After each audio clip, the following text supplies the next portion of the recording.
seeking your own death. The old Kiam Hoang retorted, "So what? You're now the enemy of the entire sacred domain.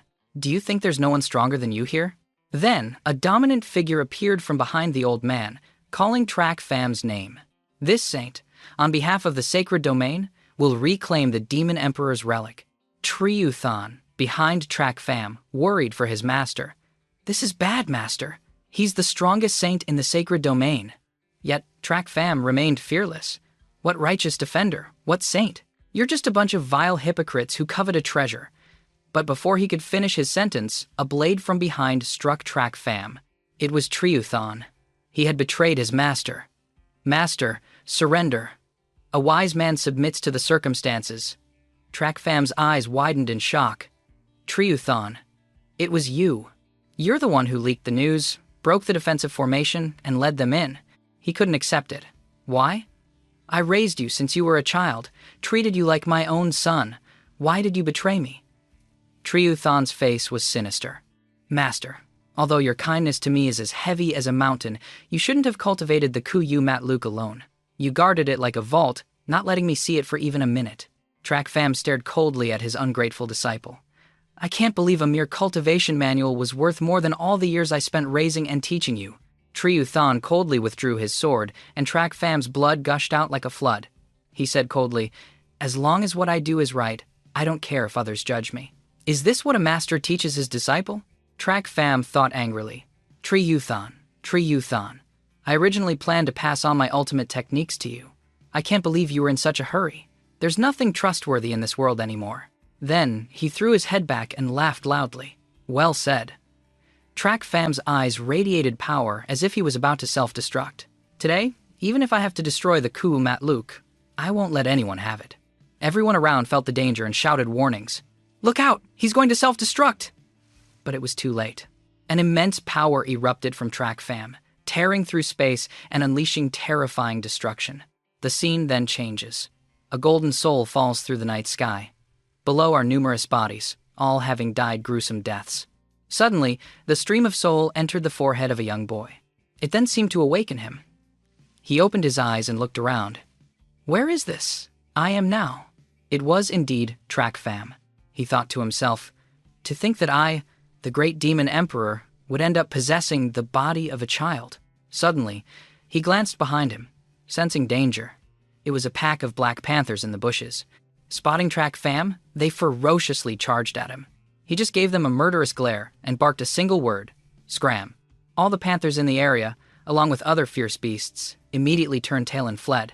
After walking a few steps, Track Fam saw a figure slumped at the base of a tree, calling out, "Track Fam, help! Save me!" Track Fam looked at him, wondering who he was. Probably an acquaintance of this boy. Not bad. His cultivation was at the second level of the chi condensation realm. I can use him to absorb energy. He coldly walked over and grabbed the man's face, showing no concern for their past relationship. The man cried out, "What are you doing? You? You're not Jack Farm. Who are you?" With a murderous look, he replied, "You're right. I'm not. I am the Demon Emperor, Jack Farm." Then, he struck. At that moment, he used the Thinma Dai Hoa Fap from the Kuyu Matluk, a technique he had saved with his life in his previous existence, to absorb all the life force from the man. After all was said and done, only a piercing scream echoed through the forest. After a few hours, dawn broke. Next to the body he had drained, only a dry skeleton remained. Track Fam sat cultivating and thinking, in the Kuyu Matluk, the highest technique is the Thinma Dai Hoa Kiet, which can absorb another's cultivation to enhance one's own. Therefore, I must demonize the other person's elemental energy before I can completely absorb it. He casually took the unlucky man's scarf and put it on. It's morning.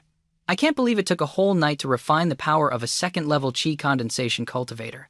Track Fam shot a blast of energy from his hand toward a distant boulder, his power increasing relentlessly. A single palm strike shattered the boulder to pieces. As the dust settled, his figure stood there, satisfied. A murderous intent filled Track Fam. He muttered to himself, "Kim Hoang Triu Thon, you just wait for me. When I return to the sacred domain, you'll know true despair." After traveling for some time, Track Fam assessed his new body. My cultivation went straight from 0 to the 5th level of foundation establishment. It seems it won't be long before I can return to the sacred domain. Suddenly, as he was moving, he sensed something below. He wondered what was happening. Below, a group of people was split into two factions, fighting. Bang Rian, commander of the Lac Guards, stood with a girl, pointing his sword forward and shouting coldly, "That traitor, surnamed Tan, don't push us too far." Ton Tiet, the steward of Lac City, stood with his hands behind his back and spoke up, "Commander Bang, for old time's sake, I advise you to be wise." The girl on the other side said, "Steward Tan, the Hoilong Truong is a spirit-level martial art passed down through my Lac family for generations. We'd rather die than hand it over to you." The little girl next to her was just as fierce. "Sister, don't stop me! I have to kill this traitor!" Track Fam observed the situation from above. So, the Lac family is in trouble because of a traitor, a bandit. Does this body have a past grudge with the Lac family? Track Fam seemed to realize something. But, he decided, the affairs of this mortal family have nothing to do with me. He then tried to leave, but as soon as he flew up, his body was racked with intense pain. What's happening? This situation is... A terrible pain suddenly erupted from his heart. It made Track Fam collapse, clutching his chest. What's going on? Did my cultivation go haywire? The Thien Ma Dai Hua Kiet caused a deviation right at the start? If so, wasn't all this for nothing? Could it be that this body can't cultivate? Is he a cripple? He immediately sat cross-legged, regulating his internal energy and heart meridian. He found it to be completely normal. The celestial cycle was running smoothly, everything was perfectly fine. Track Fam frowned, not understanding. What exactly is the problem? He seemed to realize something. Could it be... He jumped back onto the tree branch where he had been observing. As expected, as long as I'm facing the Lac family's young miss, the pain disappears? But the farther I get from her, the more intense the pain becomes. This is a heart demon. For a cultivator, developing a heart demon means being very close to cultivation deviation. I'll merge with this boy's memories first to see why this heart demon formed. He recalled the body's past memories. A voice echoed from inside a house. "Your father sacrificed himself for the Lac family. We won't let you suffer. From now on, the Lac family is your home." The Lac young miss had stood up for Track Fam many times. "Don't bully Zhao Fam. He's just a servant. Young miss, is it worth it?" But she believed, as long as you've entered the Lac family's doors, you are one of us. The young Track Fam had also asked Guardbang many times, "Can you teach me cultivation techniques? I want to protect our home too."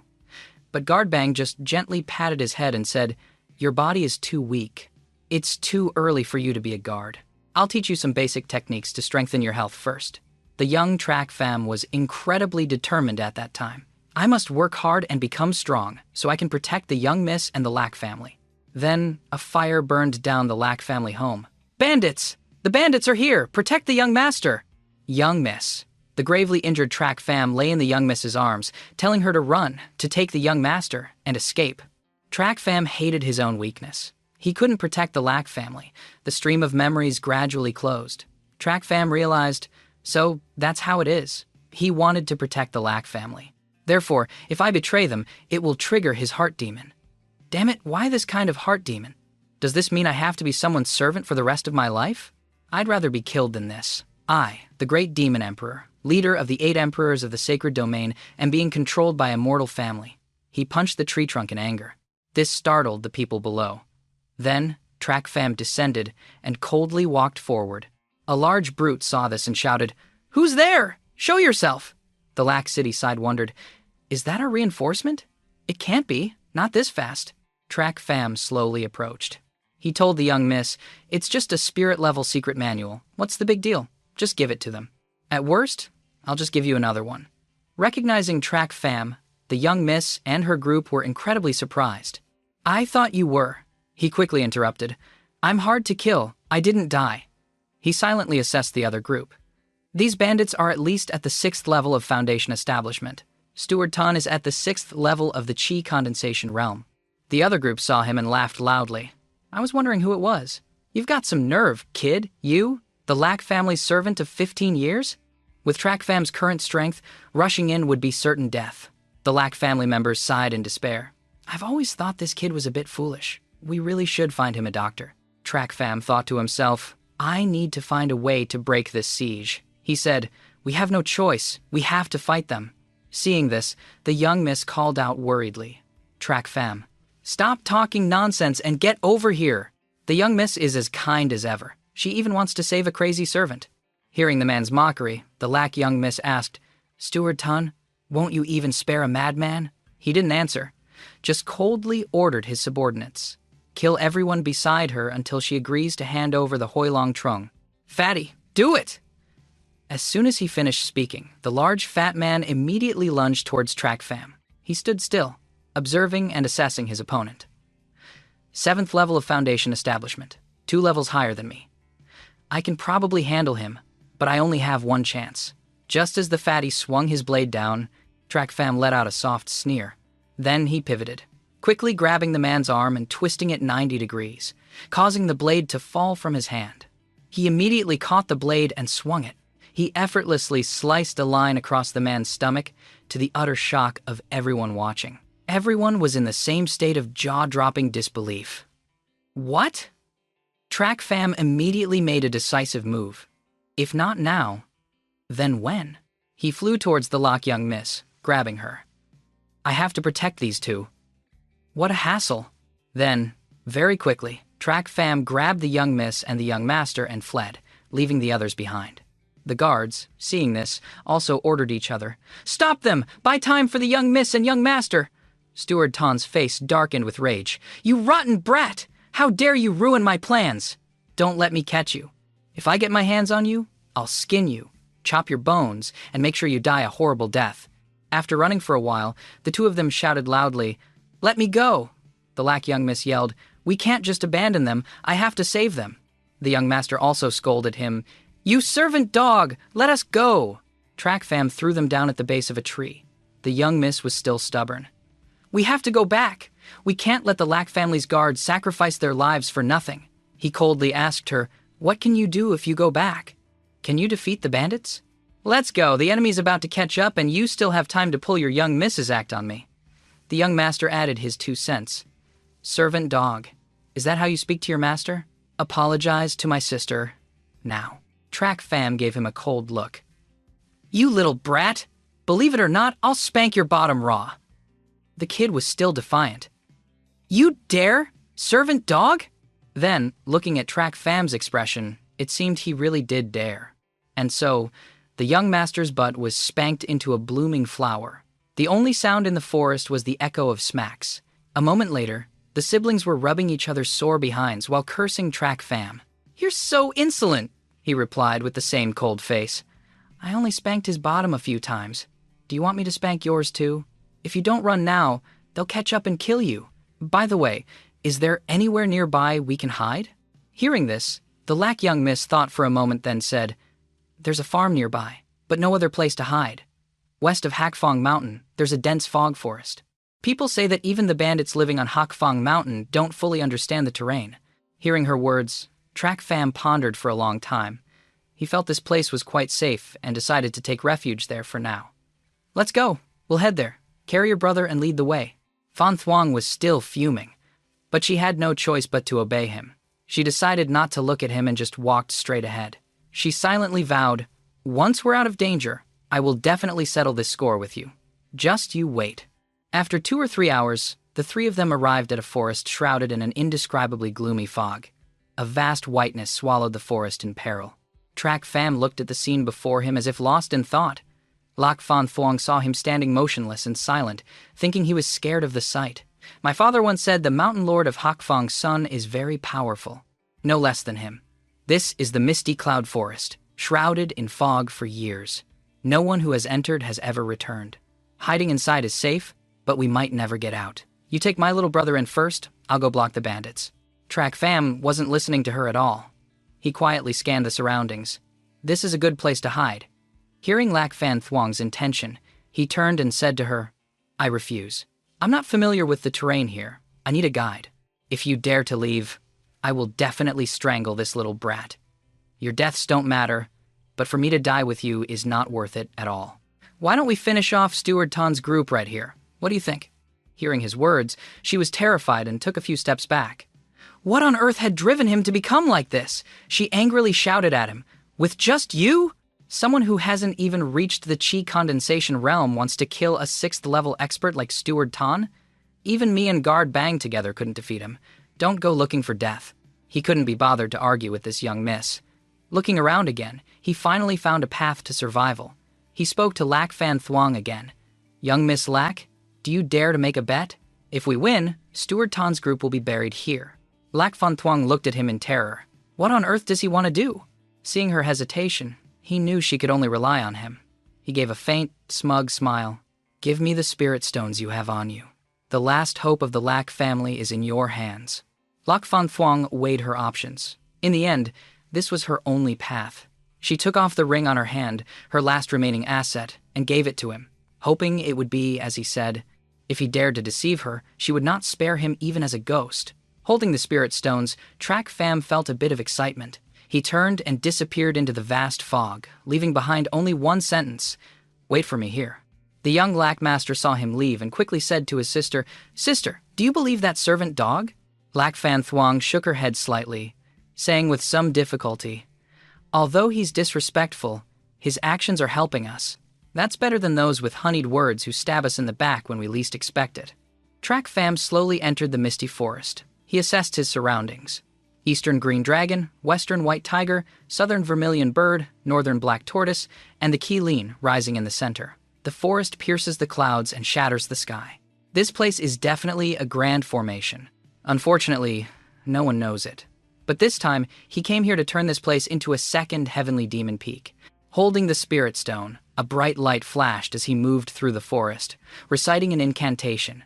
Netherworld, Palace, Ghost Gate. Open. 4 directions. Merge into my killing formation. Activate. In just a moment, the fog around the forest vanished without a trace. The sound of mournful cries echoed endlessly from within the woods. The 2 Lac siblings were quite frightened by this. After a long while, she saw a pale-faced Track Fam approaching and asked, "What just happened? Did you pull some trick?" Track Fam didn't answer her question, just waved for her to follow him. Although Lac Fan Thuong was suspicious, she still followed behind. Soon, the 3 of them arrived at a 1,000-year-old tree. He spoke, "I'll teach you the hand seals. When Steward Tan's group arrives, you will control the formation to annihilate them." Hearing this, Fan Thuong was both thrilled and scared. "What? You're saying this is a formation? How do you know how to activate it?" Lac Fan Thuong was puzzled by this. Formations were more precious than cultivation techniques. How could a mere guard like him know about them? Track Fam lost his patience with her, replying with a hint of anger. "Don't worry about how I know. You just need to kill those people. Stop talking so much." Half an hour later, Steward Tan finally found them. Bang Rien was no match for him and had been captured to be used as a hostage. Lac Fan Thuong understood his intention. Bang Rien spoke up. "That traitor Tan! Kill me quickly! If I escape, I'll tear you to pieces. Don't you dare use me to threaten the young miss." Steward Tan scanned the surroundings and, hearing Bang Rien's words, chuckled lightly. "Once I get what I need, I'll quickly grant your wish." "Well played, Track Fam, you little brat. You're good at hiding. Knowing I'm not familiar with the terrain, you hid deep in this treacherous forest." Suddenly, the person next to him noticed something unusual ahead. He said, "Steward Tan, there's someone lying up ahead. Let's go check." As they got closer, they realized it was him, Track Fam. Seeing Steward Tan's group finally arrive to meet their doom, Track Fam smiled leisurely. "Steward Tan, I've been waiting for you for a long time." Tan frowned, looking at him. He sensed something was off, but his face remained calm. "Track Fam, you've got some nerve, daring to appear before me. Men, kill him for me, Track Fam." Chapter 4, Annihilating a Bandit. He charged forward with unstoppable momentum, but the person sitting there didn't flinch. Just as the blade was a hair's breadth away from him, he suddenly looked up, a sinister smile on his face. Steward Tan, the 2 Lac siblings. "Track Fam, oh Track Fam, when did you become so cunning? Or, should I say, was it all just an act before?" Tan, the steward, laughed mockingly. Track Fam ignored Steward Tan's taunts and continued, "Let's make a deal. How about it?" Steward Tan ordered his subordinate to stop, his gaze fixed on the person opposite him. A hint of suspicion, a touch of vigilance. He tried to find deceit on his face, but there was none. He replied, "What deal? What kind of deal do you want to make with me?" Hearing this, Track Fam knew Steward Tan had already stepped halfway into his trap. His death was not far off. Hiding his smugness, he replied, "The lives of the two lax siblings in exchange for unlimited power on Hakfong Mountain. It's not a bad deal, is it?" Steward Ton, being an old fox, wasn't easily fooled. He looked at him suspiciously. "Why should I believe you? Weren't you willing to die to protect the Lack family before? Why the sudden betrayal?" Knowing he wasn't easy to trick, he continued to spring his trap. "Every man for himself, and the devil take the hindmost. Isn't that something you understand better than I do, Steward Ton? Besides, the Lack family has fallen. Why should I risk my life for them? Exchanging their 2 lives for my boundless glory is well worth it, isn't it, Steward Ton?" Bang Rien could no longer listen. He angrily pointed at Track Fam and cursed. "Track Fam, after all the Lack family has done for you, you betray them for a little power. And you, Steward Ton, you two are ungrateful wretches. You won't die a peaceful death." Bang Rien's words had no effect on the deal being made. Clearly, Steward Ton was tempted. He saw the immediate benefit. Most importantly, he still didn't believe Track Fam could defeat him.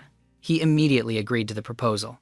Seeing that he had agreed, Track Fam gave him a red string and explained, "The siblings are up ahead. However, to avoid your pursuit, they took many turns that only I know. To be safe, use this red string as a marker. Let's go. I'll lead the way." Steward Ton held the red string, but he still didn't fully trust Track Fam. He warned, "Track Fam, lead the way honestly. Don't try any tricks on me." Seeing his suspicion, Track Fam replied, "Steward Ton, don't be so distrustful. I'm an upright person." Hearing the whole sentence, Steward Ton laughed loudly. "If it were before, I would have believed you. But now, I don't believe a single word." Track Fam paused for a few seconds, looking straight into Steward Ton's eyes. Suddenly, they both burst out laughing, as if they understood each other, as if they knew neither of them trusted the other. But no matter what, this trip was destined to be a one-way journey for Steward Ton. The group entered the White Mist, still holding the red string from Track Fam.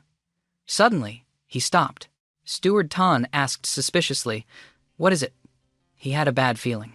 He unconsciously tightened his grip on Track Fam's sleeve. He turned around with a wicked smile. Looking at Steward Ton's group, he opened his mouth maliciously. "Steward Ton, I'll see you off for a part of the way. The rest of the road to the underworld, you'll have to walk on your own." Steward Ton was shocked. It was only then that he realized he had fallen into a trap set by Track Fam. He angrily pulled him closer, about to strike. With a bang, only a torn piece of clothing remained. Track Fam was long gone, having already escaped. "Damn it! That brat dared to trick me! Quick, go back the way we came!" Steward Ton roared in anger, telling his men to retreat quickly to avoid casualties. But he had underestimated Track Fam. His killing formation was already active. How could he let them escape so easily? One of his subordinates cried out in fear, "It's no good, Steward Ton. The red string is gone, and Bang Rien is nowhere to be seen." Steward Ton slammed his fist furiously onto the ground. How could he have imagined that a kid who hadn't even reached the chi condensation realm could lure him into such a massive trap? Steward Ton looked up to the sky and roared, "Track Fam, oh Track Fam, you think this bit of fog can trap me here? You're so naive. When I get out, the first person I'll kill is you." Track Fam, standing in the darkness, heard this and sneered. "What a pity. You will absolutely not have that chance." As soon as he finished speaking, the fog in the forest turned from white to red, the red of fresh blood, of death, terrifyingly gloomy. The group stared in horror at the changing surroundings. Unsure of what to do, they quickly turned to Steward Ton. "Steward Ton, look what's happening. Why is the fog changing color?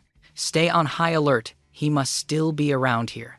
Steward Ton looked around and said, "What a bold idea he has. Could this be a formation?" Having lived for over half a century, he knew that formations were extremely powerful because they borrowed the power of heaven and earth, capable of annihilating a group of people in an instant. At this moment, he finally felt fear. Track Fam, he was definitely no ordinary person. Who on earth was he? On this side, Lac Van Thuong was controlling the killing formation under Track Fam's command. She turned to Track Fam. "They've been trapped in the formation. What's our next step? Young miss, this final step depends on you." After saying that, he stepped behind her. He took her hand and taught her how to recite the incantation. His eyes narrowed slightly, maintaining a straight face as he said, "Kill!" In that instant, the red fog turned pure black, engulfing and incinerating everyone inside. At this moment, within the formation, not a single person could be seen, only harrowing screams. as if thousands of vengeful ghosts were swirling around, draining their life force, wave after wave. Lonely, terrified, they had no chance to resist in this killing formation. Streaks of black energy drilled into their bodies, with no way to resist. At this moment, Steward Tan finally felt death approaching. He was terrified. He had no way to resist in the killing formation and could only surrender. Bit by bit, he was consumed by the black energy. He desperately wanted to know what kind of person he had provoked to end up in this state of a gruesome death. Track Fam, who exactly are you? Track Fam was standing outside at this moment. He watched all their struggles and helplessness, but he had no compassion, no pity to spare them. He gave a victorious smile. You want to know? Go down to the palace of Yama, and King Yama will answer you. In the forest, Track Fam found a place to hide from the Lack family members. He knew that if he absorbed all the power from the people in the killing formation right now, they would definitely suspect him.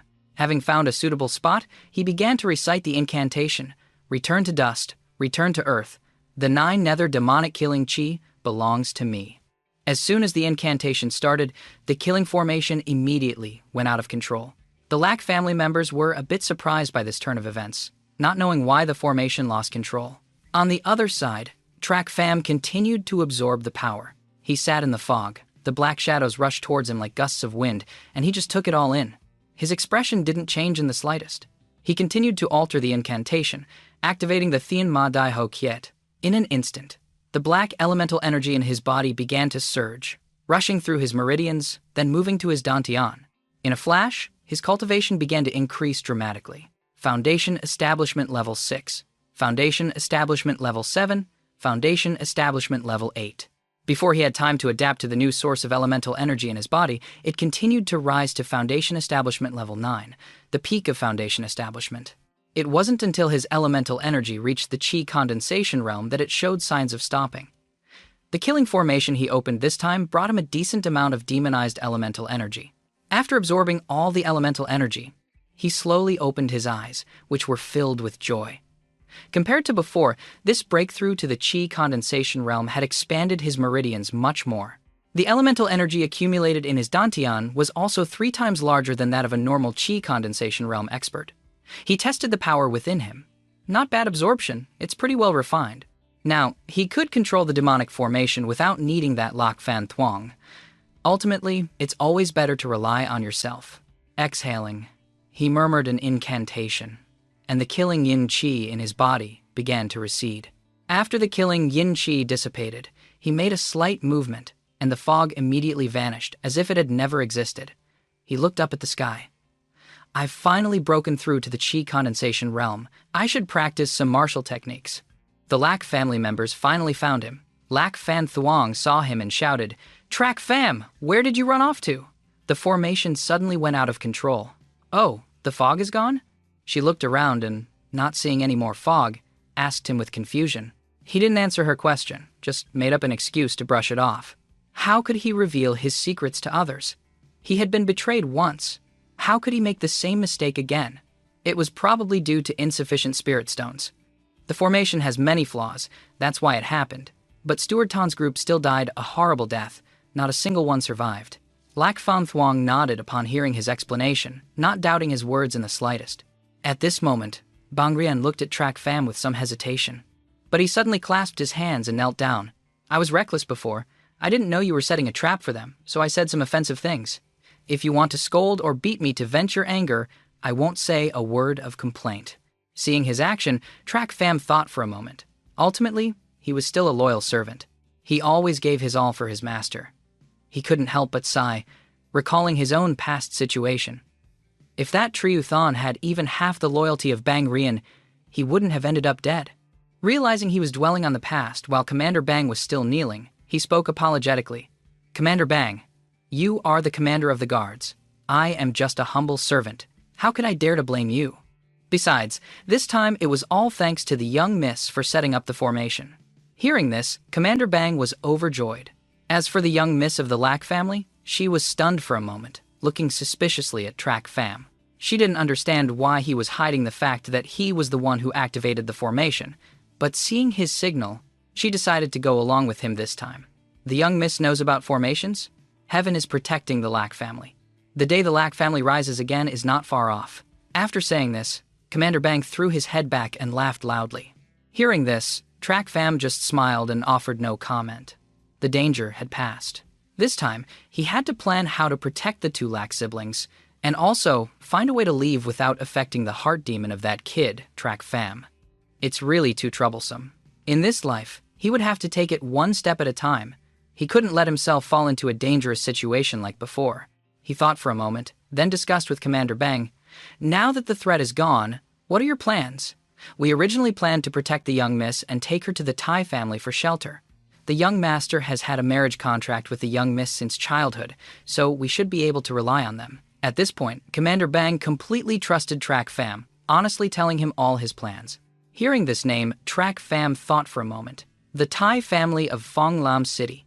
He stroked his chin thoughtfully, then silently nodded. According to this body's memories, the Tai family is the top family. Entrusting the two Lack siblings to them will surely guarantee their protection. Then the kid Track Fam can rest in peace, and I won't be affected by the heart demon anymore. Thinking of this, he nodded and smiled. That's good, seeking refuge at the Tai family. Then he looked at Hakfong Mountain and muttered, "I will be back." At the same time, on the peak of Hakfong Mountain, in a dark cave untouched by the sun, a young man sat on a large chair in the middle, a cruel look in his eyes. He spoke to his subordinate. "Still no news about Steward Ton's group?" "Young Fortress Lord, Steward Ton's messenger said the technique is about to be in his hands," the subordinate reported fearfully. "Good, you may leave." With that, he walked further inside. On a bed, an old man with snow-white hair looked at him, angry but with trembling lips, unable to speak a word. Seeing this, he gently patted the man on the bed and said smugly, "Master, don't worry. That old friend of yours is already waiting for you on the other side. Once I get my hands on the Huilong Trong, I'll send you over to reunite with him." In summary, the next day, Track Fam and the Lack family group finally set foot in Phong Lam City. The bustling and prosperous city made all the burdens of being hunted seem to vanish in a puff of smoke. Seeing the lively scene, they seemed to regain their former happiness. Lack Fen Thuong revealed a smile. "Fen Hai, look over there." She pulled her brother towards a stall, her face as bright as a flower. Bang Rien looked at the two siblings, finally content that they hadn't lost themselves to the massacre. He then turned to Track Fam and said, "You've never been to Phong Lam City before, have you? It's very lively." But he didn't know that in the eyes of the old demon emperor in a child's body, this bustling city was, at most, a small village.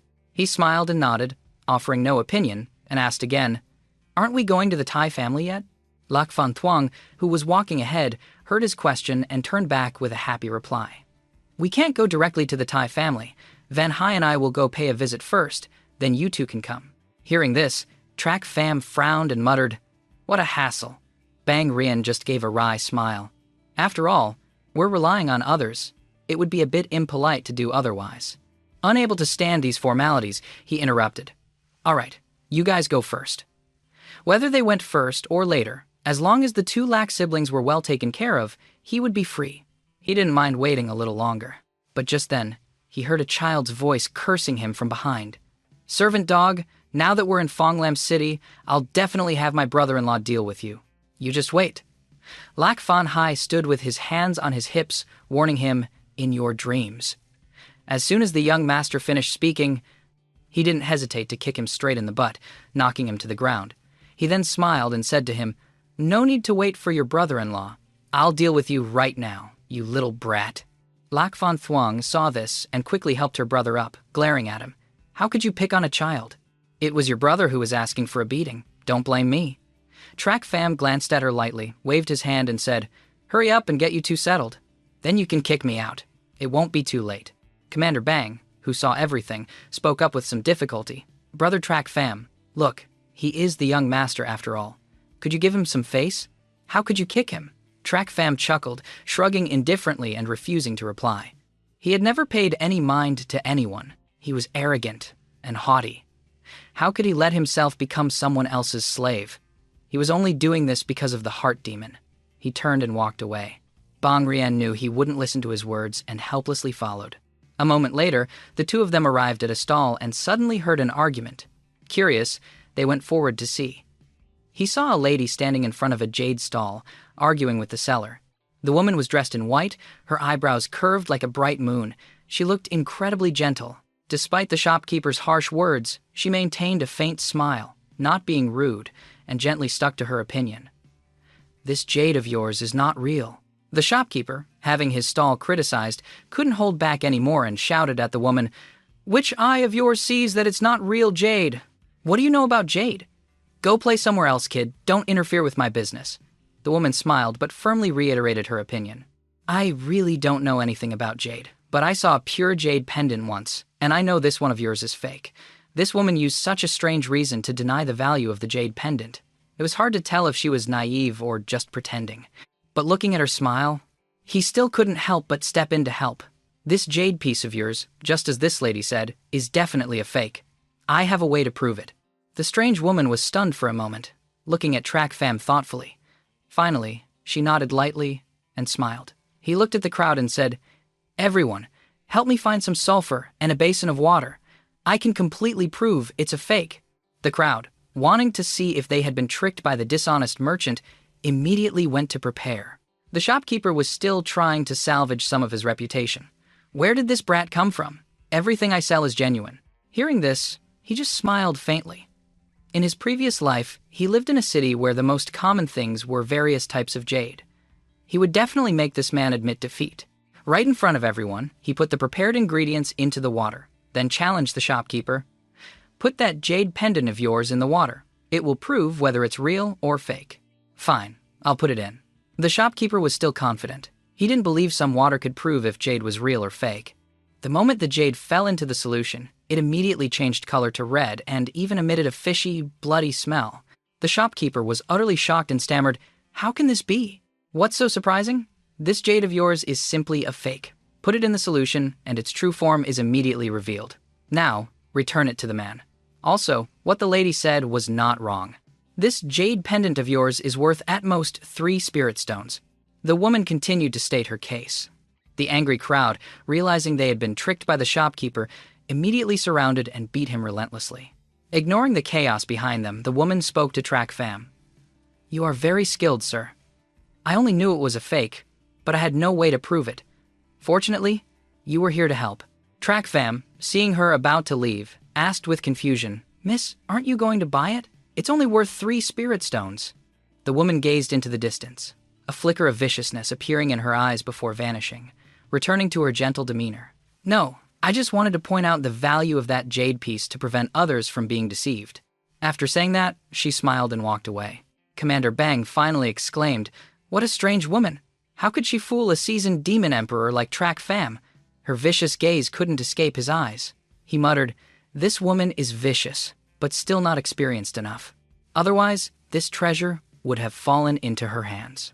After speaking, he turned back to the jade. His eyes held a hint of excitement. He would definitely get this treasure. Then he turned to Commander Bang, borrowed 10 spirit stones, and ran towards the shopkeeper. On a dark street, Track Fam found the shopkeeper resting at the base of a large tree. He had been beaten beyond recognition. He shouted, "I finally found you! I came to discuss business with you. I'll take that jade pendant of yours for 10 spirit stones. How about it? Will you give it?" "You came to find me? You dare to come find me? You ruined my business. You know this jade is fake, yet you're offering 10 spirit stones to buy it? That woman just said it's only worth 3. The shopkeeper spoke with suspicion. "Even though it's fake, it looks very real. Now I'll buy it. Maybe I can sell it for a higher price. I understand. You also want to resell it to someone who doesn't know. But I don't know. But you caused me to compensate so much. 10 spirit stones probably won't be enough. I want your life." The shopkeeper's eyes were vicious. He ordered the others to attack Track Fam. "I sincerely wanted to do business with you. You really prefer the hard way." As he spoke, his body slowly turned black. A gentle breeze stirred, and the people in front of him turned to dust, dissipating into the air.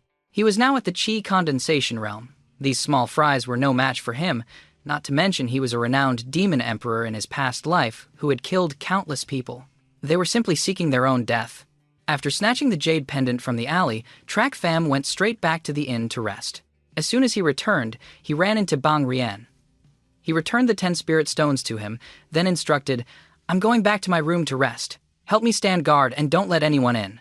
With that, he entered his room to rest, took out the jade piece to examine it, and shot a blast of black elemental energy towards the jade. With a loud bang, cracks immediately appeared on the jade pendant, and a blood-red light emerged. Seeing this, he rejoiced internally. As expected, he wasn't mistaken. It was a blood spirit crystal.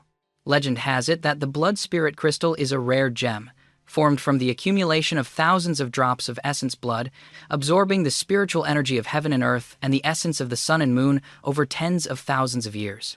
It is a treasure of extreme yin and yang, coveted by any cultivator. According to the Kuyu Mat Luke, a blood spirit crystal can be used to cultivate a natal blood infant. Once the blood infant is born, it will live by stealing the essence blood of others. It's incredibly cruel. The blood infant can also grow with the cultivator, becoming a blood infant-level entity that even emperor-level experts wouldn't dare to provoke. If he had this in his past life, what would a mere saint be?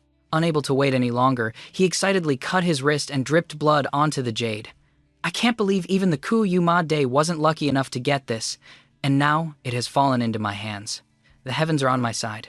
Fighting desperately, Track Fam dripped his blood onto the jade pendant bit by bit. Each drop of blood that fell onto the jade vanished without a trace. Seeing all this, a wicked smile appeared on his face as he continued to feed the jade with his blood. In the end, he underestimated the amount of blood needed to nurture the blood infant. He could die from excessive blood loss. When refining a blood infant, one must use the cultivator's own blood until the blood spirit crystal forms a heart meridian. Once started, it cannot be stopped, or it will be a failure. As time passed, Track Fam's blood was nearly drained, and his lips turned pale. The world suddenly spun before him, and he coughed up a mouthful of blood. Was he still unable to defy fate? Did he have to give up? At this moment, he remembered his past life. In his past life, he was besieged by everyone. The 7 emperors, the saints. Even that traitor Triu Thon wanted him dead. At this moment, the resentment welled up again, bit by bit. All that belonged to him, fueling the will within his body, carrying old hatreds and new grudges. He would reclaim everything that belonged to him with his own hands. He roared, "Break for me!" Following Track Fam's roar, a loud explosion occurred. A red light shot out from the jade pendant and entered his body. He focused his mind to check, and in his dantian, an infant's body lay quietly. He had finally succeeded in cultivating the natal blood infant. He rejoiced inwardly, but his body could no longer hold up. He collapsed softly to the ground, but he couldn't hide the excitement in his eyes. He thought to himself, now that I've refined the blood infant, the next step is to figure out how to cultivate it. Track Fam didn't expect that he would stay in his room refining for 10 consecutive days, nor did he expect Bang Dien to stand guard outside his door for 10 days straight. This left him a bit stunned. You're out. The Thai residents sent people to urge us. Let's go quickly, or the young master and young miss will be waiting long. Seeing him finally emerge, Bang Rien rubbed his eyes and urged him on. You waited outside for 10 days straight, Commander Bang? You've worked hard. Aren't you curious what I was doing inside for 10 days? He asked in surprise. Hearing him, Commander Bang gave a genuine smile and replied, It's nothing. We're brothers. What you do is your own business. If you wanted to tell me, you would. Let's go. The young miss and young master are waiting for us. Track Fam was a bit taken aback by his response. He trusted him, unconditionally. In his past life, and this one, cultivating all the way to the Demon Emperor realm, what kind of person hadn't he met? But he had never met anyone who could trust others so readily like him. Or was it that he hadn't met enough people? Or that he just wasn't fated to meet someone like that? It was half an hour later when Commander Bang and Track Fam arrived at the Thai residence. But as soon as they reached the gate, they were stopped by 2 guards who shouted, Who are you two? How dare you barge into the Thai residence? With the mindset of seeking refuge, Commander Bang replied with a gentle smile, I am from the Lack family. This is the Lack family's butler. Our young master and young miss are guests at your esteemed residence. Hearing this, Track Fam was stunned. When did he become the Lack family's butler? He gave a bitter smile. A mighty demon emperor who once dominated the realms now had to be a butler for a mortal family. If anyone found out, he'd be laughed at endlessly. The 2 gate guards heard Commander Bang introduce himself as from the Lack family and showed a look of contempt. 2 more from the Lack family coming to beg again. Commander Bang was furious and was about to make a move when Track Fam stopped him. The attitude of these servants means that the people in the Thai residence didn't really welcome the Lack siblings. I'm afraid they haven't been living well these past few days. Soon a servant led them to where the Lac Van Thuong siblings were staying. Looking at the desolate scene, it was worse than the inn they stayed at. Commander Bang couldn't help but get angry and shout, "How can the Thai family treat them like this? They don't even have basic courtesy." Track Fam was also a bit angry. Seeing this situation, he couldn't just leave the two siblings with the Thai family. This meant his plan was ruined. Not only that, they were being treated like servants.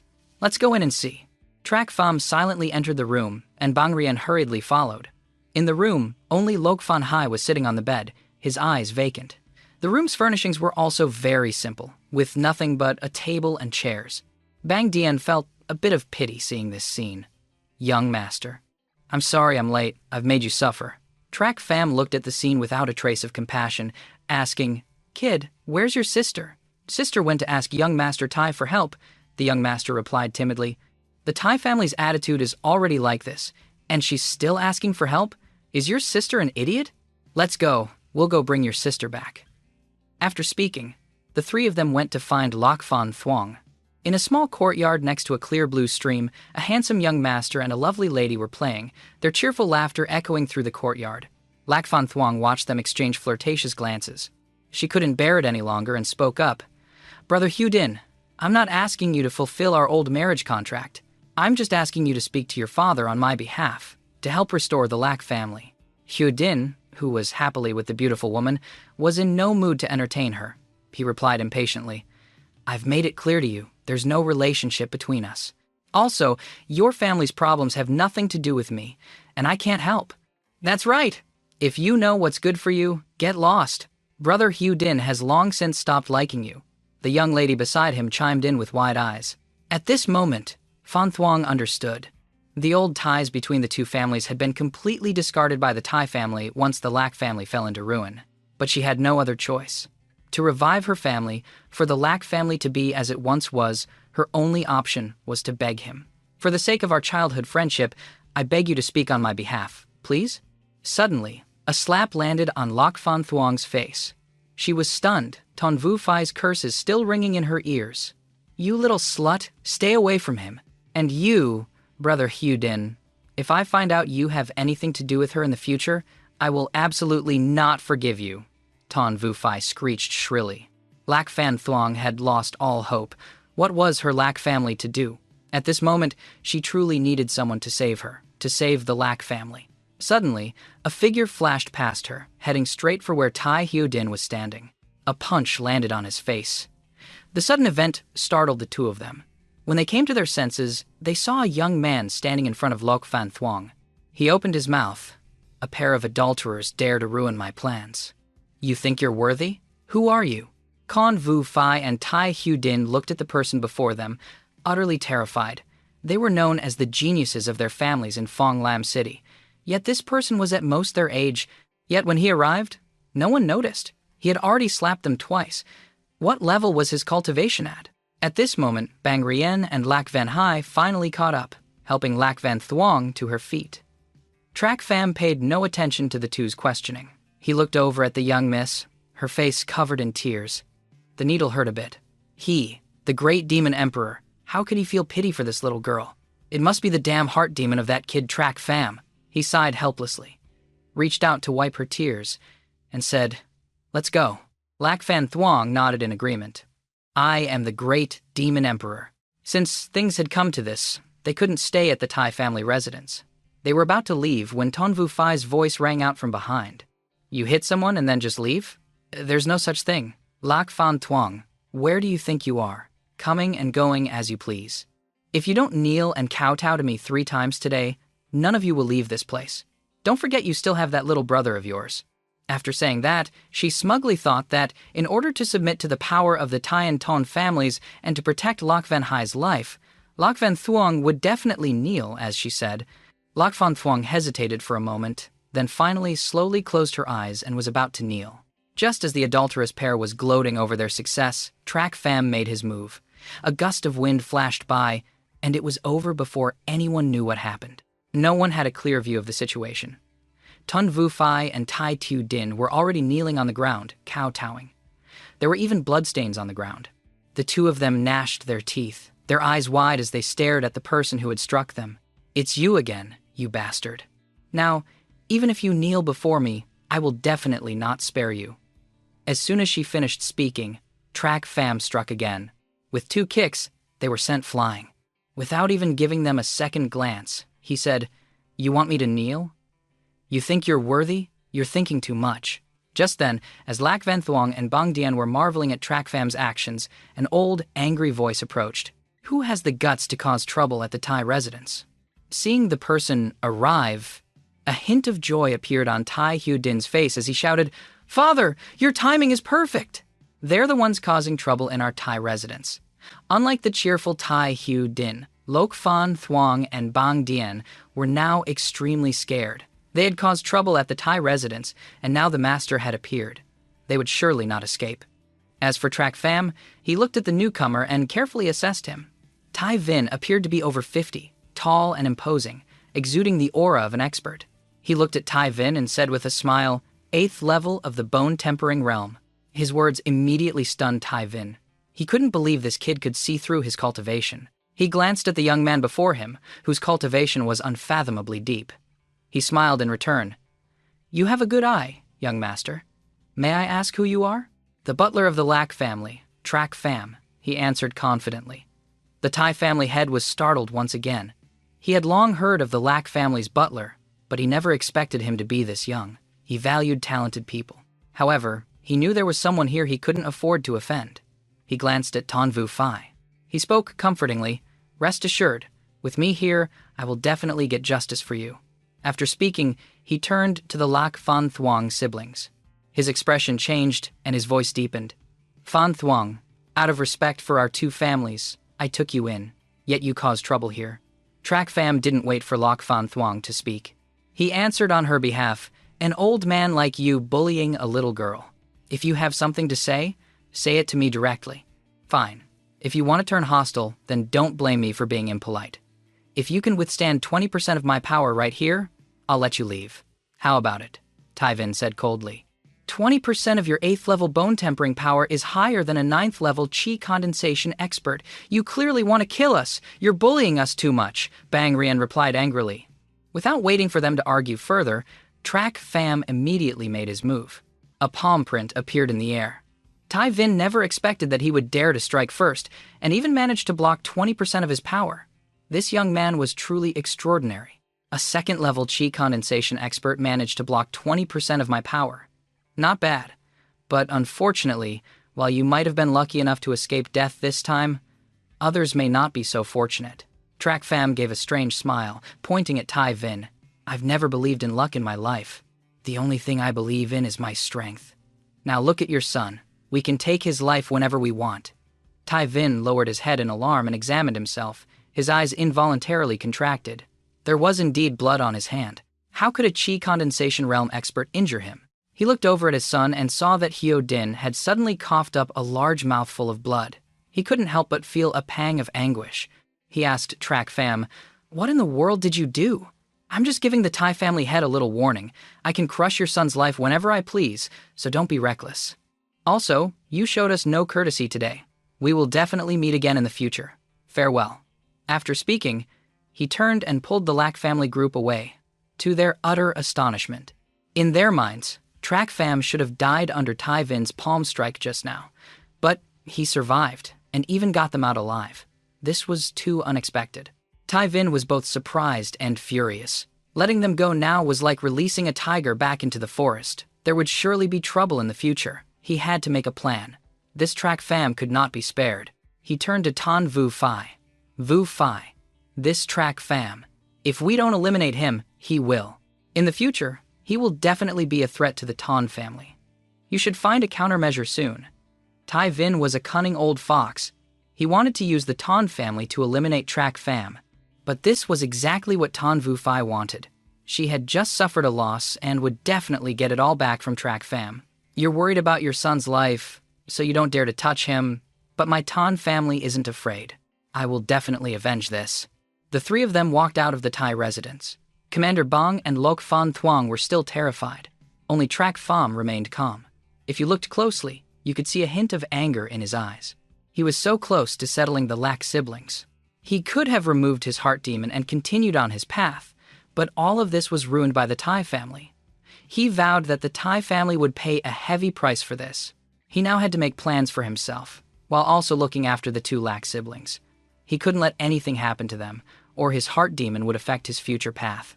Thinking of this, he pondered for a moment, then said casually, "Young miss, do you know what the 7 noble houses are?" When Lack Fan Thuong heard this question, she answered in a panic, "What? Why do you know about this? We're in a dangerous situation right now. If we really encounter someone from the 7 noble houses, we must avoid any conflict with them, even with their dogs." Lack Fan Thuong was once a proud young lady. Even in her fallen state, she wouldn't have this attitude when facing the Tai family. What exactly were the 7 noble houses? During the founding of the Tianyu Empire, there were 7 meritorious officials approved by the royal family. They could stand on equal footing with the royalty, possessing territories and power above all other families. Their enemies were the entire empire. These are the 7 noble houses. The 7 houses are a forbidden zone that other major families must not touch. Everyone in power in their respective families knows this. Hearing this, Commander Bang was a bit scared. What? There are families in this world that can be on par with the royal family? Do they really have that much power? In contrast, Track Fam remained calm and continued to ask, "Is the Ton family among them?" That girl just now said she would show us the power of the 7 noble houses. What? Could the Ton family be related to one of the 7 houses? We have to go apologize to Miss Ton. With that, Lack Fan Thuong grabbed Track Fam's hand and started pulling him away. But how could Track Fam go and apologize? He had never regretted anything he had done. Besides, with his personality, the mere Ton family was nothing in his eyes. He shook off Lack Van Thuong's hand and said, "It's useless. What's done is done. If you go now, you'll only be walking to your death." Just then, a child's tender voice rang out, "Big Brother Track, what should we do now?"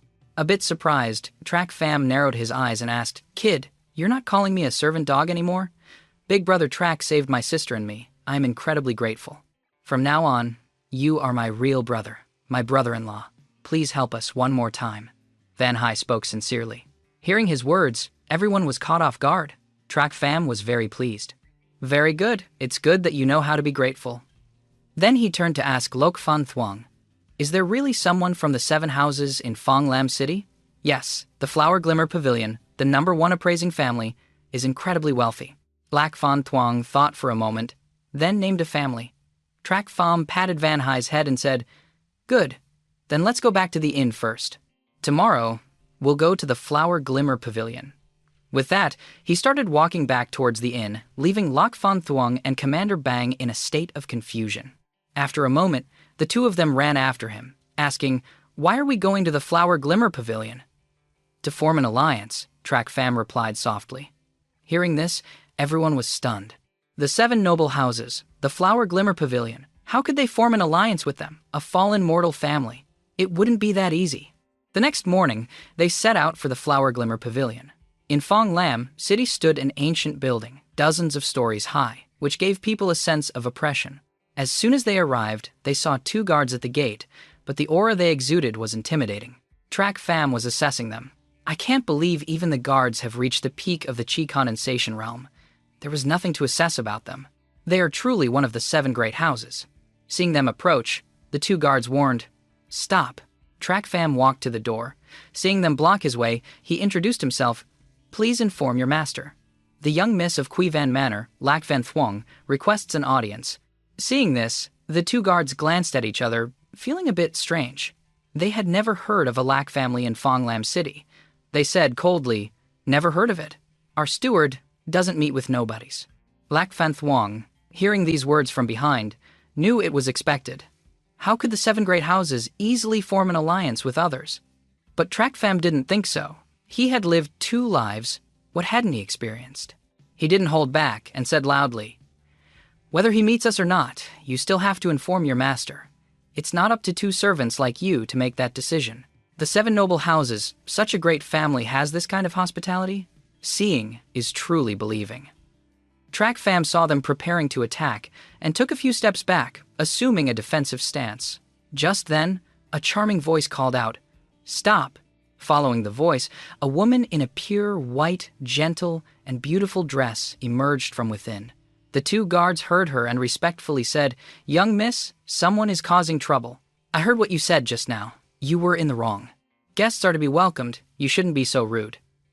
The woman gave the two guards a cold glance, then looked at Track Fam and said, "Sir, we meet again. It's you, miss. I didn't expect you to be the young lady of the Flower Glimmer Pavilion. My apologies." Track Fam looked at the person before him, feeling a bit of joy. If it was this lady, things would be much easier. The woman heard his words, nodded, and smiled in reply. "My name is Long Kui. I just do odd jobs here at the Flower Glimmer Pavilion. May I ask why you have come, sir?" Track Fam didn't hide his purpose. "To be honest with you, miss, I am Track Fam, the butler of the Lack family. Due to some trouble at home, and hearing that the Flower Glimmer Pavilion is the #1 appraising family in the Tianyu Empire, I came with my young miss to sell a family heirloom." A light flashed in Long Kui's eyes. She smiled at Track Fam. "Sir, you wish to sell a treasure? Allow me to lead the way. Please, come in." The situation changed abruptly.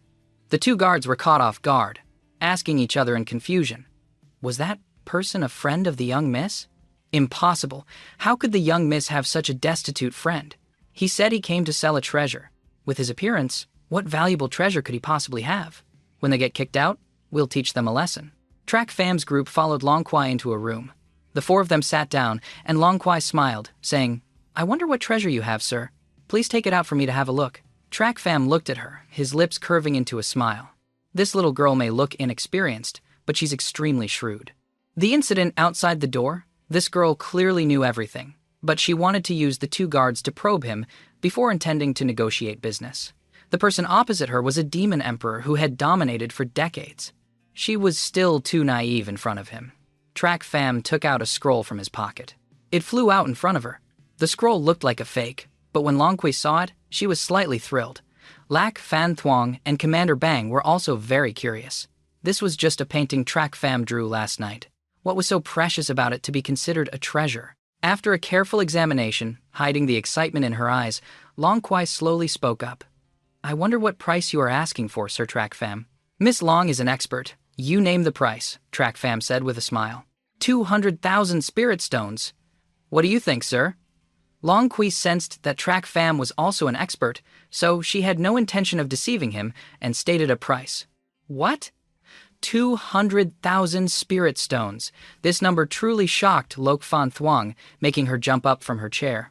Her Kwai Van Manor, even in its most prosperous days, had never reached such a number of spirit stones. Now, Track Fam had casually drawn a picture, and it was worth 200,000 spirit stones. Commander Bang also stared in astonishment. This number was too large. He had never imagined it.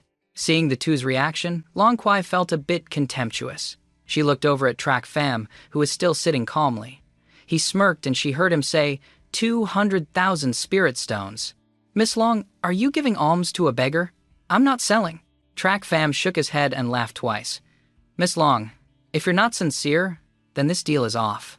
With that, he stood up, looking like he was about to take back the treasure. But with the treasure in her hands, how could Long Kui let it slip away? She continued to negotiate. Sir Track, this is at most a first-level formation diagram. 200,000 is not a small amount. Besides, what you have is just a hand-drawn copy, not the original carving. My price of 200,000 is very fair. Track Fam paid no attention to her words, immediately retorting and reaching for the diagram. Miss Long, even if I haven't read many books, you can't fool me. All right, I'm not selling it anymore. Give the diagram back to me. Miss Long kept her eyes fixed on the map in her hand, silently making a decision. She bit her lip and shouted, 300,000. I'll take the loss. Track Fam looked disappointed, shaking his head, and moved forward to snatch the diagram back. You still lack sincerity. Seeing him about to take it, Miss Long stepped back, trying her best to avoid him. This diagram is a first-level formation diagram. It contains many formations that even she has never seen before. No matter what, she had to get her hands on it. Feeling that negotiations with Track Fam were getting nowhere, she started to target Lok Fan Thuong. Miss Lack, the Flower Glimmer Pavilion can, at most, pay 300,000 for this diagram. Moreover, in this entire world, only the Flower Glimmer Pavilion can afford it. You won't get this price anywhere else. Suddenly being targeted, Lak Fan Thuong hesitated for a moment. Looking at Track Fam, she weighed the pros and cons. She was about to open her mouth to persuade him, but he shouted fiercely, glaring at her, "Shut up, you foolish woman! Do you think I came here for money?" She had forgotten their purpose for coming here today. After just a few words of persuasion, she was ready to agree. A person like her has probably been tricked and sold countless times. "Miss Long, I am the butler of the Lack family. I am in charge of everything. Give me back the painting." Track Fam took a deep breath, his smile gone, and looked coldly at Long Kwai. Long Kwai was a bit stunned. A butler with this much authority? He could make all the decisions for the Lack family. She sighed, not wanting to return it at all. Helplessly, she reached out. What a pity. "Sir Track, your demand is too high. We can't meet it. But I guarantee on the honor of the Flower Glimmer Pavilion, this first-level diagram is worth at most 300,000. With that, she turned to leave. Track Fam got the diagram back in his hand. He looked at Long Kwai and said, "I'm sorry. I thought you were deliberately trying to trick us, but it turns out you just don't understand. Are there any other appraisers here?" "What? I don't understand." "Sir Track, your eyes are indeed good, but don't be too arrogant. You just wait for me." Long Kwai couldn't help but freeze, her anger palpable. Since she was young, she could distinguish the characteristics and value of an object just by looking at it. Now, someone was questioning her ability. This bastard dared to attack her competence. As soon as she finished speaking, she turned away. Looking at her retreating back, Lak Fan Tuong looked at Track Fam with some fear. Could we have offended the Flower Glimmer Pavilion? Hearing her fear, he shook his head to reassure her, a strange smile on his face. Not long after, Long Kwai reappeared with someone else, a one-eyed old man, the Divine Eye Long Ku. Lak Fan Thuong gasped, whispering a reminder to Track Fam. Track Fam looked at the person walking beside Long Kui, lost in thought. This person's strength was likely even greater than Tai Vin's. The gap between their strengths was too vast. He currently couldn't see through his cultivation. Elder Siyu glanced at Track Fam. "You're the new butler of the Lack family. Not bad. As long as you're not that old man, Tan, it's fine." The little brat said you doubt her abilities. Although she hasn't been in the business long, her eye isn't bad. If you don't believe her, let this old man take a look. With that, he slowly sat down. "Yes, then, please take a look." He then placed the diagram on the table. As soon as the diagram was out, Long Q was immediately stunned, his eyes fixed on it. Long Kui, seeing him silent, quickly said, "Uncle Ku, wasn't I right? A first-level formation diagram worth 300,000. Long Q remained silent, just staring intently at the diagram. After a long while, he looked at Track Fam and said, seriously, "I never thought the Lack family would have something like this. Kid, I'll offer 1.8 million. How about that? 1.8 million is the most we can mobilize right now." As soon as he spoke, everyone was simultaneously shocked into silence. 1.8 million, a number no one could have ever imagined, especially Long Kui. She never thought it could be worth that much. Track Fam remained calm, looking at Long Ku. The corner of his mouth twitched up, too low. "If you can't offer a higher price, then this deal is off." Hearing his words, everyone was once again surprised. This number was already exorbitant, yet he still considered it too low. For Lack Fan Thuong right now, that amount was enough to revive the Lack family, but Track Fam didn't want it. She opened her mouth, calling his name with a hint of anger. Track Fam. Track Fam paid her no mind, holding on to the painting without letting go. Just then, Long Q narrowed his eyes, and a powerful aura immediately struck out. Track Fam felt the oppressive aura coming and retreated. "Kid, I must have this diagram." Track Fam forced back his discomfort, enduring the expert's pressure. He still smiled coldly, looking at him. "Elder C, you? Doing this will damage the reputation of the Flower Glimmer Pavilion." "Aren't you afraid, kid?" Long Q increased his pressure. Track Fam just chuckled and asked him back, "Aren't you afraid, Elder Q?" Slightly stunned.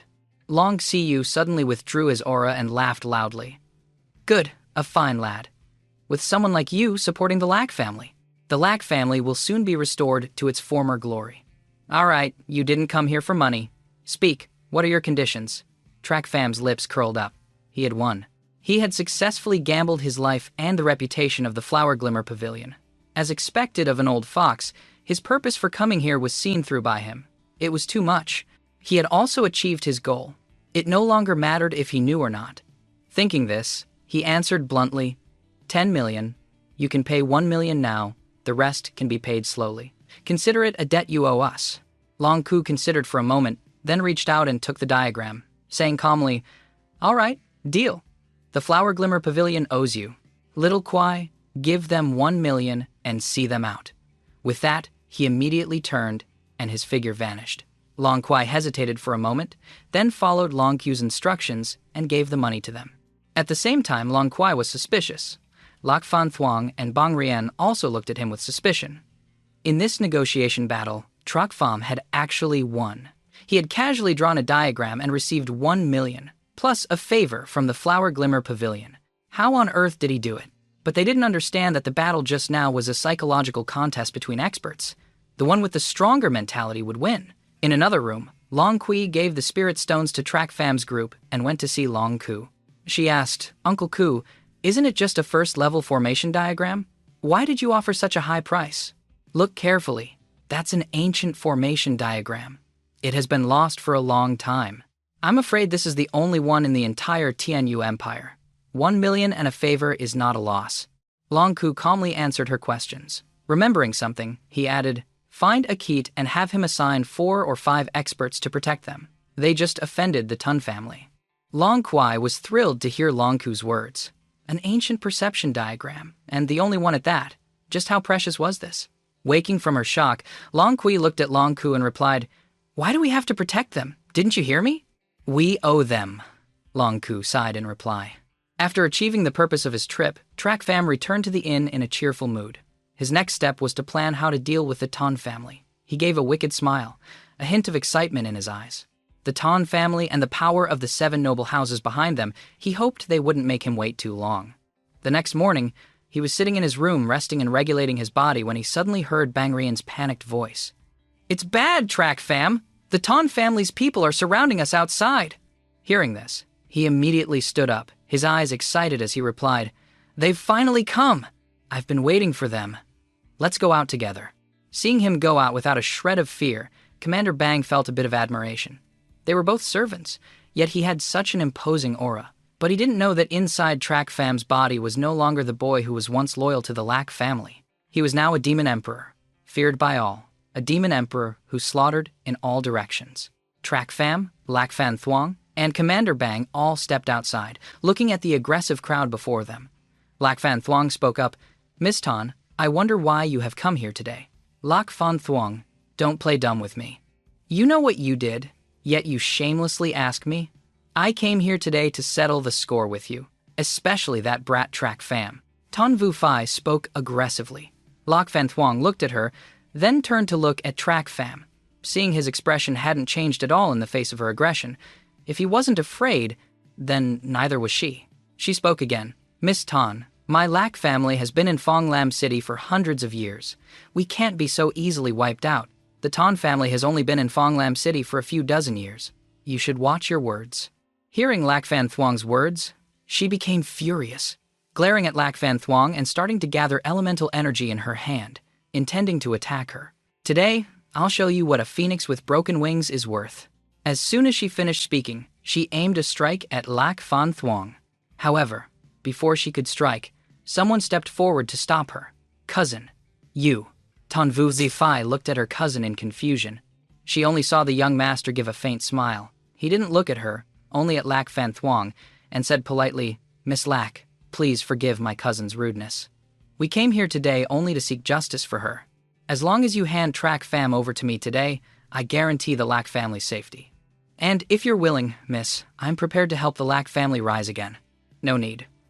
Trak Pham is the butler of the Lak family. Causing trouble with him is the same as causing trouble with my Lak family." Without a second thought, Lak Fan Thuong immediately spoke up. The young master burst out laughing, then said helplessly, "Miss Lak, I advise you not to act on impulse and defend others. Let me introduce myself. I am Uu Tuyen of the Netherworld Valley." Hearing this name, Fan Thuong was startled and took a step back. She took a deep breath and muttered, "You are from the 7 noble houses. The Ton family really does have connections with the 7 noble houses. No wonder the 7 noble houses finally made an appearance. With just a flick of their finger, they could annihilate the Lak family at any time." Lak Fan Thuong looked worriedly at Trak Pham, her eyes showing a hint of trembling. Just then, Trak Pham stepped forward with a laugh.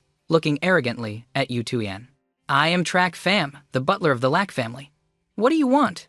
A one-on-one, or all of you at once? What an arrogant servant dog. To deal with someone like you, why would I need to tarnish the name of Netherworld Valley? I alone am enough. As soon as he finished speaking, a palm strike cut through the air. In a flash, Yu Tuyen moved to Track Fam's side, who quickly dodged. But in the end, it was too late. When he looked again, there was a bloody gash on his face. 6th level of chi condensation, a demonic cultivator. Not bad. The techniques of Netherworld Valley were indeed of the demonic path. For a normal cultivator, dealing with them would be a bit difficult. But for Track Fam, an old demon who had cultivated the demonic path himself, dealing with this level of chi cultivator was no problem. So, you managed to dodge that. But you won't be so lucky this time. Yu Tuyen spoke gloomily. At this moment, both had begun to exchange blows. It wasn't just that Yu Tuyen wanted to kill Track Fam, but also because of his own desire to win. He had never had the chance to fight a higher-level demonic cultivator before, and felt a bit curious. Outside the battle circle, Lack Fan Thuong was very worried, afraid he couldn't hold on. Ton Vu Fai was no exception. She shouted a reminder to Yu Tuyen, Kuzin, be careful. Taivin has already suffered a loss from this move of his. The moment Track Fam made his move, Yu Tuyen knew he had run into a worthy opponent this time. He lowered his head to look at the bloody wound on his hand, then looked up at Track Fam. He was also looking at him, a strange smile on his face. He couldn't help but be a bit on guard. If he had known this kid was this type of person, he really shouldn't have gotten involved in this mess. The demonic path is the eternal pursuit of strength, by any means necessary. Yu Tuyen quickly launched a vicious attack at Track Fam. He had to deal with him as soon as possible. A high-grade martial art, the Netherworld Claw, approached with a chilling aura. This single strike hit Track Fam squarely in the chest. He couldn't help but spit out a mouthful of fresh blood. Yu Tuyen, having succeeded in one move, spoke smugly. Your heart meridian has been sealed. Even if you want to pull any tricks, you can't. Ton Vu Fai, seeing his success, couldn't help but shout, Cousin, kill him! While the Lack Fan Thuong group was filled with worry. Feeling that Ton Vu Fai was right, Yu Tuyen nodded. Track Fam absolutely could not be left alive. He naturally knew the vengeful nature of the demonic path. If he let him go, the next one to die would be him. He couldn't release a tiger back into the wild. The moment he decided to kill Track Fam, he made his move as well. A loud explosion rang out. Yu Tuyen flew backwards like a broken kite, a trail of blood appearing behind him. Blood, Shadow Palm! Track Fam roared, his body maintaining the striking posture. Yu Tuyen got up from the ground, his hand over his chest, in disbelief. Impossible! Your heart meridian was sealed. How could you use a martial skill? As soon as he finished speaking, Track Fam also collapsed to the ground, spitting out another mouthful of fresh blood. Unbeknownst to anyone, a large hole had appeared in his chest. Lack Fan Thuong rushed to support him. Yu Tuyen finally understood. He had actually self-destructed his heart meridian to use a martial skill. He was on the verge of death. Thinking this, he lunged at Track Fam to strike. His speed was not as fast as before. But Lack Fan Thuong was terrified and stood in front of him. Yu Tuyen looked at the person blocking his way and smirked. Miss Lack, move aside. I don't want to hurt you. Suddenly, a hand reached out, blocking Yu Tuyen's attack. Yu Tuyen's eyes narrowed slightly. He saw the warm face of a young man. Long Kiet, don't ruin my plans. Ton Vu Fai, hearing this name, also muttered. Flower Glimmer Pavilion. Yu Tuyen, one should be lenient and merciful, not hunt down and kill completely. I am under orders from Elder Siu to ensure their safety. Long Kiet spoke, unconcerned. Hearing this, Ton Vu Fai felt her love vanish in an instant. The Lack family was now protected by the Flower Glimmer Pavilion, which meant from now on, they could be on equal footing with her Ton family. At this moment, she hated Lack Fan Thuong even more. Yu Tuyen looked at the half-dead Track Fam, reluctant to let go. He said seriously and coldly, Long Kiet, don't forget our strengths are equal. Do you think you alone can protect all four of them? Yu Tuyen, you are heavily injured. In your current state, are you still a match for me? A demonic path expert is formidable, capable of unleashing 120% of their strength at critical moments. But if you and I fight to the death, leading to a war between our two sides, can you bear that responsibility? Long Kiet's smile vanished as he replied coldly to Yu Tuyen. The grudge between Netherworld Valley and Flower Glimmer Pavilion will lead to war sooner or later, but now is not the time. Just as Long Kiet said, if Yu Tuyen acted now and ruined the family's grand plans, he indeed couldn't bear the consequences. After careful consideration, he decided to reconcile as Long Kiet suggested. But just then, a figure rushed forward, a palm strike tearing through Yu Tuyen's chest. Didn't your master ever tell you that in a battle between demonic cultivators, hesitation means death? Fool. A familiar, wicked voice whispered in Yu Tuyen's ear. Yu Tuyen looked at him in shock. You're not. This person was clearly on the verge of death. Where did he get such immense strength? And it was even stronger than before. His speed was also faster. Could it be? In that moment, on the brink of death, Yu Tuyen understood. This person had been setting a trap for him all along, luring him in. Unfortunately, he realized it too late, and his life was over. Track Fam was like a death god at that moment. His hand viciously ripped out Yu Tuyen's entire heart. Fresh blood flowed like a river. Die. Yu Tuyen instantly collapsed. This left everyone utterly astonished. The situation had turned so quickly that no one could have expected the person who was in the dominant position just a moment ago would now be dead on the ground, his eyes wide open. Ton Vu Fai saw Yu Tuyen's body, let out a scream, and fainted. Cousin, the Ton family's people quickly retreated. The Flower Glimmer Pavilion, this was a power the Ton family could not fight against. Long Kiet was frozen in place. A person who always had a cold expression like him was now a little shocked. Yu Tuyen died right in front of him, and the sight of Track Fam still holding Yu Tuyen's heart made him feel a chill. He knew that demonic cultivators were ruthless, but he had never seen such a degree of ruthlessness before. While he was assessing Track Fam, he was also looking at Long Kiet. After a moment, he casually tossed the heart aside, then gestured to Long Kiet. You must be the one Elder CU sent to protect us. Thank you for your help, but please relay a message to Elder CU for me. There's no need to send anyone anymore. With that, he turned and entered the inn, at the Flower Glimmer Pavilion. After hearing the news, Long Ku angrily slammed the table. Damn it! I, Long Ku, have dominated my whole life. And now I've been outsmarted by a kid, ruining the family's plans. Long Kwai and Long Kiet bowed their heads, not daring to speak. Finally, Long Kwai couldn't help but ask hesitantly, Uncle Ku, I don't understand. Track Fam killed Yu Tuyen. What does that have to do with our Flower Glimmer Pavilion? Long Kyo, hearing this, scolded angrily. A Kiet was there at the time and even fought with Yu Tuyen. Everyone else saw it. That brat killed a disciple of Netherworld Valley right in front of a Kiet. You think they won't blame us for this? Choir, would you believe that someone from a small family would dare to kill a disciple of the 7 noble houses? Even you don't believe it. So how would Netherworld Valley?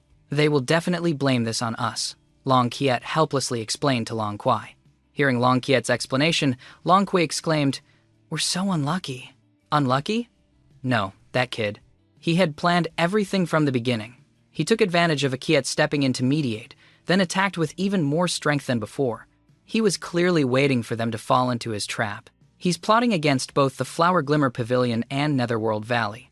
If our 2 houses go to war, his Lack family can escape, Long Ku said gravely. How is that possible? Isn't he afraid of offending 2 great families? He thought of this point long ago. When he sold the diagram, he knew we valued our reputation. So if we were to act or abandon the Lack family, it would show that we are weaker than Netherworld Valley and would damage the reputation of the Flower Glimmer Pavilion. So there was only one path, which was to protect the Lack family. From the moment he stepped into the Flower Glimmer Pavilion, that kid started plotting against me, plotting against the Flower Glimmer Pavilion. He is the most dangerous person I have ever met. After hearing this, Long Kiet seemed to recall the scene at that time and nodded deeply. Uncle Ku is right. Track Fam is indeed a very dangerous person. At the same time the people of Flower Glimmer Pavilion were denouncing Track Fam's plan, little did they know that the people of Flower Glimmer could find Track Fam. Right at the inn, he was enduring the excruciating pain in his chest, his face pale as he sat on the bed. Lak Fan Thuong, seeing this, wanted to tend to his wounds but was loudly shooed away by him. Today's battle with Uu Tuyen made him realize that his current strength was too weak. He was afraid he couldn't even protect himself, let alone the 2 Lack siblings. He had to get stronger, or he would not be able to walk his future path. Track Fam sat on the bed and bit his lip. He formed a hand seal, and his eyes turned a strange red. At that exact moment, in the Thai residence, Tai Hu Din was cultivating when suddenly, a sharp pain shot through his stomach. His face contorted, and he coughed up a mouthful of blood, falling unconscious to the ground. When he fought Tai Vin earlier, he had sent the blood infant into Tai Hu Din to control him and also to help monitor the Tai family. But now, that was no longer necessary. The blood infant was now in Tai Hu Din's room. It slowly turned its head to look at the person lying on the ground, a cold smile on its face. "This time, I'll spare you. I want you to witness the fall of the Tai family with your own eyes." As soon as it finished speaking, the blood infant transformed into a red light and quickly flew away. As it flew through the courtyard, it happened to see the patrolling guards. The blood infant immediately entered a guard's body. Before the patrolling guard could react, he felt his whole body stiffen and immediately fell. In an instant, 50 guards became the blood infant's prey. The blood infant has now merged with Track Fam's body. Applying the Thenma ManhwaCapped to the blood infant is a perfect match, allowing it to instantly kill Qi condensation realm cultivators. If it weren't for the fight with Uu Tuyen, which ruptured his heart meridian and required the blood infant to gather blood Qi for healing, on its way back, the blood infant sensed a strange aura at the Tai family residence, which caught its attention: a demonic path expert. The Tai family actually has a demonic path expert. Curious, he followed the aura and found himself in front of a room. He saw guards, all at the peak of Qi condensation, standing watch. He finally stopped to listen. In the room, sitting in the main seat, was a bald old man, his entire body exuding a strange aura. Track Fam could tell at a glance that it was the aura of a demonic path expert. Tai Vin was standing respectfully before the bald old man. "Elder Jian, I wonder why you and family head Tan have come here." The bald old man, called Elder Jian, glanced lightly at Tai Vin. He chuckled and said, "Family head Tan probably already knows. Our Netherworld Valley's disciple, Yu Tuyen, was killed by the Flower Glimmer Pavilion today. Wasn't it the Lack family who did it?" Elder Jian couldn't help but laugh. "You think the Lack family has the guts to do something like this? Netherworld Valley and the Flower Glimmer Pavilion have had a long-standing feud, but neither side dared to make a move and break the balance of the 7 houses. This time, the Flower Glimmer Pavilion used the Lack family as an excuse to kill my disciple. I wonder what they mean by that." Hearing this, Track Fam couldn't help but laugh smugly to himself. As expected, it was all within his calculations. The 7 houses had been dominant for so many years, they would never expect someone to dare challenge their authority. It was their arrogance that made them more willing to believe in a conspiracy than the truth before them. Moreover, the Flower Glimmer Pavilion was the same. They would rather be wrongly accused than appear weak. Tai Vin still didn't know the purpose of Elder Jian's visit and continued to probe. "So, why did you come to see me today?" "Nothing much. Just help me probe the Flower Glimmer Pavilion to see what they're up to. If I were to show up, a major battle between our 2 sides would be unavoidable. Don't worry, I'm not asking you to investigate the Flower Glimmer Pavilion. You can't afford to offend them. You just need to help me deal with the Locke family and see what their attitude is," Elder Jian said with a smile. "After today, who in Fonglam City doesn't know that the Lack family is protected by the Flower Glimmer Pavilion? Now you want the Tai family to attack them. Isn't that indirectly offending the Flower Glimmer Pavilion?" Tai Vin was no fool. He found an excuse to decline, not hiding it from Elder Jian. "I had a conflict with that kid Track Fam a few days ago, but he used some evil technique on my son, so I haven't made a move against him yet." Elder Jian, family head Tan has always been very astute and has a good relationship with Netherworld Valley. If you entrust this matter to him, he will surely not disappoint you. Seeing the 2 cowards, who usually benefit so much from Netherworld Valley, now shirking their responsibilities, Elder Jian became a bit angry and shouted, "Enough! I don't need your help anymore. I'll find someone myself. As for you, Tai Vin, is the spirit rank martial art, the Divine Windblade, that I asked you to prepare, ready?" "Our Tai family only has this ancestral spirit rank martial art." Tai Vin respectfully presented it and replied, "All right, I won't take it for free. This is a mid-grade spirit rank martial art, the Blazing Flame Finger, stronger than your low-grade spirit rank one." Old Man Tan, who had been silently watching their exchange, suddenly spoke up. "I wonder who you plan to find to deal with the Lack family. Are you 2 servant dogs afraid someone else will take your place? Don't worry, they're all from Netherworld Valley. He's a pawn I placed long ago. He's on Hakfong Mountain. Trading a mid-grade spirit rank for a low-grade one? What is Netherworld Valley planning?" And hearing the name H. Fong Sun again, he was a bit stunned and carelessly revealed his aura. He was immediately discovered by the 3 people in the room. Track Fam quickly recalled the blood infant and returned. He let out a loud shout, and the guard's body exploded. Amidst the chaos, the blood infant quickly escaped. Tai Vin and the Tan family head gave chase. Looking at the situation on the ground, they asked in surprise, "What was that just now?" Elder Jian shook his head, his expression growing more serious. "I don't know, but it's definitely something from the demonic path." In the darkness, a red light flashed. It shot straight into the body of Track Pham, who was sitting cross-legged on the bed. He exhaled, opening his eyes and feeling a sense of relief. Luckily, the blood infant ran fast, or it would have been caught by that bald old man. He hadn't expected the Tai family to have a demonic path expert. He couldn't even see the other person's cultivation level. Once the blood infant is destroyed, he will surely die as well. At this moment, he understood once again that he had to become stronger. He had to cultivate urgently and increase his strength. Thinking of this, he quickly closed his eyes and began to circulate his energy, refining the elemental energy that the blood infant had absorbed. In a flash, a stream of blood chi began to circulate within his body, healing his meridians. After half an hour, his injuries were almost healed. If one hadn't seen it with their own eyes, no one would believe that the large wound on his chest could be perfectly fine after just half an hour. Track Pham continued to circulate his energy, beginning to refine the elemental power. The 50 chi condensation realm experts absorbed by the blood infant were refined one by one. He quickly broke through to the third level of the chi condensation realm, only showing signs of stopping when he reached the fourth level. As expected of the blood infant, it allowed him to break through 2 consecutive levels. Looking out the window, the sky was already brightening. He stood up and stretched, looking towards Hak Sun Fong. A vicious look appeared on his face. "Hak Sun Fong, if you don't want to die, then come here." Track Pham opened his door and stepped outside, but he heard a thud, and a female figure fell in front of him. When he got a clear look, he saw Lak Fan Thuong awkwardly standing up. "What are you doing in front of my room?" He looked suspiciously at Lak Fan Thuong. Last night, when he was absorbing the blood infant, he wasn't paying attention to the outside. He was so careless that he didn't notice. If it were an enemy, he would have been dead long ago. Seeing Track Pham's angry expression, Lak Fan Thuong felt a bit apologetic. She muttered, "I was afraid your injuries were too severe and something might happen, so I waited outside. Now that you're fine, I'll go first." "What? You're saying you stayed outside my door all night?" Track Pham was surprised. Before he could finish his sentence, a blushing Lok Fan Thuong had already turned and left.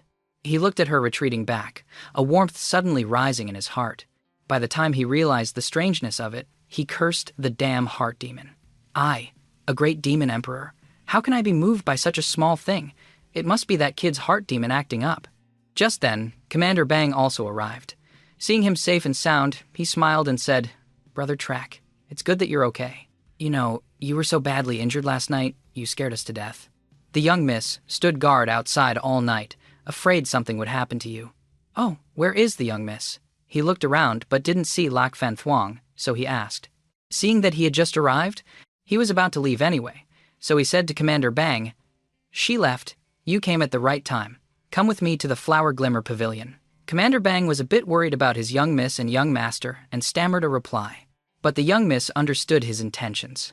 Before he could finish, Track Pham cut him off. "Don't worry. After what happened yesterday, no one dares to touch the siblings now, unless they want to offend the Flower Glimmer Pavilion." Hearing him, Commander Bang felt relieved and went with him to the Flower Glimmer Pavilion. A moment later, the two arrived at the pavilion and met the same 2 guards as before. However, after the incident that day, their attitude had changed. This time, they were more respectful. "Honored guest, please come in." "What? No need for an announcement anymore?" Track Pham said with a laugh. "Before, we subordinates were blind and didn't know you were a distinguished guest, so we offended you." Track Pham chuckled twice and entered with Bang Rien. As soon as he entered, he met Long Kwai. Because of the incident the other day, she just snorted at them this time and turned away. Did we do something to offend her? Commander Bang was startled and looked at Track Pham, confused. Track Pham smiled lightly, naturally understanding why she was angry. "Miss Long Kui, is this how the Great Flower Glimmer Pavilion treats its guests?" "What kind of distinguished guests are you?" Long Kwai snorted in reply, clearly surprised. Track Pham could tell she was angry, but he thought for a moment. He had thought that, having studied under Long Ku and been entrusted with responsibility, her abilities would be considerable. But now it seemed she still didn't understand some things. He smiled and said to her, In business or in family relations, everything must be calculated based on benefits. If you get angry every time you're outsmarted like this, how can you survive in this dog-eat-dog world? Compared to you, that Long Kiet seems a bit more mature. After he knew he was tricked by me, he didn't say much and just left. Sometimes, admitting defeat is a form of strength. At least next time, it won't be so easy for me to trick him. Grudges and hatred won't help you. Benefits are the most solid relationship. Let's put aside our hatred and talk business, shall we? As soon as he finished speaking, a deep, steady voice spoke up. Mr. Track Fam, it's better if I speak with you. Even I was outsmarted by you, so how can these youngsters of mine talk with you? If I didn't know your background, I would have thought you were a 1,000-year-old monster hiding in the Lack family. Long Kiet calmly stepped out and taunted him. Long Kiet and Long Kwai approached. He saw Track Fam, and a hint of surprise flashed in his eyes. Yesterday, he had clearly seen him self-destruct his heart meridian, but in just one night. His injuries were gone, and his aura was steady, with no signs of being hurt. Seeing the person approach, and ignoring Long Kiet's observant gaze, Track Fam looked straight at Long Q and replied, Elder Su, won't you give the younger generation a chance? And thank you, Elder Q, for your praise. How can we compare to Elder Su? Seeing his extremely arrogant attitude, Long Siu finally lost his patience and interrupted angrily, Enough with the nonsense. Why are you here today? Calm down, Elder Su. I just want to find a residence for the Lack family to settle in. Do you have any recommendations? Why should I help you? Long Ku asked reluctantly. Track Fam wasn't rushed by his question, calmly smiling as he replied, This is all part of what you owe us, right? Besides, it'll make it easier for you to keep an eye on us, won't it? Hearing this, Long Ku couldn't help but feel a sense of dread. This kid actually has everything under his control. He knew that after last night's events, the Flower Glimmer Pavilion was in a passive position, not knowing when war with Netherworld Valley would break out. With the Lack family having no fixed residence, it could inadvertently trigger a major war between the two great houses. So he had to keep an eye on the Lack family. What exactly was this kid planning? He had been in power for years, yet he was being played by a kid. He was really not happy. Seeing the hesitation in Long Ku's eyes, Track Fam knew he had to give them some benefits to get what he wanted. He continued to negotiate. How about this? I'll give you a piece of intelligence in exchange for a courtyard. Not a bad deal, right? You think you have any intel that's better than our Flower Glimmer pavilions? Long Kwai sneered upon hearing his words. Track Fam ignored her. After all, she wasn't the one in charge. He looked straight at Long Ku, waiting for him to speak. In the end, after some consideration, Long Ku spoke up. Tell me, what news is it? Track Fam was smug. His goal had finally been achieved. You probably don't know yet, but Netherworld Valley has already sent people. Hearing this news, all 3 members of the Flower Glimmer Pavilion were instantly shocked. It was impossible. They hadn't received any news about this. Do you have proof? I may not have proof, but the person is a bald man. Tai Vin and family head Tone call him Elder Jian. Bald Jian Fam. Hearing Track Fam's description, Long Q clearly knew who he was and angrily spat out a name. It took him a long time to calm down. Track Fam clearly felt the killing intent that Long Ku had just released. He probed, Elder Ku, do you have a grudge against that bald old man? It's more than just a grudge. One of his eyes was destroyed by Jian Fam, Long Kiet said with a sigh. Hearing this, Track Fam rejoiced inwardly. He was only afraid they had no grudge. If that was the case, things would be much easier. He feigned a sigh. Elder Q, my condolences. Long Siu still had hatred in his eyes. He waved his hand dismissively. He had matters to attend to. All right, since you could describe that person's appearance, I believe you. There's a courtyard 100 paces from here. You can go there. Also, where did you see that old ghost? Having achieved his goal, Track Fam smiled and replied, Thank you, Elder Q. He's at the Tai family's residence, but he's probably at the Tan family's by now. Long Ku, having confirmed the news, could no longer maintain his composure. He angrily ordered, Kiet, send word to the family, have the elders come. I want Jian Fam to come but not leave alive. This time he broke the rules by coming to my territory. Letting him leave would be an insult to this blind eye of mine. Protected by the Flower Glimmer Pavilion and thanks to Track Fam's courage and wit, the Lack family had now become the #1 family in Fonglam City, surpassing even the Tai and Tan families. However, there were only 4 of them. As the group stepped into the courtyard, Lok Fan Thuong looked at the scene before her and couldn't help but exclaim, So, we'll be living here from now on? This place had magnificent architecture, a spacious courtyard, and guards patrolling at all times, all of whom were high-level chi condensation experts. Even during the Lack family's most prosperous days, they could never have had such treatment. Commander Bang looked at the guards with a bit of admiration. Seeing their curiosity, Track Fam said, "When the Lack family is revived in the future, I will definitely give you a team like this, all right? Every guard here is stronger than me. It would be great if I could become one of them." "How could I dare to command such experts?" Bang Rian replied shyly. "Mr. Track Fam, it turns out you not only look down on others, but also on yourself. The position of Butler is not worthy. With Commander Bang's qualifications, at most he can cultivate to the 6th level of chi condensation. In my place, he's only worthy of being a low-level guard, not a commander. I advise you, a small family shouldn't dream of becoming a great family." Everyone looked up. It turned out Long Kiet and Long Kui were approaching. Ever since Long Kui learned that Track Fam had schemed against the Flower Glimmer Pavilion, she hadn't given him a pleasant look. This time, she spoke with even more contempt. Hearing her words, Lack Fan Thuong and Commander Bang could only bow their heads. But Track Fam, who had never taken criticism from others, retorted with a stern face. "Miss Long, have you ever heard the saying, 'Don't bully a young man for being poor'? Your words are a bit too much." "What? Don't bully a young man for being poor?" That's just something to comfort daydreamers, a form of self-consolation. To be a great family, you need a strong foundation, accumulated over generations. You think you're so great just because you used a little cleverness to get the Flower Glimmer Pavilion's protection? Even if you rule this place, you're just a frog in a well. Hearing Long Kui's endless criticism, Track Fam finally couldn't take it anymore. Calling him a frog in a well? He, the great demon emperor from the sacred domain. The Tianyu Empire, in his eyes, was at most a speck of dust, let alone the Flower Glimmer Pavilion.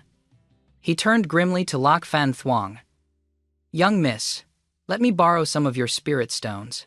After receiving the spirit stones, Track Fam leaped onto the roof. Observing the surroundings, Coiling Dragon Formation, a 3rd-level defensive formation. As soon as he spoke, Long Keed and Long Kui were astonished. He actually knew the formation set up by Long Ku. Before the two of them could recover from their shock, Track Fam leaped down. He formed a seal with his hands. In an instant, the entire courtyard began to tremble. Following that, 79 golden-headed dragons suddenly burst from the ground, their roars echoing throughout Fonglam City, causing quite a stir. In the secret chamber of the Su family, Jian Pham suddenly opened his eyes. Looking at the scene before him, he was terrified. Someone is setting up a formation. Could it be that old ghost? No, he doesn't have the ability to set up such a grand formation. Similarly, at the Flower Glimmer Pavilion, Long Ku also saw the strange phenomenon. He was utterly terrified. He realized this was not the formation diagram he had set up. His diagram's power was not this strong. On the Hakfong mountainside, a young man standing in front of a cave also looked towards Fonglam City, wondering what was happening in the city. Could the plan be proceeding ahead of schedule? No, Elder Jian couldn't be so reckless. What on earth was it? Everyone was shocked by this strange phenomenon, but Track Fam remained calm, changing his hand seals. The 9 golden dragons returned to the small courtyard, burrowing into the ground. A golden light slowly appeared, forming the formation. Long Kui was still terrified and stammered, "What are you trying to do, Track Fam? You better not underestimate me." Track Fam completely ignored her, respectfully turning to Lack Fan Thuong. "Young miss, the previous dragon formation was only a 3rd-level formation. I was afraid it couldn't protect you safely, so I upgraded it to a 5th-level, 9 heavens coiling dragon formation. It cost quite a few spirit stones, please forgive me." Hearing Track Fam's words, the two from the Long family finally lost their composure. A 5th-level formation? A family in a remote place actually has someone who can set up a 5th-level formation? Could he be a 5th-level formation master? There were not many people in the entire Tianyu Empire who knew how to set up a 5th-level formation master. Even the 7 noble houses didn't have many. But he could upgrade the formation in an instant. Seeing the shocked expressions on the two, Lok Fan Thuong knew Track Fam was intentionally humiliating them and went along with him. "Butler Track, you used so many spirit stones this time without my permission. You deserve to be punished, but considering your good intentions, I won't blame you. Let's go." After speaking, leaving Long Kiet and Long Kiwi in a state of shock, Track Fam and the Lack family group turned and left. As soon as they left, Long Siu arrived just in time. He immediately asked, "Who set up the formation just now?" The two looked at each other, and Long Kiet finally answered calmly, It was Butler Track. It was Track Fam. To be a formation grandmaster, one must be proficient in every level of formation, and also cultivate to understand the weak points in the heaven and earth formations. I've spent my whole life only managing to set up a 3rd level formation. He's so young, yet can set up a 5th level one. Truly a talent. Invite him here, I have something to discuss with him. In a small pavilion in the courtyard, Long Q brewed a pot of tea and placed it on the stone table. A moment later, he saw Track Fam approaching with Long Q and Long Kiet. He opened his mouth and said, "Brother Track Fam, please have a seat." Long Q was a senior, but he addressed Track Fam as a brother, showing how much he valued talent. However, Track Fam didn't care at all. He respected strength above all else. Age was not important. I wonder why Brother Ku was looking for me. "Shameless!" Long Kui exclaimed angrily. But Long Ku was overjoyed to hear him call him Brother Ku and happily replied, "Since you've called me Brother Ku, I won't beat around the bush. You can set up a 5th level formation. That talent shouldn't be wasted in a small family like the Lack family. Why not come to my place instead?" After a pause, Long Q continued, "Brother Track, come to our Flower Glimmer Pavilion. I guarantee you will be treated with the utmost respect. Even the family head will have to be polite to you." Hearing Long Q's words, Long Kiet and Long Kwai were utterly shocked. The position of an honored guest was the one with the highest treatment in the Flower Glimmer Pavilion, even higher than an elder. How could Track Fam sit in that position?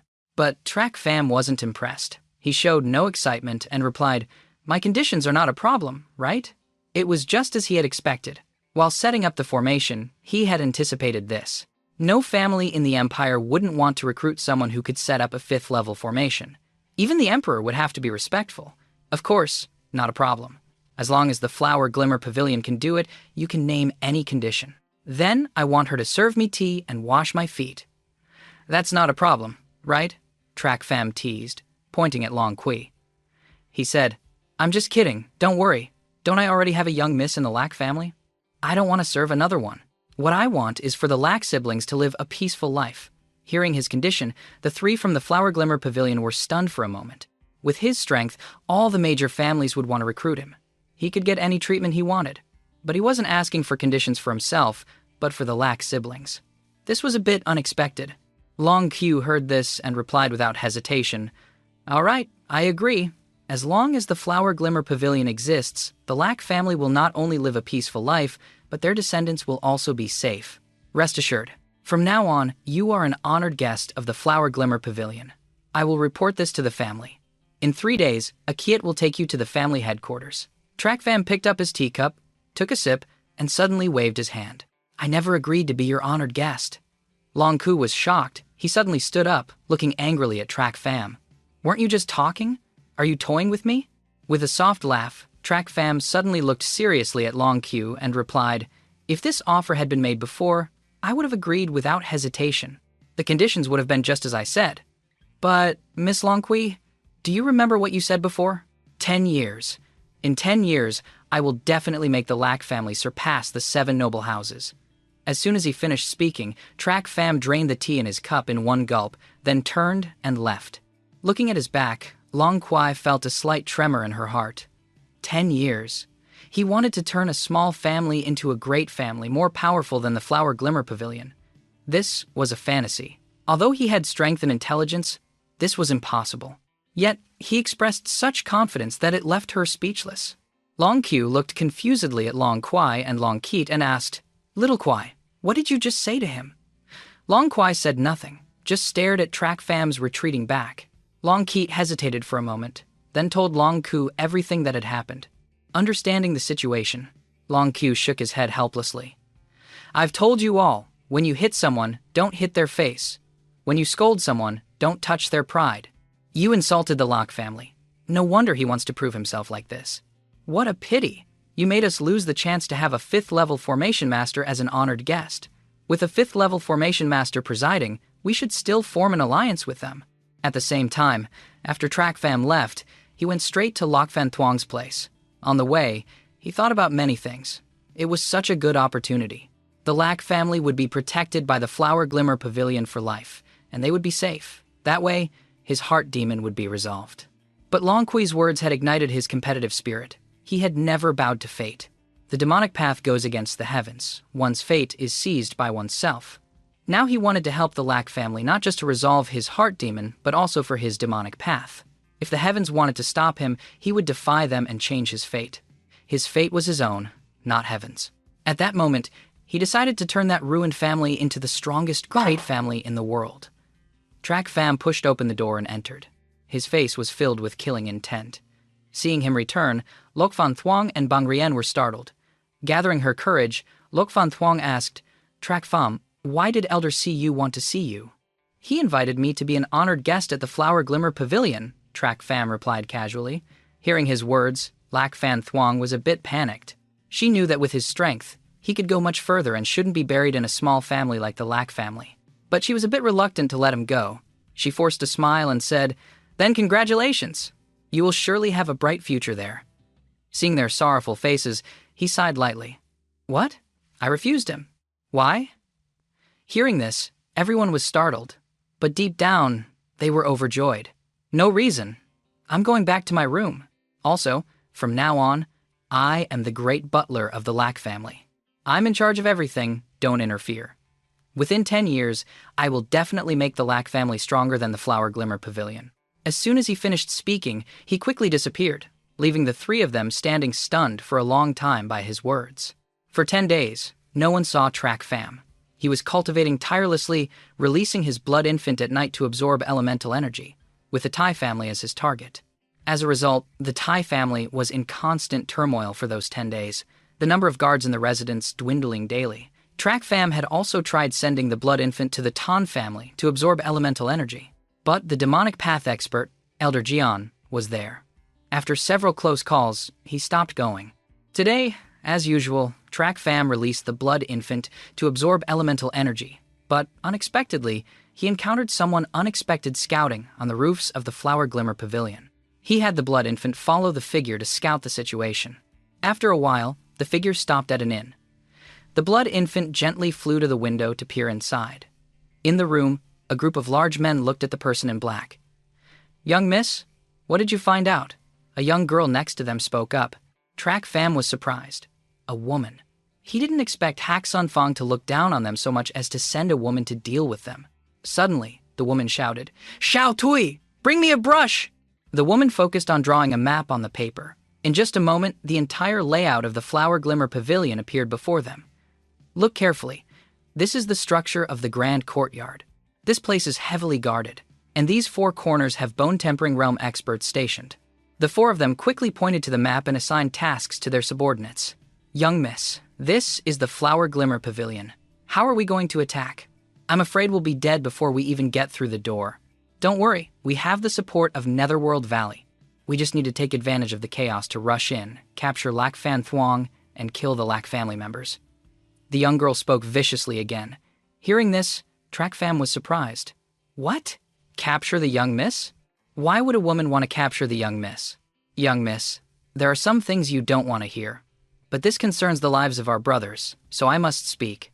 After a moment of hesitation, the person continued, "Young miss, although the young fortress lord has a relationship with Netherworld Valley, but this is the Flower Glimmer Pavilion. If we offend them, we will definitely be in trouble. If Netherworld Valley abandons us, our only path is death. So, you're all just afraid of dying. Do you think you're worthy of the Fortress Lord? To heal and avenge the Fortress Lord, what's 10 lives worth? It's always about the Fortress Lord. Stand down. Everyone follows the original plan. No objections." Hearing her subordinates' words, the woman snorted and said angrily. The subordinates all retreated in unison. At this moment, Tu Tui, who was beside her, spoke up, "Young miss, you are truly amazing, very much like the Mountain Lord. If my foster father were still healthy, his presence would be many times greater than mine. No one on Hakfong's Sun would dare to disobey. And there wouldn't be so many who question me like this. Stop comforting me. I just hope that after this trip, I can get the Hoilong Trong and heal my foster father." Track Fam, listening from outside, felt a bit of admiration. With just a few words, she could suppress the morale of her troops. Not bad, but it's nothing. They are here to harm the Lack family. He must deal with them. With that, he immediately took action. A filial little girl and reality are 2 different things. And who told you the Hoilong Trong can cure diseases? Who? Don't panic, I have no ill intentions. I just want to invite you two to come with me for a moment to clarify some things. The woman in black stood protectively in front of the young girl, glaring fiercely at Track Fam. She hadn't detected him at all, and didn't know when he had appeared. If he were an enemy, she might already be dead. Who are you? Track Fam smiled and replied politely, I am the butler of the Lack family, Track Fam. Hearing his words, the woman immediately gritted her teeth and, without a second word, attacked. If you're from the Lack family, then die. Seeing her attack, Track Fam was a bit surprised. He didn't expect her to be at the 9th level of chi condensation with a spirit rank martial skill. With such strength, she could definitely fight a bone-tempering realm expert. But unfortunately for her, she was facing him and his natal blood infant. Without another word, he formed a hand seal, and a red light shot towards the woman. The two of them were instantly immobilized. Taking this opportunity, he scooped them both up and returned. Just as dawn was breaking, the two guards saw Track Fam's figure flash by, carrying 2 women with him. They exchanged knowing smiles and teased, Butler Track, you must have had a rough night. At the same time, Long Kwai also saw him and spoke with contempt. Men are all the same. Track Fam brought the two back to his room and threw them harshly to the ground, then slammed the door shut. He sat down on a chair. Tutui, who had fallen to the ground, turned to her young miss. Young miss, are you all right? The woman in black lay on the ground, still unable to move. She couldn't answer. Seeing her situation, Track Fam chuckled, flicked his finger, and restored her freedom. But she didn't behave. As soon as she could move, she drew a hairpin and lunged at Track Fam. But what did she know? But how could she succeed? All her movements were completely under his control. Not bad skills, but useless against me. I invited you two here just to ask a few questions. If you answer honestly, I'll let you go. Also, it's best not to put on airs like this in front of me. After speaking, he took the hairpin from her. Remembering something, he spoke again. Right. Do you have anything else dangerous hidden on you? With that, he pretended to search her. You! The woman in black blushed and shouted, You dare! His hand stopped in midair. He looked at her, then shook his head and said, Whether I dare or not depends on whether you're worthy. Who are you, really? What are you doing in Fonglam City? The woman in black turned her head away, unwilling to answer. How could the old demon emperor let her off? The more stubborn she was, the more he would tear. Piece by piece, the woman's clothes were no longer intact. Track Fam once again pressed his question. Who are you? What are you doing in Fonglam City? Seeing that she still refused to answer, Track Fam coldly raised his hand to continue tearing her clothes. Finally, the young woman, terrified, could no longer resist, and spoke up, I am Loi Vu Din, the foster daughter of the Haksun Fong Mountain Lord. I came here this time to take advantage of the opportunity. When Netherworld Valley attacks the Flower Glimmer Pavilion, capture Lack Fan Thuong and annihilate the Lack family. Track Fam's face was calm, as if he had expected this. But what he wanted was the key point. The relationship between Netherworld Valley and Hak Fong's son, and who was pulling the strings at Hak Fong's son. He continued to press the woman. What is the relationship between Netherworld Valley and you? What benefits did they offer you? How do you contact Netherworld Valley? Who is pulling the strings? Loi Vu Din's eyes flickered, but she remained silent. Back Fam immediately tore her clothes viciously again, until she was left with only a pink bra for cover. Loi Vu Din started to get scared, tears welling up in her eyes, but she remained silent, biting her lip and not speaking. Track Fam looked at her, very beautiful, but it didn't affect him. He slowly reached his hand towards her chest, about to remove the last piece of clothing covering her. He said coldly, This is your last chance to maintain your dignity. If you still don't talk, there are dozens of hungry men outside. I'll count to 3. 1, 2. With that, he reached his hand towards her. Don't! Tu Tui, beside her, finally screamed in fear. In the end, Tu Tui, who was beside her, couldn't bear to see her young miss being humiliated like this, and spoke up. It has nothing to do with Netherworld Valley. It was all senior brother Duong Min's doing. Seeing the girl about to spill everything, Loi Vu Din tried to stop her, but before she could speak, Track Fam stopped her. She could only watch as Tu Tui revealed all the secrets of Netherworld Valley and Hak Fong's son. Who is senior brother Duong? Track Fam asked slowly. His name is Duong Min. He's the Mountain Lord's final disciple and also the young Mrs. fiancé. But the Mountain Lord was assassinated by Lac Tran Nam. His body can't move, and he can't speak, so we colluded with Steward Tan to attack the Lac family and avenge the Mountain Lord, but unfortunately, Lac Fan Thuong escaped. We only recently found out you were in Phong Lam City. So, how do you know the one who ambushed the Mountain Lord was Lac Tran Nam? Did you see it? No, it was senior brother Duong who saw it. Track Pham listened silently to Tu Thui. He seemed to have figured a few things out. So the grudge between the Lac family and Hak Fong Sun started from this. Duong Min was the one pulling the strings behind everything. To be sure of everything, he asked, so the story that the Hoi Long Truong can heal the Fortress Lord's injuries was also told by Duong Min. Loi Vu Din and Tu Tui were a bit surprised to hear that. How could he know such a thing? With everything clear, Track Pham felt there was no need to make Loi Vu Din suffer anymore and was about to withdraw his hand from her chest. Just then, someone opened the door from behind and walked in. It was Lac Fan Thuong. Track Pham, what are you doing in your room? As soon as Lac Fan Thuong stepped through the door, she saw Track Pham's indecent situation. There were two women in his room, one of whom was improperly dressed. His hand was still on the woman's chest, not yet withdrawn. She was so embarrassed that she became angry. As a butler, this is the Flower Glimmer Pavilion's courtyard after all. How could you do such an indecent thing here? Track Pham was a bit startled when she entered, then answered calmly, I'm doing this for the Lac family. For the Lac family? You bring two women of unknown origin back home for a whole night, and you say it's for the Lac family?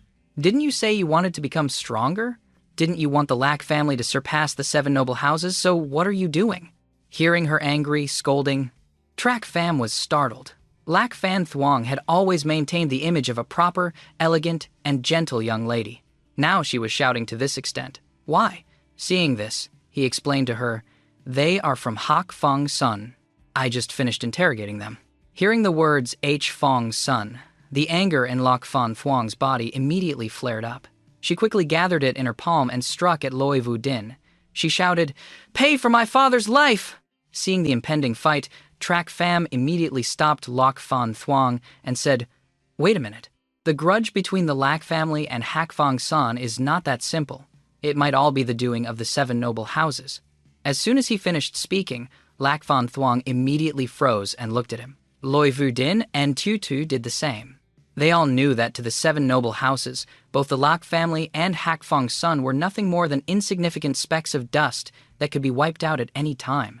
If it was really as he said, then they were just pawns that the 7 noble houses used to achieve their goals. Seeing them thinking, Track Pham continued, Miss Loi, I want you to take me to Hak Fong Sun. I want to clarify the reason for this matter. You want me to take you to the Hak Fong Sun camp? You're dreaming, Loi Vu Din snorted angrily.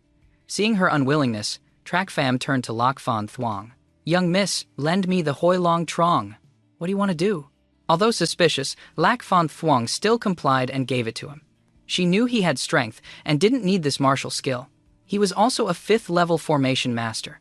He must have a reason. Your Hoi Long Trong. But it can't heal your Mountain Lord's illness. I just need you to take me to Hak Fong Sun to investigate the matter clearly. Maybe that Duong Min is lying to you. Duong Min easily instigated the Lac family's steward to rebel and was able to connect with Netherworld Valley. So, Miss Loi? Do you really know him well? Track Pham guessed maliciously. Track Pham gave the Hoi Long Trong to Loi Vu Din to show his sincerity. After a moment of hesitation, Loi Vu Din finally agreed. The man had already given her the family's treasure. There was no reason for them to deceive her. With that thought, she nodded at Track Pham. Seeing her agree, he smiled lightly and walked past. Suddenly remembering something, he coughed twice as a reminder. Miss Loi, you might get cold.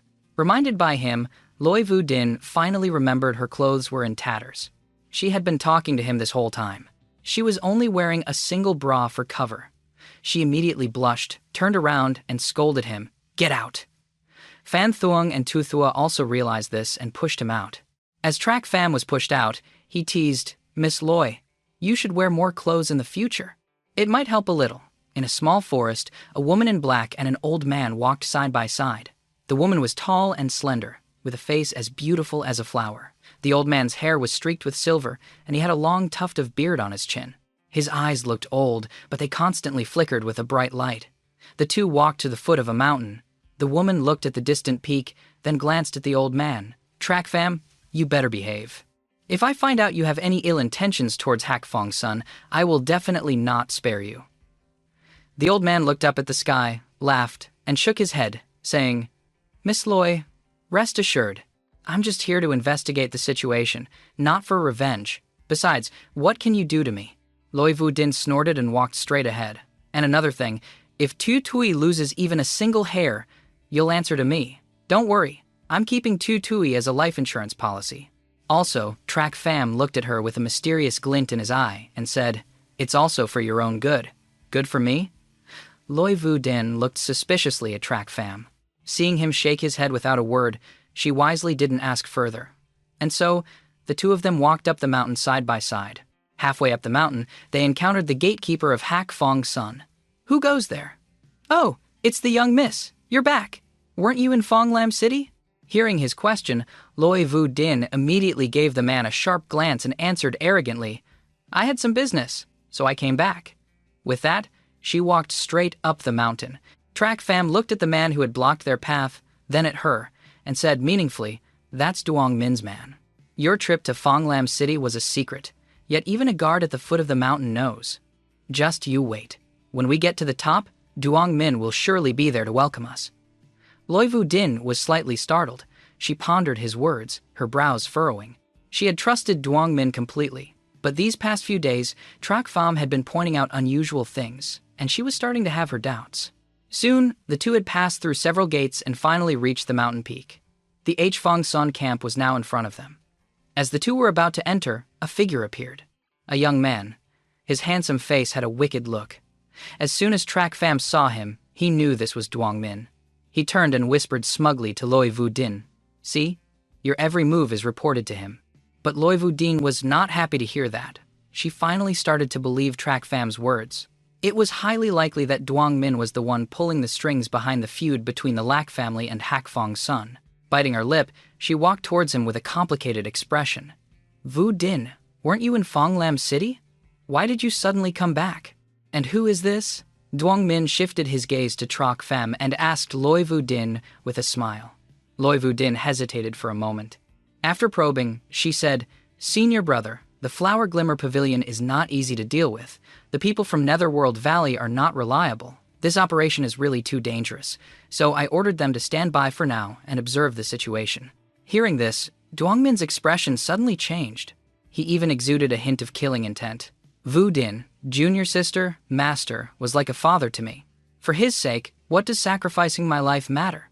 We are not people who cling to life and fear death. Besides, we must avenge our master. Of course, I understand this. It's just..." Loy Vu Din frowned and gritted her teeth. "Enough. Who is he? This is a second-grade alchemist I just invited. Maybe he can save my foster father." At this moment, Track Fam stepped forward and interjected between them.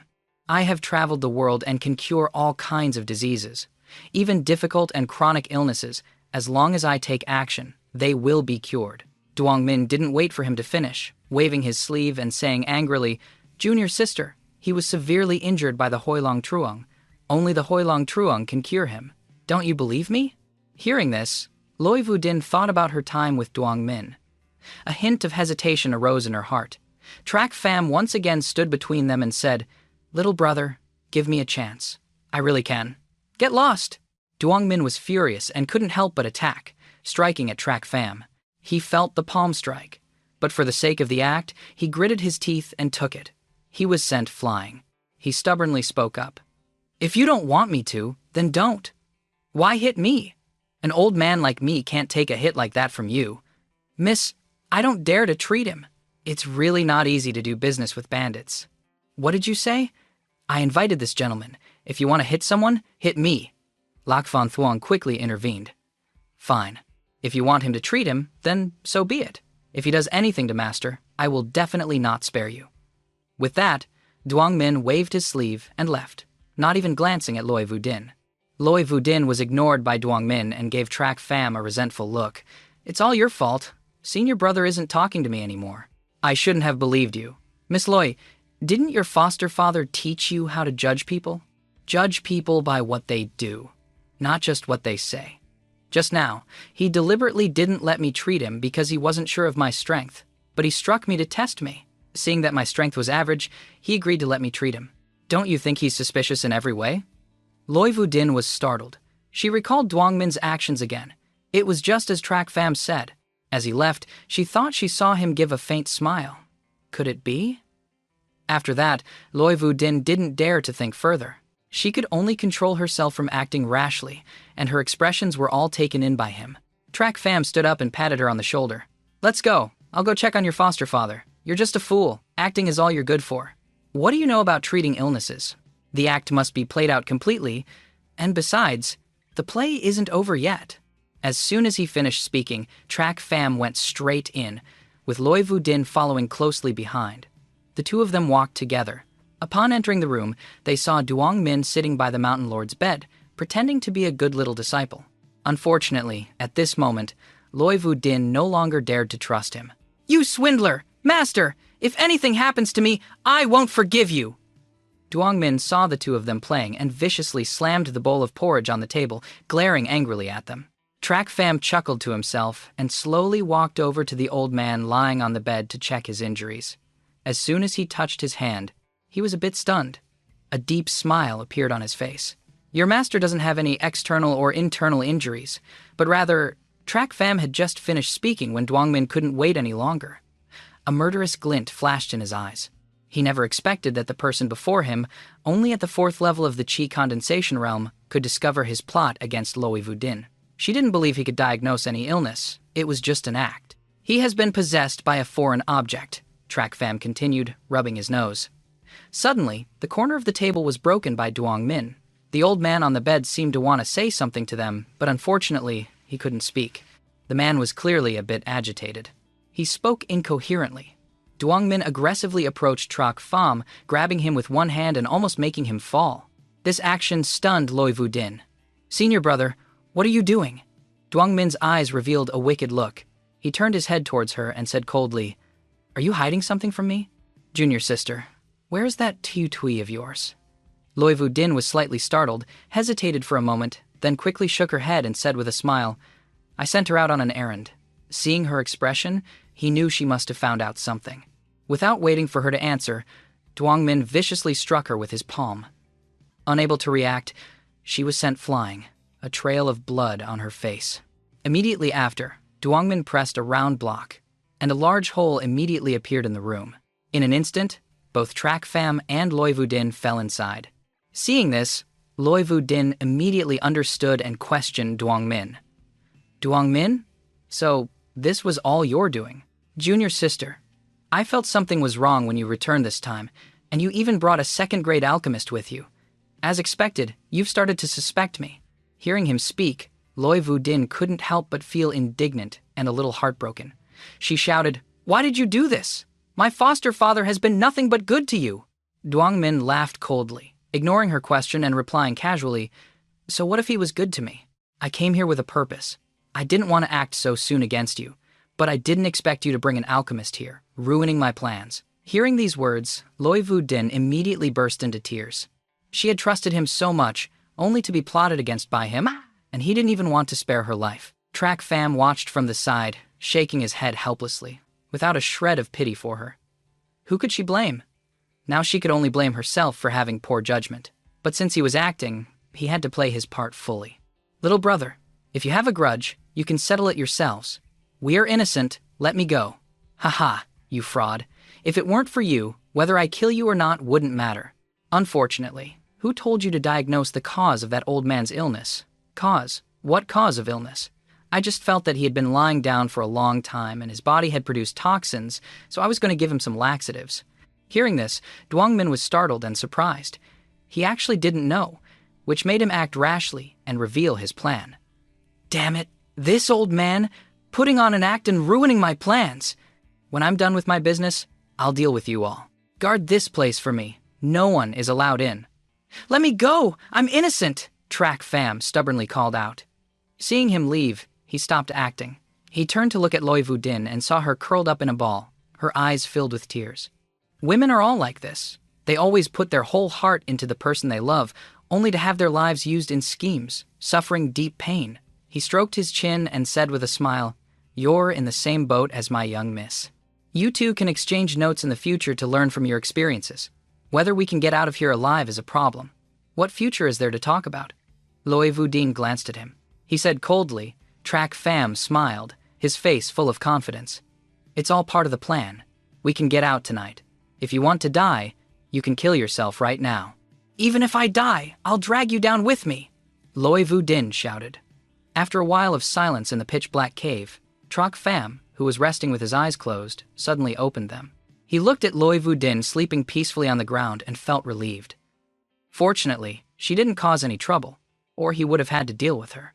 He immediately summoned his blood infant and gave a wicked smile. Go. As soon as the blood infant appeared, it silently entered the bodies of each guard, who then exploded without understanding what was happening. The lives of everyone on Hakfong Sun ended just like that, silently. Suddenly, a voice came from the body of the gate guard. Quick, open the mechanism and let us out, hurry! The other guard was surprised and asked, why is the voice of the person locked in the secret room coming from your body? But as soon as he finished speaking, the other person's body exploded. He was immediately terrified and turned to run, but a red light didn't spare him either. It quickly entered his body and spoke, open the mechanism, let us out. Seeing the tragic state of his comrade, his hands and feet trembled. He didn't dare to delay, abandoning everything and running inside. He opened the mechanism, releasing Track Fam and Loi Vudin. Below, Track Fam smiled wickedly. His goal was achieved, and the secret chamber door was open. He could now get out. He woke Loi Vudin. Miss Loi, your recovery is complete. If you don't want to die, follow me out. With that, he leaped out. Loi Vudin was astonished, not understanding how he could open the mechanism door. But hearing his words, she didn't care anymore and scolded angrily, you want me to die so badly? Then I'll live. As soon as she finished speaking, she also leaped out. The two of them left the mechanism safely. The guard, seeing the two of them, hurriedly knelt down. My lord, my lady, please spare me. I was forced by the young fortress lord? No, by that bastard Duong Min. Loi Vudin looked on, not knowing what had happened, and didn't speak. Track Fam waved his hand and said coldly, step aside. With that, he walked straight to the old mountain lord's sickbed, looked straight at the person lying there, and said, I can cure you, but from now on, you must obey me. Can you really cure my foster father's illness? Loi Vudin asked in surprise, hearing his words. Ignoring her, Track Fam saw the person on the bed move, but there was some hesitation in his eyes.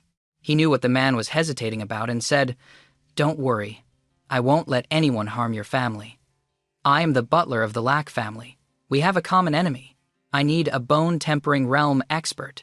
Seeing that he was about to agree, he curled his finger, and the blood infant flew out from the guard's body, heading straight for the body of the person on the bed. Seeing the red light fly out, the guard showed a look of fear. He had seen it make his comrade explode without a sound. Loi Vudin saw it and was shocked. She had also suffered under this red light. She reached out to stop him. What are you doing? Just treating his injuries? He answered calmly. You're saying this thing can treat injuries? Tell me what this thing is. She had only seen it, and she had fought it. Moreover, she knew very well how powerful it was. She had suffered and been humiliated because of this thing. Now, he was telling her he wanted to use it to cure her foster father. Of course, she wouldn't believe it. Knowing what she wanted to hear, Track Fam explained, a demonic creature. We demonic cultivators often refine demonic creatures. Whether for attack or defense, demonic creatures are extremely important. Do you know why I said before that he was possessed by a foreign object, and why Duong Min attacked us? Didn't you say you were just guessing? Now I know why you were fooled. Truly foolish. If we didn't say that, how could we have fooled him? He attacked us because it hit his sore spot. This old man can't move because a demonic creature has possessed his body, so I have to use my demonic creature to get rid of it. Just then, the person on the bed moved and spoke. Dinner, your foster father can speak now. Loi Vudin approached and saw a pure white insect slowly crawling out of the old man's body. Loi Vudin was startled. Seeing the insect's appearance, she became furious. So it was you who harmed my foster father and brought him to this state. Her body radiated anger as she viciously lunged at the insect. Suddenly, Track Fam shouted and grabbed her hand. She was startled, looking at him in confusion, only to see a hint of excitement in his eyes. What are you doing? Why are you stopping me from killing this thing? Loi Vudin asked, puzzled. What do you know? Track Fam cursed mercilessly, took out a small box, and put the insect inside. He really hadn't expected to gain so much from this trip to Hfangsan. This insect is the cold pond snow silkworm, which grows in extremely cold places and is incredibly rare. Most people in the demonic path raise it as a goo worm. However, even in the sacred domain, few people know about it. The cold pond snow silkworm has a fatal talent. If it parasitizes a host, unless the host dies, it will find a new host. Otherwise, there is no way to get rid of it. Just now, he used the blood infant with the Thien Ma Dai Huakuet to exterminate its larva, making it think the host had died so it would crawl out. Now that it's in his hands, he will definitely turn it into the most terrifying creature in the world. After thinking, he turned to Loi Vu Din and said, "Quick, carry this old man. We're going back to Fonglam City." Track Pham glanced at the remaining guard and smiled. "Thank you for opening the mechanism for me. However, you've outlived your usefulness." With that, without waiting for a reply, he struck, completely blowing the man to bits, not even leaving a corpse. Seeing Loi Vu Din about to intervene, he turned and said, "Can't bear it? If the news of you saving him gets out, you'll be in danger." Dinner. He's right. The old man on Loi Vu Din's back spoke up at this moment. "Butler, Track, thank you." At this point, Loi Vu Din was completely in awe of him.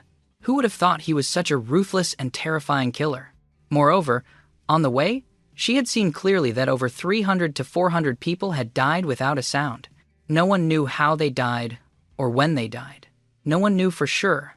Except for that person, she now didn't know if cooperating with him was beneficial or not, but she truly understood that opposing him meant certain death.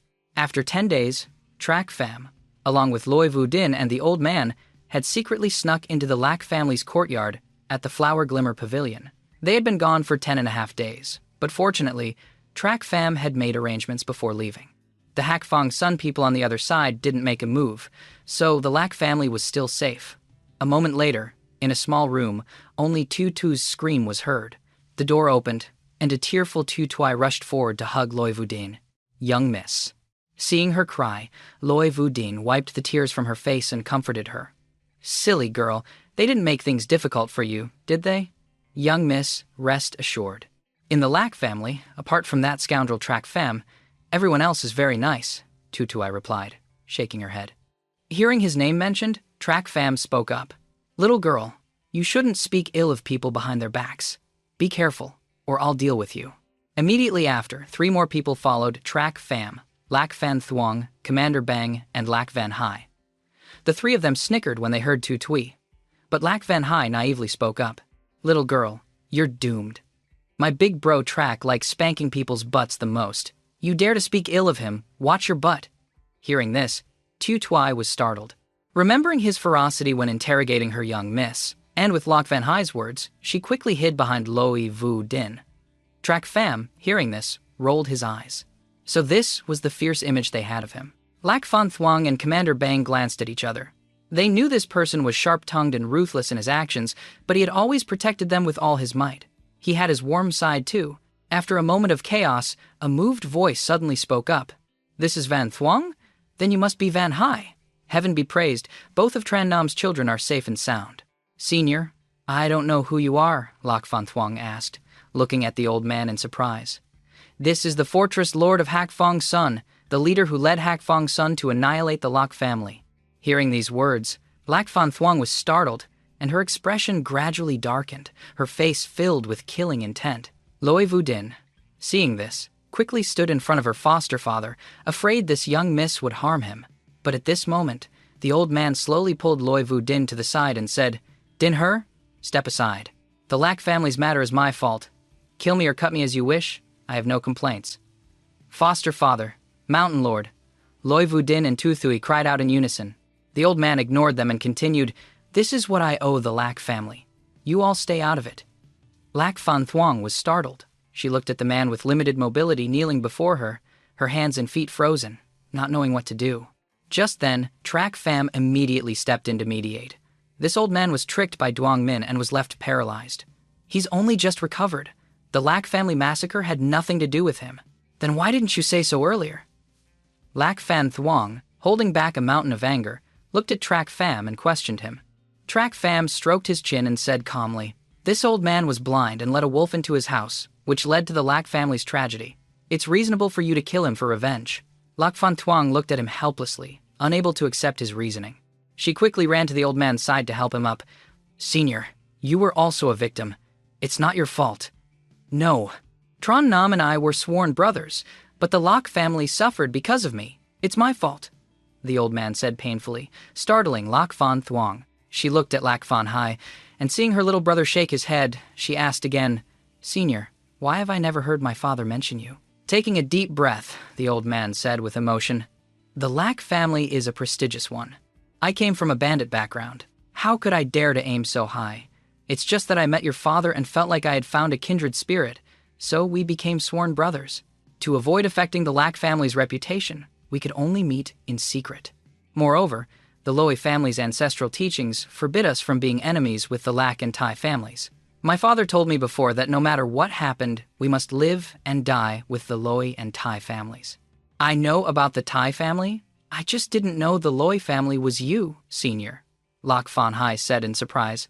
"Father never mentioned you, Senior." Lak Fan Thuong asked suspiciously, "Father said this is a secret among men. He wouldn't tell women, let alone others. Could it be that the ancestral teachings of the Loei and Lak families are only passed down to the family heads?" Trak Pham asked, listening silently. He pointed to the crux of the matter and asked, "That's right. This ancestral teaching is passed down to each generation's family head. Unfortunately, I have no children to pass it down to now. Besides, Tran Nam and I were friends. How could I harm the Lak family?" Hearing this, Trak Pham frowned. Lao Bao said, "Does the old man's Loei family have any inherited martial arts?" The old man nodded and replied, "Yes, the spirit rank martial art, the thunderous finger, is the Loei family's ancestral art. I've passed it down to Dinher, but the jade slip was stolen by Duong Min." Trak Pham clapped his hands, finally understanding. He immediately said to them, "So that's it. This is what they were after. Stay here and wait for me to return." With that, he strode out the door, leaving only his back and the confused crowd behind, wondering what he was up to now. He arrived at the Flower Glimmer Pavilion's headquarters. It was still a taller building, with the same 2 guards. This time, as soon as Trak Pham arrived, he walked straight in, and no one dared to stop him anymore. He walked to a branch courtyard and saw Long Kiet and Long Kwai standing in front of the door, and shouted loudly, "Brother Ku!" Long Kwai saw him shouting loudly, afraid he would disturb the person inside, and angrily scolded, "Shut up! Uncle Ku is not seeing guests today. Get lost!" Seeing her blocking his way, he didn't care and waved his hand to rush forward. "I'm not a guest either. I have something important to tell Long Ku. Move aside." "What important matter could you have? Don't think you can act recklessly just because Uncle Ku values you. This is the Flower Glimmer Pavilion." Long Kui, seeing him still trying to force his way in, joined forces with Long Kiet to block him. Long Kiet, seeing the two about to argue again, stepped in to mediate. "Brother Trak, Uncle Q won't see you today. You should go back." Seeing this situation, Trak Pham realized that forcing his way in would be useless. He chuckled lightly. "Little girl, do you know where I went today? Men like you, where could you go? A few days ago, you brought back 2 beauties. You must have been doing something with women, right?" He couldn't help but smile. "I'd like to, but I'm not as elegant as Miss Long. Actually, I went to investigate the movements of Netherworld Valley.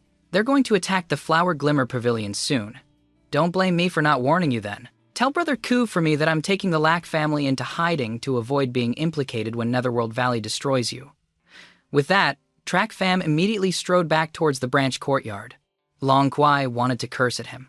The Flower Glimmer Pavilion had helped the Lak family so much, and not only was he not grateful, but he was also cursing them. She was about to scold him when Long Ku's voice came from inside. "Invite Brother Trak in." Hearing this, Trak Pham smiled smugly. "No need to invite me. I'll let myself in." Jack Pham walked straight inside. He saw Long Ku sitting in the main hall, smiling at him. "Brother Trak, what brings you to see me? Let me remind you, if you're here to talk about trivial matters, I won't forgive you." He couldn't help but rub his nose, refusing to comment, and said with a smile, "Netherworld Valley is about to attack. Is this a big or small matter?" As soon as he heard the news, before Long Q could react, 2 figures with powerful auras suddenly appeared behind him, even more terrifying than Long Q. A strong aura immediately shot towards Trak Pham. Trak Pham was caught off guard and couldn't defend himself, slowly retreating. This aura belongs to a master of fire-based techniques, and the other has a diamond body. The The strength of these two is unfathomable. But they are not far from the divine illumination realm. They are considered the number 1 and 2 experts on the continent, as expected of the Flower Glimmer Pavilion, truly one of the 7 noble houses. To have such powerful experts guarding it. After a long silence, they withdrew their auras and looked at him cautiously. "You're the young man that old Ku can't stop praising. Track fam, I hear you're a 5th level formation master." "That's right. I only know a little about 5th level formations. I'm afraid it's not enough to catch the eyes of you two seniors." Nodding, Track fam spoke respectfully. "A 5th level formation master is highly honored in the Flower Glimmer Pavilion. Since you've come, we 2 elders must be respectful to you." Hearing his confirmation, the golden-haired old man smiled, his face full of fiery energy, and replied. At this moment, the red-haired old man spoke up. "Hey kid, old Ku said you're very arrogant. You said you'd make a small family surpass the 7 noble houses in 10 years. The moment you met, you called him Brother Q 1 time, Brother Q 2 times. You are indeed very arrogant. But why do you seem so meek in front of us?" Hearing this, Track fam gave a faint smile and said, "I've met Brother Ku many times. I know him well. But this is my first time meeting you two. How can I treat you with the same attitude as I treat Brother Q?" Hearing this, the 2 old men were startled and looked at him differently. But Long Ku was so angry he was trembling. "You brat, so you're just a sycophant. I thought you were arrogant with everyone, but it turns out it's only with me. You back down when you meet someone powerful. I'm arrogant with Brother Q because I consider him one of my own. Brother Q is a broad-minded senior who won't hold it against me. If I were to encounter a narrow-minded person, wouldn't being arrogant with them be seeking death? That's just foolish." The 2 old men beside him kept glancing at Track fam. He was indeed just as old Siyu had said. He understood people's hearts and flattered without leaving a trace. Hearing his words, even if old Ku was angry, as a senior, he wouldn't hold it against him. Truly clever. I like this kid. After hearing him speak, the red-haired old man laughed heartily in admiration. "If I didn't know your intentions with the Flower Glimmer Pavilion, I would have taken you as my disciple." The golden-haired old man also nodded in agreement, smiling faintly at him. Hearing this, Track fam sneered. He, the great demon emperor of the sacred domain, even in his fallen state, wouldn't deign to look at this matter. Becoming a disciple of someone in the divine illumination realm? Impossible. It would be more reasonable for him to guide them. It wasn't their place to act superior to him. "Right, you just said that people from Netherworld Valley have arrived. Is this true?" While he was thinking, the golden-haired old man spoke again. Seeing that they had gotten to the main point, Track fam nodded slightly in confirmation. "Half a month ago, I discovered 2 very strong auras at the Tan family's residence, in addition to Elder Gion. It's just that I was out on business these past few days and didn't have time to monitor them. I don't know if they've brought more people since then. It's not clear. The more the merrier. We'll make sure they come, but don't leave." As soon as he finished speaking, Long Q fiercely slammed his palm on the table, his eyes filled with killing intent, and he roared angrily. The golden-haired old man looked at Long Q's action, but remembered, and shouted coldly. Then looked at Track fam. "Little brother, how do you know?" "I have my ways, which I can't reveal." Hearing his question, Track fam was unwilling to tell them, shaking his head and smiling. Having received reliable information from Track fam before, Long Q clearly trusted him much more. He nodded firmly and said to the golden-haired old man, "Third brother, his intelligence is very reliable. He was the one who informed me that Gion fam had come here. I went to confirm it myself, and it was just as he said." The old man with the bun frowned. Similarly, the red-haired old man looked at each other, then at Track fam in surprise. "Oh, little brother, you really surprise me. I wonder who your master is." "The Tyrant of Su-Am." He wanted to avoid future trouble, so he gave them a name. In the sacred domain, this name would be associated with the Su-Am demon emperor, but mortals would surely have never heard of it. After all, this place was too far away to have reached the level of knowing the titles of the 10 ancient emperors. As expected, this name left them baffled, seeming profound and mysterious. They didn't press further. "Your master must be a reclusive expert. Otherwise, he couldn't have raised such a young 5th-level formation master as you, Brother Track."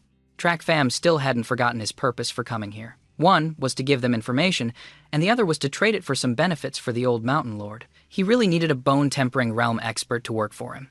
"Right, Brother Q, do you still have any recovery pills?" Seeing that he had provided them with useful information, Seiyu didn't hesitate to give it to him. With the pill in hand, he didn't want to waste any more time and immediately wanted to leave. "Thank you, Brother Q, and the two seniors. I'll be leaving now." "You rotten brat, so that was your only purpose. You interrupted our meeting." Seeing him achieve his goal and leave, Long Q was a bit angry and shouted. Long Q angrily scolded him, but he didn't care. Just waved his hand and said, "I'll give you another piece of intel. Netherworld Valley will make a move in the next 2 days. Prepare your defenses." With that, Track Fam laughed loudly and walked towards the door, leaving only his back for the two astonished old men. They assessed him. Old Q, Old Wu. This person is not only clever and witty, but every word he says is very careful and deeply calculated.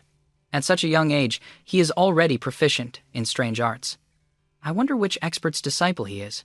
In the future, the Flower Glimmer Pavilion must befriend him. At the same time, Track Fam didn't care how they assessed him. At this moment, he returned to the Lac family's courtyard. Previously, Lac Fan Thuong had learned everything from Old Master Lowy. As soon as he returned, he gave the pill to the Mountain Lord of Hak Fong's son.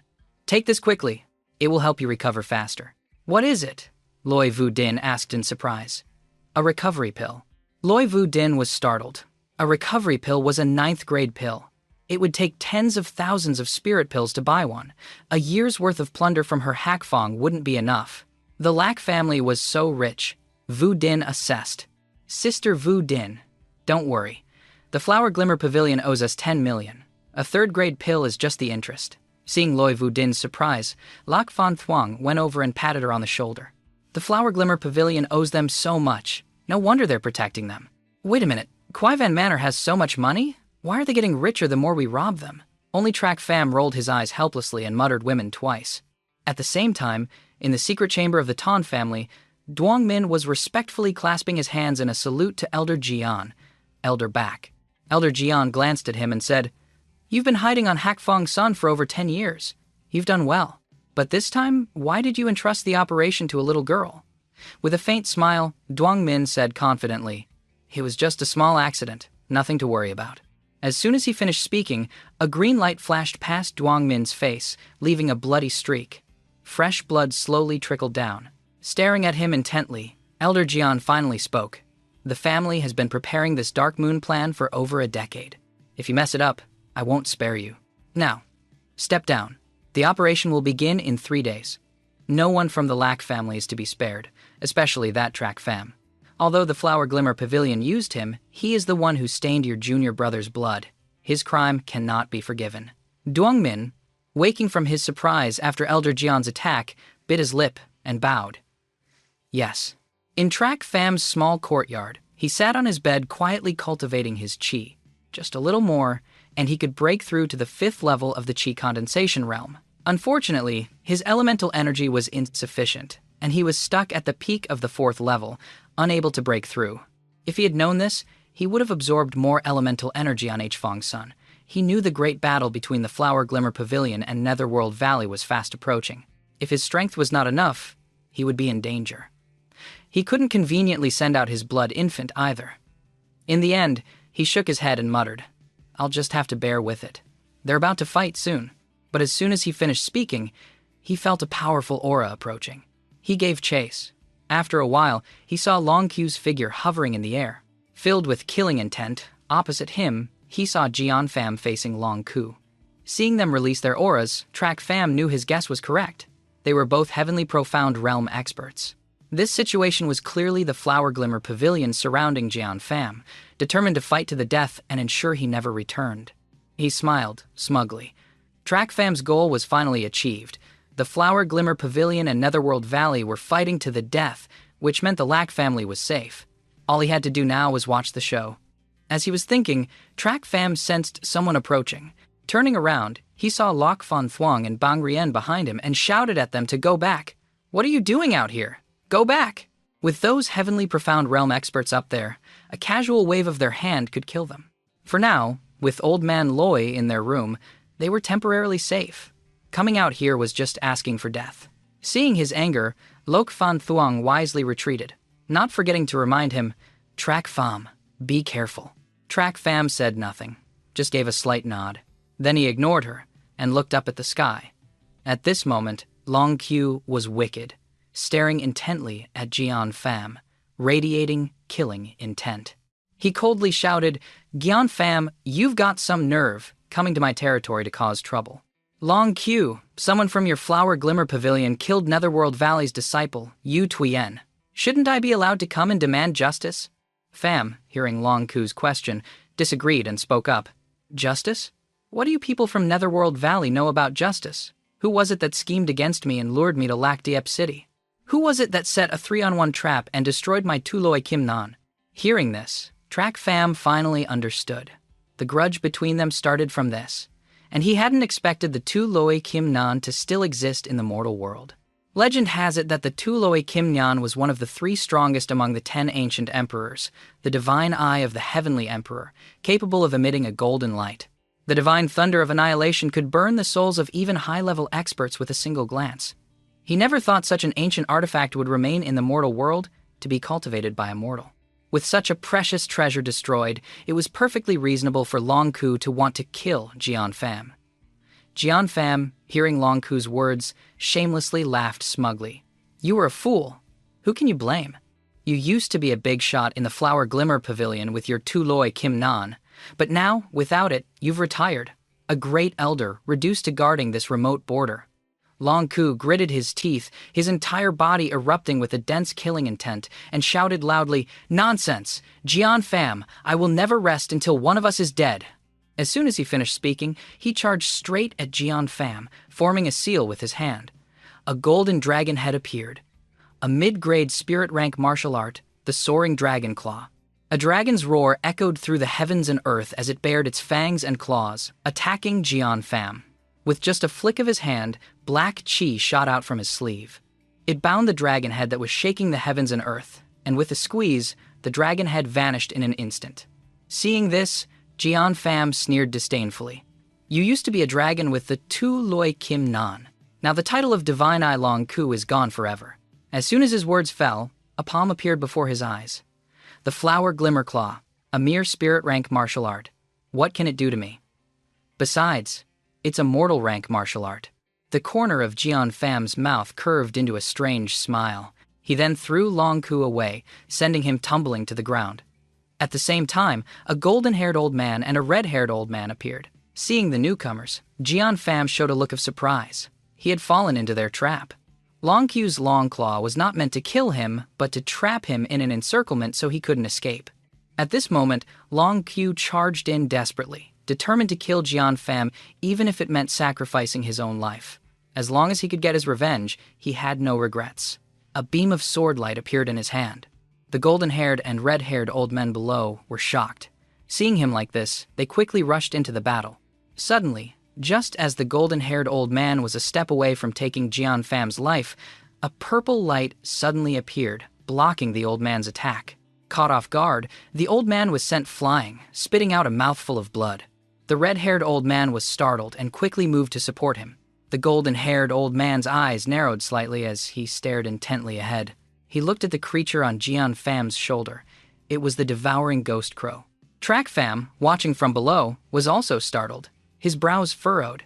He hadn't expected Jian Pham to be cultivating by refining the demonic creature, the devouring ghost crow. It wasn't too powerful, but it could devour all things depending on their attributes. Its strength or weakness depends on its master.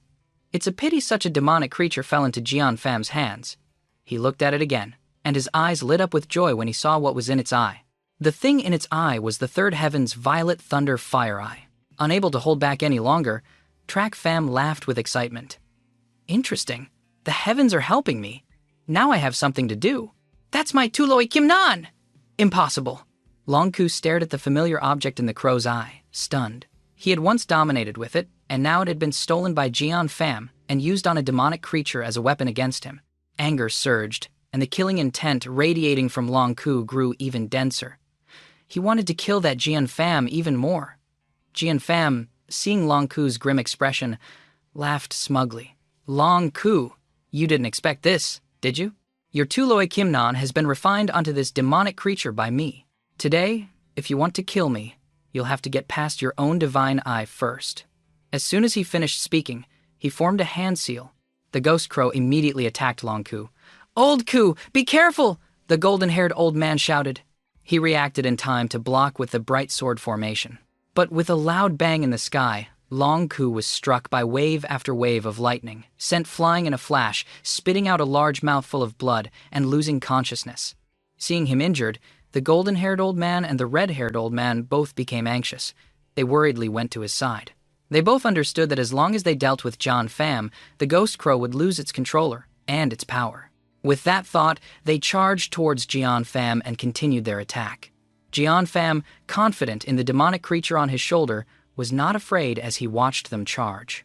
He sneered and continued to form his hand seals. The three great experts clashed, creating a massive explosion in the sky. But unexpectedly, the golden-haired and red-haired old men were knocked back. Blood trickled from the corners of their mouths. Track Pham, below, was just as shocked. The Tuloi Kimnan was indeed powerful. It could render three heavenly profound realm experts powerless to resist. Seeing this situation, the chances of the Flower Glimmer Pavilion's failure were too high. The Lack family would surely be finished. He had schemed for so long, he couldn't let it fail at this crucial moment. After some thought, he decided to risk sending out his blood infant. When the situation is favorable, he can make his move. At this moment, Jian Pham looked at the heavily injured Flower Glimmer Pavilion members and couldn't help but laugh smugly. The Tu Loi Kim Nhan is indeed good. Even with the three of you, you can't touch a single hair on my head. Two other people appeared in front of Jian Pham at this moment, looking wicked. Long Si Yu and the other two's expressions darkened. The three great elders of the Flower Glimmer Pavilion were being looked down upon by others. If they didn't succeed today, their Flower Glimmer Pavilion would have no place in Fanglam City anymore. The golden-haired old man then stepped forward, sighed, and said with a hint of killing intent, "Just a demonic creature and a stolen Tu Loi Kim Nhan? And you think you can defeat the three of us? You're too confident. Old Ku, Old Wu, you two stay put. I only need one breath to take their three heads. Today, I will show you what my golden serpent coiling dragon heaven and earth shattering technique is like." With that, the old man roared again. "Golden rank high-grade martial art, dragon tail whip?" Hearing these words, the red-haired old man and Long Ku's hearts trembled. They knew the golden-haired old man was getting angry and returned to his side. Among the 9 great elders of their Flower Glimmer Pavilion, the golden-haired old man was the strongest. At this moment, Jian Pham was fully focused on dealing with the golden-haired old man. Finally, realizing the danger, he ordered everyone to charge. Netherworld entangling chains. He had underestimated this person's strength. His power was indeed very strong. The three of them together were only evenly matched with him. But just then, Jian Pham suddenly thought of something and roared, "Third elder of the Flower Glimmer Pavilion, die!" With that, he ordered the ghost crow to continue attacking the third elder. Right at this moment, Track Pham saw the perfect opportunity. He secretly sent his blood infant behind the battle. A murderous glint flashed in his eyes. He would not let the Flower Glimmer Pavilion lose. "Taking your life while I have the chance. I will not let the Flower Glimmer Pavilion lose this battle." Jian Pham was laughing maniacally in the sky, the ghost crow viciously attacking the three from the Flower Glimmer Pavilion. Suddenly, a red light shot towards him and entered his body. By the time he realized it and tried to circulate his energy to get out, it was too late. In a flash, he found himself at a disadvantage against the Flower Glimmer Pavilion's attack. He thought it was a sneak attack from the Flower Glimmer Pavilion. Seeing the situation was not in his favor, he cursed under his breath and took the initiative to retreat. But the three old men from the Flower Glimmer Pavilion wouldn't let him go so easily and quickly gave chase. After succeeding, Track Pham immediately recalled his blood infant, smiling smugly. "This grudge, I'll just pin it on the Flower Glimmer Pavilion." "Your grudges are already numerous. One more won't make a difference," Track Pham thought to himself. Remembering the Tuloi Kim Nhan on the ghost crow, he was very pleased with it. He would definitely find a way to get it back. The opening act has just begun. At the same time, a group of black-clad figures suddenly appeared, heading towards the Flower Glimmer Pavilion. The leaders were several bone-tempering realm experts. However, the Flower Glimmer Pavilion was prepared. They were just looking for death. On this side, Long Ki led his men into battle. The two sides clashed for a moment, and then Long Ki led a group of ambushers forward. They were waiting for the people of Netherworld Valley to ensure none of them would return alive. "Brother Kiet, kill them all!" Long Kwai shouted. And Netherworld Valley finally realized something was wrong and immediately retreated. Long Kai and Long Kwai also led their men in pursuit. Surely Long Kwai can defeat Long Kwai. Track Fam stood to the side, watching everything. He guessed the intentions of the Netherworld Valley group, luring the tiger away from the mountain. During this battle with Netherworld Valley, no one would pay attention to the small Lack family in the small courtyard. Once the battle started, the Lack family would be unprotected, and Netherworld Valley would send Dwangmin's group to annihilate them. A good plan indeed, but unfortunately, it couldn't escape the eyes of the Demon Emperor Track Fam. A moment later, Dwangmin appeared in sight with a group of men from Hak Fong Sun, a slight smile on his lips. Track Fam chuckled and shook his head. "This way is blocked, gentlemen. Go back quickly to avoid a pointless sacrifice." Seeing the person suddenly appear, Dwangmin asked defensively, "Are you from the Lack family?" "I am the butler of the Lack family, Track Fam." Track Fam answered calmly, not at all surprised. Dwangmin's lips twitched slightly, and he laughed maniacally. "So, you're Track Fam. I didn't expect you to deliver yourself to my doorstep. Men, take his head. The young master will reward you handsomely." With Dwangmin's order, someone immediately rushed forward to attack Track Fam. Glancing lightly at the man, Track Fam couldn't help but sneer.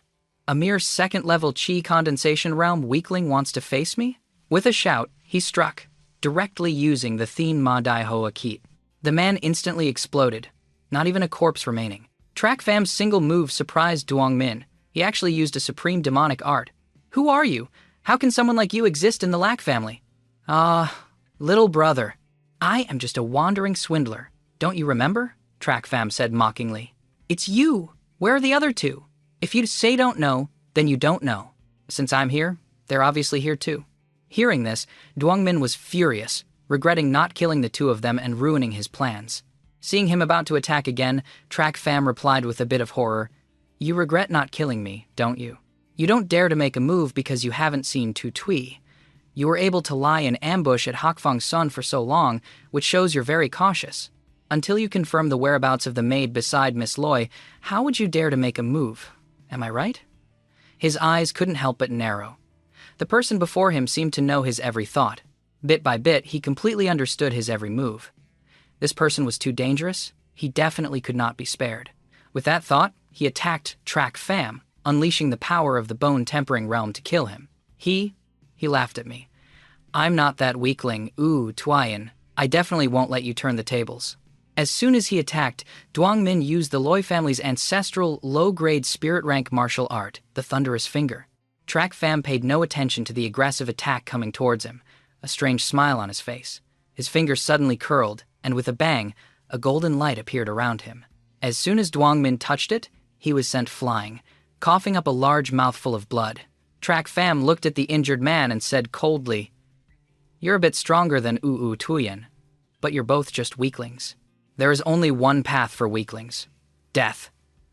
As soon as he finished speaking, Track Fam immediately formed a seal with his hands. A golden dragon appeared and viciously attacked Dwangmin. Just then, Loy Vu Din's shrill scream rang out, "Stop!" But Track Fam had never paid attention to others' words. What he did was his decision. The hand seal continued. But just then, the golden dragon was suddenly bound by chains from nowhere, and a figure appeared along with them. Seeing his move was unsuccessful, Loy Vu Din ran over and said, "I told you to stop just now. Why didn't you stop? The person in front of me is my enemy. He must die." "Why should I listen to you?" Track Fam replied, not even glancing at her. He stared intently at the figure that had appeared in the air. Suddenly, the figure spoke. "You Min, step back. I, Elder Van, want to end him myself." Dwangmin bit his lip, swallowing the blood in his mouth, but he was caught off guard and sent flying by a wave of the black-clad man's hand. "You think you're worthy? Before, I saw that your schemes and talent were superior, but compared to this kid, you're not even an ant. Go back to Netherworld Valley." With that, he turned to Track Fam and said, "Track Fam, I'll give you a chance to join my Netherworld Valley. We'll forget the grudge between us." Hearing this, Track Fam said, "I'll give you a chance to join my Netherworld Valley." Track Fam couldn't help but sneer. "You think you're worthy?" The man in black, seeing Track Fam's unwillingness to obey, stretched out his hand and attacked the group of Hakfong Sun people behind him. A black light appeared. The group was immediately bound, screaming in agony. Just like that, the entire group lost their lives. He threatened, "If you don't want to end up like them, then come with me." As soon as he finished speaking, Track Fam stroked his chin, laughing. You people from Netherworld Valley don't all rely on Hakfeng Sun to act for you? Why do you want to kill them now? The man in black, hearing his question, thought he had agreed to his proposal.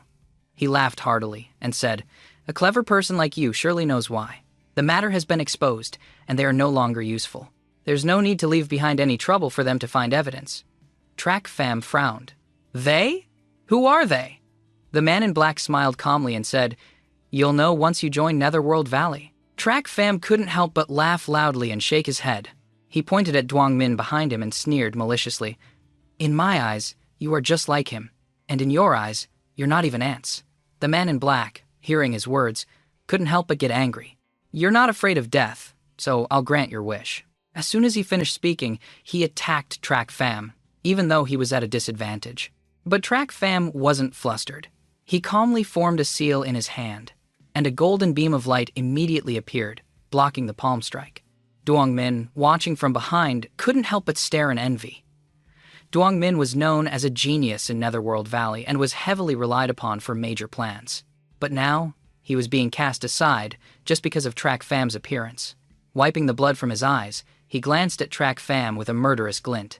"Track Fam, you just wait for me." With that, he turned and ran. Loi Wudin, watching the battle from behind, saw him trying to escape and immediately gave chase. Soon, both of their figures vanished from sight. Track Fam, in the midst of the battle, was defending against the other's attack while also keeping an eye on her actions. He shook his head helplessly and sighed. "Silly girl, I can't bear to see her in danger." He then sent his blood infant out to follow her. After ensuring Loi Wudin was safe, he focused back on the battle.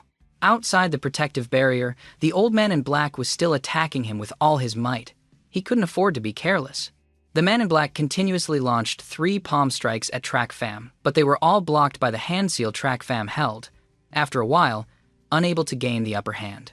He was finally a bit surprised and said, "At such a young age, you can already master the 3rd level formation, the coiling dragon formation.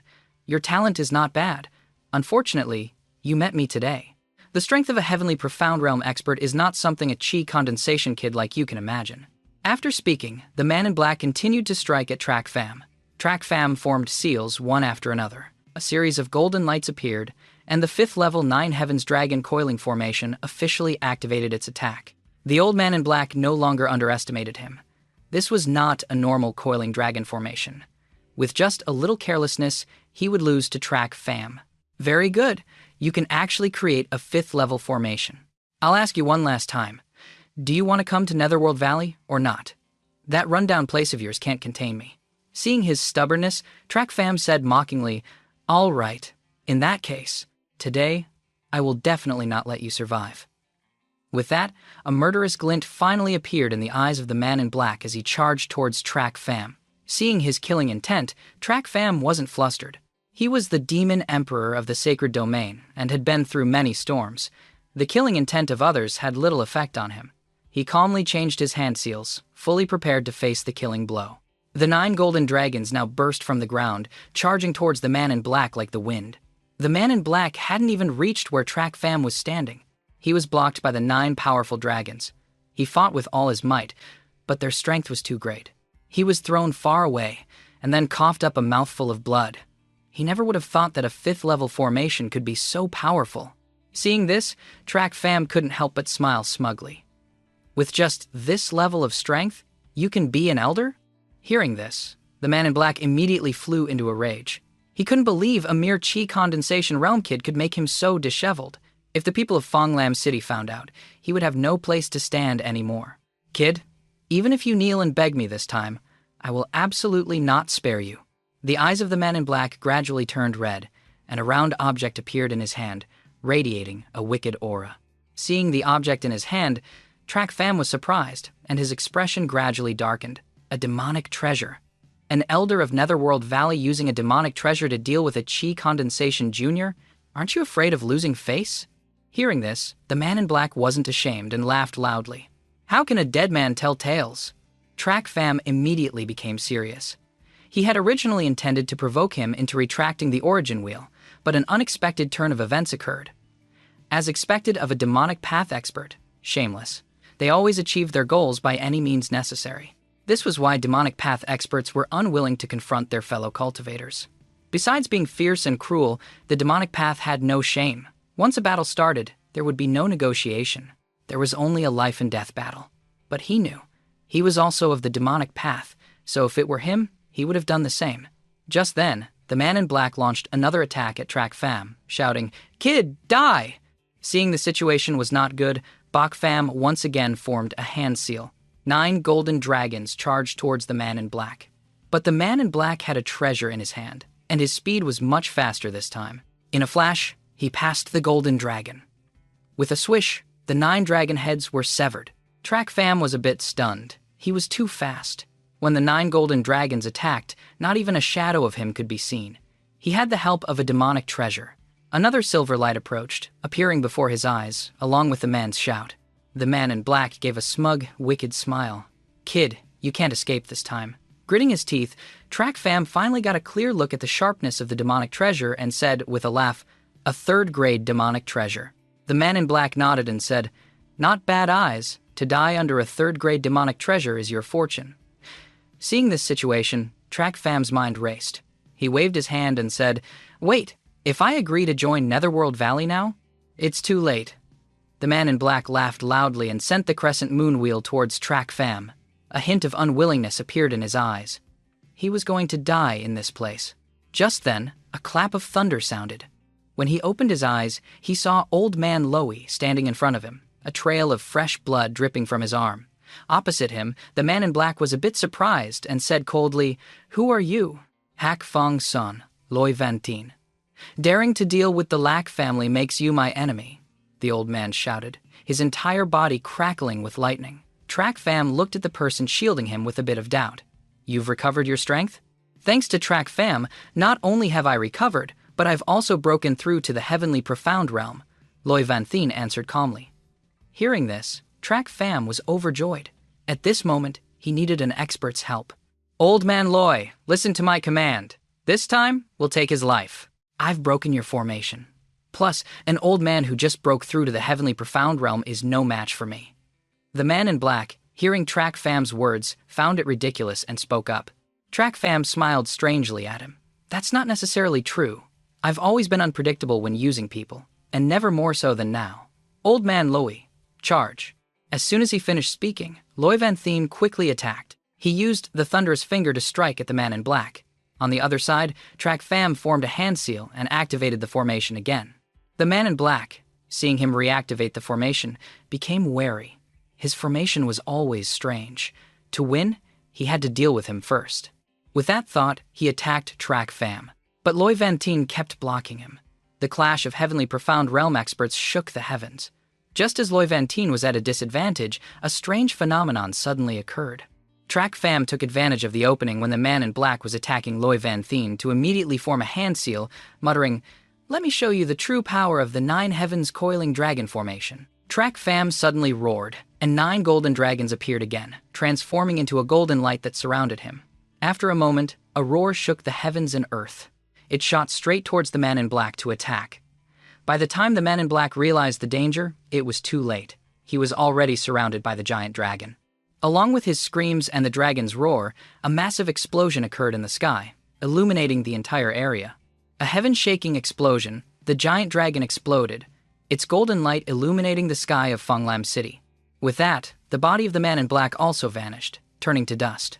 100 miles away in the forest, 2 black-clad men from Netherworld Valley were fighting and retreating under the attack of Long Ku's group. Suddenly, they saw the golden light explode in the direction of the Flower Glimmer Pavilion and froze for a long time. The 3rd elder of the Flower Glimmer Pavilion spoke up. "What's happening?" "I don't know. Could there be another expert fighting? But what kind of expert could unleash such a stunning move? Something's wrong. Something's happened at the Flower Glimmer Pavilion. Quick, retreat!" Hearing the 3rd elder's words, Long Ku was a bit reluctant.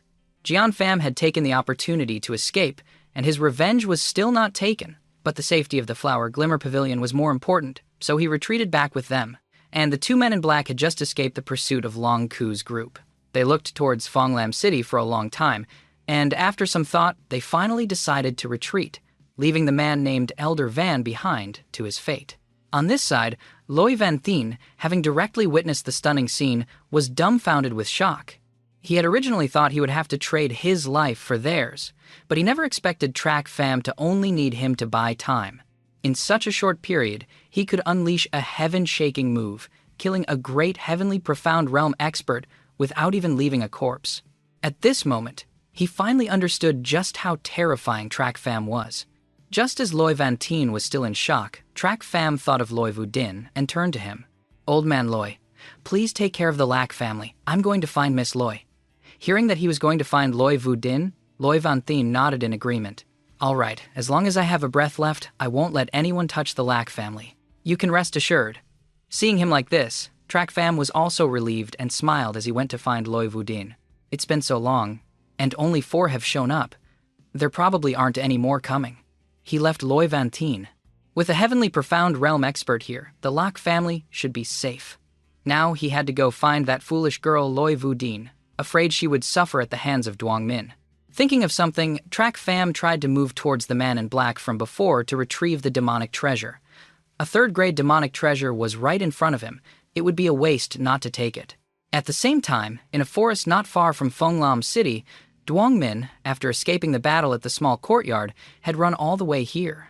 His injured body couldn't hold up, so he stopped to rest. Loi Vu Din finally caught up. Seeing him about to escape, she ran to block his way. "Stop!" Duong Min was resting. Hearing the voice, he immediately became alert and turned his head, but only saw Loi Vu Din alone. He said smugly, "Junior sister Duong, you dare to come here alone to stop me?" Seeing him smile, Loi Vu Din immediately became furious and shouted, "Today, I must clean up the sect on behalf of my foster father and kill you, you traitor! Even if I die, I'll drag you down with me. I want to know, did you ever like me? I am a genius disciple of Netherworld Valley. Even if I were to marry, it would have to be within the 7 noble houses. A woman like you, are you worthy?" Hearing his words, Loi Vu Din gave a bitter smile, tears appearing on her face. "All right then. Then let's end this completely today." With that, Loi Vu Din unleashed her elemental energy and quickly attacked Duong Min. Wave after wave of lightning shot towards him, but the difference in strength between them was still too great. After just a few exchanges, she was at a disadvantage. Just as Duong Min was about to strike her, a red light suddenly appeared and attacked Duong Min. By the time he realized it, he had been sent flying. His internal injuries worsened, and he coughed up a mouthful of blood. It wasn't until Duong Min was injured that Loi Vu Din finally saw what had saved her. She was a bit surprised to see it. It was Track Fam's natal blood infant. She never thought he would use his own treasure to save her life. At this moment, she finally understood a few things. Seeing the situation was not good, Duong Min could no longer be smug. He opened his mouth to beg her, "Vu Din, junior sister, please show mercy. Have you forgotten the good times we had? Have you forgotten how I usually treated you?" Loi Vu Din, hearing him mention the past, smiled slowly. A second ago, he had denied their past. The next, he was using it to beg her. How shameless could he be? Because of this, I must kill you even more now. But just then, a loud explosion rang out, blocking Loi Vu Din's attack. After the smoke cleared, a figure appeared. It was the elder of Netherworld Valley. As soon as he appeared, he asked Duong Min, "How did you end up in such a pathetic state? What about the plan?" The plan? Duong Min thought of something and stammered a reply. Seeing his hesitation, the elder guessed that the plan had probably failed. But at this moment, it no longer mattered. "It's best to retreat first." "All right, let's retreat for now. But before we go, I have to kill this girl." With that, the elder launched an attack at Loi Vu Din. Facing a heavenly profound realm expert for the first time, she was startled. Just as she thought she was about to die, a silver light suddenly flashed by. The elder, seeing this, wisely retracted his attack and retreated. By the time the elder looked up again, he saw a figure standing there with a half smile. He smiled mockingly at him. An elder of Netherworld Valley bullying a junior here. Loi Vu Din was surprised to see Track Fam arrive, and a sense of security washed over her. Just like before, when he silently killed the people of Hakfong's son and brought her and her foster father out safely. Track Fam. In contrast to Loi Vu Din's joy, the elder was not happy. The person before him had ruined many of his plans. He couldn't be happy. He shouted, "It's you again! And how did this demonic treasure end up in your hands? Where is Elder Van?" Hearing him mention that person, Track Fam smiled slyly. "Take a guess." The elder was shocked. not daring to believe his own speculation that Elder Van had lost to a mere chi condensation realm kid. But seeing the demonic treasure in Track Fam's hand, he ignored Elder Van's death and wanted to snatch the treasure back. He didn't want a treasure of Netherworld Valley to fall into the hands of an outsider. Seeing the expression on the person's face, Track Fam knew exactly what the other party wanted. His lips curled up. He used sound transmission to speak to Loi Vudin. Loi Vudin, this is sound transmission. Listen to me in a moment. Aim for his heart meridian. Then close your eyes. Use the thunderous finger and stab straight in. You don't need to worry about the rest. Hearing this, Loi Vudin was startled and looked at him. A great expert of the profound realm was in front of her. How could she possibly succeed? One strike, and death would await her. She knew Track Fam had always been unscrupulous in achieving his goals. Perhaps he wanted to use her as a scapegoat so he could kill the other person. But she didn't care. Having chased him this far, she didn't expect to get back alive anyway. She nodded. Receiving her consent, Track Fam flicked his finger, returning the blood infant to his body, and shouted, "Attack!" As soon as the shout came out, Track Fam immediately made his move. Behind him, Loi Vudin also used the thunderous finger to stab at the Elder. Seeing this, the Elder was thrilled. They actually dared to attack him first. The strength of a heavenly profound realm was not something their chi condensation realm could withstand. The only thing that could harm him was the crescent moon wheel in Track Fam's hand.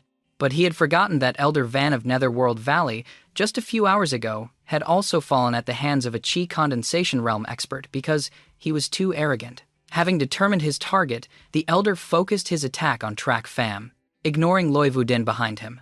This feint might work on others, but not on me. Don't play your main attack sub-attack game with me. I won't fall for it. Hearing him speak, Track Fam replied disdainfully, "But you still fell for it, didn't you?" As soon as his words fell, Jian Fam was utterly shocked. He had always been on guard against him. How could he have succeeded? But at this moment, a red light shot towards his body, causing him to scream and freeze his movements. "It was you last time, too." "Well played, kid. You're the one who cost me an arm. When I force this thing out, I'll settle old and new scores with you."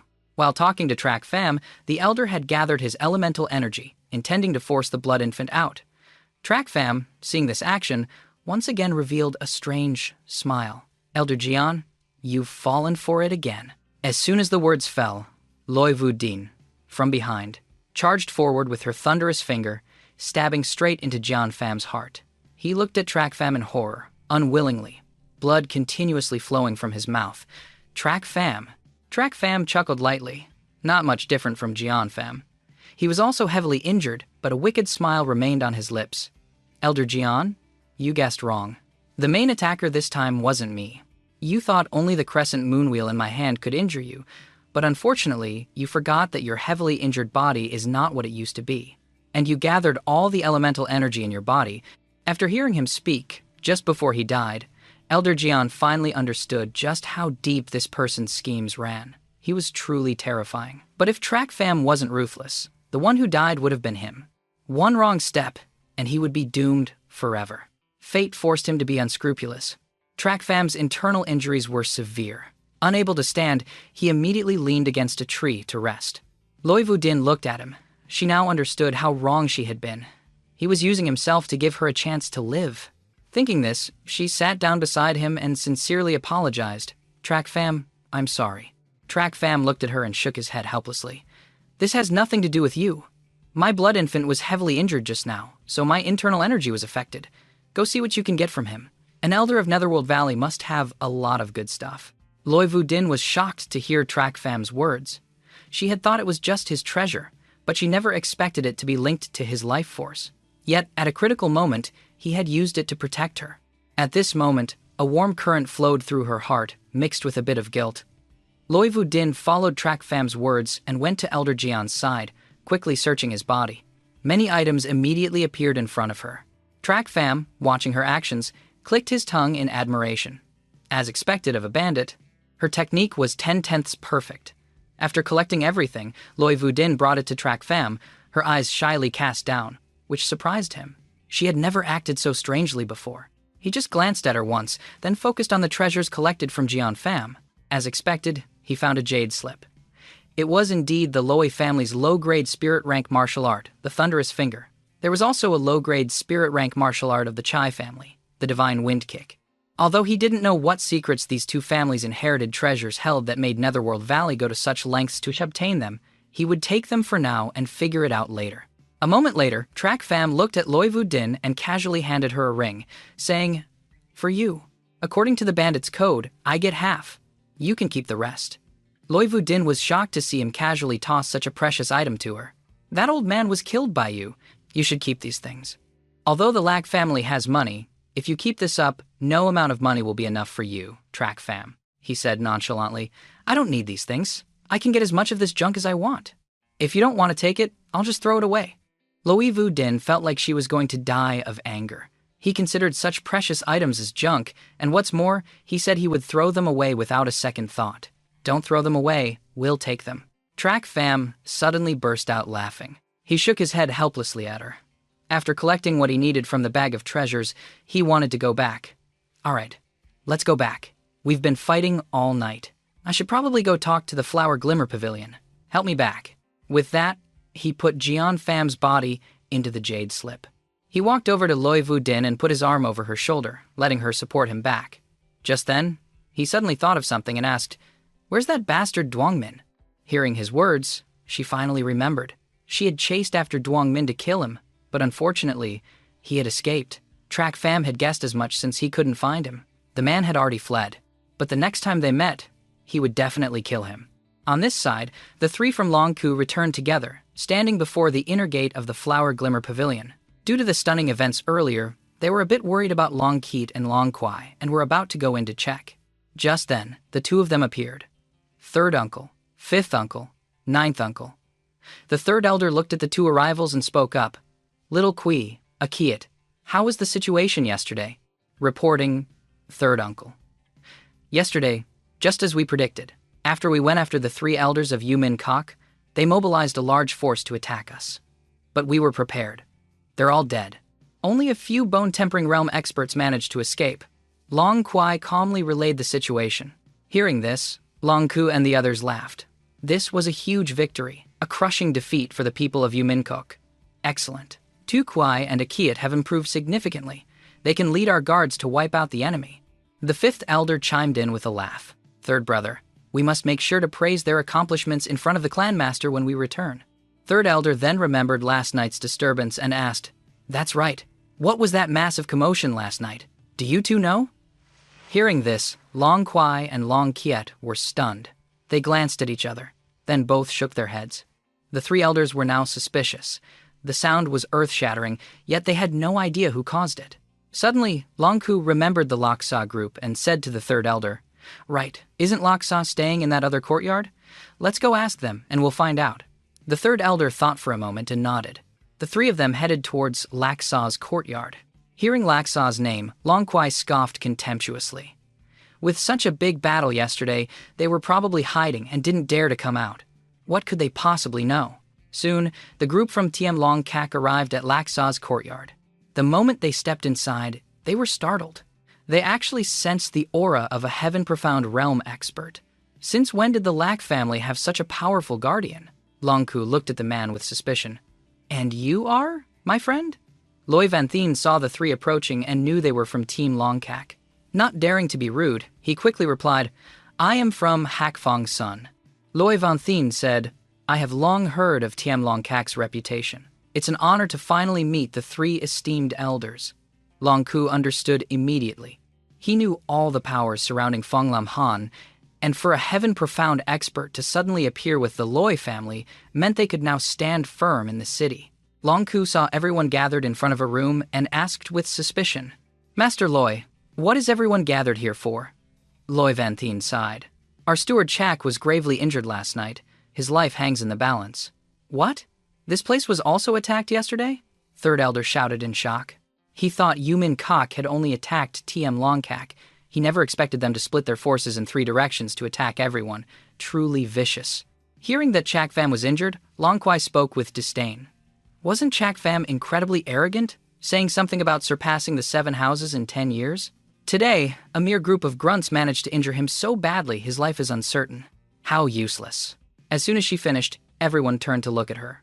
Seeing her contemptuous face, Long Ku angrily shouted, "Long Kwai, shut your mouth!" He then looked apologetically towards the Lack family members. "I apologize. The girl is ignorant. Please don't mind her. Who was the attacker last night that even a heaven-profound expert like yourself couldn't protect Chak Fam? It's embarrassing to say, but I only just broke through last night and wasn't strong enough to protect Steward Chak. The assailant was a heaven-profound master. Someone called him Elder Van."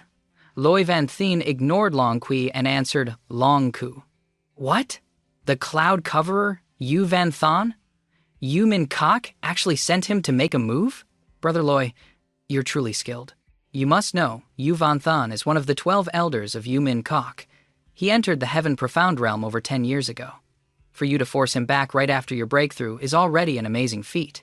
Hearing this name, Long Ku exclaimed in shock. He praised Loi Van Thien without hesitation, thinking he had defeated him. Hearing Long Ku's words, Loi Van Thien knew they misunderstood, thinking he was the one who defeated Elder Van. But it wasn't him. The 3 elders praised me too highly. I couldn't even withstand a single one of his moves. It was all thanks to Steward Chak. Otherwise, I'm afraid none of us would have escaped death. What? As soon as he spoke, everyone was stunned, unable to believe what they were hearing. No one here could believe that a Chi condensation realm cultivator could repel a heaven-profound expert. It was too unbelievable. But they didn't know that the one inside Chak Fam's body wasn't the real Chak Fam, but the demonic emperor Chak Fam, who held life and death in his hands and possessed the 9 Serenity secret records, the treasure of the 9 Serenity demonic emperor. What? You're saying the one who held off Yuthon Van and protected everyone was Chak Fam? How is that possible? He's only in the Chi condensation realm. Loi Van Thien knew they wouldn't believe him. If he hadn't witnessed it himself, he wouldn't believe such a thing was possible either. I know this. So what? The fact remains that he protected the Lack family from a heaven-profound expert. The 3rd elder was still astonished. He desperately wanted to know how Chak Fam withstood Yuthon Van's assault. And then what? Are you saying he forced Yuthon Van to retreat with just the power of the Chi condensation realm? Retreat? You all still underestimate that kid Chak Fam's strength. The 3 from Long Ku's group heard the mockery in Loi Van Thien's voice. But they weren't wrong. Across the entire continent, a Chi condensation realm cultivator forcing a heaven-profound expert to retreat would be treated as nothing more than a joke. That guy didn't just retreat, he died without leaving a corpse behind. The kid Chak Fam merely depleted his origin energy. His words sent a shockwave through the crowd. This was simply too unbelievable. With only the strength of the Chi condensation realm, he could kill a heaven-profound expert, leaving no trace of a body. Long Kui was also utterly shocked. She had never believed he had any real strength, assuming he only relied on his formation skills. She never expected him to be this incredible. After recovering from the shock, Long Ku spoke up. A Chi condensation realm cultivator killing a heaven-profound one, how is that possible? If he killed Yu Van Thon without a scratch, then how did he get injured? Just as Long Ku finished his sentence, a voice came from the room. Wasn't it because of you, Brother Ku? Chak Fam walked out. The members of the Lack and Loi families were overjoyed. Lack Van Thuong smiled at him. Chak Fam, are your wounds better? Chak Fam burst out laughing and yelled, I'm trying to recover here. How am I supposed to heal with all you people making so much noise? He then turned back to Long Ku and asked, Brother Ku, didn't you want to know how I got hurt? With that, he waved his hand, and a white light flashed. A corpse suddenly appeared in front of everyone. The moment the 3 from Long Ku's group saw it, they couldn't help but scream in horror. Chok Ung Jan Pham. How can this be? How did he die here? Who killed him? I'm the one who brought out the body. Who else could have killed him? I knew this old guy had a grudge with Brother Q. I trust you won't blame me for meddling, Chak Fam said with a casual smile. Everyone was extremely surprised. Although they had guessed he was the one who killed him, they couldn't believe he had lost at his hands. In a single night, with only the strength of the Chi condensation realm, he killed 2 heaven-profound experts. It was truly unbelievable. Hearing his words, Long Ku could no longer contain himself. His body trembled. He said to Chak Fam, That scoundrel destroyed my divine eye and humiliated me. I hate that I couldn't drink his blood and tear his flesh apart. How could I ever blame my brother for acting on my behalf? Brother Chak, from this day forward, I will treat you as my own flesh and blood. If you ever need help, just come to me. Chak Fam saw his formality and waved his hand dismissively, which agitated his wounds, causing him to grimace in pain. Seeing this, Long Ku went to him and gently inspected his injuries. Don't move. Brother Ku has healing pills. After taking them, you'll be fully recovered in 3 days. Long Kwai, standing to the side, was unconvinced. Seeing this scene, she sneered loudly. Who knows what tricks Chak Pham used? He was lucky to take down those 2 old men. How could a chi condensation realm cultivator like him kill heaven profound experts? The third and fifth elders glanced at her and shook their heads helplessly. Her attitude was truly beyond words. Chak Pham looked at her and then addressed everyone loudly. It's true, I was lucky to run into the elder after I had cut off his arm and taken his head. But it wasn't good luck, it was bad luck. If I hadn't exhausted my origin energy killing that heaven profound expert, how could Jian Pham have seriously injured me? Normally, killing that old man would have been easy. Yesterday's luck was just terrible. Unlike someone who leads a whole group of people, whether they're lucky or not doesn't matter. Of course, their safety is guaranteed. Loi Vudin, who was standing nearby, laughed at his words. She was the one who best understood what happened yesterday. He was profound and unpredictable. Jian Pham was schemed against until his death, his eyes unable to close. But it wasn't as he described. He was just trying to humiliate Long Kui.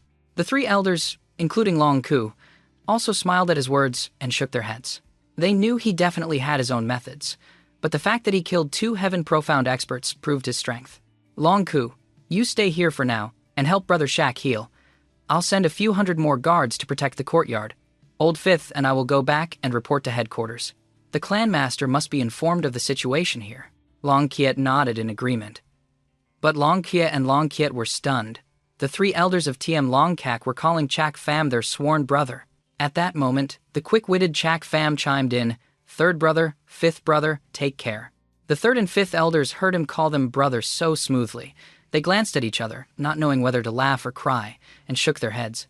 This man was truly capable of seizing any opportunity to climb higher. After seeing off the 2 elders from TM Long Kak, Chak Pham returned to his room, followed by Long Ku and the members of the Lak and Loi families. At this moment, he sat on his bed with a serious expression and faced everyone. All of you, leave? I have a few things to discuss with Brother Ku. The secret of the purple lightning golden eye. Everyone looked at each other, understood, and nodded. They wisely left, leaving only a surprised Long Ku looking at Chak Pham, wondering what he wanted to say. Brother Ku, I have a gift for you. Chak Pham looked at Long Ku and spoke. Long Ku frowned when he heard he had a gift for him. Brother, it's not that I look down on you, but what kind of treasures could the Lak family possibly have right now? Unless you still have an ancient formation diagram? Chak Pham chuckled and slowly shook his head. You wish. I'd have to charge at least 10 million for that. You want me to give it to you for free? However, I'm sure you'll like this gift. With that, he took out the bag he had gotten from Jian Pham. Long Ku frowned when he saw it, not knowing what was inside. But when Chak Pham opened it, a black crow flew out with a caw and perched on his shoulder. This is that old man Jian Pham's ghost crow. That's right. After that old man died, this demonic creature was left without a master. Brother Ku, take it back and train it. I believe it can become your spirit beast and protect you. Chak Pham nodded and said calmly. Hearing this, Long Ku's heart stirred with a mix of joy. Ever since his purple lightning golden eye was taken, he had lost his prestige. Now, with this ghost crow in hand, it was as if he had regained his divine eye. Brother, thank you. You are very kind. Seeing all this, Chak Pham secretly nodded and asked with curiosity, Brother Ku, there's one thing I've never understood. Since you were able to cultivate 1 purple lightning golden eye, why can't you cultivate a second one? Long Ku sighed helplessly and reminisced about the past. With the golden dragon gone, he began to tell Chak Pham his story. At this moment, Long Ku truly saw Chak Pham as a brother, a secret he had buried in his heart. It was time to share it with his brother. Do you know? I obtained this divine eye by chance. Once lost, it can never be found again. Because it's not a technique created by TM Long Kak, but something I stumbled upon when I was out adventuring. Brother, do you know about the 3 great perilous lands of the continent? Chak Pham thought for a moment and shook his head. He really wasn't sure what places those were. Long Ku smiled and explained, Then let me tell you. On this continent, you can go anywhere, except for 3 places you must never enter, regardless of your strength. These 3 places are the All Thunder Cliff, the Frozen Jade Mountain, and the Heaven Flame Cavern. But don't worry. Even if you wanted to go, you couldn't find them. Unless you were lucky. Why? Chak Pham asked hurriedly. Because these 3 places appear randomly. They have no fixed location, and where they appear, a vortex will form. Anyone caught in it will never return. Chak Pham understood. The place Long Ku mentioned must be a barrier set by a great expert. Without knowing the formation's incantation, finding the entrance and exit is impossible. And how did you get out? I was scared. Stunned, Long Ku gave him a deep look and nodded. Brother, you are indeed smart. When I was young, I happened upon the All Thunder Cliff and was sucked into a vortex. The place was filled with purple lightning. The experts with me were killed instantly if they were struck. But strangely, when the purple lightning struck my eye, I was fine. It just hurt abnormally, like it was on fire. Remembering it still makes me break out in a cold sweat. Hearing this, Chak Pham seemed lost in thought. He understood why Long Ku was able to obtain the purple lightning golden eye. According to the 9 Serenity, demonic emperor's 9 Serenity secret records, the heavenly emperor's purple lightning golden eye was forged from his own eye pupil. All things would be destroyed within it, so the purple lightning attacking his eye didn't cause him any fatal damage. After a moment of silence, Long Ku spoke again with emotion. At that time, it was probably a survival instinct. I used all my strength to strike out wildly. I clearly knew the power of the purple lightning, but I wanted to resist. Then, a man's voice suddenly appeared in my ear. He recited a passage of an incantation. In a daze, I followed along, and unexpectedly, it allowed the eye that was struck to generate purple lightning. Perhaps because of that eye, the purple lightning no longer attacked me. After the vortex passed, I was the only one left alive. I had turned a disaster into a blessing and cultivated the purple lightning golden eye. Unfortunately, it was later stolen. I can't remember the incantation, so I can't cultivate the other one. Listening to Long Ku's story, Chak Pham finally understood the issue. The All Thunder Cliff was definitely a relic left by the Heavenly Emperor. It must contain his cultivation techniques. He had to find this place.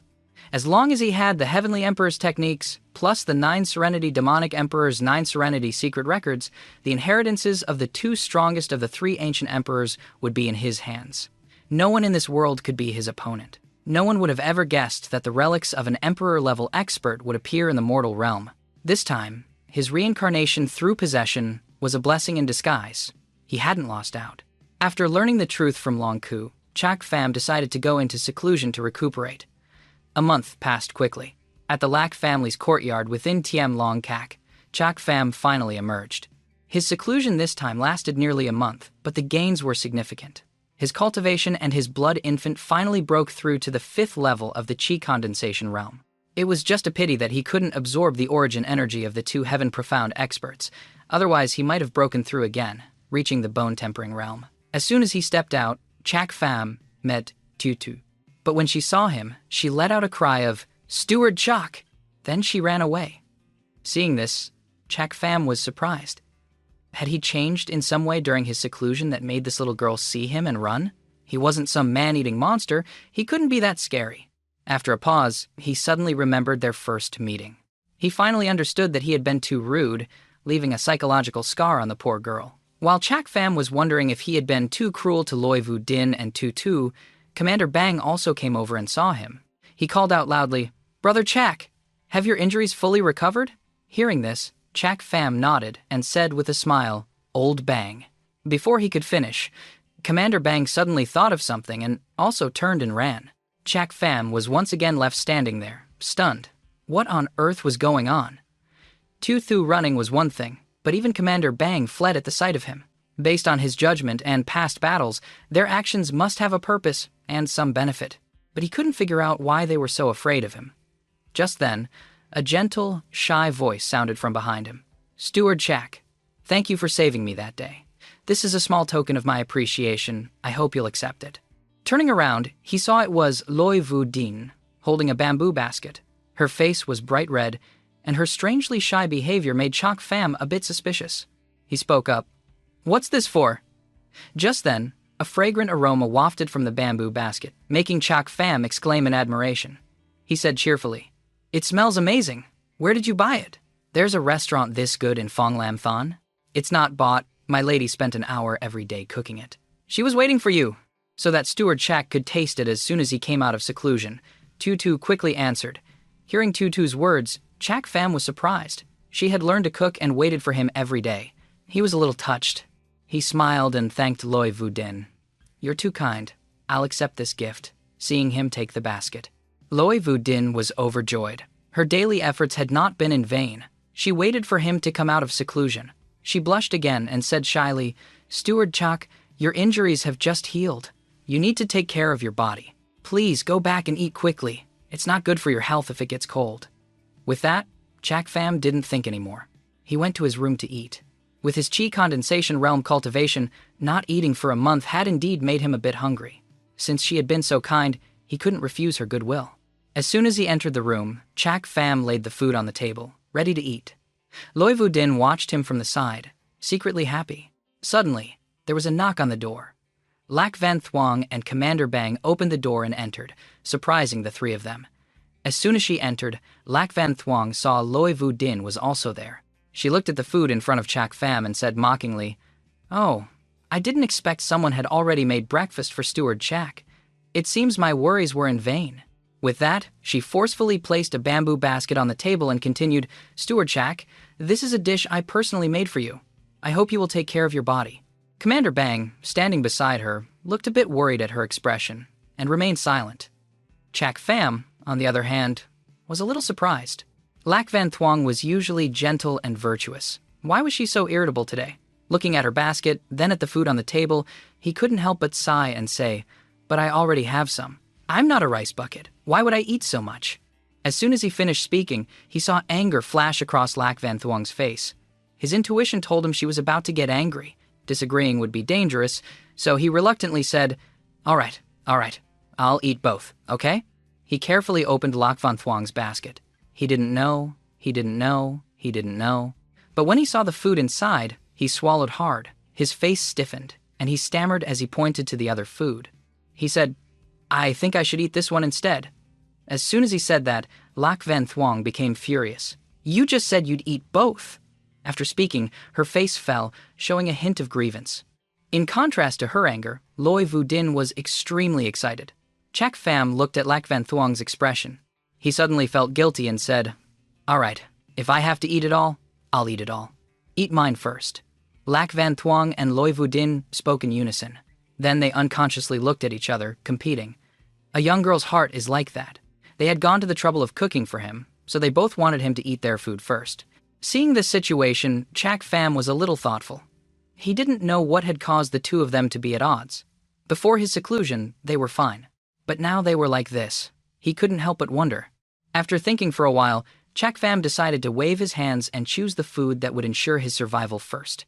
He pointed to Loi Vudin's food and said, "First come, first served. I'll taste Miss Loi's first." Loi Vudin watched him touch her food, her eyes wide with excitement, waiting for him to speak. The moment the food entered his mouth, Chak Pham immediately praised it. "It's delicious. Your cooking skills are amazing." Hearing his words, Loi Vudin's heart blossomed with joy. She smiled shyly and watched him. Huang Tu Tui, seeing this, also spoke up proudly. "Our lady knew how to cook since she was 10. No one in Feng Lam Than can surpass her skills. Steward Chak, you're a lucky man." With that, Loi Vudin looked embarrassed again, the corners of her mouth turning up in a happy smile. In contrast to Loi Vudin's joy, Lac Van Thuong couldn't be happy. She reminded Chak Pham, "Chak Pham, hurry up and try mine." Hearing her, Chak Pham swallowed the food in his mouth and hesitantly moved his chopsticks towards Lac Van Thuong's blackened dish. The moment he put the food in his mouth, he spat it out and criticized her without mercy. "Poison is more delicious than this. I think I'd better eat the other one." With that, he pulled Loi Vudin's food closer, looking like he only wanted to eat that. Loi Vudin was overjoyed to see that he liked her cooking. Lac Van Thuong was dejected, her eyes welling up with tears. Just then, a child's voice broke the atmosphere. "Big brother Chak, you're out of seclusion, and there's so much delicious food. Share some with me." It turned out to be the kid, Lac Van Hai. He had smelled the aroma of the food and burst into Chak Pham's room, wanting to eat with him. Unfortunately, he didn't want to share such delicious food with this kid. After thinking for a moment, he pointed to Lac Van Thuong's basket and said, "Go on, eat your sister's food." Lac Van Hai was surprised to hear that. "My sister doesn't know how to cook. She doesn't even know where the kitchen is." As soon as he finished, Lac Van Thuong took her lunchbox and left, looking a little hurt. Unfortunately, Chak Pham was heartless and indifferent. He was focused on enjoying Loi Vu Din's delicious food. Lac Van Hai saw his sister leave angrily and asked doubtfully, "Huh? Did I say something wrong?" Chak Pham heard the boy's confusion and explained, "You didn't say anything wrong. You just don't know how to be tactful." With that, he turned to everyone. "I'm going to Team Longcack for a bit. You all stay here and don't go out, in case people from ManhwaCapped are still around." As soon as he finished speaking, Chak Pham went straight out. Everyone quickly nodded. Seeing him leave, Tu Tui happily said to Loi Vu Din, "This is great, miss. It seems Steward Chak likes you more." At that moment, Loi Vu Din thought so too. Her face suddenly turned red, a mix of shyness and joy. At the same time, in the imperial palace of the Thien Vu Empire, two old men with gloomy faces sat opposite each other, their faces full of hostility. Suddenly, an old, stooped man approached, coughing. He wore a golden robe, his hair and beard were white. Seeing him, the two old men knelt down in greeting. "Greetings, Your Majesty, the Emperor." The Emperor of Thien Vu Quoc looked at the two old men before him. He waved his hand and frowned, saying, "Team Longcack and ManhwaCapped are both part of the 7 noble houses under the crown, pillars of the empire. I wonder what brings you to see me this time."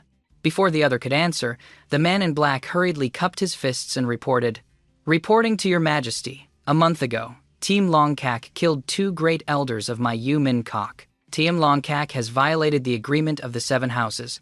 I ask Your Majesty to seek justice and punish Team Longcack." Hearing this, the man opposite him couldn't help but sneer. The man in black wanted to file a complaint first. He pouted and said, "You Van's son? You dare to accuse us first? An elder of ManhwaCapped trespassed into Team Longcack's territory. How do you explain that? Who was it that broke the agreement of the 7 houses?" "A disciple of ManhwaCapped was killed in Phong Lam Thon. I sent an elder to investigate. What's wrong with that?" "Long Giat Phi, you're using this as an excuse to take revenge for what happened 20 years ago." Yu Van's son, seeing the other man deny the crime, shouted coldly. Hearing Yu Van's son mention the events of 20 years ago, Long Giat Phi sneered. "So what if it's revenge? 20 years ago, you people tricked the 9th elder of TM Longcack to Lac Diep Than and destroyed one of his eyes. You said he violated the 7 houses agreement by trespassing on your territory. I didn't say anything. This time, your elders came to my territory, and there were 4 of them.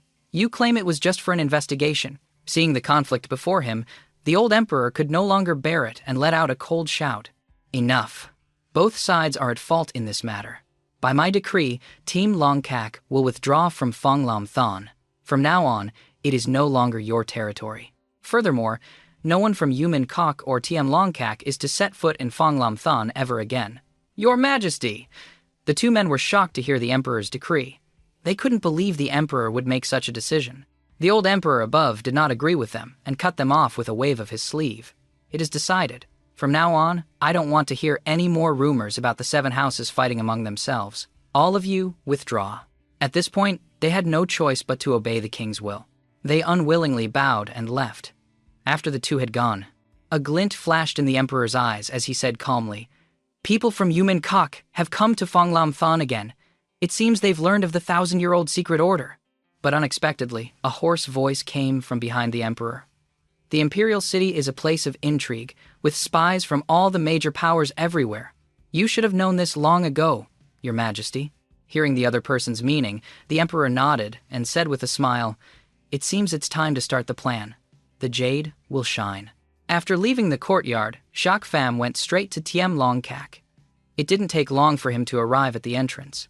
However, seeing the situation at the gate, he paused to observe carefully. A sedan chair was waiting at the gate, but what caught his attention was the cultivation level of the surrounding guards. They were all experts. He suspected they were from one of the 7 houses. Just then, a person stepped out of the sedan chair. It surprised Chak Pham. The man was so fat that he wondered what he ate to get that big. However, Chak Pham didn't care about these people and quickly walked past them into Team Longcack. He hadn't gone far when the fat man called out to him. Wait, hearing someone call Chak Pham, Pham turned his head to look, puzzled. "Are you looking for me for something?" "Hey, are you from TM Longcack?" the fat man asked hesitantly. "No, I just know some people from TM Longcack. I'm not from here." Hearing this, the fat man was immediately delighted. All he needed was someone who could go inside Tianlongkak to deliver a message for him. Their identity didn't matter. He immediately smiled fawningly. Then, could I trouble you to deliver a message to Lady Long Kwai for me? If she doesn't come out to see me, I'll eat and sleep here for a day without leaving. As soon as he finished speaking, Chak Pham was a little surprised. This fat man was pursuing Long Kwai. He didn't know his status, but with his appearance, the high and mighty Lady Long Kwai would definitely not look at him. Thinking of her disgusted face, Chak Pham smiled, planning to tease her about it later. With a smile on his lips, he gave him an answer. All right, I'll pass on the message for you. The fat man was overjoyed to hear this. He hurriedly clasped his hands in gratitude. Then I'll have to trouble you, brother. With that, Chak Pham quickly walked inside. He was afraid that if he stayed any longer, he wouldn't be able to hold back his laughter. The man's identity was unclear, so he couldn't afford to offend him. Soon, he found Long Kwai standing in front of a room. Lady Long Kwai, long time no see. How have you been? Long Kwai saw him and let out a cold snort. She didn't even glance at him, showing no welcome at all, and mocked him. I was very well, but now that I see you, I'm not well anymore. Seeing her attitude, Chak Pham didn't mind. She was just a spoiled little girl who didn't know the ways of the world. He wouldn't stoop to her level. Ignoring her taunts, he smiled and said, Is Brother Ku home? I want to see him. Not here. Long Kui glared at him and said coldly. Seeing her expression, Chak Pham thought she probably wasn't lying. Long Ku really might not be here. Since the person he needed to see wasn't here, he didn't want to stay any longer. He immediately turned to leave. However, he remembered the fat man at the gate and his request, and had an idea. Looking at the arrogant Long Kwai before him, he wanted to provoke her. With that thought, he gave Long Kwai a strange smile. Lady Long Kwai. Outside, there's a handsome and rich man who asked me to pass a message to you. If you don't meet him, he won't leave. But hey, who is he? Lady Long Kwai? Long Kwai heard the description of the man and knew who it was. A look of disgust immediately appeared on her face. She didn't care about the mockery in Chak Pham's words and went straight to the main gate. Looking at the fat man in front of her, she spoke with disgust. You damned fatty, didn't I tell you already? I won't agree to your marriage proposal. You're still loitering here and refuse to leave. At that moment, the waiting fat man heard the voice he had been longing for and ran over happily. Sister Long Kui, I've been proposing to you since I was 5, and now I'm 20. I've proposed 1,000 times already. Aren't you moved at all? As soon as he finished speaking, Chak Pham, who had just caught up, came over and patted his shoulder, feigning sympathy, and said to Long Kwai, Moved. Of course, she's moved. Lady Long Kwai, look how sincere he is. You won't find anyone better. Just agree. Long Kwai looked at the two of them, one singing, one harmonizing, one with a disgusting appearance, the other with an unbearable personality, and finally couldn't hold back her anger. But suddenly an idea flashed through her mind. A seductive smile appeared on her face. She said to the fat man, Brother Thong, you've been so good to me since we were young, how could I not know? But my heart already belongs to someone else. The fat man's expression changed when he heard that she already had someone in her heart. A hint of killing intent appeared. What? Who is it? On this side, from the moment Long Kwai finished speaking, Chak Pham had a bad feeling. She was going to pin this on him. He wanted to run, but unfortunately, it was too late. Long Kwai and the fat man had already turned their eyes to him. The fat man immediately rushed towards him, shouting angrily, Well, I was wondering why you could come and go from Team Long Kak so freely. So, you're the one in her heart. Chak Pham hurriedly waved his hands. Brother, you're mistaken. But the fat man wouldn't listen to him. His eyes were red with anger. There are 2 things a man cannot tolerate in life: the murder of his father and the theft of his wife. And Chak Pham was now becoming the rival who was stealing his wife. If he didn't explain, this would definitely cause trouble later. The fat man looked at himself, then at Chak Pham. He turned angrily to Long Kwai. Sister Kwai, what's wrong with me? What am I not as good as this kid? Long Kwai heard this and rolled her eyes in contempt. She mocked him inwardly. Chak Pham was no exception. He almost burst out laughing. He looked at the fat man and said, Brother, I finally know why you had to propose 1,000 times. He had met many arrogant and conceited people, but this was the first time he had met someone as clueless as this fat man. With his obese figure, no matter how high his status, he would never catch Long Kwai's eye. Long Kwai finally couldn't take it anymore and told him to leave. Brother Thong, you came to Fong Lam Thon for a reason. didn't you? Otherwise, you couldn't have left the imperial capital so easily. You should do what you need to do. Don't waste your time on useless things. How can that be? In the future, you will be my lawfully wedded wife. This time, I took this job to visit you. I didn't expect, after speaking, the fat man looked at Chak Pham with a sorrowful expression, pointed straight at him, and said, "Let's duel." Chak Pham was startled by these words. He looked at the fat man. In his heart, he nodded deeply. It was the first time he had seen someone like this. This kid didn't even announce his name and sect in front of him. He somewhat respected him for that. The guard next to him saw his master wanted to duel and tried to stop him. "Young master, your body is precious. How can you fight so casually? If you want to teach him a lesson, let your subordinate do it." Before the guard could finish, the fat man shouted, "Shut up! I want to marry Sister Kwai. This duel is a matter of a man's dignity. If you all step in, where will I put my face? Sister Kwai will look down on me." Hearing this, Long Kui really wanted to curse him, but considering his face, she could only secretly despise him in her heart. "I've never thought highly of you in the first place." Still a man with some backbone, but for a lady with her eyes higher than her head like Long Kui, she would never think highly of a fatty like him. Pham silently glanced at him, then nodded. "All right, I accept the duel. Is there anything else? All of your guards are stronger than me. If they make a move, I won't be able to fight back." The fat man became angry when he heard Chak Pham doubting him. His face showed his rage. "I said I'd duel you one-on-one. A gentleman's word is his bond. You don't believe me."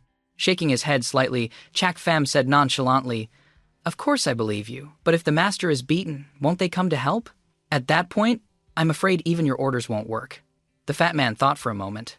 He was still angry that Chak Pham doubted him. He quickly turned to his guards. "You all stand there and don't move. Whoever dares to move, I'll kill them immediately." After speaking, he turned back to Chak Pham. "You choose the place. We'll fight one-on-one with no one to interfere." Chak Pham saw him agree and nodded with a slow smile. He was indeed a fool with some spirit.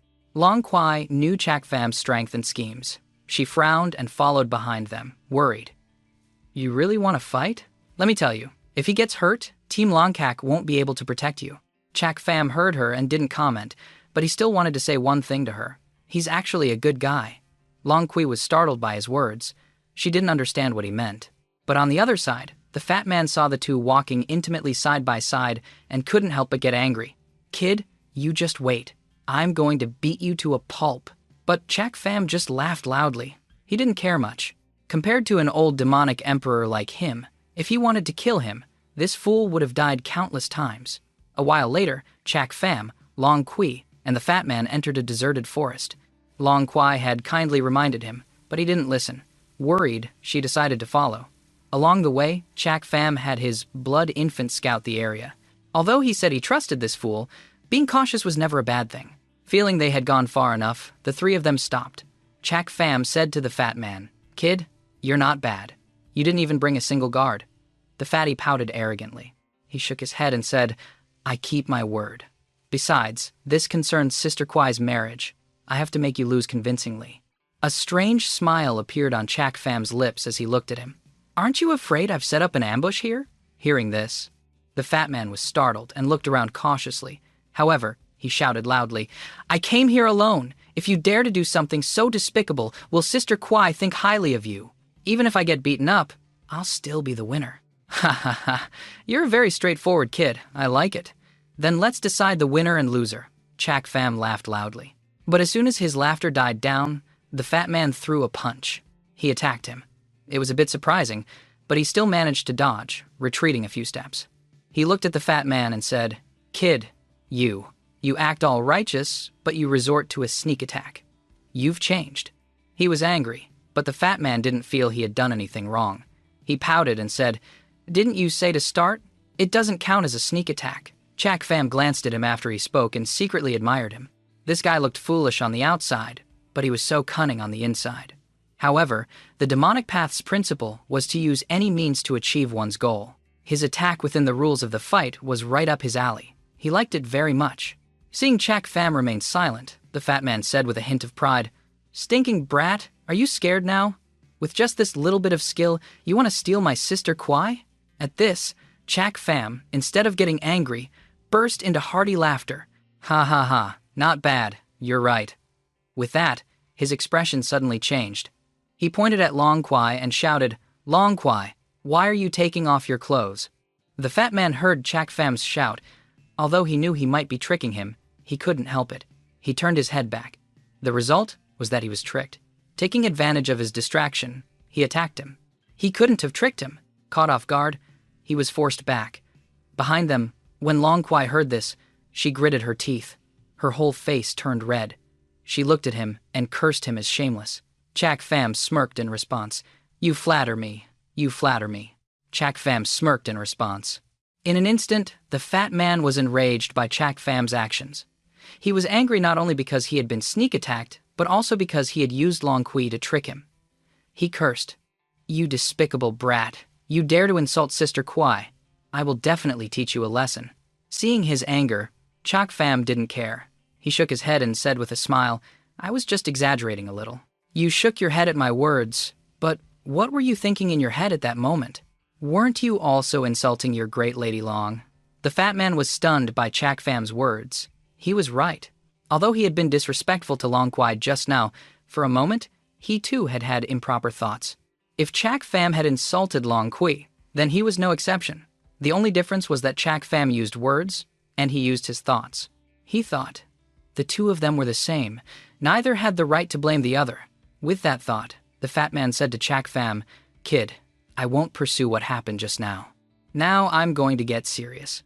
With that, the fat man immediately channeled his origin energy and attacked Chak Fam, unleashing the high-grade martial skill, Mountain Shaking Fist.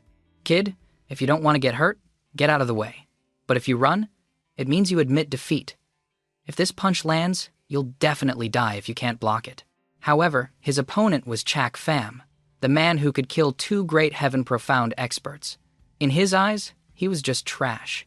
Even as the fierce momentum rushed towards him, Chak Fam wasn't. But at this moment, the fat man saw Chak Fam standing still, not moving. He broke into a sweat and angrily cursed, You stinking brat, you want to die? I'm at the 7th level of the Chi Condensation Realm, and I have a high-grade martial skill. What's so great about a 5th-level Chi Condensation cultivator using a mid-grade martial skill? If you don't want to die, move. He thought that with his 7th-level Chi Condensation strength, he definitely wouldn't lose to Chak Fam's 5th-level strength. He was that confident. But unfortunately for him, his opponent was Chak Fam, who was perfectly capable of winning battles against those of a higher level. 2 levels were as easy as flipping his hand for him. Suddenly, a loud bang erupted. The fat man was sent flying, the origin energy surrounding him completely shattered. As he got up, his face was full of shock. How can this be? I'm clearly stronger than you. Why was I so easily sent flying? Long Kwai, who was standing nearby, wasn't too surprised to see this scene. The fat man's defeat was within her expectations. To be honest, she really hated Chak Fam for the many times she had suffered at his hands, but putting aside these conflicts, he was a capable person. He was the first person on the continent to use Chi Condensation Realm strength to kill 2 Heaven Profound experts. The fat man was only 2 levels above him, so he was definitely not his opponent. Chak Fam slowly walked towards the fat man, extending a hand to help him up, and smiled at him. Fatty, you held back just now, didn't you? I know you didn't use your full strength. The fat man was surprised to hear him say that. However, he was a man with pride and wouldn't make excuses for himself. Although he had indeed softened his blow before attacking, a loss was a loss. He waved his hand and said, A loss is a loss. A 7th level Chi Condensation fighting a 5th level and still losing even with full power is still a loss. Chak Fam's expression turned serious when he heard him. In your eyes, it may be a fair fight, but in my eyes, it's kindness. The fatty heard him, stared at him for a moment, and was silent. His inner thoughts had been completely seen through by the person in front of him. Shaking his head, he reached out his hand to Chak Fam, pulling himself up. He sighed and said, No wonder Sister Kwai has her eyes on you. Sister Kwai has good taste. This kid will definitely be a great figure in the future. With that, he acted as if he was bringing the two of them together and turned to leave. But at that moment, a wave of origin energy suddenly shot through the air towards the fatty. Sensing the danger, Chak Fam. Back Fam immediately pulled the fatty towards him, dodging the recent attack. The fatty was stunned for a moment, then gratefully said to Chak Fam, Brother, thank you for saving my life. I never thought my rival would save me. Chak Pham didn't mind his words, pulling Long Kui and him behind him, protecting them. Just then, a group of masked men in black appeared, their bodies emitting auras that surprised Chak Pham. They were all bone-tempering realm experts. Long Kui frowned when she saw the newcomers. She looked seriously at Chak Pham. What do we do now? At this moment, she knew clearly. In the current situation, they could only rely on Chak Pham. This place was too far from Team Long Kak for immediate rescue. The fatty's guards weren't here either. This group of black-clothed men were all bone-tempering realm experts. The three of them, all in the chi condensation realm, wouldn't last long. But at this moment, the fatty stepped forward. He looked at the men in black. You're looking for me. It has nothing to do with them. Let them go. The masked man in front saw him step forward and laughed strangely. Truly a member of the royal family with a kingly demeanor. Unfortunately, we won't let anyone survive. Hearing his words, the fatty immediately became worried. He didn't want to involve Long Kui and Chak Pham because of him. Suddenly, Chak Pham took a step forward. He pushed the fatty behind him and said with a serious face, "This fatty is under my protection. If you want to take his life, you'll have to go through me. Wipe them all out." As soon as he finished, the group of black-clothed men immediately laughed in contempt. "A mere chi condensation realm cultivator like you wants to step up?" The person next to the leader spoke up. "Since we have to kill them all anyway, let's start with this kid." Another person disagreed, saying, "Or we could kill the mission target first. The mission is more important." It's rare that we have this opportunity. Seeing them arguing about who to start with? Chak Pham didn't mind, but the fatty was really afraid of involving them. So, while the masked men weren't paying attention, he approached Chak Pham and whispered, "Brother, they're looking for me. Later, I'll lead them away. You take Sister Kwai and run back to Tiem Long Kak." Chak Pham couldn't help but admire him when he heard this, but he still mercilessly told him the truth. "With your speed, you won't even run 10 meters before you're killed. How are you going to lead them away?" The fatty didn't mind Chak Pham's taunt and hurriedly shouted, "Then what should we do?" Without rushing to answer the fatty, Chak Pham looked at the masked men with a strange smile. A killing intent flashed in his eyes. Kill them. As soon as he finished speaking, Chak Pham moved. In an instant, he was in front of the leader. An object appeared in his hand from nowhere. It was the hidden moon wheel he had obtained from Elder Van of Yu Min Kok. The leader in black saw him attack and the object in his hand, and immediately knew what it was, exclaiming in horror, "Demonic treasure! But, let's go." He didn't have time to dodge and was hit by a red light that entered his body. A silver light flashed. He fell in an instant. Chak Pham stood in a pool of blood, looking at the fallen man without a care. His eyes gradually darkened. But on the other side, the fatty was shocked to see him succeed. He stared at him blankly. He now realized how formidable the person he had just fought was. He had been merciful by just sending him flying. The masked men on the other side were no exception. They stared in shock at the scene before them. Who would have thought that a chi condensation realm cultivator facing a group of bone-tempering realm experts would dare to attack first and succeed? At this moment, their gazes towards Chak Pham were no longer filled with contempt, but only fear. Suddenly, someone shouted a name. "Kill this kid." They all knew that among the three people before them, the most dangerous was the chi condensation realm kid with the third-grade demonic treasure. If they could take care of him, the mission would be a breeze. The masked men attacked Chak Pham in unison. Seeing the group approaching, Chak Pham wasn't flustered. He smirked wickedly. Just what I wanted. As soon as he finished speaking, he moved. A silver light flashed in his hand. He charged towards the approaching group. With the treasure in his hand, combined with Chak Pham's speed and strength, one by one, the masked men fell. Blood flowed like a river. Seeing this, the group immediately retreated in horror. If they had thought his previous success in attacking their leader was a sneak attack, then now, facing him head-on, he still created such a terrifying scene. It was truly horrifying. Chak Pham watched the group being pushed back relentlessly, his wicked eyes turning red. "You dare to cause trouble on my turf? Then none of you will leave here alive." As soon as he finished speaking, everyone couldn't help but tremble and unconsciously retreat. They looked at the person in front of them in fear, since when had they, the hunters, become the prey in his hands?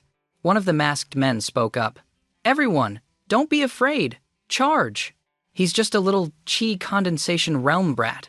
He's only relying on a third-grade demonic treasure. If we surround him, he won't be able to escape." Charging again, the masked men attacked Chak Pham with killing intent. But the treasure in his hands was exceptionally dangerous. He used it with such proficiency that person after person fell into a pool of blood. The fatty standing nearby was secretly horrified. At this moment, seeing Chak Fam's aura, he couldn't help but be reminded of the pressure from his imperial father. He thought Chak Fam was even stronger. It seemed that anyone who opposed him would be hunted down and killed, with no one able to survive. Unlike the fatty, Long Kwai was also shocked. This was the first time she had truly seen Chak Fam in action. Now she understood how terrifying he was. With such a majestic aura, no young master of the Seven Houses could truly compare. And at this moment in the battle, which could now be considered Chak Fam's massacre, he was still fighting arrogantly. His majestic figure exuded the aura of a strong expert. The hidden moon wheel in his hand flashed with silver light again and again, each flash taking the life of a masked man before him. Just like that, they fell one by one, their blood staining the ground red. A moment later, when only one masked man remained, Chak Fam stopped and retracted his aura, asking, "Who sent you here?" The surviving masked man, seeing him ask, replied, trembling in fear, It was. But just then, a flute sound was heard. The man's eyes widened, and he immediately fell, dead with his eyes open. Seeing this, Chak Fam immediately became vigilant, looking around. He took a deep breath, killing with a thought, a powerful expert. If such an expert attacked, even with his blood infant and the hidden moon wheel, he would be no match for him. Just as everyone was surprised, a sound came from behind. A figure in white appeared, holding a flute. He was the one who had killed the masked man with a thought just now. The fatty was overjoyed when he saw the person. "Teacher, why are you here?" Chak Fam silently observed the newcomer. The person had a long, white robe, a sharp face, and a jade flute as a weapon. A faint smile had been on his lips since he appeared. After a moment of thought, he finally recognized this person. He was one of the 5 guardian dragon god guards of the imperial family. Hailed as the #1 sword god of Thien Vu, jade flute sword god Phuong Thu Bach. Chak Fam had previously heard Long Ku mention the current powers of the 7 houses and the imperial family, as well as the guardian dragon god guards who protected the imperial family and reduced the influence of the 7 houses.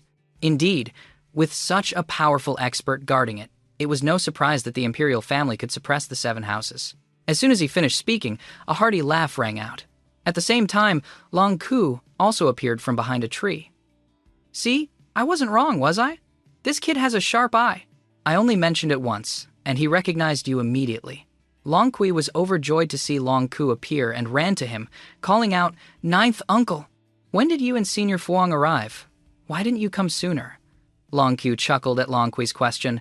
"Ha ha ha, we arrived when Brother Chak and the 3rd prince were dueling. You're quite something, Brother Chak, facing more than a dozen bone-tempering realm experts without changing your expression, charging in alone. Even when I was young, I didn't have your courage. I'm impressed, truly impressed." The fatty was also puzzled. "Teacher and Senior arrived, so why didn't you come out?" "I was fine, but Sister Kwai was also there." Phuong Thu Bach nodded in agreement with Long Ku's words. Long Ku was right.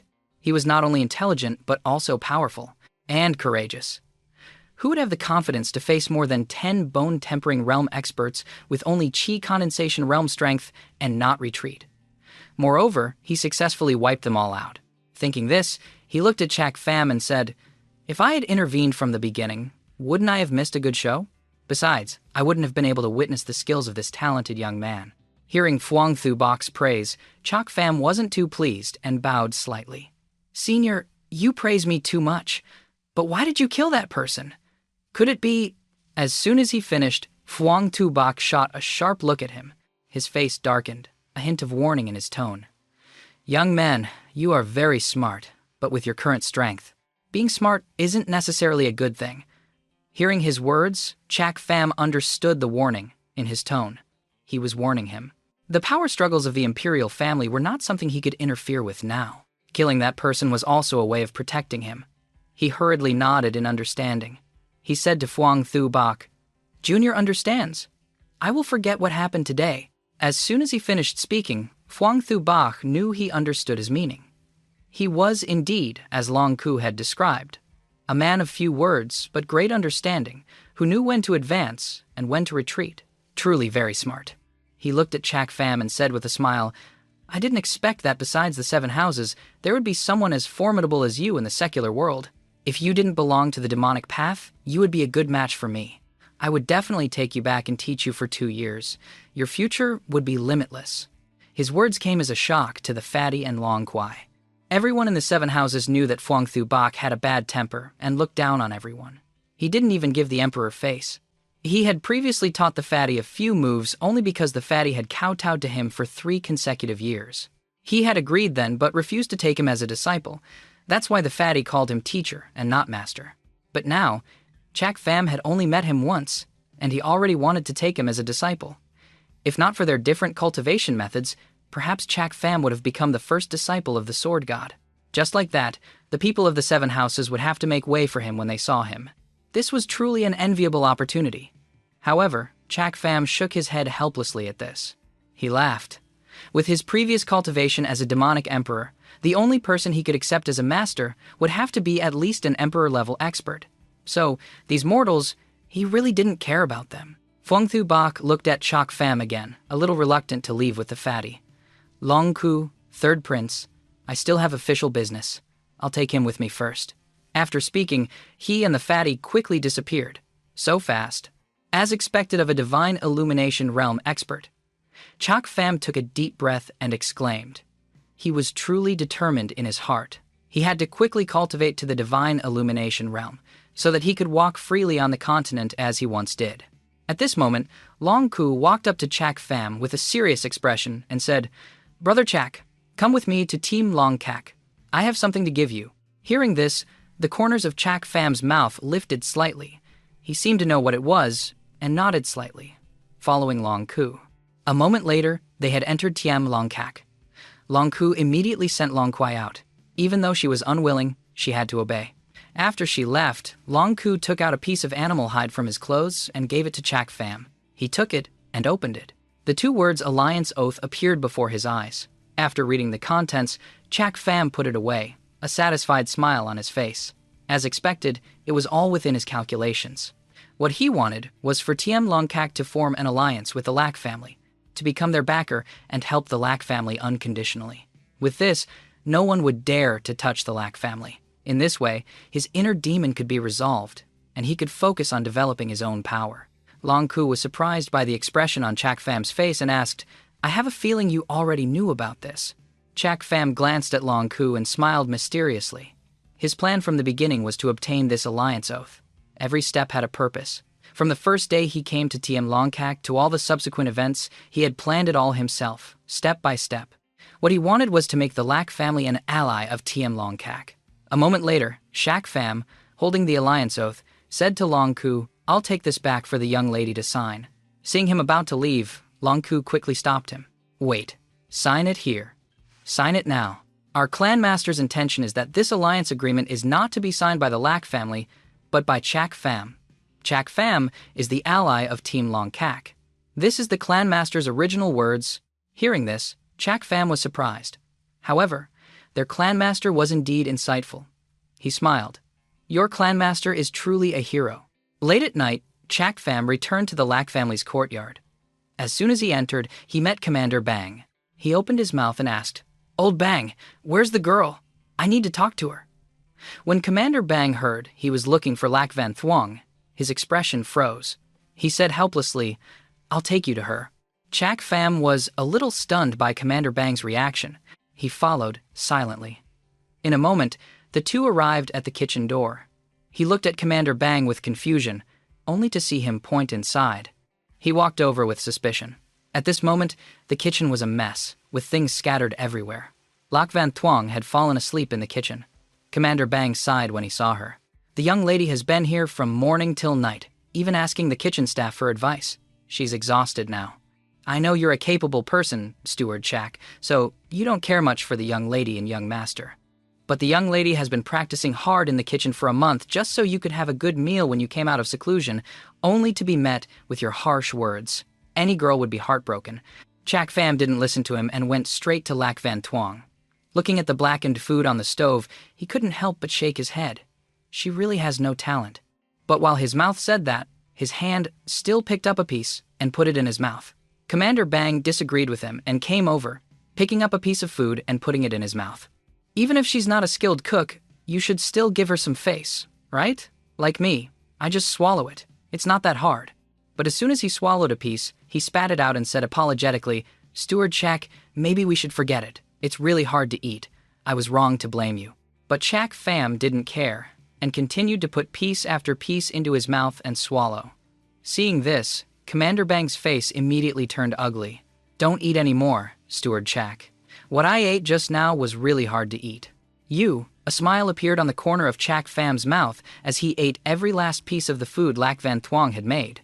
It's nothing, I'm just hungry. The next morning, warm rays of sunlight shone into the quiet kitchen. Lac Van Thuong's eyelids fluttered open.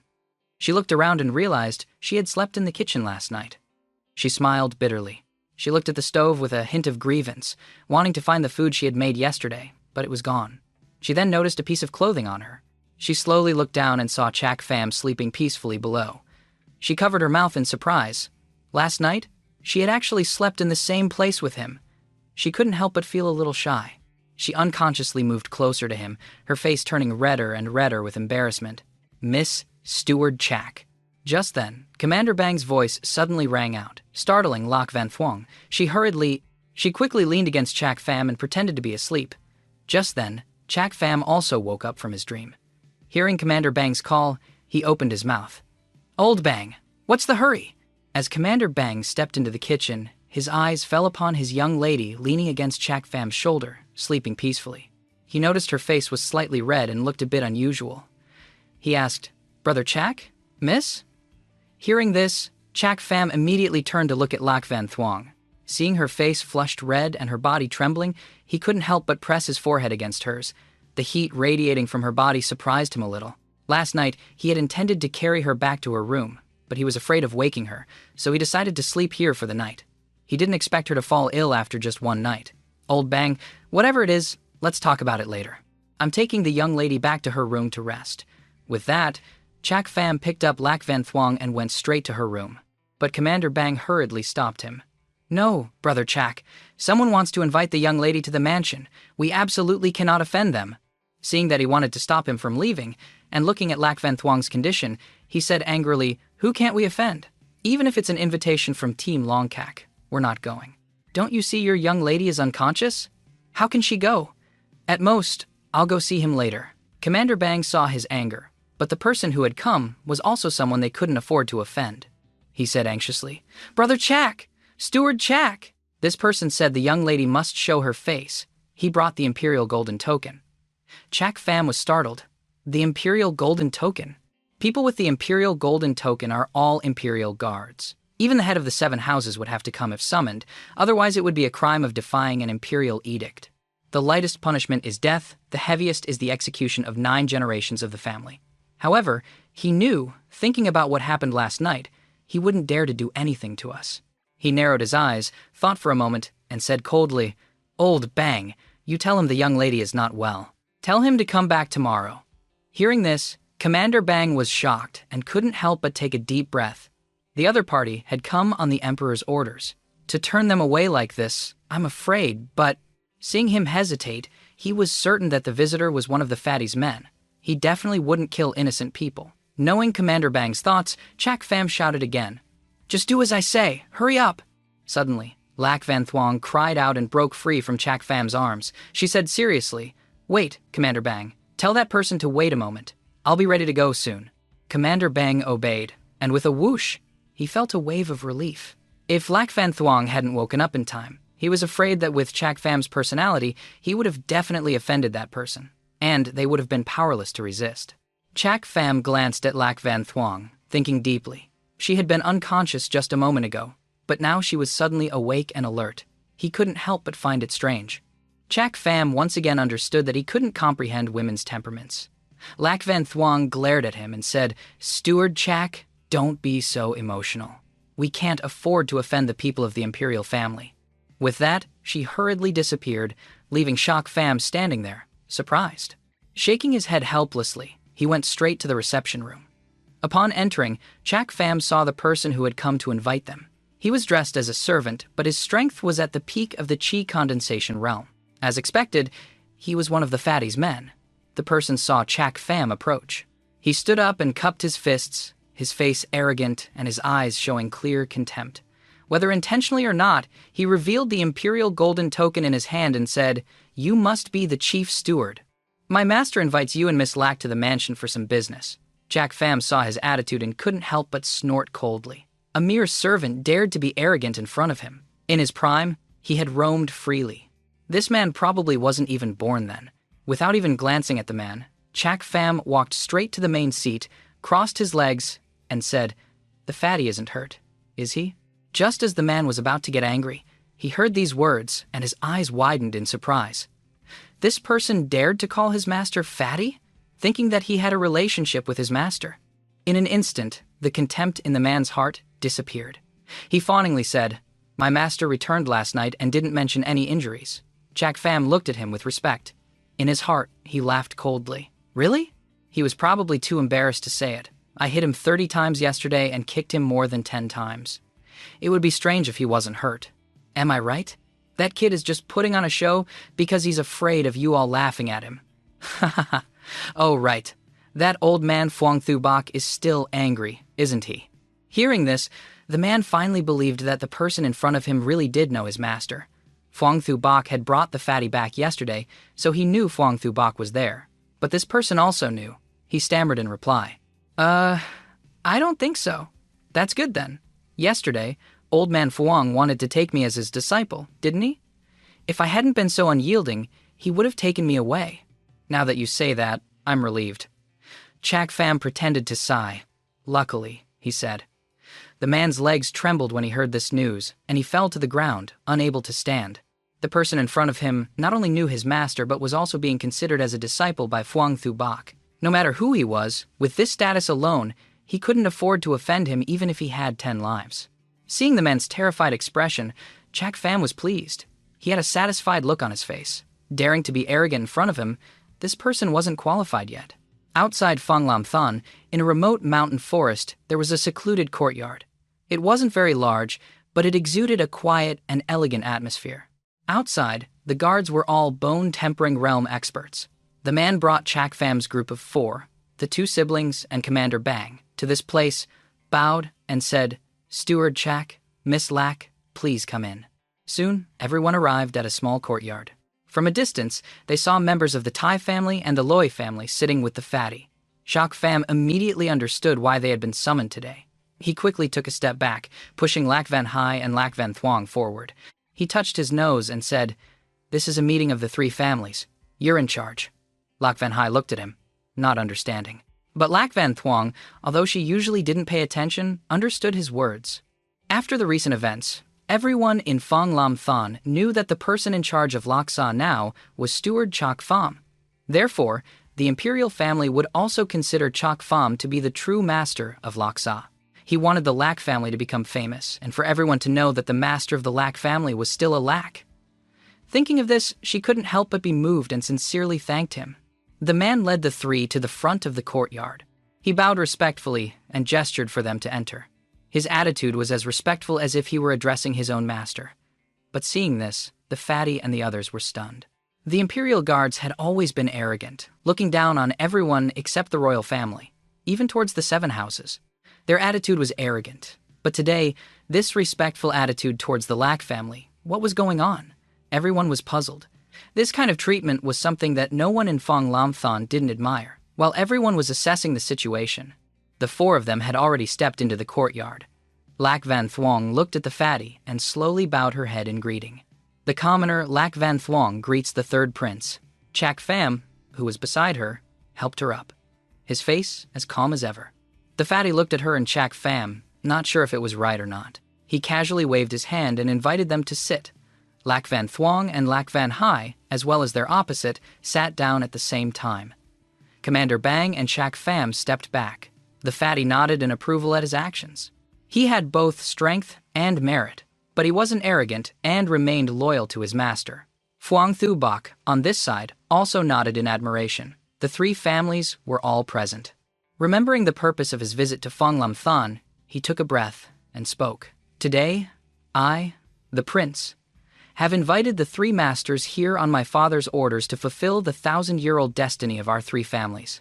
When you all took over as family heads, you were all given one instruction: not to be hostile to the other two families and to support each other.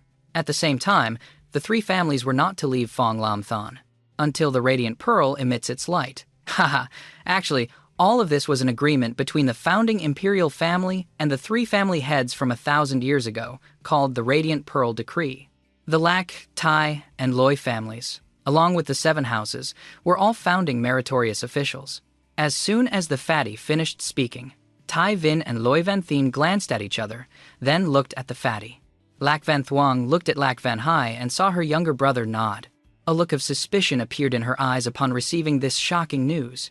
She was stunned for a moment, looking at the fatty in disbelief. They never would have thought that their 3 families could stand on the same level as the 7 houses. Yet now, they were reduced to being just a small family, facing the doubts of everyone.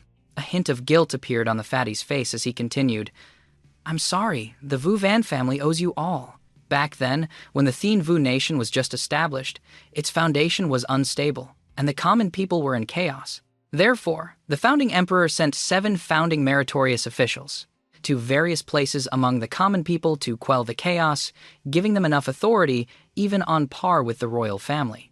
That is, the 7 noble houses under the crown. But who would have thought that 20 years later, the power of the 7 houses grew strong, and conflicts of interest arose, leading to war.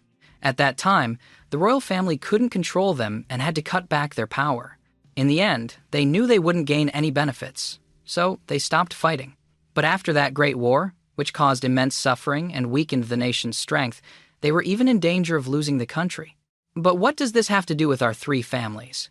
Chak Pham, who was standing beside them, frowned and asked. Upon Chak Pham's question, the fatty looked at everyone and answered their doubts. To be honest with you all, the 3 families were the founding elders of the dynasty. If they were still in the court now, they would surely be on par with the 4 pillars. The 4 pillars. As soon as he finished, everyone was immediately shocked. The 4 pillars are the cornerstones of the Thien Vu Empire, holding power over the military, economy, politics, and the nation's lifeline. There are even rumors that the true strength of the 4 pillars is even greater, making the imperial family feel uneasy. The imperial family, the 4 pillars, and the 7 houses form the strongest strategic alliance in the empire, but they also maintain a balanced relationship. If just one side loses its balance, the Thien Vu Empire will immediately collapse. It was unexpected that the ancestors of Lak Sa could become one of the 4 pillars of the empire, but now Lak Sa is no more. Seeing the shock in everyone's eyes, the fatty continued. The Radiant Pearl secret decree was made when the founding emperor was angry about the war between the 7 houses. So he made an agreement with the ancestors of the 7 clans, using the excuse to banish the 3 families to Fong Lam Tai. They became ordinary families until the War of the 7 Houses broke out. Then, they continued to bring other major families into the 7 houses to ensure a balance of power and reduce the suffering of the people. Hearing this, Lak Van Thuong thought of the current situation and sighed. But even now, with an 8th house, it's still not enough to stop the 7 houses. Before the fatty could speak, Chak Pham, who was standing beside him, laughed and said, "It's not about stopping them, but about balancing them. Wars always happen when one side has an advantage, like a war of 1,000 people with 800 casualties. Unless it's a life-or-death feud, it won't happen. Therefore, sometimes, conflicts between 2 major powers are easier to resolve. After all, no one wants to suffer a mutual loss." Lak Van Thuong nodded in understanding after hearing him. The fatty. He immediately looked at him with admiration. "Steward Chak is truly a genius. No wonder the Lak family is reviving under your leadership." However, Chak Pham didn't pay attention to his words. He went straight to the point. "Third Prince, we now know the connection between our 3 families. Now, I just want to know one thing. How will you help us safely become the 8th noble house? Of course, it's not difficult for a family to rise with the support of the imperial family. The difficulty lies in rising without being discovered. The 7 houses will certainly not stand by and watch us gradually take a seat among them." As soon as he finished speaking, the fatty looked at him in surprise. He's truly intelligent. He had only spoken about the external issues, but he had already grasped the core of the matter. The fatty sighed and said with admiration, as expected of Chak, "The steward asks the right questions." Chak Pham's words immediately shocked everyone. However, he was not wrong. How could the 7 houses watch a small family grow stronger, even possibly surpassing them? Therefore, their only option was to destroy them before they could rise. The strong are always like that. No power wants another power to emerge, to share the delicious cake of power with them. Tai Vin, on the other hand, regretted it after hearing Chak Pham speak. He was truly a once-in-a-thousand-years genius, but he had offended him. If not, he could have pulled him to his side. At this moment, the fatty spoke up. This point was already arranged in the initial secret order. The foundation of a family is its experts. To ensure a family's prosperity, like Tiem Longkak with its 9 powerful elders, or Yu Minkok with its 12 elders, the 7 houses all have their own powerful strategies. And each new family has their own secret weapons. Initially, to deceive the 7 houses, the founding emperor confiscated the assets of your 3 families. That's why you now have no decent weapons or techniques. However, it's precisely because of this that the 7 houses gave up monitoring you 100 years ago, and they didn't expect you to have a profound grade martial art. As long as you have this martial art, you can cultivate your own experts. Even the 7 houses only have 1 or 2 sets of profound grade martial arts. Hearing this, all 3 families showed surprise. They actually had profound grade martial skills in their possession? How could that be? If they really had them, they would have discovered them without needing to be told. In contrast to them, Chak Pham was deep in thought. After a long while, he nodded, as if he had understood the problem. The fatty revealed a mysterious smile. A jade slip suddenly appeared in his hand. This is a mortal-grade fusion secret art. It has no value on its own, but when combined with your family's ancestral spirit-grade martial arts, it can merge the martial arts of the 3 families into one, becoming an ultimate martial art. In other words, the Lak family's returning dragon palm, the Tai family's wind-severing kick, and the Loi family's thunderclap finger were originally one martial art. It's just that the imperial family holds the key to merging them. Chak Pham smiled and nodded, saying calmly. The fatty once again marveled at his intelligence, nodding in praise. Steward Chak is indeed smart. I didn't expect Brother Chak to have figured this out. If my father hadn't told me, I wouldn't have known either. With that, the fatty turned to the 3 family heads and continued. The 3 family heads, now take out your ancestral martial arts. However, at this moment, Loi Tran Thien spoke up. Third Prince, 1 Loi, failed to protect my ancestors' martial art. It was stolen by someone else. I have failed the Emperor's command. Your Highness, please punish me. Just then, Tai Vin also spoke up. Your Highness, actually, the same thing happened to me. I lost it. With that, the fatty immediately shouted in surprise, What? You lost it? The fatty was furious when he heard them. What kind of family heads are you? You can't even protect your own family's martial arts. Have you forgotten your ancestors' teachings? Tai Vin and Loi Tran Thien immediately knelt in fear. Your Highness, please forgive us. The fatty sighed and scratched his head, not knowing what to do now. At this moment, Tai Vin carefully said, Your Highness, couldn't the imperial family just give us another set? Hearing his words, the fatty's anger flared up again. He said rudely, You're dreaming. Do you think profound grade martial arts are vegetables at the market that you can have as many as you want? Even the imperial treasury doesn't have more than 3 or 4 types, and they're all registered. They can't be taken out casually without attracting attention. What good would it do for your 3 families to rise up? Are you a pig? Do you want to die? With that, he paced back and forth anxiously, saying, What should we do? The family martial art is gone. How can we merge them now? The Radiant Pearl secret order is ruined. But at this moment, Chak Pham smirked. Then, 2 jade slips appeared in his hand. He said profoundly, I've recovered the martial arts of those 2 families. The 3 of them were startled, their eyes fixed on Chak Pham. Only Tai Vin looked at him in shock. He knew clearly that he had given the Tai family's martial art to Elder Gyan of Yu Minkok. How did it end up in his hands? The fatty was overjoyed. He walked up to Chak Pham and gave him a hug. Ha, Steward Chak, you're amazing. As expected of the person, the 9th elder of Team Longkak values. Without you, I couldn't have completed the mission my father gave me. I owe you a favor, Your Highness.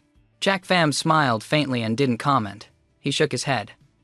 I did it for the Lak family, ignoring his words. The fatty got to the important matter. Now that we have the martial arts, the next step is for the 3 families to merge. At that time, the founding emperor established the Radiant Pearl Secret Decree. When the secret decree is opened, 2 families will merge into the strongest family. The profound grade martial art will be managed by the family head. Therefore, you all, Before he could finish, Tai Vin immediately spoke up. Your Highness, the Locke family's power is weak now, with only 4 members. The Loi family is also not as strong as before. Only the Tai family is prosperous. Therefore, I don't mind taking charge of the great family and assisting the royal family. With that, he reached out to take the martial arts that had been passed down and place them on the table. But just then, a hand stopped him. Loi Chanthin said, Tai Vin, with only your bone-tempering realm strength, you want to be the family head? Ha ha ha. So what if you're strong? You're just a mountain bandit. How can you set foot in the Great Hall? If your Loi family becomes the new head, I'm afraid you'll become a laughingstock for the 7 houses. How can you be ranked among the 7 houses in the future? Tai Vin laughed mockingly after hearing Loi Tranthin's words. In a moment, Loi Tranthin and Tai Vin were fighting for the position of family head. Chak Pham sneered contemptuously from the side. These 2 families were ultimately fighting over immediate benefits, not thinking that becoming the 8th house was only the first step. The storms ahead would certainly not be few. How shallow. The fatty and Phuong Thu Bach watched them argue quietly, with the same disdainful expression. They had been a small family for so long that they had no charisma at all, only greed for power. Lac Van Thuong was furious with the 2 of them. The Lac family was in decline, but she couldn't stand the 2 of them pushing the Lac family aside. It was clear they didn't take the Lac family seriously. It was too insulting. Suddenly, a loud bang was heard. The argument stopped abruptly. Everyone was stunned and looked towards the source of the sound. They only saw a child's head trying to stand up on the table, his face full of seriousness. What are you arguing about? The 3 families will become one, and only one family is qualified to be the head. That is the Lac family. Lac Van Hai spoke with great authority, shocking everyone. Tai Hyodin, standing next to Tai Vin, looked at the unremarkable kid and sneered. What does this brat understand? Among the 3 families, your Lac family is the weakest. How are you qualified to be the head? Lac Van Hai heard this and laughed coldly, a wicked smile on his face. Seeing this, everyone was startled. They were all too familiar with this arrogant expression, but they didn't recognize who it was. But when they looked at Chak Pham, they understood. This kid had learned from Chak Pham's arrogance. Chak Pham, standing beside him, couldn't help but raise an eyebrow. He looked like he was enjoying the show, watching Lac Van Hai. At this moment, Lac Van Hai continued to speak. Our Lac family has no people, no money, and no pills right now. There are only 4 of us relying on each other, but we are the strongest of the 3 families. Steward, Chak. With that, this kid turned to look at Chak Pham with an expression of respect. Everyone followed his gaze and looked at him with serious faces. This kid wasn't wrong. The Lac family was in decline. The only thing they could compare with the Tai and Loi families was that Chak Pham, as long as they had him, the Lac family's future was limitless. In the future, it was only a matter of time. But Tai Vin immediately spoke with contempt. A mere steward and servant. How can we let him support the guards and assets of the Tai family? The merging of the 3 families is a matter for adults. You don't. Before he could finish, Chak Pham had taken out the alliance oath and slammed it on the table. If he didn't want to see the disappointment on Lac Van Hai's face when he relied on him, he wouldn't have taken it out so early. Chak Pham glanced coldly at everyone and said, The alliance oath between the Lac family and TM Longcack. His words immediately shocked everyone. TM Longcack had actually signed an equal treaty with the Lac family. With this treaty, if the 7 houses wanted to touch the Lac family, they would have to be wary of Team Longcack. This news was truly shocking. Phuong Thu Bach, who had been sitting quietly behind the fatty, also spoke up with a serious expression. Kid, how did you do it? Heroes respect heroes. Chak Pham nodded at Phuong Thu Bach. Then he looked at the 2 families, Tai and Loi, and said, Let me tell you. Even without the Radiant Pearl secret decree, with the 3 families merged as one, as long as Chak Pham is here, it's only a matter of time before the Lac family joins the ranks of the 7 houses. You all are of no help to the Lac family, just a hindrance. Still reeling from the shock of the alliance agreement, the Tai and Loi families remained silent, unable to offer any opinion. Seeing this, Lac Van Thuong held her head high with pride. The weight of Chak Pham in her heart had grown even more. Lac Van Hai, on the other hand, looked at him with admiration, his respect for him growing even stronger at this moment. He must have been able to move the clan master of Tiem Longcack to achieve this great opportunity. Once again, he turned to Chak Pham and said, Steward Chak, staying in a secular family is a waste of your talents. Why don't you come and help me? Hearing this, everyone was shocked again. Even the imperial family wanted to recruit him. How formidable could he be that all the major powers wanted him? Lac Van Thuong was nervous and afraid. She was afraid he would be poached by the third prince, then her Lac family. Her feelings would be for nothing. But fortunately, unlike everyone else, Chak Pham paid no attention to this recruitment offer. Even if it wasn't for his inner demon, he wouldn't become a stepping stone for others. He had greater ambitions. He wanted to control his own power. He couldn't help but chuckle softly. Third prince, you praise me too much. By staying with the Lac family, am I not also contributing to the imperial family? The prince didn't think he would refuse, but he also smiled and nodded, saying, all right, if you're not willing, then forget it. It's decided. From now on, Lak Sa will be in charge. The Tai and Loi families must assist Lak Sa in completing the Radiant Pearl's secret decree. Your Highness, this. Tai Hu Din was not convinced. How could he want the Lak Sa he had once chased away to be his leader? He spoke up to object. But Tai Vin, seeing the killing intent in the fatty's eyes, understood the situation and immediately pulled him back, slowly shaking his head.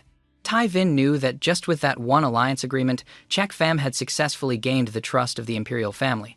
This plan was too important, and the alliance agreement with Time Longkak was the key. Loi Tran Thien also wisely nodded. Your Highness, rest assured.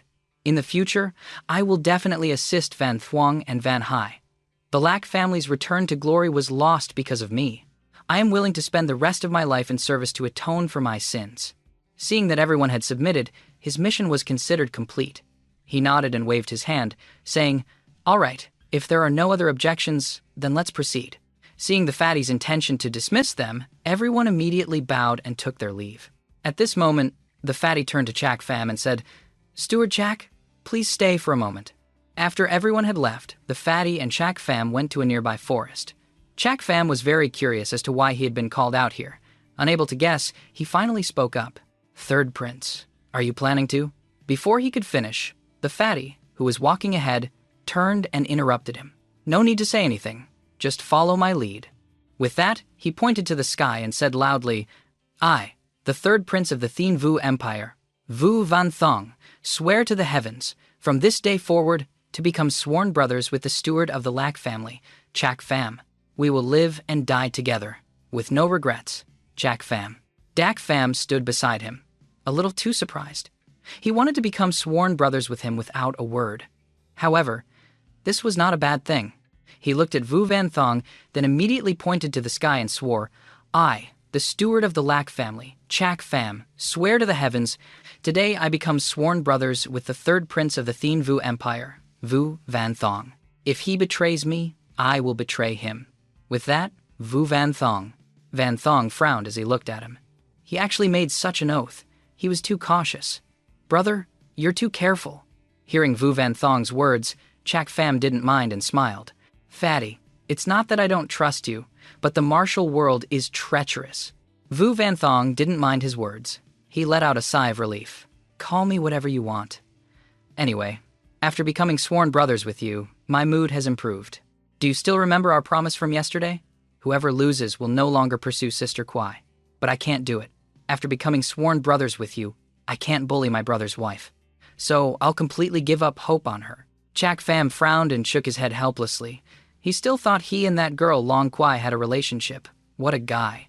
Seeing how much he cared about this, he reminded him. Fatty, actually, there's nothing between me and that girl. She was just making an excuse.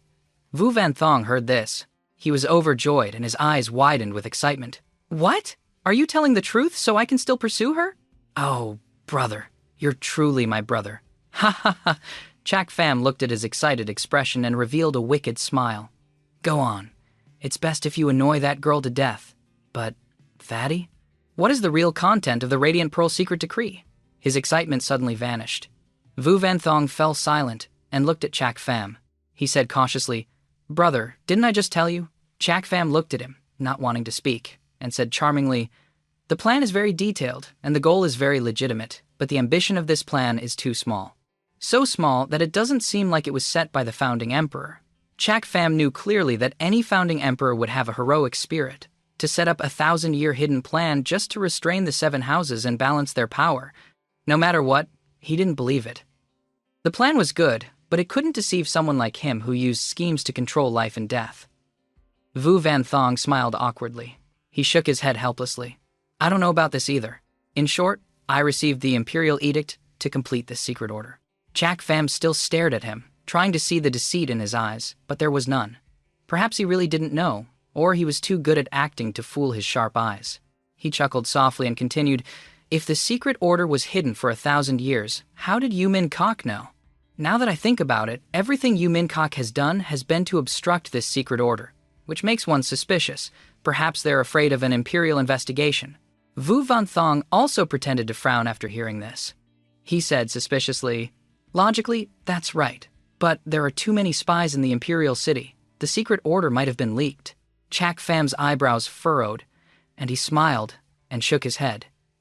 It wasn't leaked for 1,000 years, but now it suddenly is, and only a part of the content was revealed. Facing his questioning, Vu Van Thong couldn't help but tremble. He blinked repeatedly, not knowing how to answer. However, Chak Pham had already seen through him. As expected, his guess was right, but he didn't expose him. He already had a plan in mind. He said to the fatty, forget it. As long as this benefits the Lack family, why should I think so much? It's not a suggestion. Ignorance is bliss. Ha ha ha, fatty. See you again if we have the chance. I'm leaving. As soon as he left, the fatty immediately changed. His expression relaxed into a sigh of relief.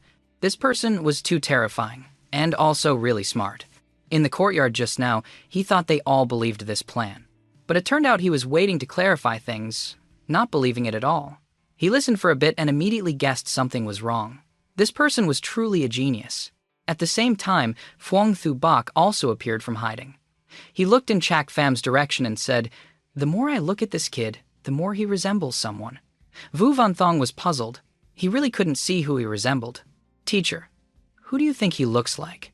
Looking at Chak Pham's back, Phuong Thu Bach frowned. After a long while, he said a name, Kak Trong Phong. Hearing this name, the fatty was immediately startled.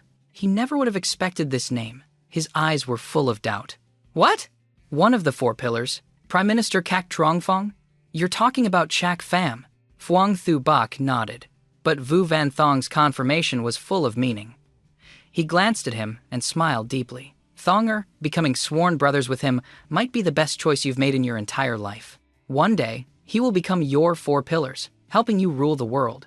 Hearing this, Vu Van Thong was immediately stunned. He looked again in the direction Chak Pham had disappeared. It seemed there was a hint of starlight in his eyes. At the same time, Chak Pham returned to the courtyard, unaware of Phuong Thu Bach's assessment of him. After today's incident, the three families, Tai Jia, Loi Jia, and Lack Jia, immediately spread the news of their merger, with Lack Jia at the head. From now on, Lack Jia could be revived. Limitless glory was a matter of time. Let's head to the Imperial City. Outside is a gloomy and remote place. Because this place is a mix of good and bad, with dilapidated houses, the scene is extremely desolate, so it is called the slum. But right at this moment, a light flickered in a small house. There was obviously someone inside. Suddenly, the door opened. An old man was sitting behind a curtain, flanked by two people of unfathomable strength. A glance was enough to see that this person was not simple. At this moment, a person in black appeared, their face completely covered, their figure indistinct. However, the person behind the curtain seemed to know who the visitor was. A strange smile appeared on his face as he asked, Valley Master Yu, how did things go? That's right, the visitor was the master of ManhwaCapped, Yu Van San. Hearing the other person's question, he sighed helplessly and replied, more than 10 years of effort, all down the drain. The emperor has ordered ManhwaCapped to withdraw from Phong Lam Than permanently and has also restricted the other 6 families. It seems he's caught on. Hearing this, the old man behind the curtain let out a sound of understanding, then laughed sinisterly. So you're saying the emperor intends to open the Radiant Pearl secret decree? Yu Van Sun, beside him, also nodded in agreement. I think so too. This time, they were lucky. It won't be so easy next time. The royal family wants to establish an 8th noble house. Then, we'll see if this family has what it takes. The old man wasn't in a hurry, despite the plan's failure, but a mocking smile played on his lips. Valley Master Yu, don't get excited. A loss is a loss, why make excuses? The master of ManhwaCapped is one of the 7 houses under the crown. Yet you couldn't even handle 3 secular families, so it's only natural that you'll lose your title in the future. Hearing his words, Yu Van's son immediately became furious, his killing intent overflowing. He smashed the door of the room and said to the old man, "What did you say? You were the one who told me the contents of the Radiant Pearl secret decree. You also said the royal family intended to establish an 8th noble house to replace my Yumenkak, a plan of more than 10 years, all from your hands. What do you mean by saying that now? Now, Kak Trong Fong, you can die for me." With that, Yu Van's son attacked the old man. The person behind the curtain didn't panic and laughed softly. With a casual wave of his hand, he created a loud explosion. The shockwave rushed towards Yu Van's son. The clash of the 3 great experts shook the quiet slum. A moment later, Yu Van's son was no match for the 2 people beside Kak Trong Fong and was knocked back. A sweet taste rose in his throat, and he secretly swallowed it. He looked forward in disbelief and said, "The twin elders of mirth and gloom." Kak Trong Fong secretly nodded. "Valley Master Yu is indeed knowledgeable. These 2 seniors haven't shown themselves in nearly a year. I didn't expect you to still recognize them." Yu Van's son forcefully suppressed his anger, panting as he looked at the 2 people beside Kak Trong Fong. He said with apprehension, "As expected of the smartest person in Thien Vu, the leader of the 4 pillars. To think you could invite these 2 old monsters. Even the 5 guardian dragon god guards of Phuong Thu Bok wouldn't be a match for them." Kak Trong Fong shook his head and chuckled softly, but a hint of confidence appeared on his face. "Valley Master Yu, you flatter me. I dare not claim to be the smartest person in Thien Vu, and I certainly wouldn't dare to turn against the royal family now." How could Yu Van's son not see what the person in front of him was like? He laughed coldly and muttered, "Prime Minister Kak is too humble," which is a form of arrogance. "With your current strength, who in the Thien Vu Empire is your opponent? Including the royal family, your defeat in Phong Lam Than was not in vain. In this world, true strength cannot be judged by appearances alone. Besides, I am not the smartest person in Thien Vu." Kak Trong Fong sighed and looked up at the sky helplessly. Hearing this, Yu Van's son was surprised. Kak Trong Fong, the head of the 4 pillars, was skilled in both literature and martial arts. In terms of strength or scheming, no one in the Thien Vu Empire could compare to him, but he still said he wasn't. Was there really someone better than him, or was he being humble to the point of arrogance? If not you, then who? Kak Trong Fong pointed upwards, his eyes solemn, and replied, "The one above me." Yu Van's son knew who he was referring to and said in surprise, "You mean that useless old emperor?" Kak Trong Fong heard him and glanced at him, a smile in his eyes. "Useless? I've been in the court for 45 years and I still don't understand him. If he's useless, then there's no one smart in this world. Valley Master Yu, you should go. Don't cause any more trouble recently. Be careful not to let that old man catch you, or you'll be doomed forever." Yu Van's son pouted and laughed coldly, but seeing the cold expression on Kak Trong Fong's face, he fell silent. He wisely retreated and disappeared into the night. After Yu Van's son left, Kak Trong's son took a deep breath. He looked up at the sky with a profound meaning and muttered, "My dear Majesty, what on earth are you planning?" At the same time, at Hak Fong's son, Chak Pham was holding a gourd. Inside, a worm was wriggling. Seeing it squirming, Chak Pham revealed a satisfied smile. For 3 months, he had been raising the cold pond snow silkworm he had taken from Loi Tran Thien. However, it should now be called the cold pond blood silkworm. So now is a good time to leave. After deciding to leave, Chak Pham returned to see Lok Van Thuong to explain everything. He happened to see her as soon as he reached the door. He called out, "Young lady, come inside with me. I have something to tell you." Lak Van Thuong was startled by his call and turned around, replying happily, "Chak Pham, you're back." She then entered the room with him, full of curiosity. As soon as he entered the room, Chak Pham closed the door. What he was about to say was very important, so it was better to be careful and avoid prying eyes. But Lak Van Thuong watched him close the door. A thought that made her blush rose in her heart. She looked at him shyly. "Chak Pham, what are you planning to do?" Chak Pham ignored her words, secretly took a breath, and sighed. "I have to go." Lak Van Thuong was shocked by his words. She widened her eyes and questioned him loudly. "Why? The Lak family is getting better day by day. Why choose to leave?" Chak Pham knew that his choice to leave now was very difficult for Lak Van Thuong and the Lak family to accept. Although they had become a great family in Phong Long then, they lacked manpower and experts. Now, he was leaving.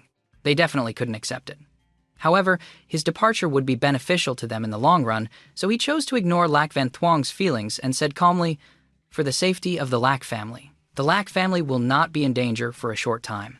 Moreover, no family here can compare to the Lac family. But don't forget what we traded for it. We agreed with the imperial family to execute the Radiant Pearl secret decree, offending the 7 noble houses, including Yumin Kok and Tiem Long Kak. If we can't become a 7 noble house of equal standing, they won't let us go either." Listening to Chak Fam's words, Lac Van Thuong understood the Lac family's current situation. However, the Lac family really needed him. She didn't want to be away from him. Tears appeared in her eyes. She said in a low voice, "Then we need you very much. If you go, what will we do?" Seeing her cry, Chak Fam shook his head helplessly. His departure was only a matter of time. Choosing this time was good for him and for the Lac family. He reached out and wiped the tears from her face. He said helplessly, "The fatty was right. The foundation of a family is its experts. I'm going out this time to recruit experts for the Lac family to ensure the Lac family's safety in the future." With that, a jade slip appeared in his hand. He gave it to her and continued, "This is the formation manual for the 4 great formations of Hakfong Sun. Only you can learn it. Don't let anyone know. If I'm not here and the Lac family runs into trouble, you can activate the formation. 4 5th-grade formations, plus the Yin Fiend formation previously set up in the Miyu, can ensure safety for a short time." At this moment, she finally understood that she couldn't stop him from leaving. She could only sigh and reply, "How long will you be gone?" This time Chak Fam also didn't know when he would be back. This time, he was leaving not only to recruit manpower for the Lac family, but also to recruit manpower for the Lac family. He also wanted to find the relics of the Heavenly Emperor Lac Tuyet heap that Long Ku had mentioned, because he wanted to quickly increase his strength. Only by relying on himself could he be safe forever. Knowing she was looking forward to it, he didn't want to discourage her, so he chose to give her a vague answer. "I don't know, it will be soon." "All right, go on, call Commander Bang and Van Hai in." At this moment, Lac Van Thuong mustered all her courage and called out to him. Then she ran up to him and placed a kiss on his lips. Chak Fam was immediately stunned and glanced at her, but she had quickly left, saying, "Come back soon," and then left. A moment later, Commander Bang and Lac Van Hai came to Chak Fam's room, but when they heard he was leaving, they were immediately shocked. Lac Van Hai looked at him, his eyes welling up with tears. "Big brother Chak? Are you leaving?" Although Chak Fam didn't like the 2 Lac siblings at first, after living together for a while, he couldn't help but feel some affection for them. Unfortunately, his ambitions didn't lie here. He couldn't stay with them forever. Looking at Lac Van Hai in front of him, he instructed the boy, "You are the only male heir of the Lac family. In the future, you must take care of your sister like a family head. You will be in charge of the Lac family, understand?" With that, he quickly turned his gaze to Commander Bang. "Old Bang, do you remember what Long Kwai said? She was right. With your aptitude, you'll at most only reach the chi condensation realm, but there's nothing absolute in this world. Now, I have a way to help you shed your old self, change your bones, and gain powerful strength, but you'll have to endure pain worse than death. Are you willing?" With that, Chak Fam looked at Commander Bang again. A jade slip appeared in his hand. He said, "This is a mid-grade demonic art, the profound demonic fiend art. Unlike other techniques, it is a body refining technique, and doesn't require the cultivator's talent or cultivation level. There's only one catch. The cultivation process will make you wish you were dead, like being in the Tula Hell. Furthermore, once you start cultivating, you can't stop. Otherwise, your soul will be completely destroyed, and you'll be doomed forever." After Chak Fam finished speaking, Commander Bang was immediately terrified. It was the first time he had heard of such a terrifying martial art. However, for the sake of the Lac family, to increase his strength and protect the Lac family, he had to be strong. After thinking for a moment, he took the jade slip from Chak Fam's hand and said, "It's fine. As long as I can become stronger, I'll endure any hardship." With that, he gripped the jade slip in his hand even tighter. Seeing him accept it, Chak Fam knew he was loyal to the Lac family and wouldn't hesitate to sacrifice his life. But he knew the danger of this technique, and warned him. Although its power can be comparable to a high-grade profound tier technique when mastered, you can't imagine the pain of cultivating this technique.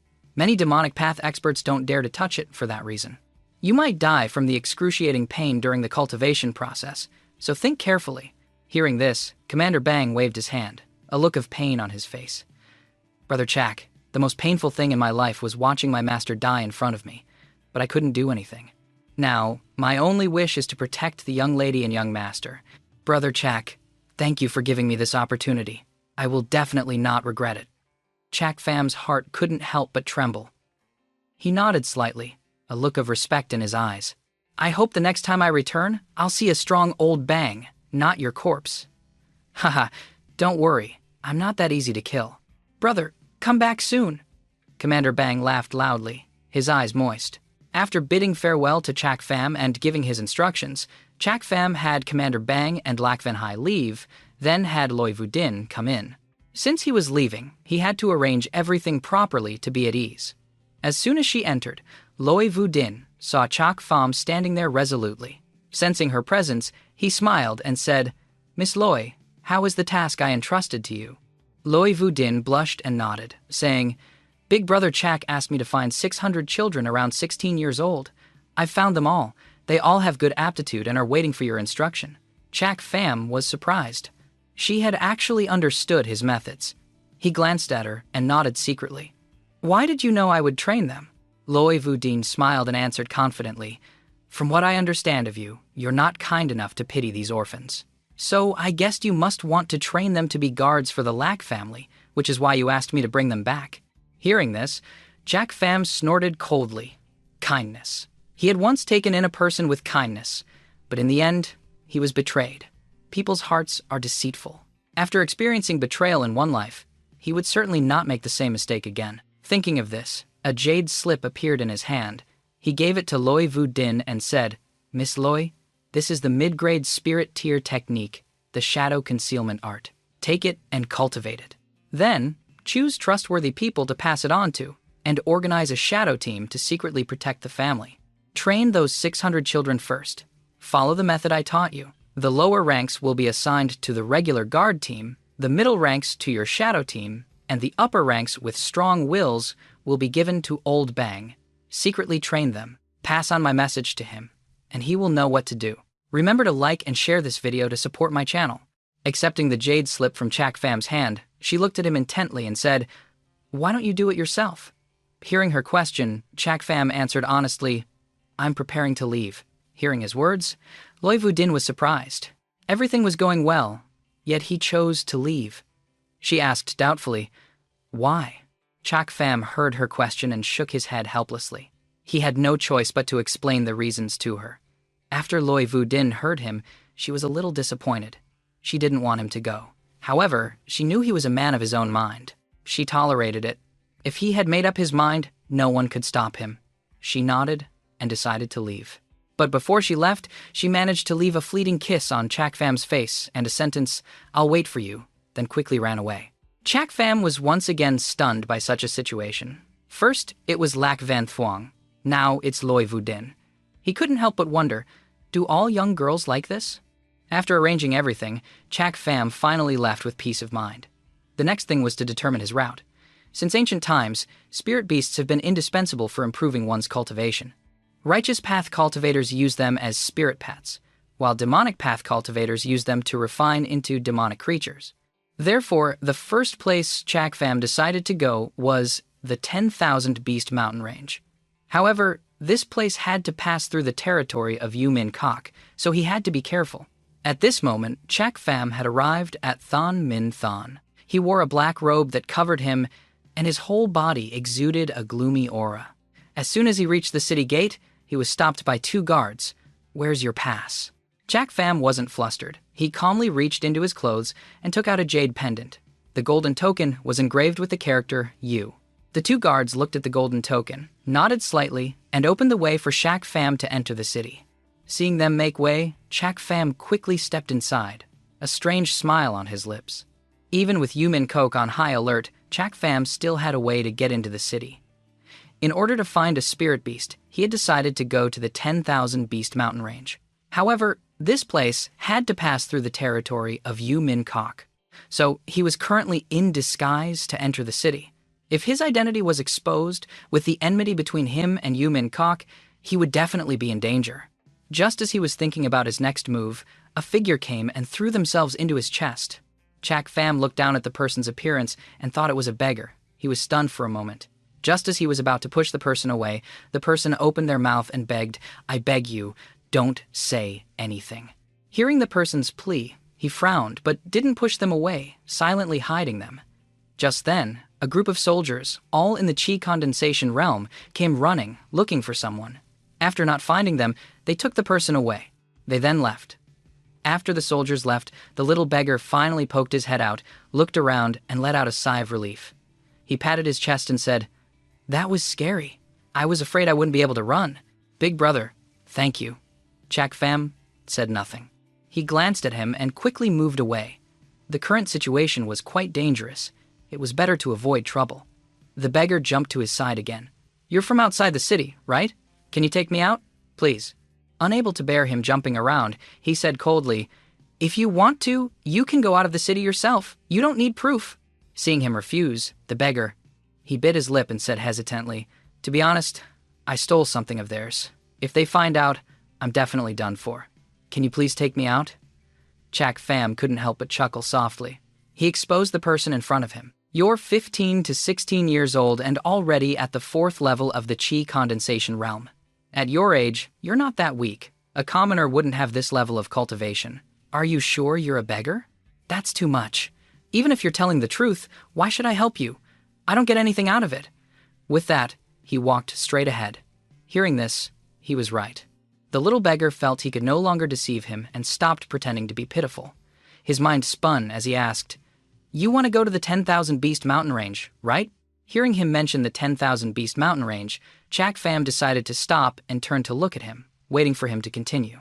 Seeing Chak Pham finally stop, the little beggar was faintly delighted and immediately smiled. He continued, "If you want to go to the mountain range, you'll have to wait another 3 months. You can't go now." Chak Pham heard him say that he had to wait another 3 months to enter the 10,000 Beast mountain range. He asked doubtfully, "Why?"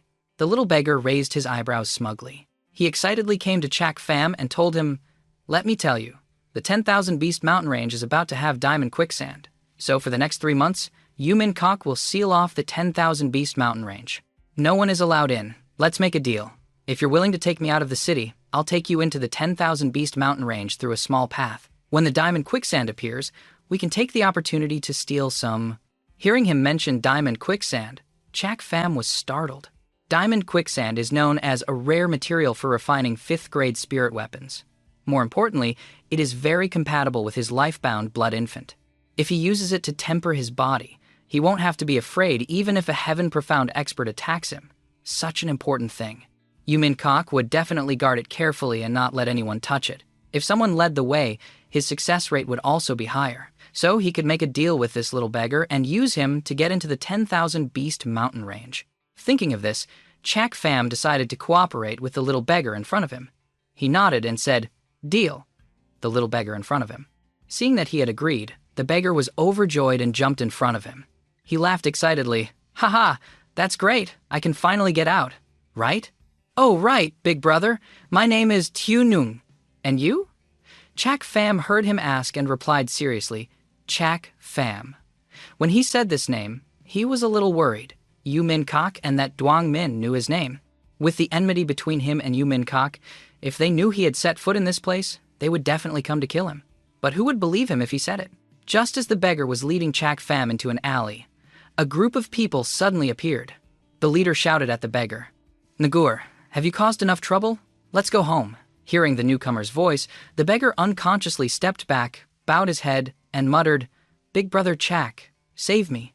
Seeing Nung not backing down and hiding behind Chak Pham, he shouted loudly, "This is a matter of the Tiat Gia.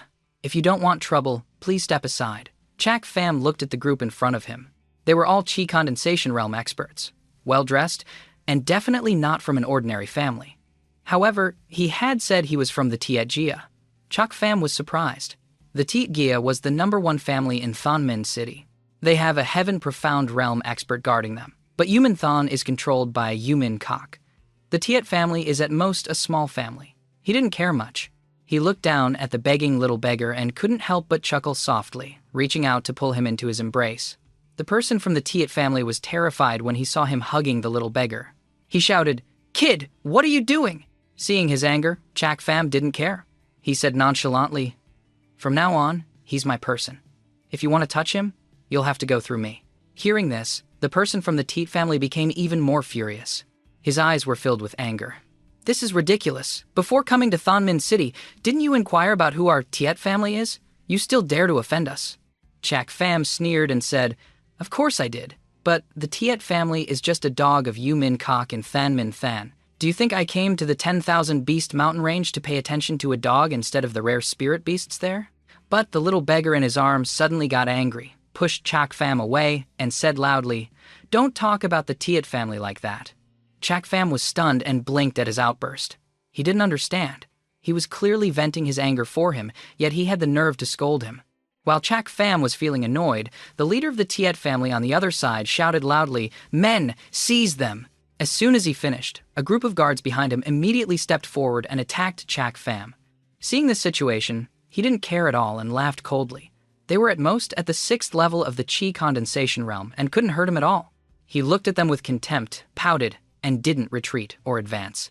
He shot a red light towards the group of guards. The mid-grade martial art, Blood Shadow Palm, was instantly unleashed. This move hit a guard standing closest to him. The guard immediately fell to the ground, his blood vessels bursting, and he spat out a mouthful of blood. Then, he struck out with another palm. A group of guards immediately fell, unconscious. At this moment, the leader of the Teat family was finally scared and stared at him. The person in front of him was at most at the 8th level of the Chi condensation realm, but he was not afraid of facing a group of high-level Chi condensation realm cultivators and even wipe them all out. He just didn't understand. The blood shadow palm that Chak Pham cultivated directly attacked the blood vessels. One palm could shatter an opponent's internal organs. The leader of the Tiet family on the other side looked at this scene with a serious expression. Not only him, the little beggar behind Chak Pham was equally shocked. He also didn't expect him to be so formidable. The young master bit his lip and took a step forward, speaking to Chak Pham. "Well done, kid. You have some skills, and you're arrogant. Let me, Tich Kwang, test your skills today." Chak Pham raised an eyebrow but said calmly, "Teat Kwang, you are the eldest young master of the Teat Gia." Teat Kwang. Teat Kwang heard Chak Pham reveal his identity and narrowed his eyes, saying, "So what? Are you scared?" Chak Pham heard him and smiled, shaking his head. "Not scared, just afraid of trouble. Since I've already offended you, then I'll make you all stay silent here forever." With that, Chak Pham immediately took a step forward, a killing intent flashing in his eyes, and a wave of pressure rushed towards Tich Kwang, making him a little nervous. He never, ever expected Chak Pham's attack this time to be stronger than the last. He felt a bone-chilling killing intent, which made his breathing stagnate, unable to make a sound. Chak Pham struck down with a palm, and Tich Kwang didn't dare to hesitate, throwing a punch in return. The high-grade martial art, Phoenix Fist. Chak Pham saw him about to attack and snorted, contemptuously smirking and forming a hand seal. A red light suddenly flashed and shot towards Tiek Thuong. It went straight into his body. At this moment, Tich Kwang immediately froze. His move also disappeared, and he spat out a mouthful of blood, which scared him.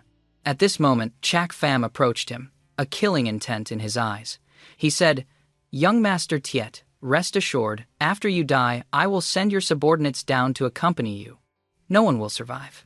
At least for the next 3 months, I don't want to be chased all over the mountains by the Tiet family, so let's just make this an unsolved case." With that, Chak Pham tightened his grip on Tich Kwang's neck, as if he wanted to crush his bones. He heard the crackling sound of breaking bones. Tich Kwang had vaguely felt death approaching, very close to him. He was terrified, and also a little confused. Just as Chak Pham had almost crushed the bones in Tich Kwang's neck, the little beggar behind him was terrified. His eyes welled up with tears. He shouted, "Stop! Don't kill him! I don't want them to die!" But Chak Pham ignored him, laughing coldly. "It's too late. They're not just your enemies now, but also my enemies. I will definitely not let him live." With that, Chak Pham's hand on Tich Kwang's neck immediately tightened, causing him to let out a loud cry and his eyes to widen in fear. Seeing that he still hadn't stopped, the little beggar was almost desperate, tears streaming down his face. He shouted at Chak Pham, "If you don't let go, I won't lead you to the 10,000 Beast mountain range." Chak Pham immediately frowned. He almost didn't understand. With his way of doing things, any enemy would only have one path: death. He wouldn't let them live. But this person in front of him was so kind that he not only pleaded for them, but also shed tears for them. Was he too cruel or was he too kind? He couldn't figure it out, and he was too lazy to think about it. He immediately let go of Tich Kwang's hand, and he fell to the ground. He made a hand seal and called the blood infant back. He shrugged nonchalantly, turned to the crying beggar, wiped the tears from his face, and said, "If you don't care, why should I? Lead the way for me. After that, I'll take you out of the city, away from the Tiet family." Seeing the terrifying person in front of him, the little beggar seemed to understand what kind of person he had run into and cried out in fear, You're a bad person." Chak Pham heard this and didn't comment. He smiled and replied, "That's right, I'm a bad person. In this world, good people all have to go to hell. Only bad people are qualified to survive." The little beggar saw him admit it, but had no way to refute it. He wiped the remaining tears from his face and led him to the 10,000 Beast mountain range. A moment later, an old figure stepped into the alley. He was horrified by the tragic scene before him. He looked at the terrified Tich Kwang and immediately went to him and asked, "What happened to you? Who did this to you?" But no matter how he asked, Tich Kwang just kept trembling. He was terrified, out of his mind, and couldn't make a sound. The old man's heart immediately tightened. In his memory, Tich Kwang was always brave and could fight a key condensation realm cultivator.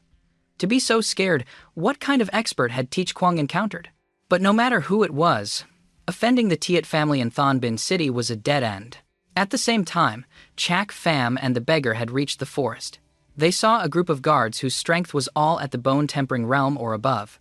With his current strength, even with the demonic treasure Hidden Moon Wheel and the Blood Infant, it wouldn't be difficult to break in. However, he wanted to break in without anyone knowing. At this moment, Chak Pham remembered the little beggar beside him and asked, "Tunung, where is that secret path you mentioned?" Tunung still looked scared, trembling, and stammered, You, follow me." Chak Pham saw the little beggar still trembling and was surprised. How can this person be so timid? So much time had passed, yet the tears were still in his eyes. However, he wasn't one to meddle, so he just focused on his own business. A while later, the little beggar led Chak Pham along a small path and brought him to a house. After a while, they saw a passage behind a tree. He pointed to it. "This is the place. When I was young, I used to sneak away from my father and follow my brother up the mountain to play." Chak Pham looked at the passage in front of him, deep in thought. This place is very secluded. If not for a local to lead the way, it would be impossible to find. Nodding, he said to Tunyung, "You go down first. I'll follow." Seeing that he wanted him to go with him, Nung was stunned. He was a little scared, but remembering his terrifying feeling, he reluctantly stepped in. But just then, a deep voice sounded from behind. "Nur, stand still." Surprised, he turned back. Chak Pham looked at the source of the sound. An old man was approaching. He was momentarily surprised. The newcomer's strength was at the peak of the bone-tempering realm. Looking at the newcomer, Chak Pham understood his identity. He said to the person, "Could you be the head of the Tiet family, Tiet Van Long?" Tiet Van Long heard Chak Pham and nodded in admiration, but then remembered Tich Kwang's situation. He said, "Not a bad eye. So, my son, Tiet Kwang, was harmed by you, kid?" Chak Pham heard him mention Tiet Kwang and understood. He had thought of this situation when he decided to let him go. However, he still smiled calmly and replied, "That's right. He wanted to take my person away. I was being polite by not taking his life." With that, Tiet Van Long immediately became furious, his eyes full of killing intent towards Chak Pham. Then, he looked at the little beggar behind him. The little beggar was startled by the other person's gaze and nervously pulled on Chak Pham's hand, hiding behind him. Just then, a cry came from behind Tiet Van Long, and then a young man's figure rushed over.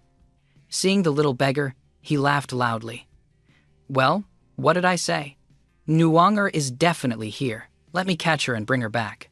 The young man joked, not noticing there were others here. He ran straight to the little beggar, but as soon as he rushed over, Chak Pham grabbed his neck, making him unable to breathe. Only then did he realize there were others, but it was too late. He had been caught. Tiet Van Long stood there, terrified by the scene. He didn't want this young man to suffer the same fate as Tiet Kwang. What do you want to do? At this point, Tiet Van Long had finally understood. With just the 5th level Qi condensation realm cultivation of the young man, how could he have injured his son?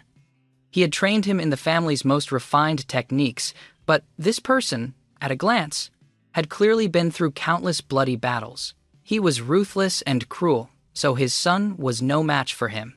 Chak Pham heard him ask and looked at the young man in his hand, a wicked smile on his face. 5th level Chi condensation cultivation. This must be the second young master, Tiet Lam, right?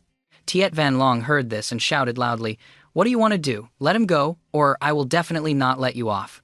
Hearing this, Chak Pham laughed loudly. His grip tightened again. "You won't let me off? It's more like I won't let you off. Family head Tiet, no matter what grudge you have with Tunung, he's my person now. I hope you can stop. Otherwise, you can wait to collect your son's corpse." Before Tiet Van Long could speak, the little beggar behind Chak Pham hurriedly begged, "Please don't kill him." Again. Chak Pham looked at him, pleading for the enemy once more, and felt annoyed. What kind of person had he picked up? He was always so kind to his enemies. It was a miracle he had survived this long. Teach Van Long saw this scene, his eyes filled with respect. However, he was still determined to avenge Tich Kwang. He asked Chak Pham, "What's your name, kid?" Chak Pham smiled. He was naturally not afraid of being retaliated against by the person in front of him. He was all alone now, with no one to hold him back, so it was fine to give his name. With that thought, he replied, "I'm all alone. I'm not afraid of your revenge, and I'm not afraid to let you know, Chak Pham." Van Long heard the name and pointed at the little beggar, saying, "All right, Chak Pham. Today, you're determined to protect her, right?" Chak Pham snorted coldly with determination. "He is my person, so of course I will protect him to the end." "All right, then let's make a bet. You release my son. If you can take 10 of my moves, I'll stop pursuing her. How about it?" Chak Pham's eyes narrowed slightly. After a moment of thought, the person in front of him was only at the peak of the bone-tempering realm.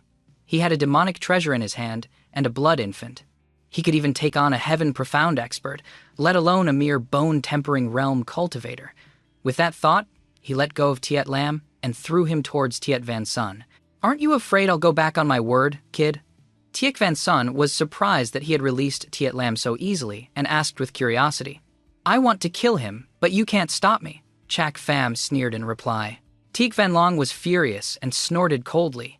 Arrogant words. "Take this!"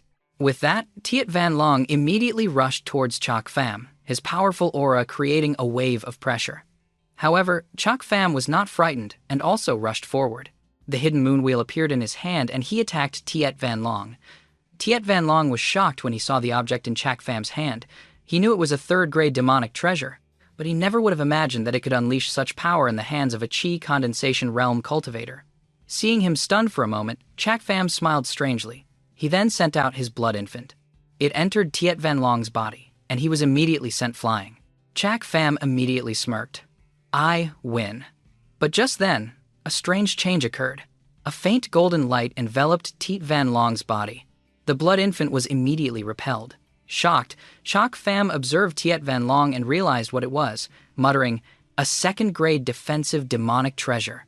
He now understood why his attack had failed. The opponent had a second-grade demonic treasure for protection, and his Chi condensation realm blood infant couldn't harm him. So, his only option was to use the hidden moon wheel, fighting a demonic treasure with a demonic treasure. At the same time, Tiet Van Long on the opposite side was also constantly shocked. He never would have thought that his bone-tempering realm strength would almost put him at a disadvantage when fighting a 5th-level Chi condensation realm cultivator. This was the first time he had witnessed someone with only Chi condensation realm strength calmly face a peak bone-tempering realm cultivator without a hint of fear. He couldn't help but curse and exclaim, "Is this kid a monster?" Tiet Van Long, a respected bone-tempering realm expert, definitely couldn't afford to lose to a Chi condensation realm kid. Otherwise, his reputation would be ruined. He had to strike first to gain the upper hand. With that thought, he began to gather origin energy in his hand, and a faint golden light radiated from his body. After a moment of stagnation, Chak Pham finally sensed that Tiet Van Long was about to make a move. He quickly advanced and shouted, "Second move!" Tiet Van Long was shocked to see Chak Pham attacking again, but he quickly calmed down. Chak Pham only had the hidden moon wheel to pose a threat, so as long as he could eliminate it, he definitely wouldn't be able to withstand 10 of his moves. With that thought, he quickly acted, attacking the demonic treasure hidden moon wheel. He never would have expected it. The person in front of him was too fast. He couldn't get close to him at all and was forced to retreat. Tiet Van Long was almost shocked by the strength of the person in front of him. Chak Pham only had the strength of the Chi condensation realm, Yet he could push him to this extent. It was still unclear who was the stronger and who was the weaker in this battle. Just then, Tiet Lam on the other side had managed to catch his breath, but the battle was not over yet. He shouted to Tiet Van Long, "Father, you said he had to block 10 of your moves, not that he had to attack for 10 moves. Hurry up and kill him. Go, father." Tiet Lam's words almost shattered Tiet Van Long's calm expression. He couldn't kill him. If he didn't say anything, no one would think he was mute. Tuk Fan Long was being held back by the hidden moon wheel in Chak Fam's hand and couldn't attack. A strange curve appeared on Chak Fam's lips as he advanced again. But this time, he didn't use the hidden moon wheel, which made Tich Van Long a little wary. He shouted, "Low-grade, spirit-tier martial art, bewildering steps, increase speed!" In an instant, he was close to Tiet Van Long, but he couldn't see the figure in front of him at all. A stream of light flashed past Tiet Van Long's ear. Feeling the stream of light whistle past, Tiet Van Long froze on the spot. He sighed and said, "I lose." Tiet Van Long never would have expected it. He was a bone-tempering realm expert, yet now he was at a disadvantage against a chi condensation realm cultivator. But Tiet Lam, on this side, saw his father lose to a chi condensation realm kid and shouted in surprise, "How can that be? Father must have held back and let him win, right?" Hearing Tiet Lam's words, Chak Fam didn't mind, and admitted family head Tiet indeed didn't use his full strength. Every move was just a probe, without any killing intent. As soon as he finished speaking, Tiet Lam was overjoyed and shouted loudly, "See? If my father hadn't held back, you would have been dead long ago." Chak Fam laughed coldly and said, "Your father indeed didn't use his full strength. But if he had used his full strength, I would have already cut him down. Compared to a heaven profound realm expert, a bone-tempering realm cultivator lacks speed." With the support of the hidden moon wheel, his speed was no less than that of a bone-tempering realm expert. In that case, he only needed to unleash a killing move to kill a bone-tempering realm expert. At that time, he used the bewildering steps to unleash a killing move.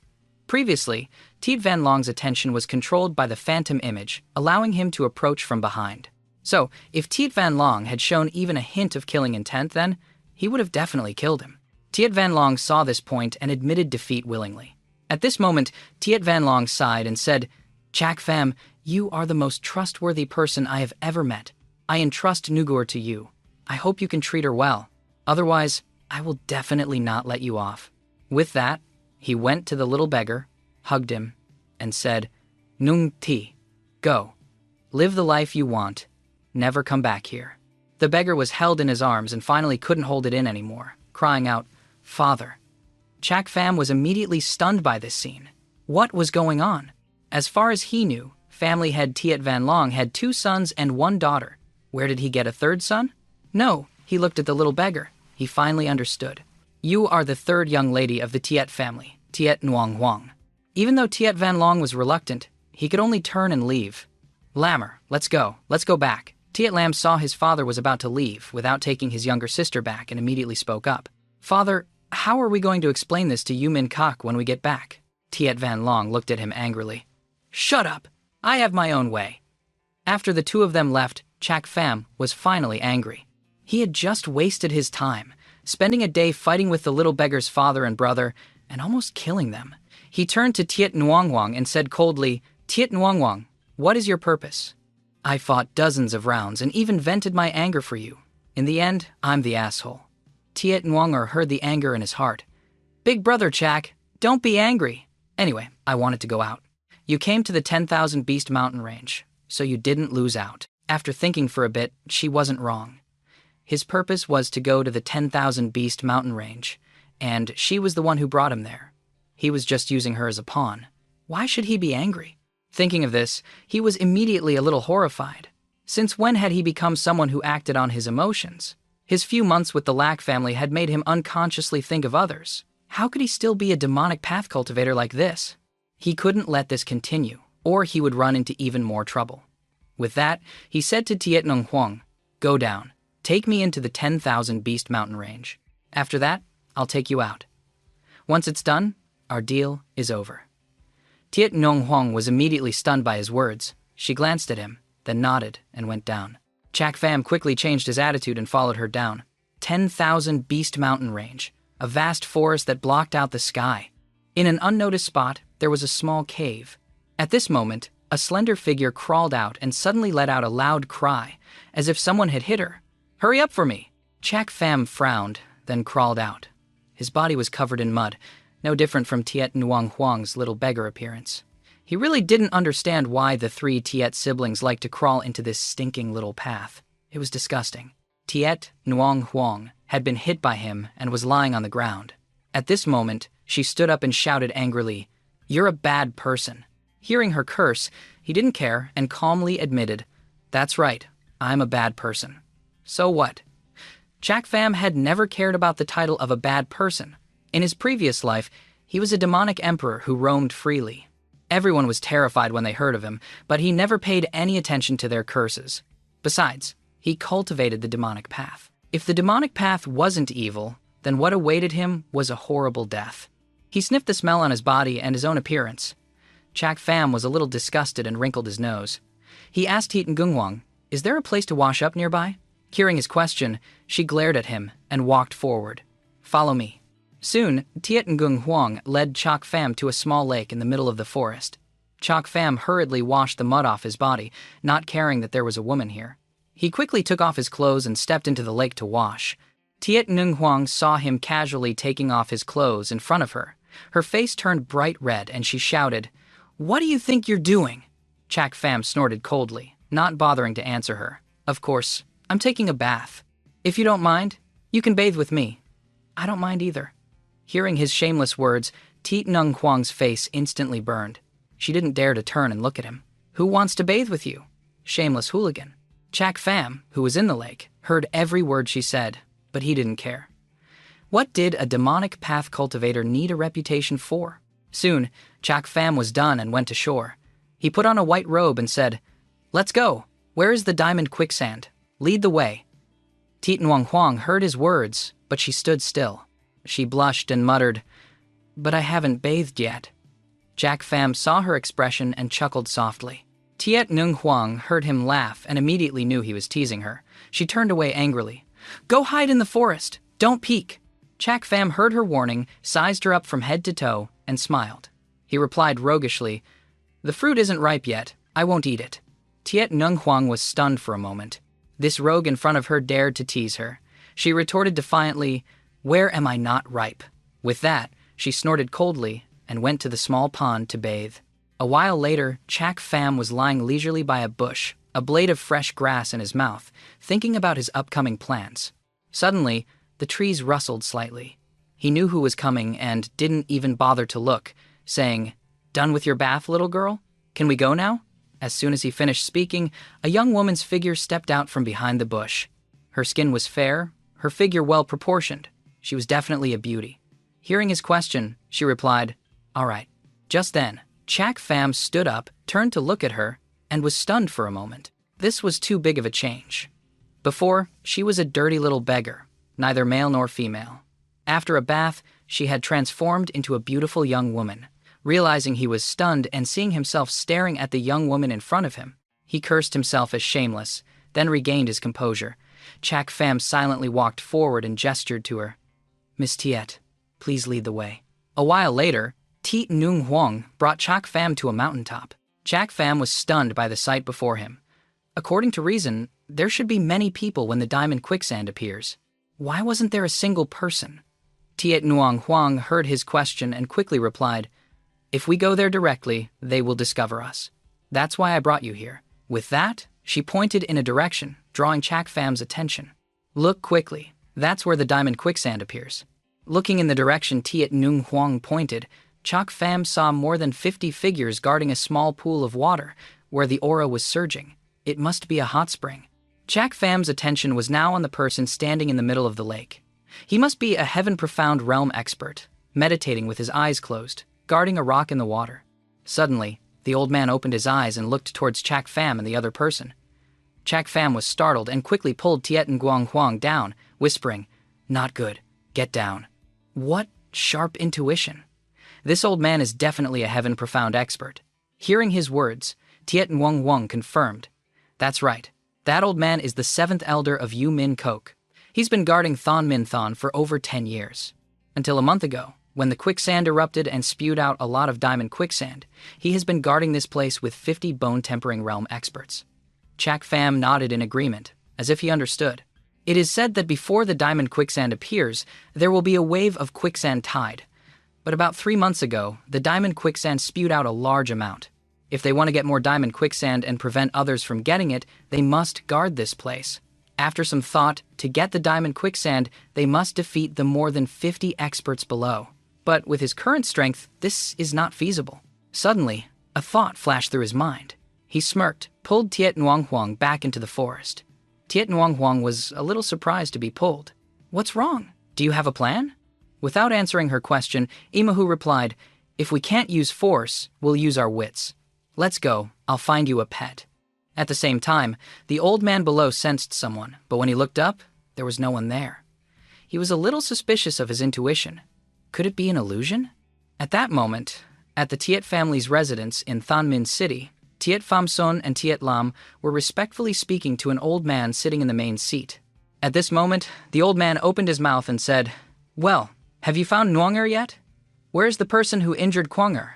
Tiet Van Long sighed at the mention of Tiet Nguyen Huang and said helplessly, "Father, I let them go. This kid is not bad. I can entrust Nguyen to him. As for him hitting Nguyen, it was an accident. He's not at fault. As long as he's good to Nguyen in the future, that's all that matters. I won't hold it against him." The old man was startled and said in disbelief, "What? What is he to Nguyen?" Nodding, Tiet Van Long said calmly, "That kid said Nguyen is his person, and Nguyen agreed. I think she has feelings for him too." "Fool!" The old man slammed the table and shouted, "Van Long, no matter who that kid is, we won't hold it against him for hitting Nguyen, but you can't let him take Nguyen. Do you know that this will make our Tiet family?" Before the old man could finish, a hint of sorrow appeared on Tiet Van Long's face, but he quickly concealed it. He said decisively, "Father, please forgive Nung Ni. I will take responsibility for whatever happens." The old man shouted and shook his head helplessly. "What will you bear? Can you bear the safety of the Tiet family? I know you dote on your daughter, but don't I dote on my granddaughter? But the Tiet family, where did they go?" Tiet Van Long's expression was a little complicated. He had agreed to let them go, but now he was facing his father's pressure and questioning. He didn't know what to do, but in the end, he closed his eyes, helpless, and said in a low voice, "The 10,000 Beast Mountain Range." Hearing the location, the old man disappeared in a flash, the 10,000 Beast Mountain Range, after leaving the mountain peak.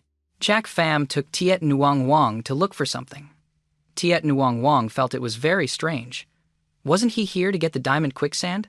What was he looking for now? Suddenly, Chak Pham cried out, dug something out of the ground, and shouted with joy, "Found it!" Tiet Nguyen Huang blinked a few times, looking at the thing in his hand. She had no idea what it was and asked doubtfully, "What is this? What's it for?" Chak Pham smiled mysteriously and said calmly, "Sweet potato. This is the favorite food of the first-level spirit beast, the mole rat." Hearing this, a light flashed in Tiet Nguyen Huang's eyes, as if she had thought of something. She shouted, "Good idea! You plan to use the mole rat to dig a path to steal the diamond quicksand, right? Although the mole rat is a first-level spirit beast with no combat ability, it can dig. It can dig a tunnel through the mountain range in less than an hour." Chak Pham didn't answer, just smiled smugly. Seeing his expression, Tiet Nguyen Huang was stunned, her doubts growing even stronger. This person was truly profound and unpredictable. She couldn't see through him. A while later, Chak Pham and Tiet Nguyen Huang went to a place far from the flowing gold spring and set up a bonfire, afraid of being discovered by the people of Yumin Kok on the other side. Soon, a fragrant aroma spread throughout the forest. Many spirit beasts poked their heads out to find it. Chak Pham and Tiet Nguyen Huang ambushed them from the side. Not long after, a white mouse emerged from the ground. The moment it broke through the ground, Chak Pham immediately acted, quickly catching it. Caught by someone, the mouse struggled to escape. But Chak Pham didn't give it a chance. He laughed evilly. "Where do you think you're going?" Tiet Nguyen Huang, who was watching from the side, felt a little pity. She snatched the mouse from Chak Pham's hand and held it in her arms. She looked at him with disdain and said, "Why are you so cruel? What if you hurt it?" Chak Pham heard her and pouted with contempt. "Spirit beasts aren't that easy to injure. We're in a hurry right now, otherwise we won't be able to tame it in time. Tiet Nuang Huang held the spirit beast in her hands, stroking the little guy, and said, "Even so, you don't need to be so rough. I also raise some small spirit beasts at home. I've never tamed them, but they still listen to me." "Isn't that right? You're such a small animal." The little guy in her hands nodded, as if it understood her words. Seeing this, Tiet Nuang Huang was even more delighted, but Chak Pham on this side was angry. He had things to do and didn't have time to show his kindness like her. Suddenly, he thought of something and revealed a strange smile. The little guy in Tiet Nuang Huang's arms seemed to sense the danger and hid in her embrace. Tiet Nguang Huang saw its fear and glanced at Chak Pham, saying, "What are you planning to do now?" Chak Pham rarely showed a kind smile, but Tiet Nuang Huang was scared and took a few steps back. A gourd appeared in his hand with a flash. He said, "Don't worry, I won't do anything to it. I'll just feed it this." With that, a worm crawled out of the gourd.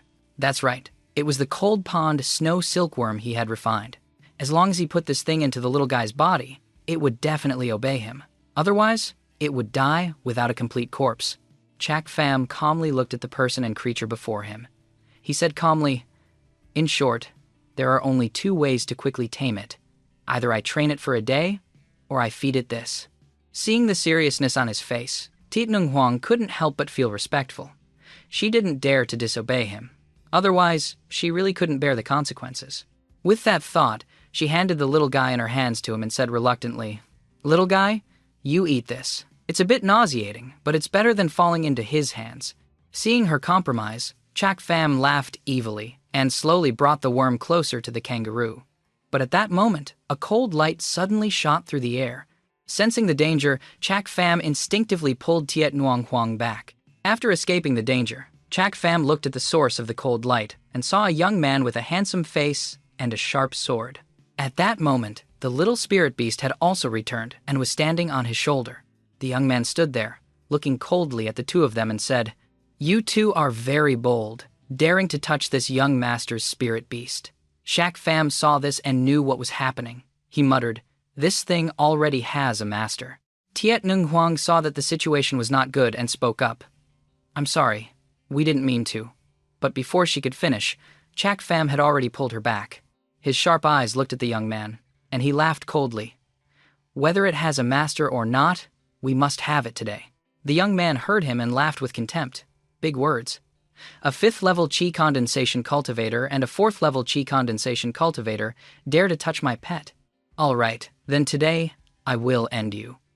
Without waiting long, Chak Pham immediately attacked. A silver light flashed in his hand. As soon as the move was out, he struck with the demonic treasure, the hidden moon wheel. The young man was shocked when he saw the object in Chak Pham's hand. He carefully responded, "A 3rd-grade demonic treasure is extremely dangerous. Although it is in the hands of someone with lower strength than him, its power is still very strong. If he is careless, he will die without a complete body." Then his eyes flashed with a bright light, and he attacked Chak Pham. A long sword appeared in his hand. With one slash, the world seemed to fall silent, causing Chak Pham's movements to slow down. Chak Pham's eyes narrowed slightly as he watched the slash. His heart grew heavy for a moment. This person was using a profound-grade martial art. 7th-level bone tempering. 4th-grade spirit weapon. He was definitely a core disciple of the 7 noble houses, maybe even the heir. If I offend him today, there will be trouble in the future, so I must take his life in an instant. After careful consideration, Chak Pham had developed a killing intent. Seeing this, the young man was stunned. That person had actually developed a killing intent towards him. He was the one in the dominant position. He had no right to unleash a killing move on him. However, a moment later, Chak Pham immediately increased his speed. Using an illusion, the battle immediately produced many more figures. But the young man in front of him was contemptuous of this move and also felt that he was too arrogant. But this young man was too arrogant, so he let Chak Pham succeed. Just as he was only paying attention to what was in front of him, Chak Pham had already appeared behind him, a wicked smile on his face, and said, "Nice sword. Unfortunately, you met me. A sword for a life. It's worth it." Once again, Chak Pham used the hidden moon wheel, planning to take the young man's life. But at that moment, a strange change occurred. The moment the hidden moon wheel struck him, it was repelled by a force. The hidden moon wheel in his hand also shattered. Chak Pham was forced back, his expression grave. He had protective spirit armor. This time, he had miscalculated. He never would have thought that a kid like him would have so many treasures. Even the elders of Yumin-Kok didn't have as many as him. One in his clothes, one on his body. Who on earth was he? The opponent was a 7th level bone-tempering realm expert, wearing spirit armor and holding a spirit weapon, with a profound grade martial art. There was no way to break his defense, so he had to take the hits passively. The most terrifying thing was that the opponent, regardless of strength, had used his full power, so he had no openings. How was he supposed to fight? At the same time, at the moment Chak Pham was pushed back, the young man in front of him also took a few steps back, his face full of shock as he looked at him. He was a genius among geniuses. He had never lost since he first picked up a sword. But now, facing a chi condensation realm cultivator, he was forced to use his full strength and almost died at his hands. If he hadn't had the spirit armor to support him just now, he would have been dead, for sure. He was the heir of the family and had even defeated a peak bone-tempering realm expert in a higher-level battle. Yet now, he was in this situation. He looked up at Chak Pham and said, "Brother, what's your name?" Chak Pham heard him and knew this person didn't want to fight anymore. He opened his mouth and replied, "Chak Pham." Hearing the answer he wanted, the young man opposite him sheathed his sword, turned, and left.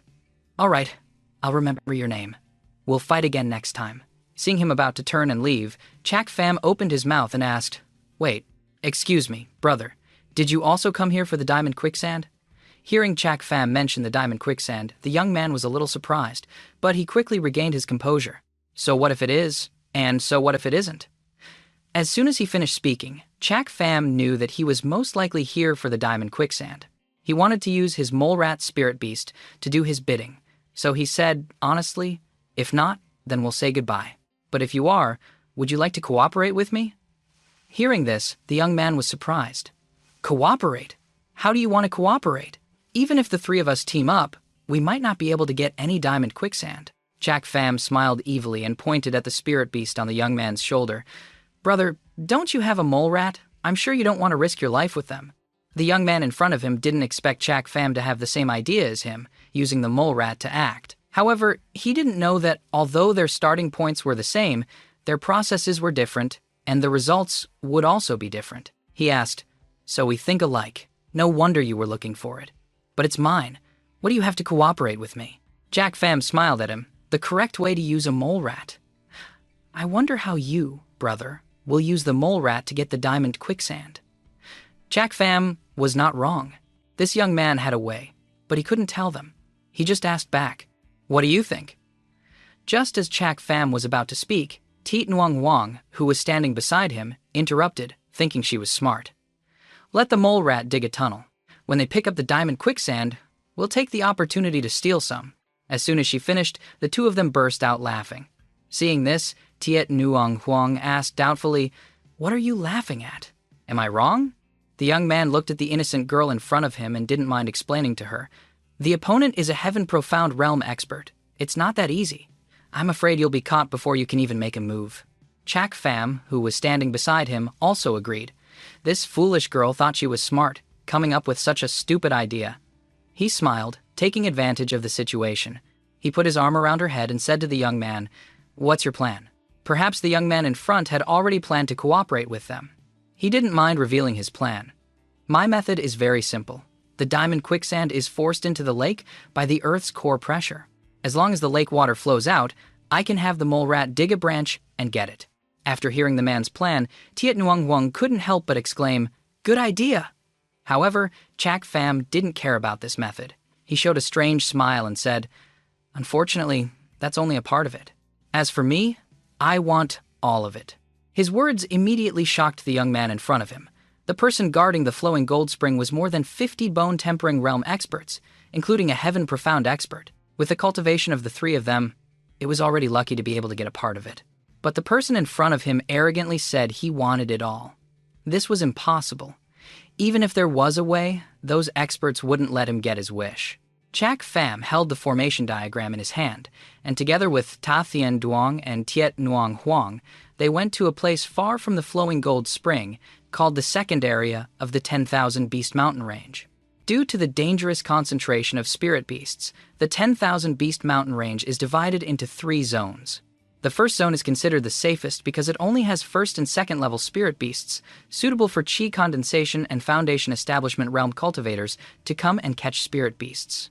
And the flowing gold spring is in this area. The second area is considered a treasure hunting zone, with a concentration of third and fourth level spirit beasts. Without the strength of the bone tempering realm, entering it is basically a dead end. But the spirit beasts here are abundant, and it is a place where experts come to find spirit pets. The third area is considered the most dangerous, because the spirit beasts that can survive here are all 5th level monsters or above. Even a divine illumination realm expert could be in danger. Chok Fam led everyone to the second area, which was considered a place where formations could be set up. But Ta Thien Duong, who knew the area of the 10,000 Beast Mountain range well, looked at him with suspicion. Here, this is the second area. Even a heaven profound expert wouldn't dare to walk around here. You're knowing Ta Thien Duong's thoughts. He didn't wait for him to finish. He pointed at the formation diagram and cut him off. Brother Thien Duong, have your mole rat dig a tunnel from here to the flowing gold spring. Then, set up the formation according to this map. This is the flowing gold spring. Ta Thien Duong was startled when he heard him. He pointed at the map and said, "It's not a problem to have it dig a tunnel from here to the flowing gold spring, but to have it place spirit stones to set up a formation, it would require more than 1,000 stones." Chak Fam nodded and said calmly, "That's right, 3,221 stones to be exact. The mole rat is small and can only carry 1 stone at a time, which means it has to go back and forth 3,221 times to set up the formation around the flowing gold spring." Ta Thien Duong couldn't help but take a deep breath after hearing this. Tit Nung Huang, who was beside him, couldn't bear it and scolded him. "You want it to work to death?" The little guy on Ta Thien Duong's shoulder was equally scared. It seemed to understand everyone's plan. It kept trembling and fell from Ta Thien Duong's shoulder to the ground. Seeing this, Chak Fam couldn't help but laugh. He ignored the little guy on the ground and looked at its owner, saying, "We don't have much time now. The diamond quicksand will erupt soon. We have to make it act now." "Do we have to do this?" Ta Thien Duong said with a serious expression. Seeing his hesitation, Chak Fam chuckled softly. "As long as you can secretly set up the formation to the flowing gold spring, then you won't need it. It's just a mole rat. We can find another one later. But we can't get the diamond quicksand back. As long as you do as I say, I guarantee you'll get a lot." Ta Thien Duong glanced at the pet on the ground, his eyes thoughtful. After a while, he was moved by Chak Fam. He nodded and said, "All right, it's just a first-level spirit pet. At most, I won't need it anymore." The little mole rat had no way to resist and had to reluctantly go and dig a tunnel. When it returned after completing its mission, it looked like it was dying and crawled into Tiet Nung Huang's arms for comfort. Chak Fam looked at it and smiled proudly. "See? I told you it could do it." Helplessly nodding, Ta Thien Duong sighed and said, "That's right, but it will definitely hate its master, me, after this." Tiet Nung Huang looked at the two of them teasing each other, then looked down at the little guy in her arms. She immediately complained, "You guys are too mean. It's already so tired, so pitiful." Chak Fam didn't mind her complaints and shrugged. "There's no other way. We can set up the formation in 3 days. I had to force it, otherwise it would be lazy. If it dies from exhaustion, then it's not a first-level spirit beast." With that, Chak Fam made a hand seal and activated the formation. With everything in place, the 3 of them entered a period of waiting for the right moment, just like the people of Yu Min Kok on the other side. A month passed in a flash. The 10,000 Beast Mountain range was still as quiet as ever. Chak Fam and Ta Thien Duong were both waiting for the right moment. On one side, they cultivated their martial arts. Only Tit Nuong Wong on the other side looked carefree, spending her days playing with Ta Thien Duong's spirit pet. It seemed she had forgotten about the diamond quicksand. Ta Thien Duong looked at Tiet Nuong Wong with dissatisfaction. His spirit pet was so close to her, following her around all day as if she were its master. He looked at Chak Fam, who was sitting cross-legged and cultivating on the side, and couldn't help but sigh. They were both human, so why were they so different? In contrast to the carefree Tiet Nung Huang, Chak Fam was unusually calm. Ta Thien Duong's first impression of Chak Fam was that he was an enigma, with a mysterious strength and background. He said he came from a small family, but I don't believe it. In this 1 month, he was the calmest of the 3 of them. While waiting for the diamond quicksand to appear, he was still able to cultivate with peace of mind. His mentality was truly excellent. How many people like him could be found in the entire Thien Vu Empire? At least he, Ta Thien Duong, couldn't do it. While Ta Thien Duong was assessing him, Chak Pham also emerged from his cultivation state. After breaking through to the 6th level of the Qi condensation realm, he couldn't help but smile contentedly. Ta Tien Duong, who was watching from the side, also praised him. As expected of you. Even in such a tense situation, he was still able to break through. This level of mental training was something that even a galloping horse couldn't catch up to. A moment later, a strange phenomenon occurred at the Flowing Gold Spring. A loud bang shook the entire forest. On this side, the three of them also heard the commotion. It was time for the diamond quicksand to appear. Chak Pham smiled smugly. It's here. At the same time, on the other side of the Flowing Gold Spring, the 7th elder of Yu Min Kok heard the strange sound and his eyes suddenly widened. He laughed loudly. It's here! It's finally here! Ha ha ha. I've waited for 2 months, and it's finally here. Men, prepare the flowing gold silk net and retrieve the diamond quicksand. More than 50 bone-tempering realm experts were stationed around. Hearing the order, they replied in unison, yes. With that, they threw the net towards the emerging diamond quicksand. From a distance, Chak Pham felt it was time. He turned to Ta Thien Duong and asked, have you prepared the diamond silk net? Hearing Chak Pham's question, he said, ridiculous. I came here for the diamond quicksand. How could I not bring a diamond silk net? Brother Chak, what should I do next? With that, he took out a silk net and handed it to Chak Pham. Chak Pham took it and replied with a strange smile. Just watch me. With that, he threw the silk net into the air. In his hand, he made a hand seal and muttered, heaven and earth are reversed, the first pass of the low. Yin and yang are exchanged, the twin Nazi formations, activate. With that, the spirit stones buried in the ground began to glow, bursting out of the ground and shooting straight to the sky. The flowing gold spring on the other side was no exception. 3,321 beams of light suddenly shot into the sky. Discovering the strange phenomenon, the 7th elder was immediately shocked and looked around cautiously. What happened? Where did the cold water come from? Not good. Someone's playing tricks. The 7th elder had been guarding the flowing gold spring for so long and had finally waited for the diamond quicksand to appear.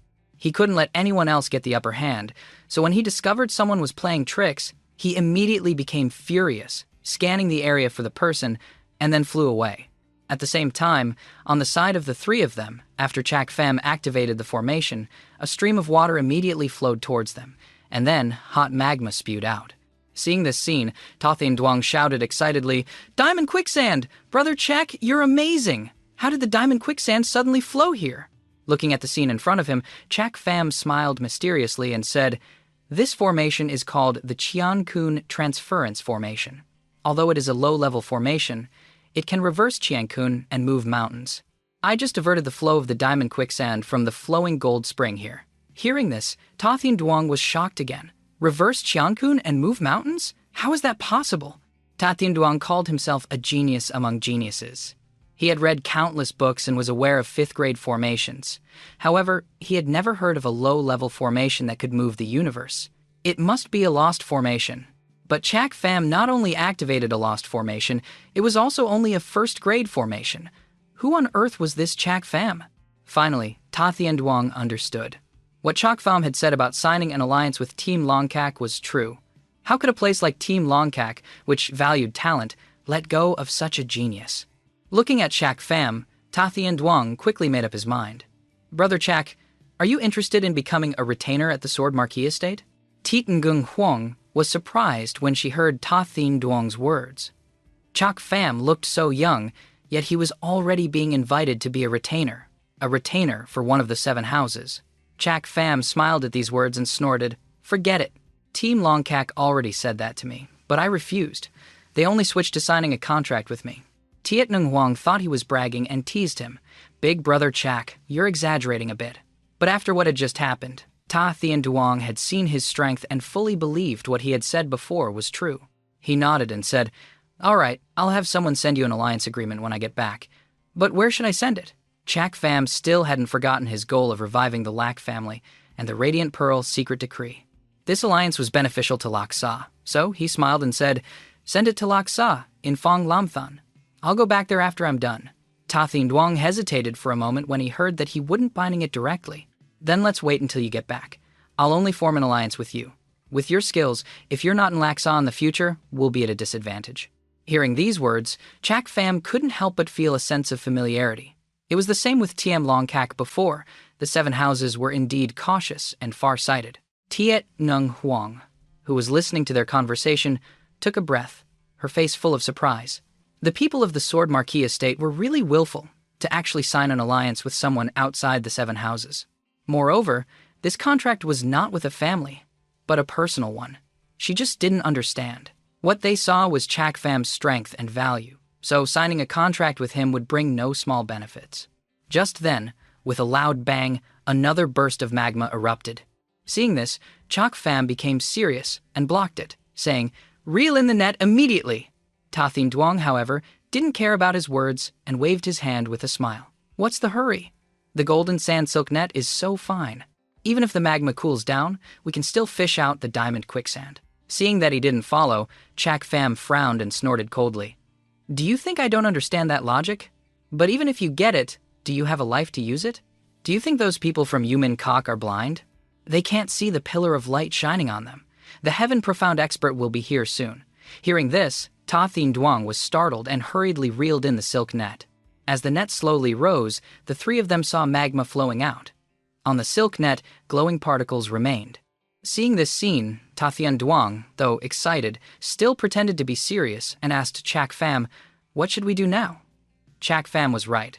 They had used the formation to collect all the diamond quicksand that had appeared. They were essentially stealing from the people of Yumin Kok on the other side. They wouldn't return empty-handed. Once they discovered the three of them, it would be a big battle, and the three of them were at a disadvantage. Therefore, they had to find a place where they could avoid the pursuit of the Yumin Kok people and safely divide the diamond quicksand they had collected.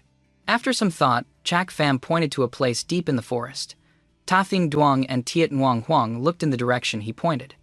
Tiet Nguyen Huang suddenly shouted, "The second treasure hunting area!" Ta Thien Duong also recognized the place and nodded in agreement. "Good idea. This area is vast and impossible to find." But Chak Pham slowly shook his head in denial. "Wrong. I have to go to the third area." Hearing this, Ta Thien Duong and the other person were immediately startled. He wanted to go to the dangerous third area. Was he crazy? "With our strength, we'll definitely die if we go to the third area." Even if they avoided the pursuit of the Yumin Kok people, they would still have to face the 5th-level spirit beasts in that area. It was too dangerous. But they didn't know that Chak Pham's target in the 10,000 Beast mountain range was a 6th-level spirit beast, the Thundercloud Sparrow, which was located in the third area. But their problem now was to divide the diamond quicksand before being found by the people of Yumin Kok. Otherwise, it would be all for nothing. Thinking of the main issue, Chak Pham spoke again. "Let's divide the diamond quicksand first, then talk about escaping later." Ta Thien Duong and Tiet Nguyen Huang couldn't help but look at each other and smile wryly. Since they met Chak Pham, they had been led by the nose. However, they both believed that he could solve everything. Looking at the fruits of their labor, they couldn't help but smile happily. Chak Pham saw their expressions and couldn't help but tease them. "If you two don't hurry up, I'll take it all for myself." At this moment, Ta Thien Duong was genuinely happy. He ran after Chak Pham and said, "Wait for me." A while later, they had reached a safe place and took out the diamond quicksand from the silk net. Seeing the abundant harvest this time, Ta Thien Duong immediately smirked. With this golden sand, he could add several kilograms to his refining. The harvest was much better than he had imagined. Seeing his greedy expression, Chak Pham couldn't help but secretly mock him. He was a disciple of the Sword Marquis estate, yet he was acting like he had never seen anything like this before. Then, he took his share of the golden sand and put it in his storage space. He then said to them, "According to our agreement, I'll take my share, the rest is yours." Ta Thien Duong was secretly impressed that he had only taken his share as agreed. He was truly a man of his word. He had only provided the mole rat and had done nothing else. He was the one who had done everything, yet he had only taken his fair share. This brother was a good friend to have. He looked at him and said, "All right, you can take a little more. It's fine. Now tell me, how do we get out of here?" As soon as he finished speaking, a stream of light flashed in Chak Pham's hand and quickly disappeared. A small porcelain bottle immediately appeared. He gave it to Ta Thien Duong and Tiet Huang Huang and said, "Very simple, drink this." Ta Thien Duong and Tiet Nguyen Huang took the pills from Chak Pham's hand. Even though they were suspicious, they still willingly drank them down. After Ta Thien Duong finished drinking, he asked Shak Pham, "Are you satisfied now? Hurry up and tell us what this pill is." Shak Pham also drank one, then answered their question. This is a first-grade pill, the breath-concealing pill. It can hide our aura for a day. That way, when we pass through the second and third areas, as long as we don't run into any spirit beasts, they won't be able to detect us. Hearing about the pill's effect, the two were shocked. Ta Thien Duong immediately spoke up, "So magical. Where did you get it?" The 10,000 Beast Mountain Range is a treasure trove of spirit beasts that everyone wants. It's just a pity that the spirit beasts are ferocious and they don't dare to come here. If they knew about this kind of pill, they would definitely fight for it. But Ta Thien Duong had never heard of it. If he hadn't seen it with his own eyes, no one would believe that such a pill existed. Shak Pham heard his question and answered without hiding anything. "I refined it. There's only one, no branches." Hearing this, Ta Thien Duong couldn't help but exclaim in shock, "What? You also know how to refine pills?" Perhaps he was too shocked. He shouted loudly, which startled Tiet Nguyen Huang beside him. "Why are you shouting so loud?" However, Shak Pham didn't mind. He replied nonchalantly, "Why? Want to learn?" Hearing this, Ta Thien Duong was stunned for a long time. How many more surprises could this person bring him? From his Qi condensation realm strength, he could fight a bone-tempering realm expert, and he also knew how to set up formations. Now he even knows how to concoct pills. He's a true all-around genius. He has strength, he has schemes, and he always thinks carefully before acting, with great foresight. Are the disciples of the Seven Houses who call themselves geniuses too far off the mark? Compared to his peers, Ta Thien Duong had always thought he was superior. He never expected to meet a monster like Shak Pham out here. When he returns this time, he will definitely not dare to call himself a genius anymore, at least not in front of Shak Pham. He's not. Ta Thien Duong thought for a moment, then turned and walked towards the second area. Without another word, he just left 2 words, "Let's go." Shak Pham and Tiet Nguyen Huang were stunned by his reaction and looked at each other. They didn't know what had provoked him to act so cold and decisive, but they didn't care. The two of them immediately followed. Not long after they left, the 7th elder of Yu Min Kok found them. Looking at the current situation, he confirmed that someone had indeed led the diamond quicksand here. This person had just left not long ago, so they probably hadn't gone far.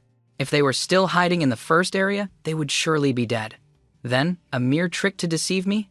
In your dreams. The answer is the second area. With that, the 7th elder became furious and flew towards the second area, his powerful aura causing chaos throughout the forest. On the other side, the 3 of them, who were on their way to the second area, also saw this scene and immediately felt that something was wrong. They quickly stopped. Shak Pham's eyes narrowed in shock. How can this be? The elder of Yu Min Kok is coming straight to the second area. Ta Thien Duong, who was in front, was equally shocked. What? Then what should we do? With the 7th elder's speed, he'll catch up to us soon. How could Shak Pham not know? However, this 7th elder had gone against his expectations. It was his own fault for being too arrogant and miscalculating one step.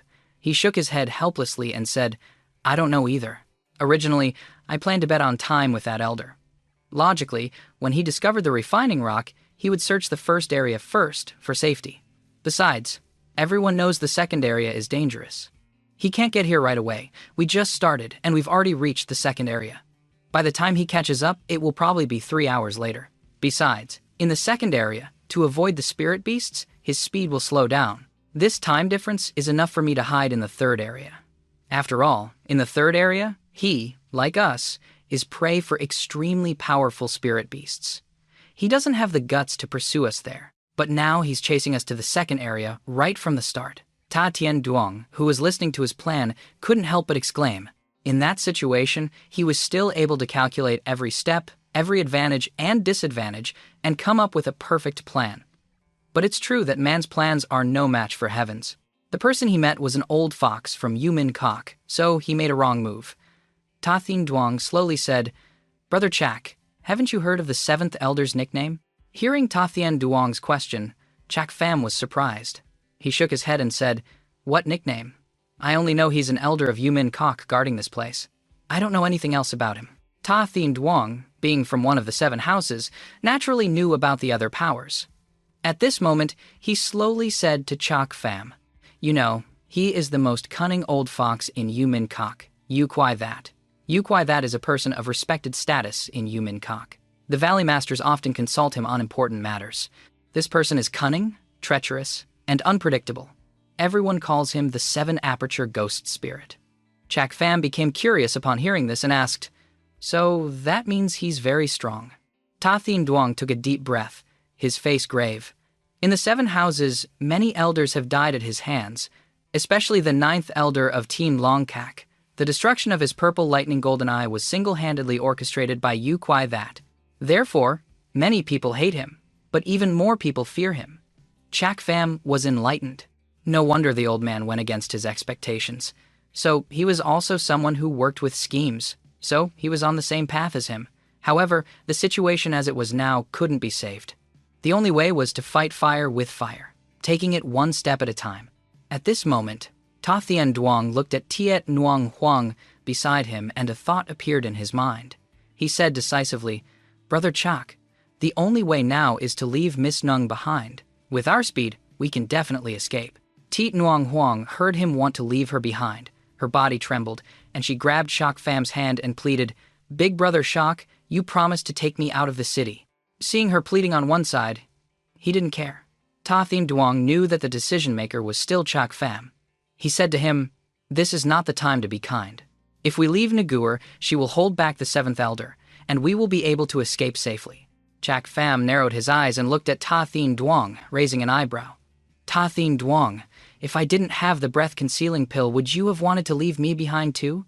I won't leave anyone behind. As for the 7th elder, I'll set up a formation here and fight him." Hearing this, Ta Thien Duong thought for a moment and nodded slightly. He had seen Chak Pham's formation skills firsthand, and they were indeed unfathomably powerful. If he was so sure, he wouldn't mind taking a gamble. He also wanted to see what other surprises this person could give him. A while later, a figure appeared in the forest. Occasionally, a spirit beast would attack the person, but after a roar, it would quickly be knocked back. After he landed, he checked the surrounding traces. A sinister smile appeared on his face. "You 3 brats, why aren't you running anymore? Do you want to come out on your own, or do you want me to personally catch you?" The 7th elder's shout carried a killing intent, spreading in all directions and scaring the spirit beasts away. And at this moment, Chak Pham, who was hiding on the side, also chuckled softly. "Ha-ha! As expected of the 7th elder, the 7-aperture spirit, you knew how many of us there were just by the traces along the way. I'm impressed, truly impressed." The 7th elder heard the voice and looked around cautiously. After a long while, he spoke again. "Kid, you just broke through to the 6th level of the Qi condensation realm, right? It wasn't a question, but a statement." You Kwai. That had actually guessed Chak Pham's strength. Hidden in the darkness, Chak Pham couldn't help but feel a shiver of fear. As expected, he was known as the 7-aperture spirit. He was more terrifying than he had imagined. Just by hearing his voice, he could guess his strength. It was truly beyond his expectations. However, he quickly regained his composure. The 7th elder was here for the diamond quicksand. "Let's make a deal. I'll give you a share, and you let us go. How about it? You Kwai." That laughed loudly when he heard Chak Pham's words, his body radiating a killing aura. Ridiculous. The diamond quicksand was originally mine. You stole it, and now you want to make a deal with me? Come out. Today, I will definitely take back the diamond quicksand and also take your lives. With that, You Kwai. That suddenly rushed forward into the forest, unleashing a palm strike towards it. With a bang, everything was smashed. A young man was revealed. Chak Pham escaped from a single palm and dodged out, a strange smile on his face. Then, come on. You Kwai. That looked at the person who appeared and laughed sinisterly. "Little brat, you knew my hearing was good and still dared to speak and make a deal with me. You're courting death." But Chak Pham sat there quietly, not afraid, and laughed coldly. "I dared to do it, so I'm not afraid of being exposed. Kill him." With that, a hand seal appeared in his hand and he struck towards Yukui that. Following that, a loud noise rang out. In an instant, flames appeared behind Chak Pham.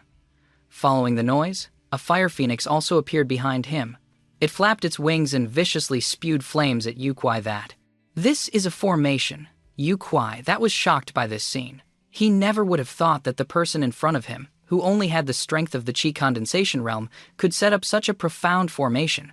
Looking at its power, It had definitely reached the level of a 5th grade formation master. He calmly sent a palm strike towards the charging fire phoenix. However, the flames that erupted swallowed Yu Kuai. He was hit by the blast and forced back. But he still looked at Chak Pham with indifference. It seems I underestimated you. I thought you were just a 6th level Chi condensation realm youth, but it turns out you're a 5th grade formation master. But it's a pity. With your strength, even if you can control a 5th grade formation, you still can't defeat me. With that, Yu Kuai. That formed another seal, creating a ghostly face illusion, accompanied by a mournful scream that echoed through the forest.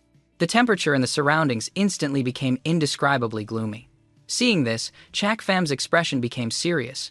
I didn't expect you to have cultivated such a terrifying demonic art. This is the inherited martial art of Yu Min Kok. Haha, you're about to die. What's the use of knowing so much? Yu Kuai. That didn't care about his words and laughed sinisterly, his hand seal pointed forward. Following that, the ghost face also attacked Chak Pham. Chak Pham on the opposite side didn't dare to be careless and changed the hand seal in his hand. The fire phoenix let out a loud cry and shot a stream of flames towards the ghost face. The flames and the ghost face collided, but it didn't cause a big explosion. Just as the flames were about to swallow the ghost face illusion, they were met with ice and extinguished. Seeing this scene, Yu Kuai that revealed a triumphant smile, while Chak Pham narrowed his eyes and shouted, "Nung, make your move!"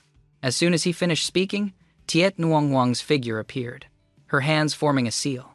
A gust of wind merged with the fire phoenix and attacked Yu Kuai that. The moment the wind and fire combined, the flames grew several times stronger. Yu Kuai. That's expression became solemn as he looked at this scene. He muttered, "So there's a helper." With that, he moved his hand seal, trying to withstand the attack of the two of them. But with the support of fire and ice, Yu Kuai, that was at a disadvantage, his eyes narrowing slightly. Sweat had started to trickle down his face. However, before he could think of a countermeasure, Chak Pham shouted again, "Ta Thin Duong! It's your turn! Your turn! Your turn!"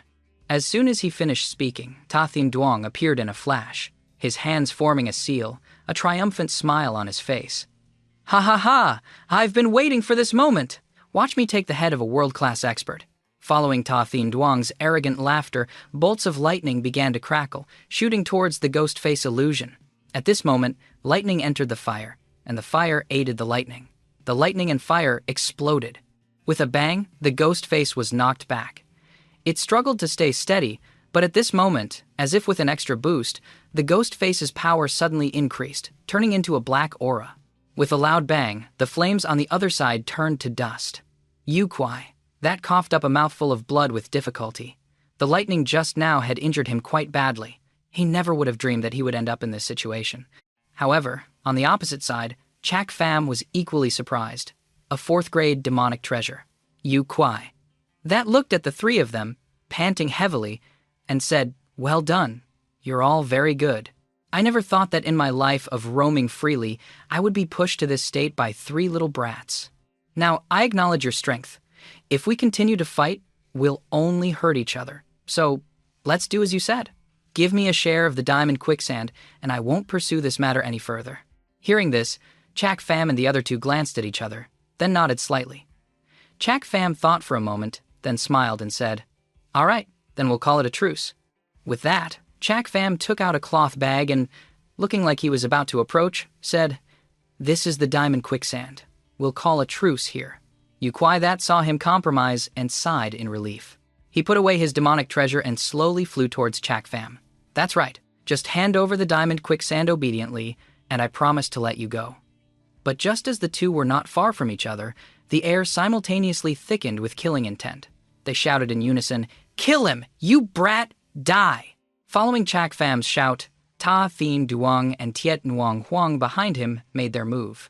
They formed a seal and created a formation, merging it with Chak Pham's flames in front, and attacked Yu Kuai that.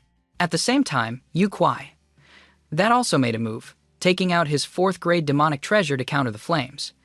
But he was a step too slow and couldn't dodge the attack. He had to use his full strength to shatter the force, and was also pushed back. Yu Kuai that looked up at the 3 people in the distance, his face green with anger. "You despicable brat, I shouldn't have trusted you." Chak Pham heard him and revealed a wicked smile, his lips curling in contempt. "We're all from the demonic path. We're the same. Ta Thin Duong and Tiet Nung Huang looked at the two of them in a stalemate, neither giving an inch. They were stunned. These two were too evil, with no integrity at all. One was more cunning than the other. From the beginning, they had wanted to kill each other, with no intention of a truce. But luckily, the person on their side was a little more evil. Otherwise, the three of them would have been done for. Yu Kuai. That in the air was furious. He had chased them all this way, always thinking their strength was low. With his cultivation, he could easily retrieve the diamond quicksand, but he never would have imagined. Among them was someone who understood formations and schemes, putting him at a disadvantage like this. At this moment, he forced himself to calm down and think of a countermeasure. Suddenly, he looked at Tiet Nuong Huang. He laughed softly and said, "You are the third young lady of the Tiet family, right? The last time I saw you was 5 years ago. You were still a child then. I didn't expect you to have grown into a young lady." Tiet Nung Huang immediately tensed up and lowered her head upon hearing this. Chak Fam's situation was not good. Fearing she would be affected, he quickly said to Yu Kuai that, "If you have something to say it to me. Don't scare a little girl." However, this old fox, Yu Kuai that, already knew that their weak point was Tiet Nuong Huang. He ignored Chak Fam and stared at her, saying, "Nguer, did you think about the safety of the Tiet family when you opposed me? The Tiet family depends on you, Mincock. We have not treated you poorly. Why are you doing this?" As soon as he finished speaking, Tiet Nuong Huang felt the strong killing intent from him, and her body couldn't stop trembling. The seal in her hand also slowly loosened. Chak Fam was startled, knowing that she had been threatened by Yu Kui that. He blocked and said, "Not good. She's going to act." With that, Chak Fam and Ta Thin Duong simultaneously formed hand seals, and a stream of lightning and flames attacked Yu Kui that. But unfortunately, Tiet Nuong Huang was shaken. Without the support of her wind, the flames posed no threat to him. The two of them were immediately knocked back. Yu Kui that saw this and was triumphant, throwing his head back and laughing loudly. "Ha ha! That's right, Nuer. You're doing the right thing." These two brats can just pat their butts and leave later, but the Tiet family won't have it so easy. Chak Fam bit his lip and glanced at Tiet Nuong Huang. He knew that at this moment, she was worried and afraid of being retaliated against, so she had wavered. He had to find a way to reassure her. "Nuer, don't listen to him. He's already recognized you. When he gets back, he will definitely wipe out the Tiet family. Remember what I said before? This formation combines wind, lightning, and fire. As long as the three of us work together, even a heaven-profound realm expert can't escape. If he gets back today, the Tiet family will be truly finished." Hearing this, Tiet Nung Huang immediately looked at Chak Fam, then at Yu Kuai that. He was right. By participating in this battle, she had offended Yu Mincock. Besides, she had also offended them before. If he returned this time, new and old grudges would be settled on the Tiet family, and they would be done for. With that thought, she raised her head, a killing intent in her eyes. At the same time, she muttered, "We can't let him leave this place. He must die." With that, she formed a seal in her hand and activated the formation. A fierce leopard immediately appeared behind her. Seeing this, Chak Fam and Ta Thin Duong were overjoyed. The two of them simultaneously formed seals, once again creating the wind-lightning-flame-burst formation. The three elements of wind, fire, and lightning combined to form a world-destroying force that shot towards Yu Kuai that. Seeing this, Yu Kuai that was horrified and hurriedly raised his staff to block. A loud bang erupted. The entire second area trembled ceaselessly, creating a scene of chaos. At this moment, Yu Kuai that had been sent flying far away. He spat out a mouthful of blood. He never would have dreamed that this lightning flame could actually injure his lungs. In his current state, if he took another hit, he would undoubtedly die. He looked at Tiet Nguang Huang below, and Yu Kuai that's expression immediately became serious. Just a crazed little girl could increase the power of the formation to this extent. It was truly beyond his expectations. Similarly, Chak Fam saw that Yu Kuai that was starting to falter and smiled triumphantly. He continued to form hand seals and shouted to the other two, "That old man is about to collapse. Ngung, Ta Tin Duong, are you ready? We'll give him one more blow." However, before Chak Fam and Ta Thin Duong could act, they saw the figure of the fierce leopard crazily rushing towards Yu Kui that. Seeing this, Chak Fam cursed inwardly. Not good. Tiet Nguang Huang had just suffered a blow. At this moment, she had gone crazy. She was determined to take Yu Kuai. That's life. She was agitated. Without the combination of the three of them, creating the wind, lightning, and fire would greatly reduce the power of the formation. Similarly, Yukwai that in the air also saw this and smiled triumphantly, attacking the charging leopard. In an instant, he had Tiet Nuang Huang in his hands. You stinking brat, I almost died at your hands just now. If you weren't still useful, I would have killed you already. On this side, Chak Pham and Tathian Duong saw her fall into Yukwai That's hands and shouted incessantly, Nguer! Yukwai That heard this and glanced at them coldly. What are you two brats shouting for? In a moment, I'll naturally come and deal with you. Chak Pham and Tathian Duong stood motionless, their hands clenched into fists in their sleeves. They couldn't do anything to him. At this moment, Tiet Nung Huang, in Yukwai That's hands, coughed twice with difficulty. She looked at Chak Pham and muttered, Kill him quickly. Don't let him go back and harm my father. What a filial daughter, still thinking of her father at a time like this. But unfortunately, those two brats aren't skilled enough to kill me. When I get back, I'll make sure not a single member of the Tiet family is left. Hearing these words, Tiet Nuang Wang's tears fell uncontrollably. Tatin Duong on the other side also spoke up angrily. You Kwai, that you are a respected elder of Yumin Kok. Now you are bullying a little girl, tying up a chicken without a fight. Don't you feel ashamed? Yukwei, that didn't care, and laughed contemptuously. In my eyes, the word shame doesn't exist. You little brat, on the other hand, are not bad. You're very much to my liking. With just 3 sentences, you were able to ignite this little girl's fighting spirit. If we weren't enemies today, I would definitely take you as my disciple. You hurt my friend, so I will definitely kill you. Tiet Nung Huang, in the old man's hands, had begun to despair. Tears streamed down her face more and more.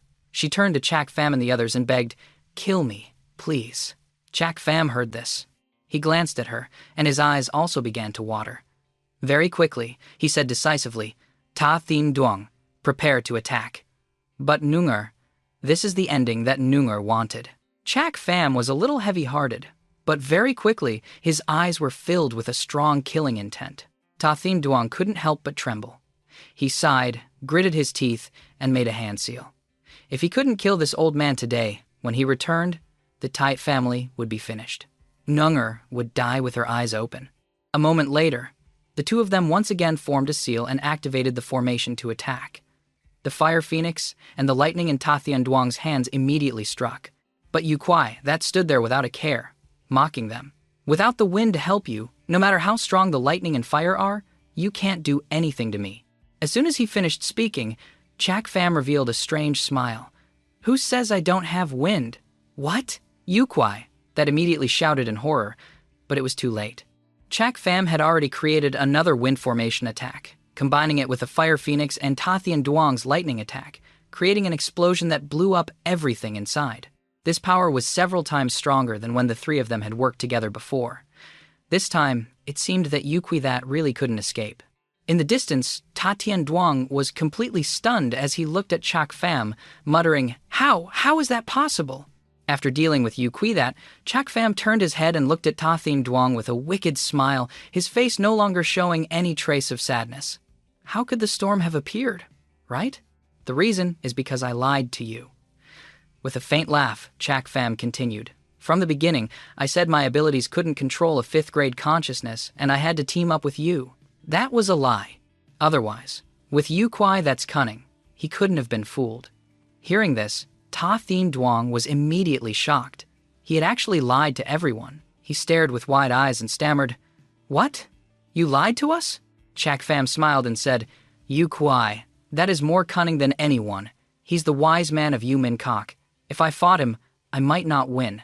So I arranged for you all to team up with me. Although it might have saved me some effort, it was also a fatal weakness.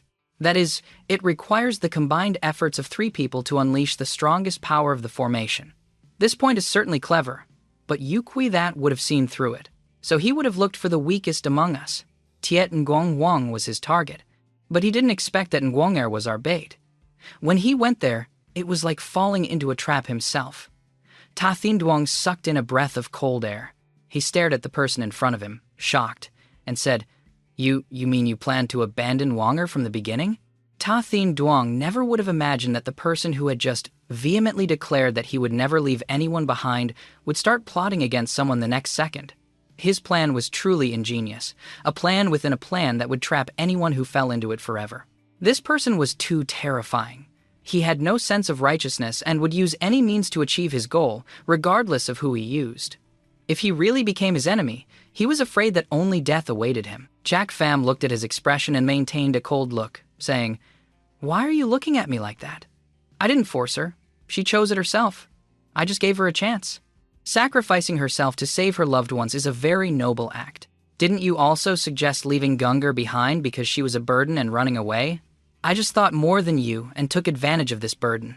Jack Pham once again affirmed the life philosophy of the demonic path. They would stop at nothing to achieve their goals. They had no concept of trust or kindness, because in the demonic path, kindness would lead to their eternal damnation. Ta Thien Duong swallowed hard and muttered, "Then what about the promise you made to Nungar? You promised to take her out of the city." With a soft laugh, Jack Pham shook his head. "You're right, but I can take her body out of the city. It's the same. Ha ha ha." Hearing this, Ta Thien Duong couldn't help but look at him with different eyes, a chill running down his spine. After being together for more than a month, he had only felt that he was calm and mysterious. But at this moment, he felt that he was strangely terrifying, ruthless, cold-blooded, and would stop at nothing. But just then, a loud laugh erupted from within the thunderflame storm. Hearing the sound, Jack Pham turned in horror. "You Kwai," that's voice echoed out. "Kid, you really do understand me. Selfish, cold, and heartless. You even use your own people. I have to admit, a kid like you makes me a bit wary." With a loud crash, the thunderflame storm was instantly shattered. A figure emerged with a ferocious smile. In his hands, he now held not only the Chuang Tak, but also a black long scepter. The two scepters intertwined in a spiral, shielding him. But against the power of the wind thunderstorm flame formation, he was heavily injured, though he was still standing. Yu Kwai. That's breath was no longer steady. It couldn't be helped. He had nearly died in that formation and was far from unscathed. Looking towards Jack Pham and the others, Yu Kwai that roared furiously. "Kid, to think that I, a master strategist my whole life, would fall into a trap and nearly die today. I've never met a terrifying brat like you." As he spoke, the scepter in his hand released Tiet Nung Huang, and her body slowly slumped to the ground. Jack Pham glanced over. She was still breathing, not dead yet. But he didn't care if she lived or died. The enemy was still in front of him, and he couldn't afford to be distracted. Staring intently at Yu Kwai that, Jack Pham said, "So you have 2 4th-grade demonic treasures." Yu Kwai that combined the 2 scepters and sneered, "I only have 1. This 4th-grade yin-yang twin-lock demonic treasure is a single entity. Normally, I use the yang lock for fighting. The yin lock is reserved for my ultimate killing moves. Today, to save my own skin, I had to show you the power of the yin lock. Consider yourselves skilled. Even Thien Huyen masters only get to see it as they die." Jack Pham narrowed his eyes, almost grinding his teeth. As expected of the 7-aperture nimble ghost. "You're good at enduring. You were willing to take our combined attack and get injured just to keep your trump card hidden. Of course, this world is full of conspiracies and schemes, so I must have a final life-saving card. That's why I can plot against others, but they can't touch me. However, this time was an exception. Yu Kwai." That laughed smugly, narrowed his eyes, and swung the scepter fiercely at Jack Pham, roaring, "Too bad for you! You've used up all your tricks and have nothing left to stop me." Suddenly, Jack Pham smirked. "Who says?" As he spoke, his hands formed a seal. A red light shot out from Tiet Nung Huang's body and hurtled straight towards Yu Kwai that. That's right, the Blood Infant was Jack Pham's true final move. From the start of the fight, he had noticed that Yu Kwai that had no protective spirit armor. Now that he was heavily injured, the Blood Infant could be completely effective. At the same time, he activated the Heavenly Demon Grand Transformation Art. It could make him explode. Seeing the red light rushing towards him, Yu Kwai, that was horrified. He finally understood. Jack Pham's final bait wasn't Tiet Ngung Huang herself, but something hidden inside her. He hadn't detected the scheme at all and had walked right into the trap. For a kid so young to possess such a devious mind, he would be terrifying if allowed to mature. Seeing the Blood Infant about to enter Yu Kwai, that's body, Jack Pham smirked in satisfaction. "It's over, Elder that. In the end, I'm the one who wins this duel." But before Jack Pham could finish speaking, the scepter in Yu Kwai that's hand pierced through his body, neither quickly nor slowly. His internal organs immediately ruptured. He spat out a large mouthful of blood and looked up at Yu Kwai that. He cried out in terror. How is this possible? Track Fam's injury wasn't from the scepter. It was because something had happened to his life-bound blood infant. He coughed up mouthful after mouthful of blood, staring in shock at Yu Kwai that.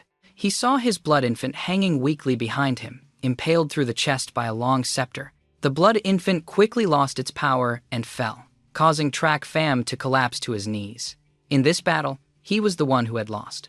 Seeing him injured, Ta Thien Duong anxiously raised his sword and charged at Yu Kui that.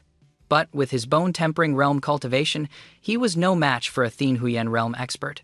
He was quickly sent flying into a tree, coughing up a mouthful of blood. Luckily, his spirit armor saved him, otherwise he would have been killed. Yu Kwai, that, looked at the three of them, all on the brink of death, and slowly walked over to Track Fam. He spoke coldly. Kid, they call me the 7-aperture nimble ghost. How could I possibly let you guess my thoughts? You're not bad. Not bad at all. Your ability to manipulate people's minds is frightening. If I gave you another 10 years to grow, even the world's smartest man, Jia Kak Trong Fong, wouldn't be your match. Unfortunately, I won't give you that chance to grow, because you are the first person whose potential truly frightens me. Therefore, today, you must die. In the face of absolute power, all schemes are useless. With that, Yu Kwai that gathered Yuan power in his hand and aimed a palm strike at Track Fam. Track Fam was now on the verge of death, but he wasn't resigned to his fate. He truly wasn't. He hadn't been outsmarted. In fact, his scheme was superior, but he still lost. He lost because of his lack of strength. It was a shame his time in this world hadn't been long enough. He still had so much left to do. His ultimate goal after reincarnating was still far from complete, yet it had to end here. He unwillingly closed his eyes, spat out a final mouthful of blood, and completely lost consciousness. Suddenly, a massive roar echoed throughout the entire Vanthu mountain range. Yu Kwai, that abruptly stopped his attack. He looked up and cried out in alarm. How did this monster get to the second zone? Damn it! After speaking, he glanced at the 3 unconscious figures before him, then reluctantly turned and fled. He didn't even bother with the diamond-flowing chariot. A moment later, the entire sky darkened, and the surrounding forest began to wither as a monstrous bird flew overhead, blocking out the sun. But it paid no mind to the 3 unconscious people below. Because they had taken breath-concealing pills, the monstrous bird couldn't sense their auras. Suddenly, a soft cough echoed, and Tiet Nung Huang slowly opened her eyes. After her eyes adjusted to the surroundings, she saw Track Fam and the other lying there. The withered trees around her were a bit of a shock. She quickly ran over to Track Fam's side. He was lying there, completely still. His breathing was faint, and he was surrounded by blood. If he didn't get help soon, he would die. Seeing Track Fam's terrible condition, Nung Huang grew anxious. Tears streamed down her face as she called out repeatedly, "Big brother Track, wake up! Please, wake up!" Tiet Nung Huang's tears fell onto Track Fam's face as she called his name over and over. Track Fam stirred slightly and struggled to open his eyes. Seeing him finally awake, Tiet Nung Huang said with joyful excitement, "Big brother, Track, you're awake!" "You're awake." Track Fam's lips moved, but no words came out. He was too weak. Seeing her crying in front of him, he forced himself to take a deep breath and raised a hand, pointing towards the blood infant. But his hand quickly fell limp. Tiet Ngung Huang looked where he had pointed and saw the blood infant lying listlessly in a pool of blood. Then, a thought struck her. She turned to Track Fam and asked, "Do you want me to bring it here?" Hearing her, Track Fam wanted to respond, but was too weak. He managed a single blink. Tiet Nung Huang understood and quickly ran to retrieve the blood infant. In an instant, the listless blood infant flashed with light and vanished, entering Track Fam's body. At the same time, color returned to Track Fam's face, and his breathing steadied. The blood infant was his life-bound partner. As long as it was safe, he wouldn't die. But right now, the blood infant was extremely weak. It couldn't last much longer. It desperately needed blood qi, but he was helpless. He muttered hoarsely, "Blood, blood." Tiet Ngung Huang flinched. Without a second thought, she sliced her wrist. She let her fresh blood drip into Track Fam's mouth. Gradually, his complexion returned to normal. Seeing this, Tiet Nung Huang let out a sigh of relief and smiled happily. While she was smiling, Track Fam suddenly shot up, latched onto her wrist, and began to desperately drink her blood. Tiet Nung Huang was taken aback, but if it could help him, She didn't mind. When he felt he had enough blood to sustain the blood infant, Track Fam finally released Tiet Nung Huang's wrist, struggling to catch his breath. After recovering some strength, Track Fam looked at Tiet Nung Huang and said, "Thank you." He couldn't help but reflect. He had used her, sent her into a death trap, and nearly gotten her killed. Yet, she had given him her own blood to save him. Still, he didn't feel he was wrong. He cultivated the demonic path. And the demonic path is about achieving one's goals by any means necessary. He wasn't wrong. Realizing they were all still injured and needed to recover to escape the Van Thu mountain range, he took out a porcelain bottle. He handed it to Tiet Ngung Huang, saying, "These are third-grade heart protection pills. Feed one to me, take one yourself, then check if that other kid is dead yet. If he isn't, give him one too." Tiet Nung Huang took the pill bottle from Track Fam, nodded, and fed him a pill. Then she went over to Ta Thin Duong, who was on the verge of death by a tree, and gave him a pill. However, she didn't take one herself, holding the last one in her hand. Seeing that she hadn't taken a pill, Track Fam asked, "Nguni, you're injured too. Why aren't you taking it?" Hearing his question, Tiet Ngung Huang smiled and replied, "My wounds aren't serious. A third-grade pill is too precious. You should save it." Track Fam was a little surprised, then he chuckled. "What's so precious about it? Even if it was a gift from Canlong himself, you should still take it. Nu Wong Ni, just eat it. He owes it to you, you just don't know it yet. Your precious big brother wanted to sacrifice you from the start and use you as bait. What happened to him now is his own fault." A cold snort suddenly echoed. Tiet Ngung turned to look. Ta Thin Duong was still heavily injured. The pill had helped a lot, but he still couldn't move. Remembering what Track Fam had done, he couldn't help his coldness. When Track Fam had revealed his plan, Tiet Nung Huang had been unconscious inside the storm and hadn't heard. Now, hearing Track Fam's words, she was shocked and looked towards him. She hoped he would tell her it wasn't true, but he just lay there silently. A wave of sorrow washed over her. Track Fam looked at her, his eyes filled with hesitation as he spoke, "Nguni, I." But before he could finish his sentence, Tiet Nung Huang quickly cut him off, forcing a bitter smile. "It's all right, you don't have to say anything. I know Big Brother Track is both wise and brave, and that you have a reason for everything you do. This must be a misunderstanding. I'll go find some materials to make a stretcher for you both. We can't stay here long." With that, she immediately ran off into the deep forest. Seeing her run off, pretending not to care, Ta Thin Duong couldn't help but feel angry on her behalf. He shouted, "Nguni, are you really just going to let him off? He's injured and can't move right now. This is your chance for revenge." But Tiet Nung Huang didn't answer. It was impossible to tell if she hadn't heard or simply didn't want to. Ta Thin Duong tried to speak again, but Track Fam cut him off with a roar. "Shut up! If you want to die that badly, I'll help you right now. You're more injured than I am, so what should I be afraid of?" Ta Thin Duong muttered, but said nothing more. However, there was a hint of fear in his voice, because he had heard the killing intent in his voice. He had witnessed the entire plan, watching step by step as he cornered Yukoi that in a trap. He knew just how terrifying Track Fam could be. Even though they lost the battle, and his methods were despicable, he had managed to force a Thin Huyen master to use his final, life-saving trump card. It made him feel a sense of respect. Soon, Tiet Nung Huang returned, She held many dry branches in her hands. She fashioned them into 2 stretchers and placed Track Fam and the other on them. Track Fam watched her. He was worried for her and wanted to apologize many times, but she deliberately avoided his gaze. The words never left his mouth and he swallowed them back down. Suddenly, the sky began to turn dark, and with a clap of thunder, rain poured down on the Van Thu mountain range. Tiet Ngung Huang ignored the rain.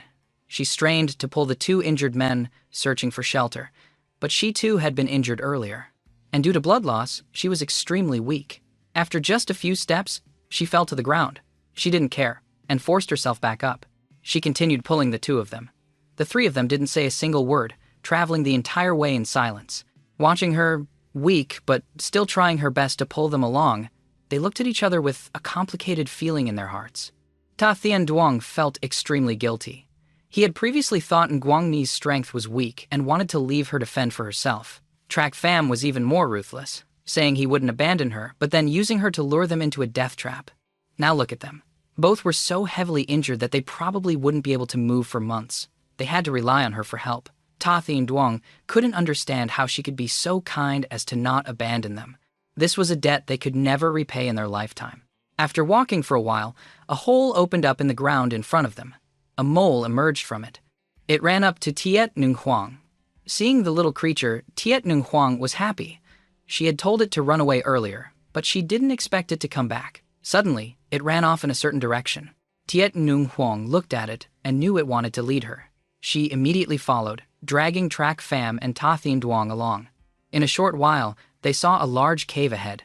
Tiet Nung Huang immediately pulled the two of them inside, helping them lean against the cave wall to rest. A day later, Trak Pham finally woke up, but looking around, he felt something was wrong. His face changed and he shouted, "We can't stay here. We have to leave quickly." Tiet Nung Huang was stunned by his shout. She looked at him, confused. "What is it?" Trak Pham stared into the depths of the cave, pointing at the weeds. "Look, it's all analgesic demon grass." Ta Thien Duong followed his gaze. He frowned strangely and asked, "Analgesic demon grass can relieve pain. That's a good thing. What's wrong with it?" Trak Pham rolled his eyes in frustration and said seriously, "It's good for humans, but it has a numbing effect on spirit beasts. It will attract a lot of spirit beasts here." Ta Thien Duong seemed to realize something and exclaimed in shock, "Are you saying this is a trap?" "That's right. And this is a trap set by a Xuan beast. That piercing mountain mouse was forced to bring us here." Trak Pham nodded, confirming his suspicion. Ta Thien Duong bit his lip and glared at the mole, shouting, "Damn it, you traitorous little thing! You ran away when we were in danger. Do you want to die here?" Hearing Ta Thien Duong's scolding, the piercing mountain mouse trembled uncontrollably, cowering in fear. Tiet Nung Huang felt sorry for it and held it in her arms to comfort it. Then she turned to Trak Pham and asked, "What should we do now? What else can we do? Run!" Ta Thien Duong quickly urged. If he were at his peak, he wouldn't care about these spirit beasts. But in his current state, he couldn't fight back. Trak Pham thought for a moment and quickly asked, "How long have we been here?" Tiet Nung Huang looked up at the thick, dark clouds outside the cave and shook her head helplessly. "I'm not sure. It's probably been a day." Trak Pham shook his head and sighed, his expression unusually grim. "Damn it, it can smell us. The effect of the pill has worn off. I'm afraid those beasts will find us when they come in. For now, we can only fight them off in waves." Ta Thien Duong was startled and said in horror, "Really? You said in waves?" Nodding, Trak Pham sighed. Powerful spirit beasts wouldn't use this kind of trick. Only low-level spirit beasts would set up this kind of trap. And they mostly operate in packs.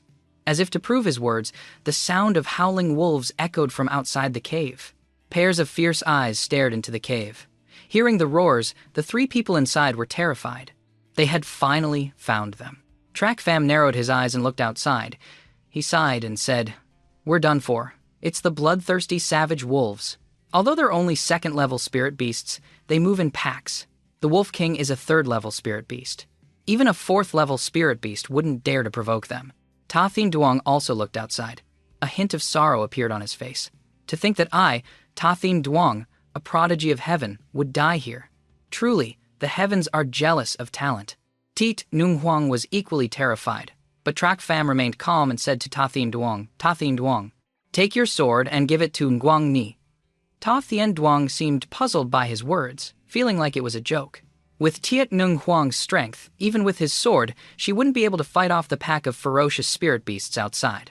She wasn't Trak Pham, able to fight above her level. Feeling uneasy, he looked at Trak Pham and said, "Nguang Ni, even though my Yaoxing sword is a 4th-grade spirit weapon, Nguang Ni only has the strength of the 4th level of Qi condensation. How can she fight those beasts? She's not you, able to fight a Thien Hu Yen master with just the 6th level of Qi condensation, strong as a monster." Trak Pham calmly listened to him, glanced at her, and continued, "Nguang Ni, take the sword. You don't need to fight hard, just break through and get out." Then he took out a white porcelain bottle and gave it to Nguang Ni, saying, "Nguang Ni, keep this bottle of breath-concealing pills safe. After you break through the encirclement, use it to leave this place. Don't go back home. Just leave the city." Hearing these words, Ta Thien Duong seemed to understand Trak Pham's thoughts. They owed Nguang Ni too much. Now, they were cornered. Among the three of them, only she could still use her strength, so they couldn't drag her down. With that thought, his eyes shifted slightly. He decisively gave his Yaoxing sword to Tiet Nung Huang. Looking at the two of them, No matter how naive Tiet Nung Huang was, she understood the situation. They wanted her to escape the encirclement and leave them here to die. At this thought, her hand holding the sword couldn't help but tighten. She walked towards the cave entrance.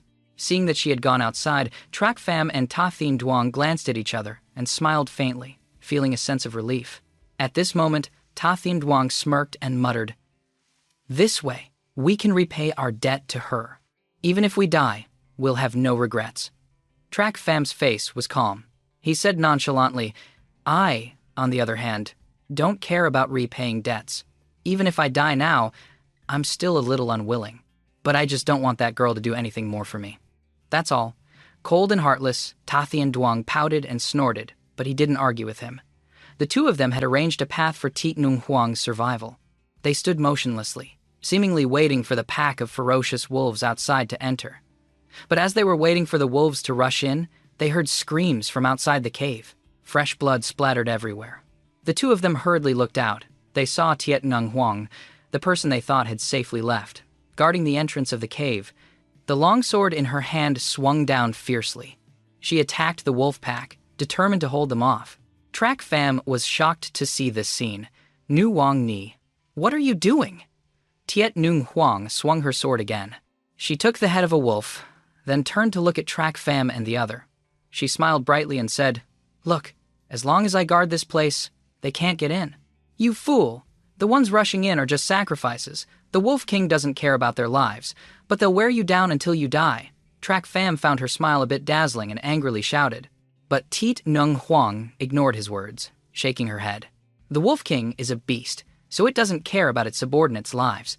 But since I was born, you two are my most important friends, so I won't leave you behind." With that, she once again mobilized her Yuan power, unleashing the sword technique in her hand, and fiercely attacked the wolf pack. With one slash, blood flew. The blood of those wolves splattered everywhere. But with her strength, not to mention her previous injuries, she wouldn't be able to hold on for long. However, she didn't care.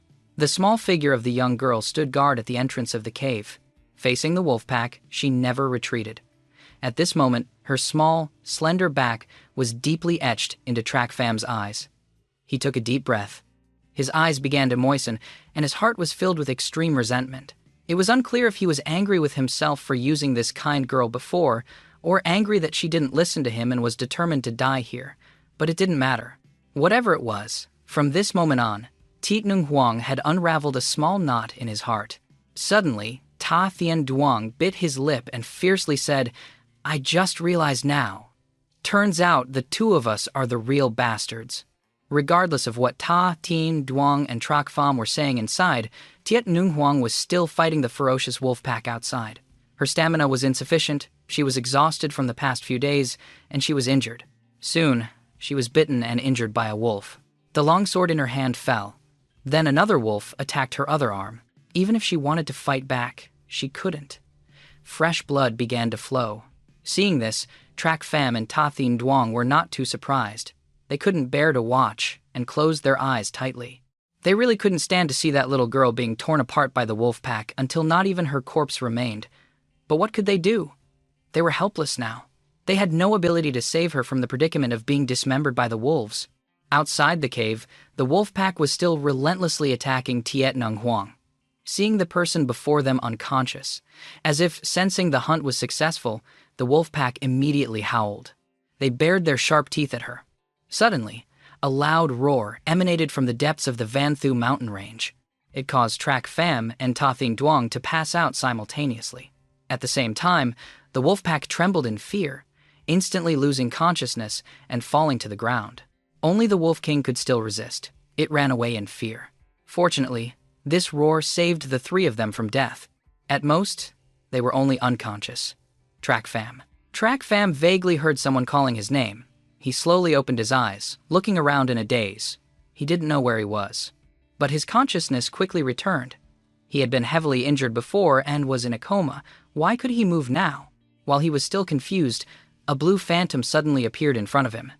Trak Pham looked at it with suspicion. He saw that the phantom of the person was like a blue flame, and he had no idea who it was. "Are you Trak Pham? I heard those two little ones call you that." The person chuckled softly and spoke deeply. Trak Pham frowned in suspicion and asked, "Who are you?" The blue phantom slowly shook its head and said calmly, "You don't need to know who I am.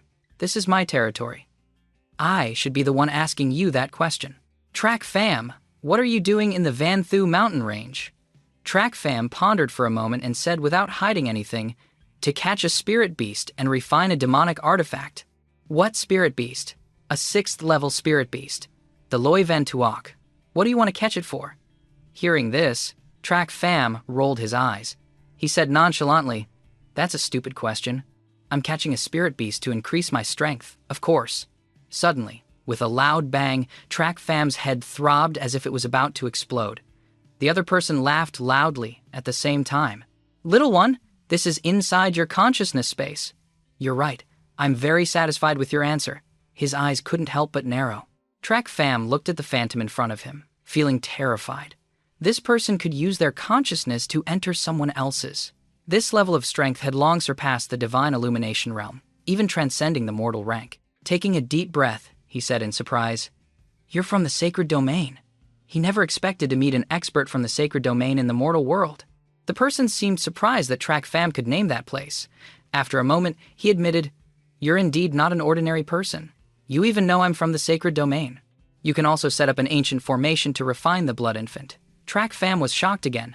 This person had been secretly monitoring everything he did, knowing even about the life-bound blood infant that was always inside his body. He also knew about the blood infant. That was something from the blood demon ancestor from a long time ago. Not many people in the sacred domain knew about it. He only knew about it thanks to the demon emperor's Ku-Yu, Matt Luke. Yet this person knew. At this moment, he felt like he was standing naked in front of this person, at their mercy. All he knew was that this person was from the sacred domain. He knew nothing else. This feeling was not good at all. He asked again cautiously, "Who are you? I've already told you, you have no right to ask questions here. Why are you looking for the Loi Van Tuok? Tell me the truth." The person spoke coldly. Track Fam thought for a moment, knowing he couldn't hide it, and answered truthfully, "I want to go to the Thunder Gorge to find the Heavenly Emperor's ruins. I need the Loi Van Tuok to help me block the Violet Thunder." The person seemed to already know the answer, just waiting for him to admit it. At this, he laughed loudly. "Good, very good. That's a good place. You should go." As soon as he finished speaking, the person suddenly disappeared. In a flash, he appeared in front of Track Fam. He couldn't react in time and was shocked. The person was too fast. But feeling no malice, he stood still. He only saw the person gently raise their hand and tap Track Fam's forehead lightly. Soon, a red flower appeared on his forehead, and a gentle aura washed over the top of his head. The person disappeared again, only his voice echoing, "Little one, we are fated to meet. I'll give you a small gift. I hope it can help you in the future. Also, if you want to find the Loi Van Tuok, go to the 3rd zone, 3,000 miles in. However, whether you can subdue it or not depends on your ability." Wait a moment. Track Fam shouted in alarm and suddenly sat up. A ray of sunlight shone into the cave, hitting his eyes. He was surprised. He could now move normally. Although he was still a little weak, his injuries were almost healed. Moreover, the blood infant's condition had returned to normal. He couldn't help but feel scared. The person who entered his consciousness last night was definitely a master beyond the mortal realm. Otherwise, he wouldn't have such miraculous powers to heal his injuries overnight. Even the blood infant was healed, but he didn't know what purpose the person had in saving him. Track Fam immediately frowned. He raised his hand and touched his forehead. He remembered that the person had tapped his forehead last night, seemingly leaving something in his body. However, with his current strength, he couldn't investigate it. For now, his main goal was to improve his strength. Only with great strength could he survive in this world. With that thought, Track Fam walked out of the cave. He saw Tiet Nguangni lying there. Her breathing was shallow. Her body was covered in wounds from the wolf pack. He shouted, "Nguangni, little girl!" But no matter how he called, Tiet Nguang didn't move. She was too weak. If she wasn't treated, she would die at any moment. With that thought, Track Fam immediately gave her a heart protection pill. Her face immediately turned rosy again. Fortunately, she only had external injuries. After a few days of recuperation, she would be fine. At this time, after taking the pill, Tiet Nguang slowly opened her eyes. Seeing Track Fam in front of her, she smiled. "Big brother Track, are we dead?" Track Fam saw that she was awake. He smiled reassuringly and said, "Don't worry, we're all alive." Tiet Nung Huang shook her head in disbelief and replied, "You're lying. You were so seriously injured, how could you be moving? But it's okay. We all died together." With that, she closed her eyes and fell asleep. Track Fam watched her fall asleep in his arms. He shook his head in confusion. He really didn't understand her. To ease her pain, Track Fam carried her to the analgesic demon grass to rest, which was also good for her wounds. After settling Tiet Ngung Huang, Track Fam remembered another person and went to find him. After a short walk, he saw Ta Thien Duong lying unconscious on the ground. He shook him. "How long are you going to lie there? Wake up!" But no matter how he shook him, the person on the ground didn't wake up. Instead, he immediately smiled wickedly. He kicked the person's butt and shouted, "Wake up for me!" This shout from Track Fam instantly scared the surrounding spirit beasts.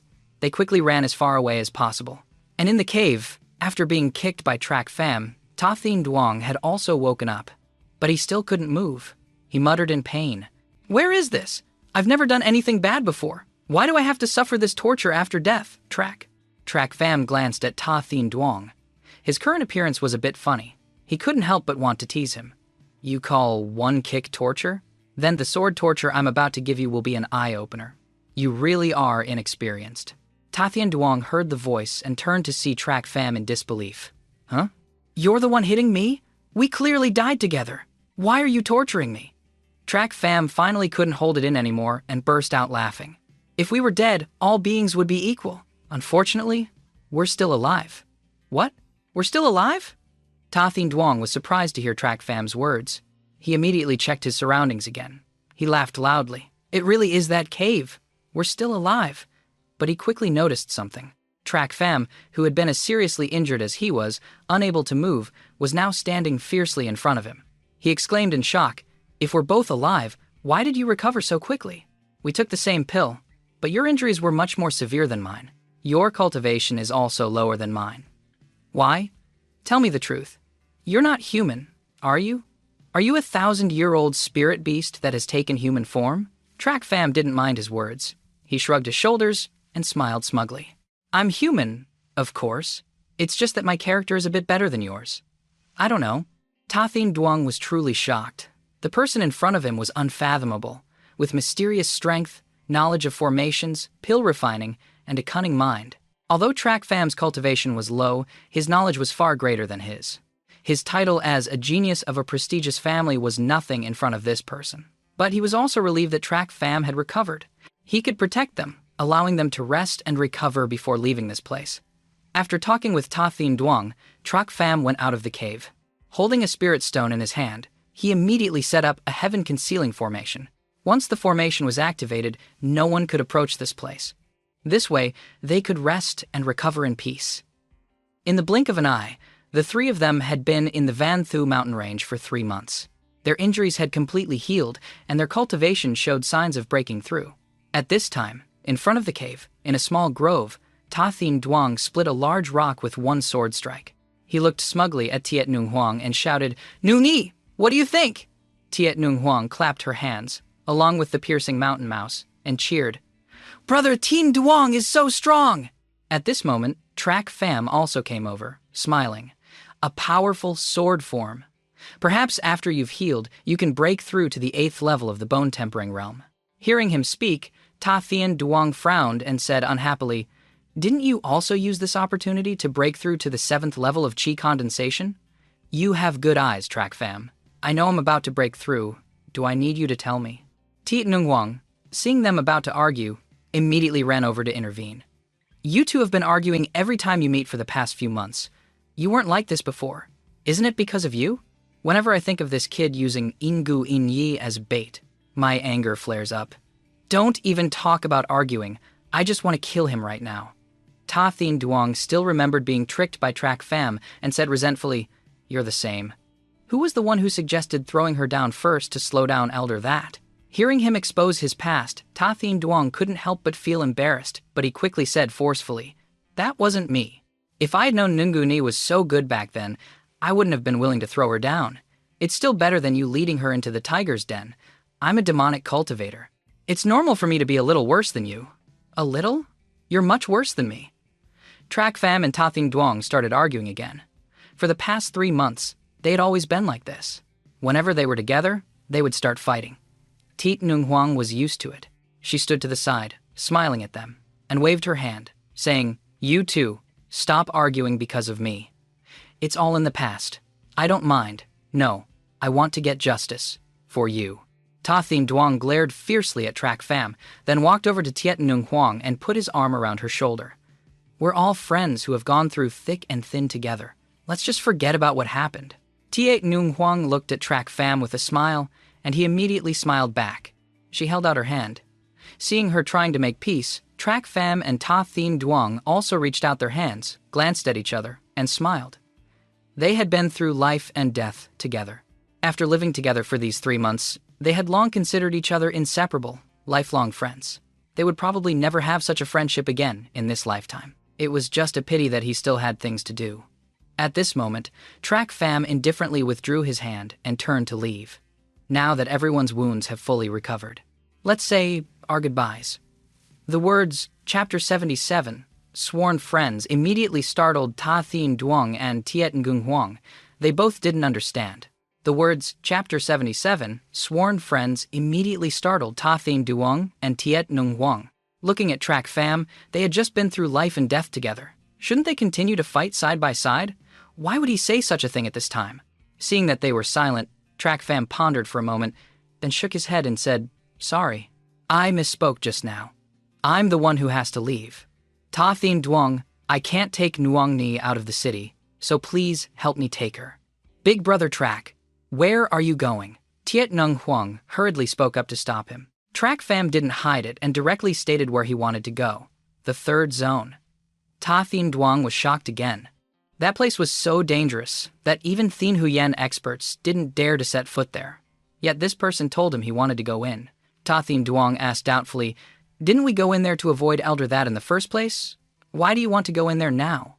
Track Pham was silent for a moment before finally revealing his purpose. "I won't hide it from you anymore. The third zone is my target this time. I only let you come with me in the beginning because I intended to use you." Hearing that he wanted to use them as bait, Ta Thien Duong became furious and cursed. "You're treating us as bait again? Track Pham, you bastard." Track Pham knew the place he wanted to go was very dangerous. With their strength, something would definitely happen if they went. So it was better to part ways. Thinking this, he said coldly, "That's right. If you don't want to die for nothing, then leave immediately. The farther away from me, the better." After speaking, he immediately turned to leave. But just then, Tiet Ngung Huang grabbed his hand, smiled, and said, "Wait, Big Brother Track. If you don't mind me being a nuisance, then take me with you. Even if I'm bait, as long as I can help you, I'm willing." Hearing this, Ta Thien Duong also hurried over. "Hey, Huang Ni, he's not trustworthy." But before he could finish, Track Pham spoke coldly to Nung Huang. "Even after I used you like that, you still want to help me?" After hearing her words, Track Pham was slightly startled. He glanced at her. Was this girl really naive, or just too kind? He had used her back then, almost getting her killed. But now, she still trusted him completely. She even wanted to help him. In his past life and this one, he had always maintained a ruthless and cold way of doing things. But until now, she was the first person willing to do anything for him. At this thought, a warm current flowed through his heart. Tiet Nung Huang looked at him with gentle eyes, held Track Pham's hand sincerely, and said, "Back then, no one in Thonmin City was willing to help me. Only you, Big Brother Track, agreed to help. We were able to snatch the golden sand from Yu Kwai. That's hands and survive. It's all thanks to your formations and strategies. Big Brother Track, didn't we say we'd stay together?" Ta Thien Duong, watching Huang Ni's sincerity from the side, was also moved, thinking about their past life and death experiences together. He finally came forward and placed his hand on top of theirs. Track Pham looked at their actions and shook his head helplessly. "You want to come too?" Ta Thien Duong pouted and said, "That's right. But I'm only going because I'm afraid Nuong Ni will be sold off by you. Don't get the wrong idea." Track Pham chuckled lightly. "With your intelligence, you might even be sold along with her. What did you say?" Just kidding. A moment of warmth ended. This meant that the three of them would once again travel together on the difficult road ahead. The only difference was that Track Pham had truly opened his heart and considered them his life and death friends. It was something he couldn't have asked for.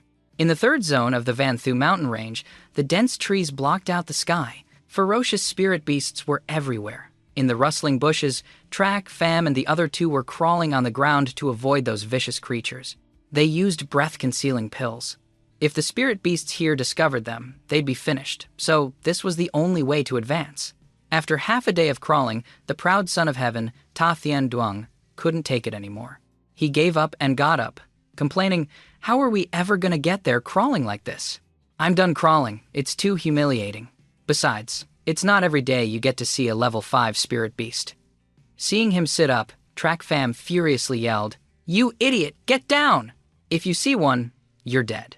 Ta Thien Duong didn't care about the scolding and scoffed dismissively. "What's the big deal? The vegetation is so dense here, how could any spirit beast see us?" Just as he finished speaking, a loud roar echoed from the sky. The giant trees fell simultaneously, revealing the massive figure of a black bear.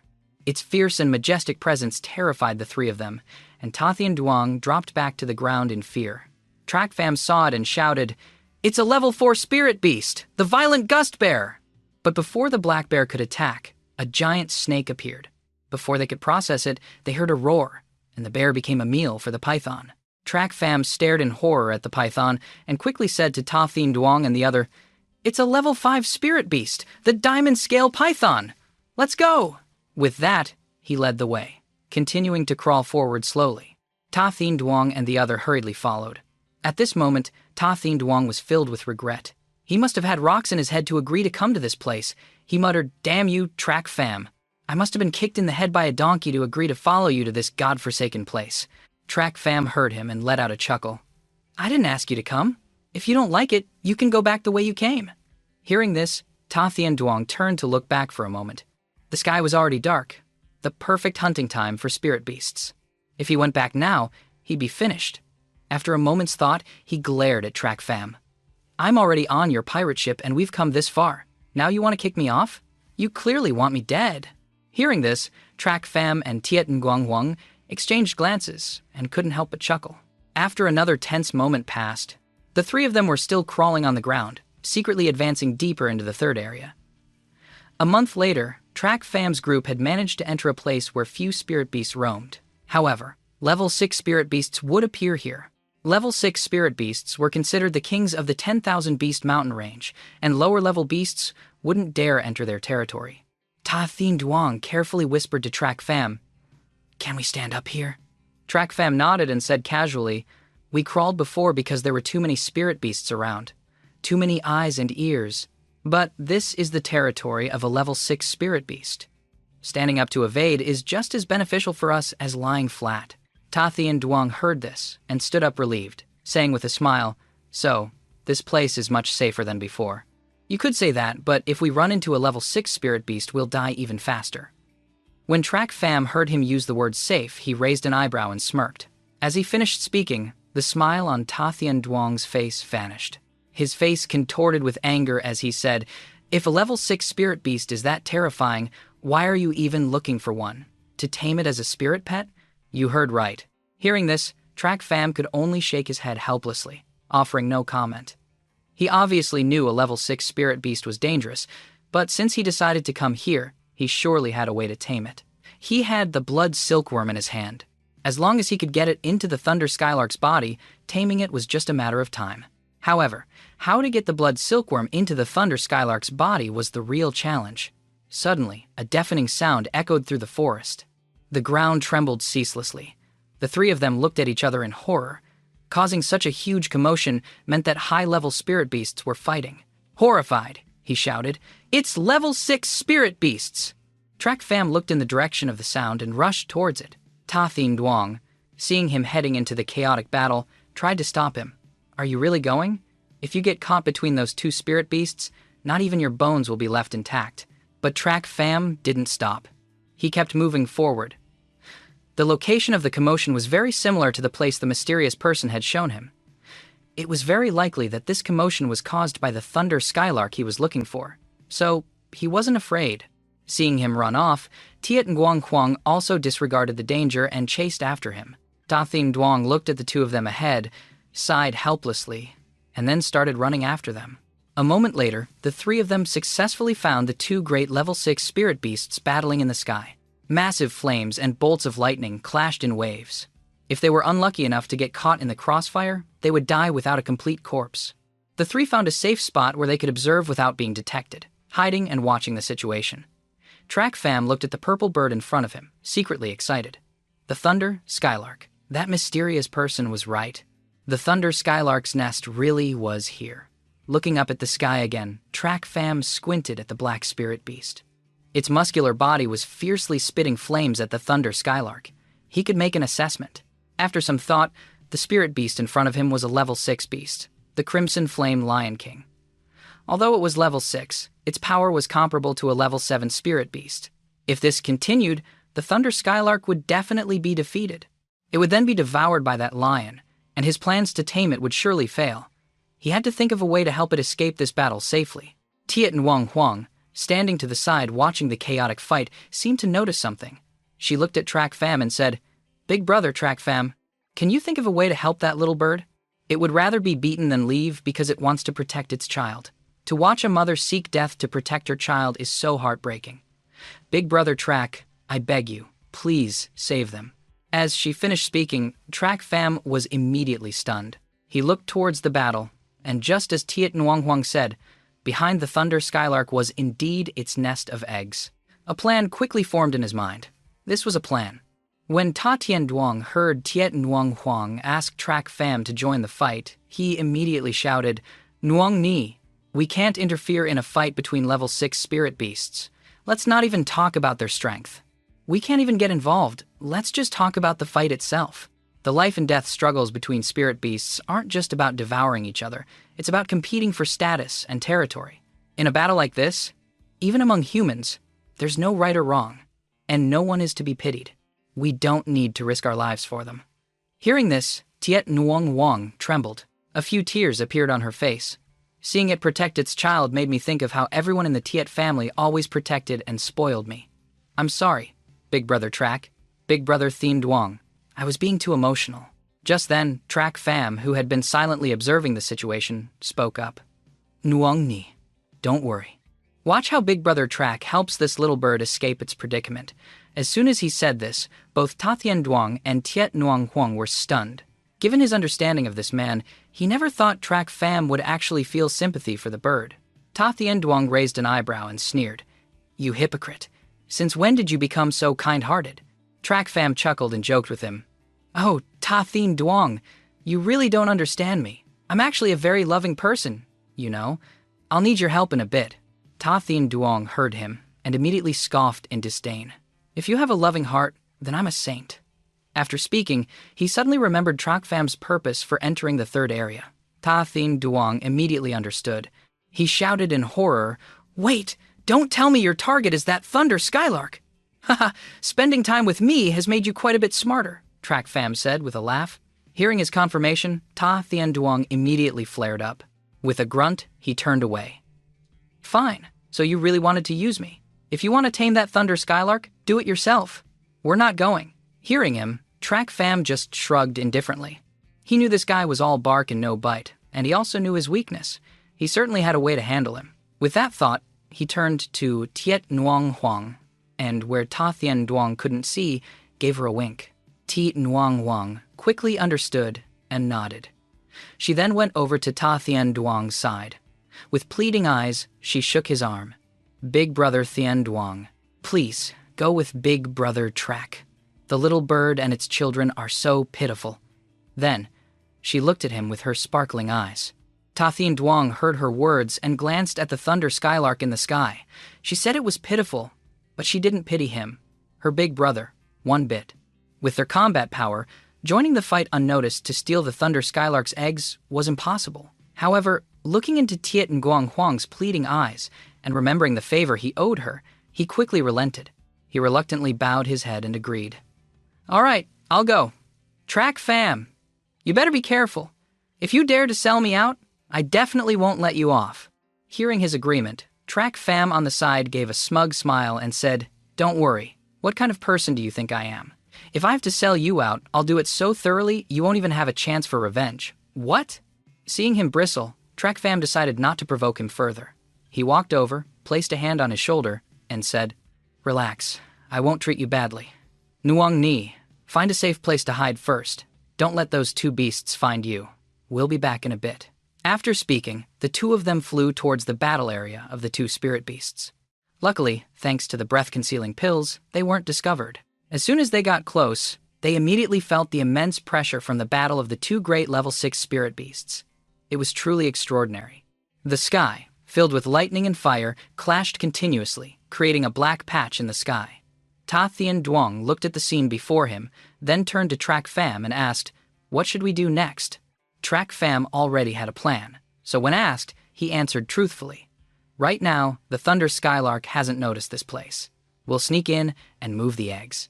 When it realizes the eggs are gone, it will stop fighting the lion and rush to find its children. With its speed, the lion won't be able to catch up. That's how we can save it. So that's the plan. It's a good idea." Ta Thien Duong couldn't help but exclaim in admiration upon hearing his plan. "Let's go. Let's move this eagle's nest together." With that, Track Pham gave the signal.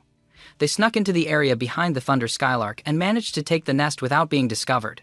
Just when they thought they had succeeded, on their way back, the Crimson Flame Lion King suddenly stopped attacking the Thunder Skylark. It took a few steps back and looked towards them. Immediately after, it launched an attack at the two of them. Sensing the danger, Track Pham yelled in shock, "Not good! That beast has spotted us! Run!" "But what about these eggs?" Ta Thien Duong said hurriedly. "Who cares about the eggs? Throw them all away!" Track Pham snapped. Without a second thought, Ta Thien Duong threw the eggs away. The eggs instantly fell to the ground and scattered everywhere. But luckily, they were spirit beast eggs, so they didn't break. Suddenly, a fireball from the Crimson Flame Lion King shot towards the eggs, causing the Thunder Skylark to cry out in fear. It immediately dove towards the eggs, using its own body as a shield to protect its children. The Skylark took a direct hit from the Crimson Flame. Lion King was severely weakened and fell to the ground. Seeing this, Track Pham couldn't help but secretly admire the Lion King's cunning. It knew the Thunder Skylark was fast. A direct attack wouldn't hit it, so it targeted the immobile eggs instead. The Thunder Skylark would definitely risk its life to protect them, making injury inevitable. Attack the enemy's vital point first. It was a good strategy. Just then, the Crimson Flame Lion King attacked the Thunder Skylark again with a massive stream of fire. The weakened Skylark could still defend itself. It unleashed a bolt of lightning towards the incoming fire, directly intercepting it. Seeing the situation, Track Pham immediately retreated with Ta Thien Duong to a rock crevice. With a loud bang, the entire forest in front of them was obliterated. Reaching a safe spot, Track Pham sighed. "It's over. We did the opposite of helping. With the current situation, we've only sped up the Thunder Skylark's defeat." He had planned to help the Thunder Skylark and then return to tame it, but unfortunately, things didn't go as planned. Helping it now had become harming it. The plan to capture the Thunder Skylark was almost abandoned. Track Pham knew Titan Guang Huang felt sympathy for the bird, but in this situation, even he couldn't do anything. Her sympathy was useless. He couldn't let her risk her life for a bird.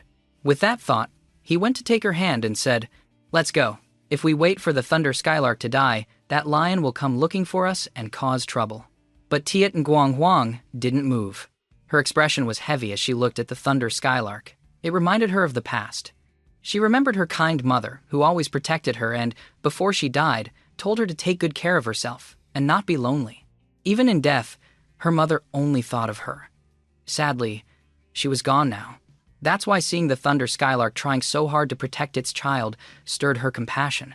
Seeing Tiet Nguang Ni's determined desire to help, Track Pham finally lost his patience. He said in a commanding tone, "Forget it, Nguang Ni. Staying here won't solve anything." But when Track Pham wasn't paying attention, she rushed out to stand in front of the Thunder Skylark without a trace of fear, taking the Crimson Flame Lion King's attack. However, with her strength, one hit would be the end of her. Ta Thien Duong, seeing her rush out, immediately jumped out as well, standing in front of her. Track Pham watched the two of them go out to die. He cursed them internally, fools, but quickly rushed out as well. Track Pham was once the Demon Emperor, always living with the fake respect of others. So he had always been used to being alone, never swayed by emotions. But since meeting these two, and going through life and death together, things were different now. He didn't want to give up on either of them. He was the Demon Emperor. Even if he had to die, he would face the enemy. The Crimson Flame Lion King looked at the three humans trying to block its flames with their bodies and sneered. "Not knowing your own strength.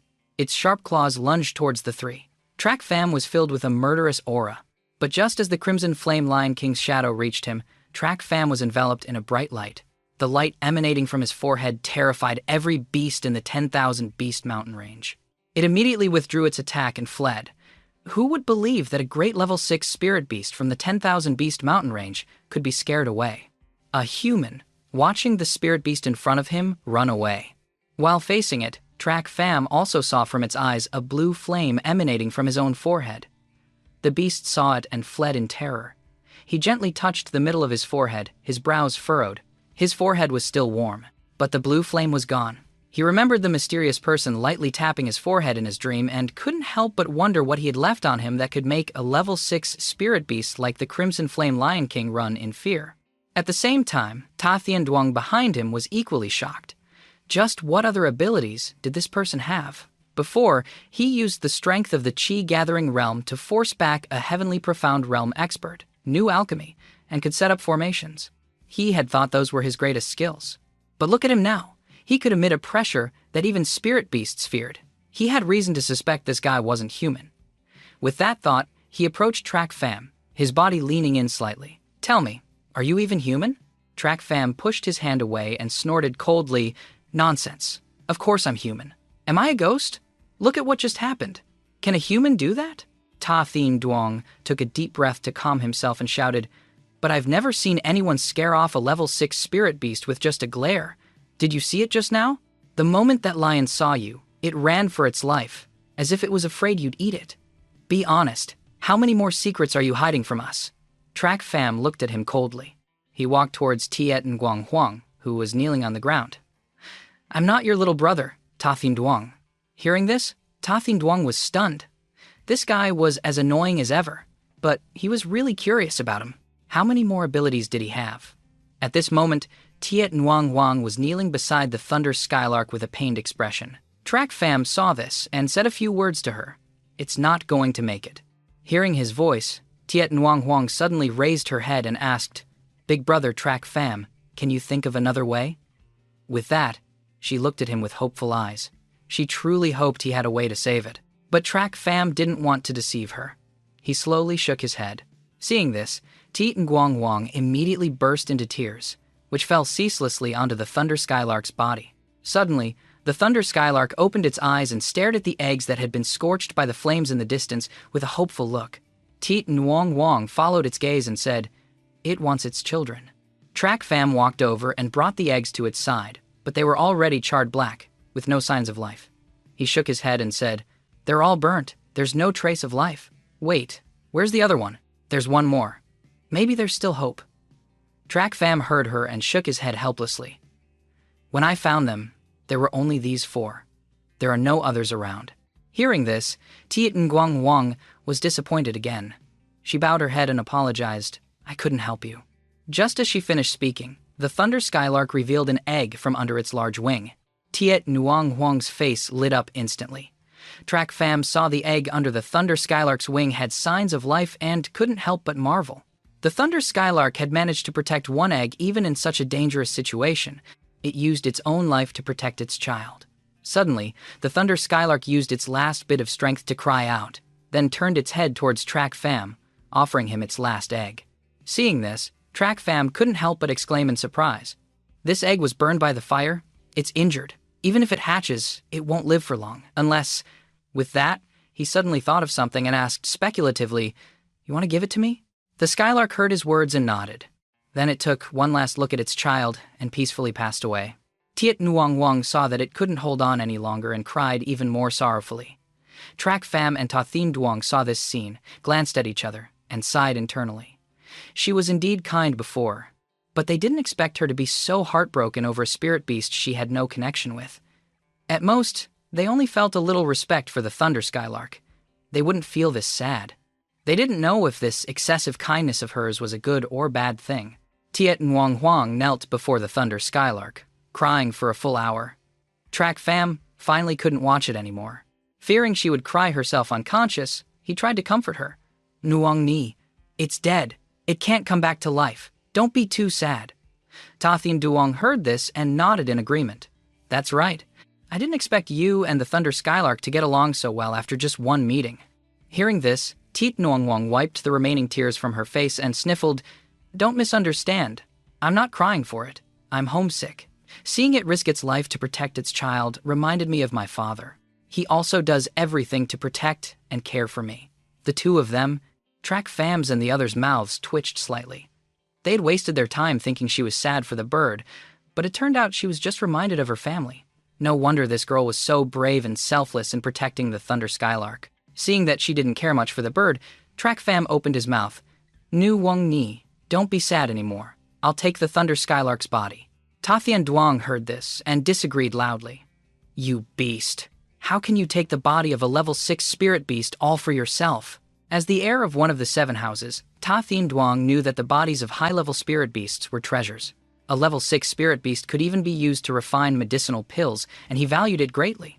Track Fam glanced at him and said plainly, "Didn't you see the Thunder Skylark entrust its egg to me? Its body is no exception. So, you stay here and take care of Nuang Ni. I'll be back in a bit."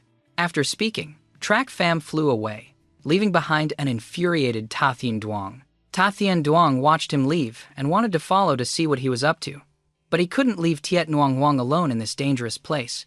He decisively gave up the idea of going with him and stayed behind.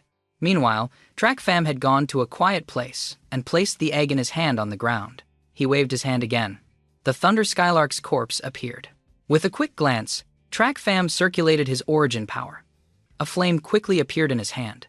This was the power of Origin Fire. Though it had no combat strength, it could be used for refining. With the best spatial stones from the Imperial family and Hidden Dragon Pavilion, plus the body of a spirit beast nurtured by the spiritual energy of heaven and earth, it could be used for refining. He could refine items that contained spiritual energy. The body of this egg has been severely injured. It needs the Thunder Skylark's spiritual energy to soothe it so it can grow. Otherwise, it will become a stillborn. To nourish it with spiritual energy, one must use something that can contain and infuse spiritual energy. Now that the Thunder Skylark is dead, I just need to hatch this egg to become my demonic creature, helping me enter Luo La Gorge. That's why he deliberately told the Thunder Skylark before its death that its body could help its child survive. And so, it agreed. But whether it agreed or not, he wouldn't have canceled his plans for its body. At this moment, Track Fam brought the flame in his hand towards the egg and the Thunder Skylark's body, beginning the refining process. A moment later, he withdrew his hand, extinguishing the flame, and the seal in his hand quickly vanished. Looking at the glowing object in his hand, he smiled smugly. With this, his goal would soon be accomplished. On this side, goodbye. Their world was completely safe. Just then, Track Fam's figure returned. Tiet Nuang Huang saw him and immediately stood up happily, running towards him. "Big Brother Track, you're back." Ta Thien Duong saw him return empty-handed and asked probingly, "That Thunder Skylark's body, what did you do with it?" Track Fam heard his question and immediately teased, "I cut it into 8 pieces." "What?" Ta Thien Duong almost choked on his words and snorted coldly. "Nguangni, don't worry. The bodies of spirit beasts are usually handled this way. It's just that I don't know what he refined it into." Track Fam, seeing that he had guessed his purpose, wasn't surprised and gave a wicked smile. "If you can't guess, I'll give it to you. Out." Ta Thien Duong heard this and knew Track Fam was messing with him. He snorted coldly, "I am the future of the 7 noble houses, the young master of the Sword Marquis estate. I have no interest in your things." He told him, "Even if I die here, die in the mouth of a spirit beast, I won't need a single thing from you, Track Fam." Track Fam saw him getting angry, shrugged indifferently, and turned to leave. All right. Young Master Ta, you have the most backbone." Ta Thien Duong, seeing him ignore him again, got angry. "When you talk to someone, don't turn your back like that. By the way, do you know today is Nuangni's 16th birthday? That's why she was so anxious about her family and felt so heartbroken seeing the Thunder Skylark protecting its eggs." Hearing his latter sentence, Track Fam frowned and glanced at Tiet Nuang Huang, only to see her blushing. She lowered her head in a shy, embarrassed manner. Thinking about how the 3 of them had gone through life and death together these past few months, plus the favor he owed Tiet Nuang Huang, he should give her something. With that thought, he laughed loudly. "So today is Nuangni's birthday. Then, as her big brother, I must give a worthy gift." As he spoke, a ring appeared in his hand. the very object he had just refined. He raised his hand and offered the ring to Tiet Nguang, saying, "This is a thunder spirit ring that I refined from the thunder skylark's body. It can store living things, one for me, one for you. This type of ring is different from a normal spatial ring. Not only is the refining method complex and not passed down by most sects, but more importantly, it contains spiritual energy. This thing is a container for spiritual energy. These two rings are one body, so as long as the rings react, I'll know you're nearby." Tiet Nguang, seeing him give her such a precious gift, was immediately overjoyed and put it on. She stared at it deeply. But Ta Thien Duong on the side was not so happy. Seeing him give her a precious ring, one for each of them, he raised an eyebrow. He said loudly, "Track fam, you have to give me one too. It's not your birthday today. What's with the gift?" Track fam shook his head, shrugged, and said nonchalantly, "No, you must give me one. Otherwise, you two with a pair of rings. I don't care. You must give me one.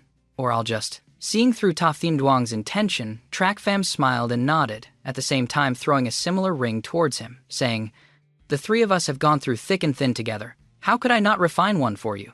Holding the ring, Ta Thien Duong was immediately overjoyed but didn't want Track fam to know his thoughts.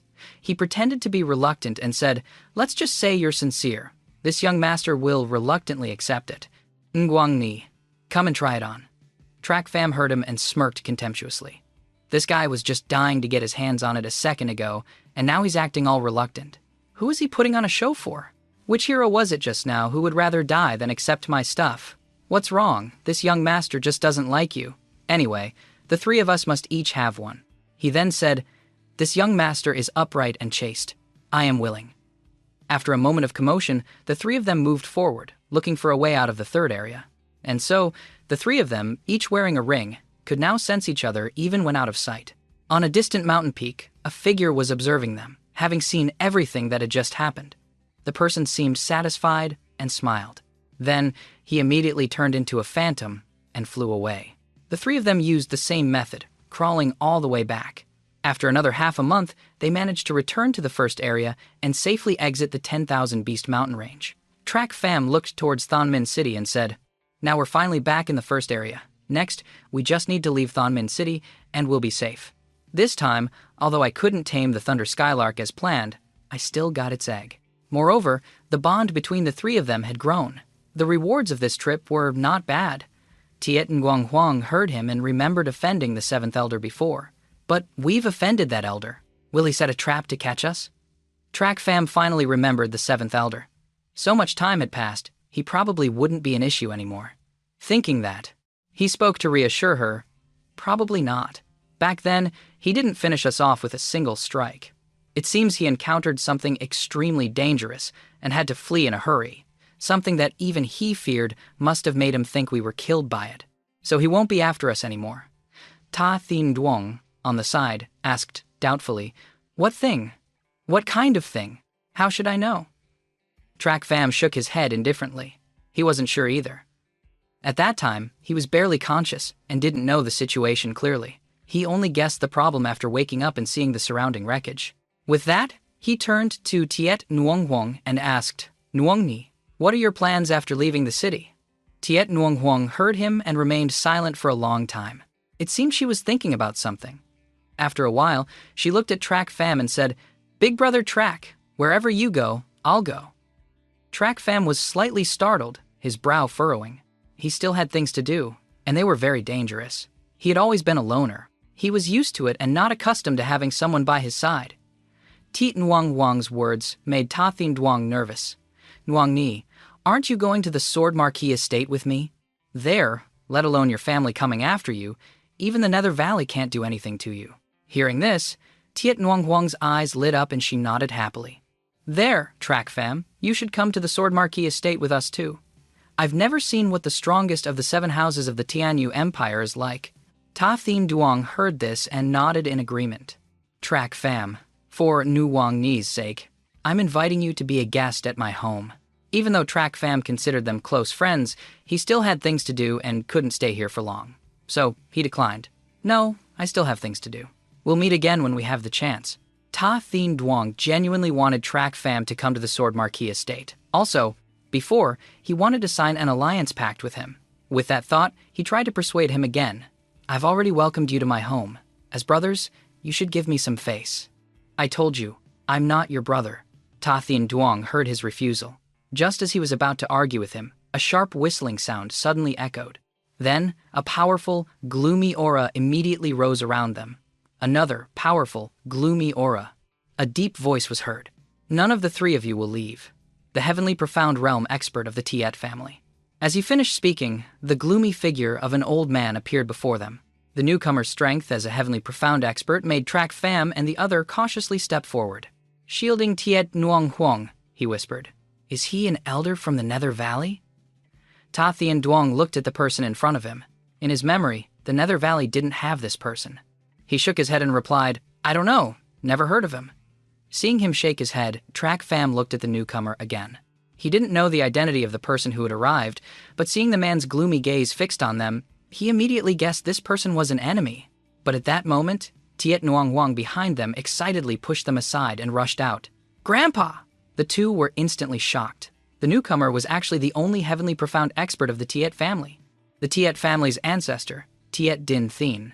Tiet Din Thien paid no attention to Trak Pham and the other. He held his granddaughter in his arms, looked at her carefully, and said with concern, Nuong Ni, where have you been these past few months? Grandpa has been searching all over the mountains for you. Tiet Nuong Huang heard his concerned words and muttered guiltily, I'm sorry for making you worry. Tiet Din Thien had no intention of blaming her. He lovingly stroked her head, then glared fiercely at the two people on the other side. Have these two brats been with you these past few months? They didn't do anything to you, did they? Tiet Nguyen Huang blushed and pretended to be angry, chiding her grandfather. What are you talking about? Tiet Din Thien had no intention of blaming her. Teen exhaled a breath of anger, then looked at the two again. Trak Pham spoke. You two, who was it that injured my grandson? It was him who injured your grandson, Tiet Thuong. I only met Nuong Ni after that. I've never met your grandson before. Ta Thien Duong immediately sold out Trak Pham upon hearing the old man's words. Trak Pham was shocked to see him turn on him so quickly. This guy turned hostile in an instant, selling him out. He sighed internally, then cupped his hands towards Tiet Din Thien. At that time, I didn't know he was Huang Ni's brother. So, please punish me, senior. Seeing Trak Pham admit it, Tiet Din Thien continued, so you're also the one who convinced Huang Ni to run away from home with you? Hearing these words, Ta Thien Duong couldn't help but be startled. He grabbed Trak Pham's collar and shook him, questioning, What? Run away from home with a guy? Trak Pham, you better explain clearly to me, since when did you and Nuong Ni have that kind of relationship? Tiet Din Thien was stunned by Ta Thien Duong's reaction. He looked at Tiet Nuong Huang and asked, What's that kid to you? Why is he reacting so strongly? But Tiet Nuong Huang on the side was embarrassed. She glared at her grandpa. How could he even think of such a thing? She then unintentionally glanced towards Trak Pham with anticipation. Trak Pham was even more startled, at most. He only asked her to be his guide and never intended to run away with her. He quickly waved his hands to explain, Don't misunderstand, I just asked Nuong Ni to guide me. Nothing else happened. Hearing this, everyone immediately breathed a sigh of relief. Tiet Din Thien looked at him as if to confirm his words, then nodded. If that's the case, considering you've taken care of my granddaughter for many days, I won't make things difficult for you anymore. Let's go, Nuong Ni. Come home with Grandpa. With that, he took Tiet Nuong Huang's hand to return to the Tiet family. Seeing them about to leave, and thinking of the seventh elder, he shouted to stop them, Wait! You two can't go back to the Tiet family. Seeing him interfere, Tiet Din Thien asked, What is it? Trak Pham sighed and said, I won't hide it from you. The three of us have offended the Nether Ghost Seventh. Nuong Ni was also seen by him. He's probably at the Tiet family right now, settling scores. If you and Nuong Ni go back there, it's a dead end. Tiet Din Thien trembled upon hearing this news and couldn't stand firm. Kneeling on the ground, he never imagined that Tiet Nguyen Huang's trip out would cause such a disaster. Tiet Nguyen Huang saw this and immediately helped him up, saying with extreme grief, Grandpa, I'm sorry. Tiet Din Thien looked deeply at her, then at the other two. Trak Pham was furious inside, but Tiet Nguyen Huang was his granddaughter, whom he had spoiled since she was little. He couldn't bear to blame her, so he decided to blame the two of them. With that thought, Tiet Din Thien attacked, shocking the two of them. It's you who brought disaster to the Tiet family. As long as I hand you over, The seventh elder will spare us for now. Seeing the person in front of him attack, Track Fam was stunned. A long moment later, as Tiet Din Thien's palm was about to strike him, he quickly retreated, dodging the attack. The attack missed, and Tiet Din Thien's palm struck the ground, creating large cracks. Seeing him dodge, Tiet Din Thien was surprised. He was only at the Chi Gathering realm, yet he could evade an attack from a Heavenly Profound realm expert. He really had some skills. Others feared him for a reason, but no matter what, he had to capture him today. Otherwise, the Tiet family would be finished. After a long moment, Tiet Din Thien attacked Track Fam again and quickly vanished. Track Fam's eyes narrowed, his heart pounding in horror as he tried to dodge. But it was too late. The speed of a Heavenly Profound realm expert was too fast. The power gap was truly detestable. Track Fam took a palm strike from behind, involuntarily spitting out a mouthful of blood as he knelt on the ground. Tiet Din Thien saw him like this, and smugly attacked again. But just then, a sword light shot towards him. Tin Thien dodged in alarm, using his origin power to block the sword light. This was a profound rank weapon. He didn't dare to be careless. He vanished again. He quickly appeared beside Ta Thien Duong and struck down with his palm. The gap between the bone-tempering realm and the Heavenly Profound realm is too vast. Even with a profound rank weapon, Ta Thien Duong couldn't hold out for long against this move. Ta Thien Duong spat out a mouthful of blood and was forced back. Track Fam and Ta Thien Duong struggled to their feet, looking at the person before them. The power of a Heavenly Profound expert was indeed formidable. With this gap, they couldn't fight above their level. It was simply impossible. Their battle was quickly decided. Suddenly, Tiet Nguyen Huang, who was standing outside the fight, shouted loudly, "Stop!" This shout successfully stopped the three people in the battle. They all turned to look at the source of the sound, only to see Tiet Nguyen Huang's face filled with sorrow. She held a short blade to her neck. Decide. Tien saw this scene and immediately became anxious. "Nguyen Ni, what are you doing?" After a moment of sobbing, Tiet Nguyen Huang, with tear-filled eyes, said, "Grandpa, spare them. They are my friends." But for the safety of the clan, Thien's doting attitude towards Tiet Nguyen Huang was gone. His eyes turned cold as he looked at Track Fam. "If I spare them, the Tiet family will be doomed forever, my grandchild. If you take another step, I'll kill myself in front of you." After Tiet Nguyen Huang heard him, the hand holding the knife pressed closer to her neck, which was already starting to show a trace of blood. Seeing the blood on her neck, he felt a pang of pain. He anxiously said, "Nguyen Ni, don't."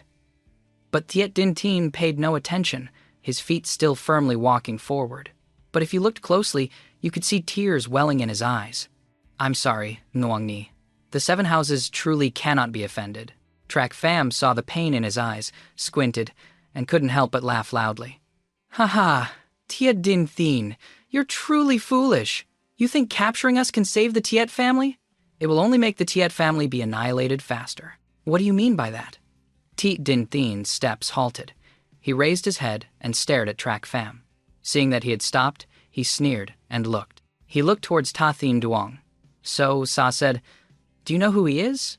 He is one of the seven houses, a person from the Sword Marquis estate. A second-rate family like yours dares to capture someone from the seven houses?" Din Thien was terrified, his eyes wide with shock as he looked at Ta Thien Duong. He asked probingly, "Impossible. You must be lying to me.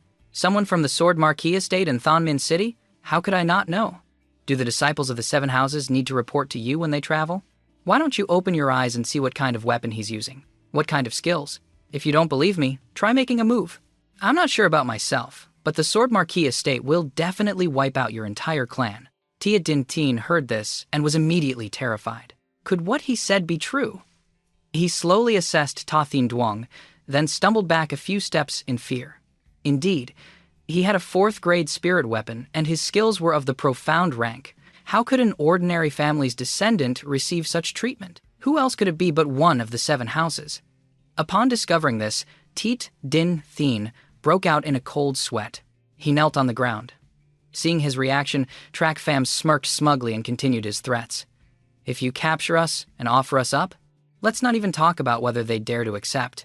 Even if they did, when the Sword Marquis estate comes asking, who will take the blame?" Hearing this, Tu Yaemin Thien understood. He was now in a dilemma. He couldn't afford to offend any of the houses. With that thought, he turned to the two with remorse. You two young masters. I was reckless before, not knowing your identities. Please accept my apology. Tathin Duong looked at the old man kneeling before him. He was momentarily at a loss, not knowing what to do. He was about to step forward to help him up, but Track Fam disagreed. If you're going to do it right.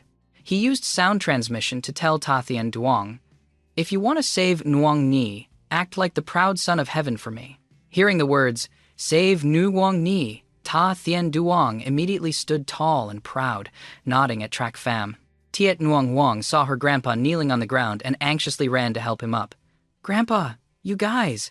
But Track Fam didn't care. He ignored her accusing glare and continued to threaten, do you know young Master Ta's status in the estate? Today, he was injured by an old man like you. The Sword Marquis estate will not let this go. Hearing that the Sword Marquis estate would settle scores with the Tiet family, he lowered his head even further, cold sweat beading on his forehead. Yes, I was ignorant. I beg for your forgiveness. Fine. We'll take Nuong Ni with us. If you want to get her back, whether it's your Tiet family or the Nether Valley, you'll have to go to the Sword Marquis estate to ask for her. With that, Track Fam was about to leave. But at that moment, Tiet Din Thien grabbed his ankle to stop him. Wait a minute. Nuong Ni offended the Seventh Elder? That's fine, but you can't take her. Otherwise, the Tiet family will be finished. For this matter, even if I have to offend the young masters of the Sword Marquis estate, I will absolutely not agree. Really? Track Fam glanced at him, only to see a determined look in his eyes, resolute not to let Tiet Nguang Wang leave. Suddenly thinking of something, Track Fam snatched the sword from Tathien Duong's hand and pointed it at him. Tathien Duong and Tiet Nguang Wang were immediately horrified, a trace of panic rising in their hearts. Don't. Tathien Duong on the side also used sound transmission with him. Kid, are you crazy? I thought you were just trying to scare him a little. I didn't expect you to do it for real. He's Nguang Ni's grandpa. Track Fam didn't care about their reactions at all. His sword remained firmly pointed at the kneeling man as he coldly asked Tiet Din Thien, why do you want Nuong Ni to go? Tiet Min Thien sighed helplessly, took a deep breath, and spoke, I know you two both like my granddaughter, but she's already engaged to the young master of the Nether Valley. On her 16th birthday, she must be sent for the marriage alliance. Because of this, she has run away countless times. Now the deadline is here. If she doesn't go, the entire Tiet family will be in trouble. I beg you two to spare her. Nuong Ni, she really can't go to the marriage alliance. Nuong Ni wanted to leave the city because of this? Tathien Duong said in shock.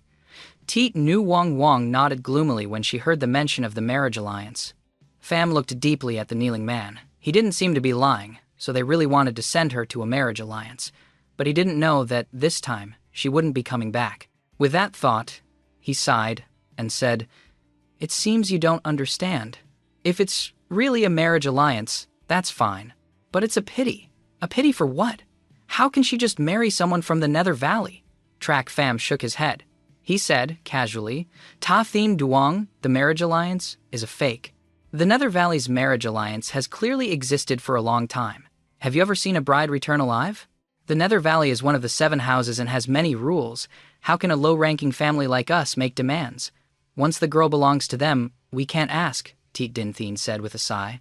It seems no one has figured out the true purpose of the Nether Valley. They still think it's just a normal marriage, but they don't know that behind it is a long-standing conspiracy of the Nether Valley. His expression became serious as he said coldly, ha, you not asking is the same as agreeing with them. But if I tell you that all the brides who marry over there end up dead, what will you do? Will you still send Nuong Ni there? Thien was startled to hear this. He didn't believe the Nether Valley would do such a thing to the Tiet family. After all, they had been loyal to the Nether Valley for over a decade. Such a thing wouldn't happen. Thinking this, he flatly denied it. What? How could that be? We've been so loyal and dedicated to them. Upon hearing this, he immediately sent a command. It's because you are loyal that they chose you as cultivation vessels. Cultivation vessels? These 2 words hit Tiet Din Thien hard. As a heavenly profound realm expert, how could he not know what a cultivation vessel was? But he never in a million years believed that the Nether Valley could do such a thing, let alone target his granddaughter. Seeing their reaction, Track Fam smirked. He was from the demonic path, so he knew very well. He spoke bluntly. In the demonic path, there's a technique to collect resentful souls and ghosts for offensive cultivation methods. However, the world maintains a balance of yin and yang. If the hostile energy is too heavy, it's easy to suffer a backlash. That's why pure souls are needed to supplement one's cultivation. A 16-year-old girl is the best target. Are you saying they're using Nu Wang Ni to cultivate? Ta Thien Duong was shocked. He glanced at Tiet Nu Wang Wang with endless worry. Track Fam nodded nonchalantly. 90% certain. Do you remember the martial skill Gui that used? That was a profound rank martial skill. But he hadn't mastered it, so its power wasn't great. Perhaps it was due to an insufficient number of cultivation vessels that he couldn't master it. His explanation left everyone stunned, taking a deep breath. They never thought the Nether Valley could be so cruel as to use young girls as cultivation vessels. However, Track Fam didn't think it was a big deal. The demonic path had always been like this. The demonic path values strength, so as long as one's cultivation is profound, they will use any means necessary. To survive in the demonic path, not being cruel is seeking your own death. The surrounding air fell silent. Everyone was still reeling from the shock of the news Track Fam had just delivered. After half a day of silence, Tiet Din Tien finally spoke, Nguang Ni. If what this young master said is true, then you should leave this place. Tiet Nguang Huang knew he was worried about her, but she was also genuinely worried for the Tiet family's safety. She looked at him. Grandpa. Tiet Din Tien looked at her for a moment, then shook his head firmly. Don't worry. I will investigate this matter clearly. If it's not true, I will come back for you. At that time, don't blame me for forcing you into the marriage alliance. With that, he lovingly stroked Tiet Nguang Huang's head. He smiled kindly, then his body flickered and disappeared. Tiet Nguang Huang pensively watched the figure leave, her thoughts turning to her father and brother. She remembered how they doted on and loved her. She couldn't bear the thought of them losing their lives because of her willfulness. Her body trembled, her eyes filled with tears. She looked at Track Fam with anticipation. Big brother Track. Will my brother be in danger when he returns? Track Fam silently analyzed the situation for a moment. He didn't hide the current state of the Tiet family from her. If that old man doesn't return, the others still have a chance to live for a while longer.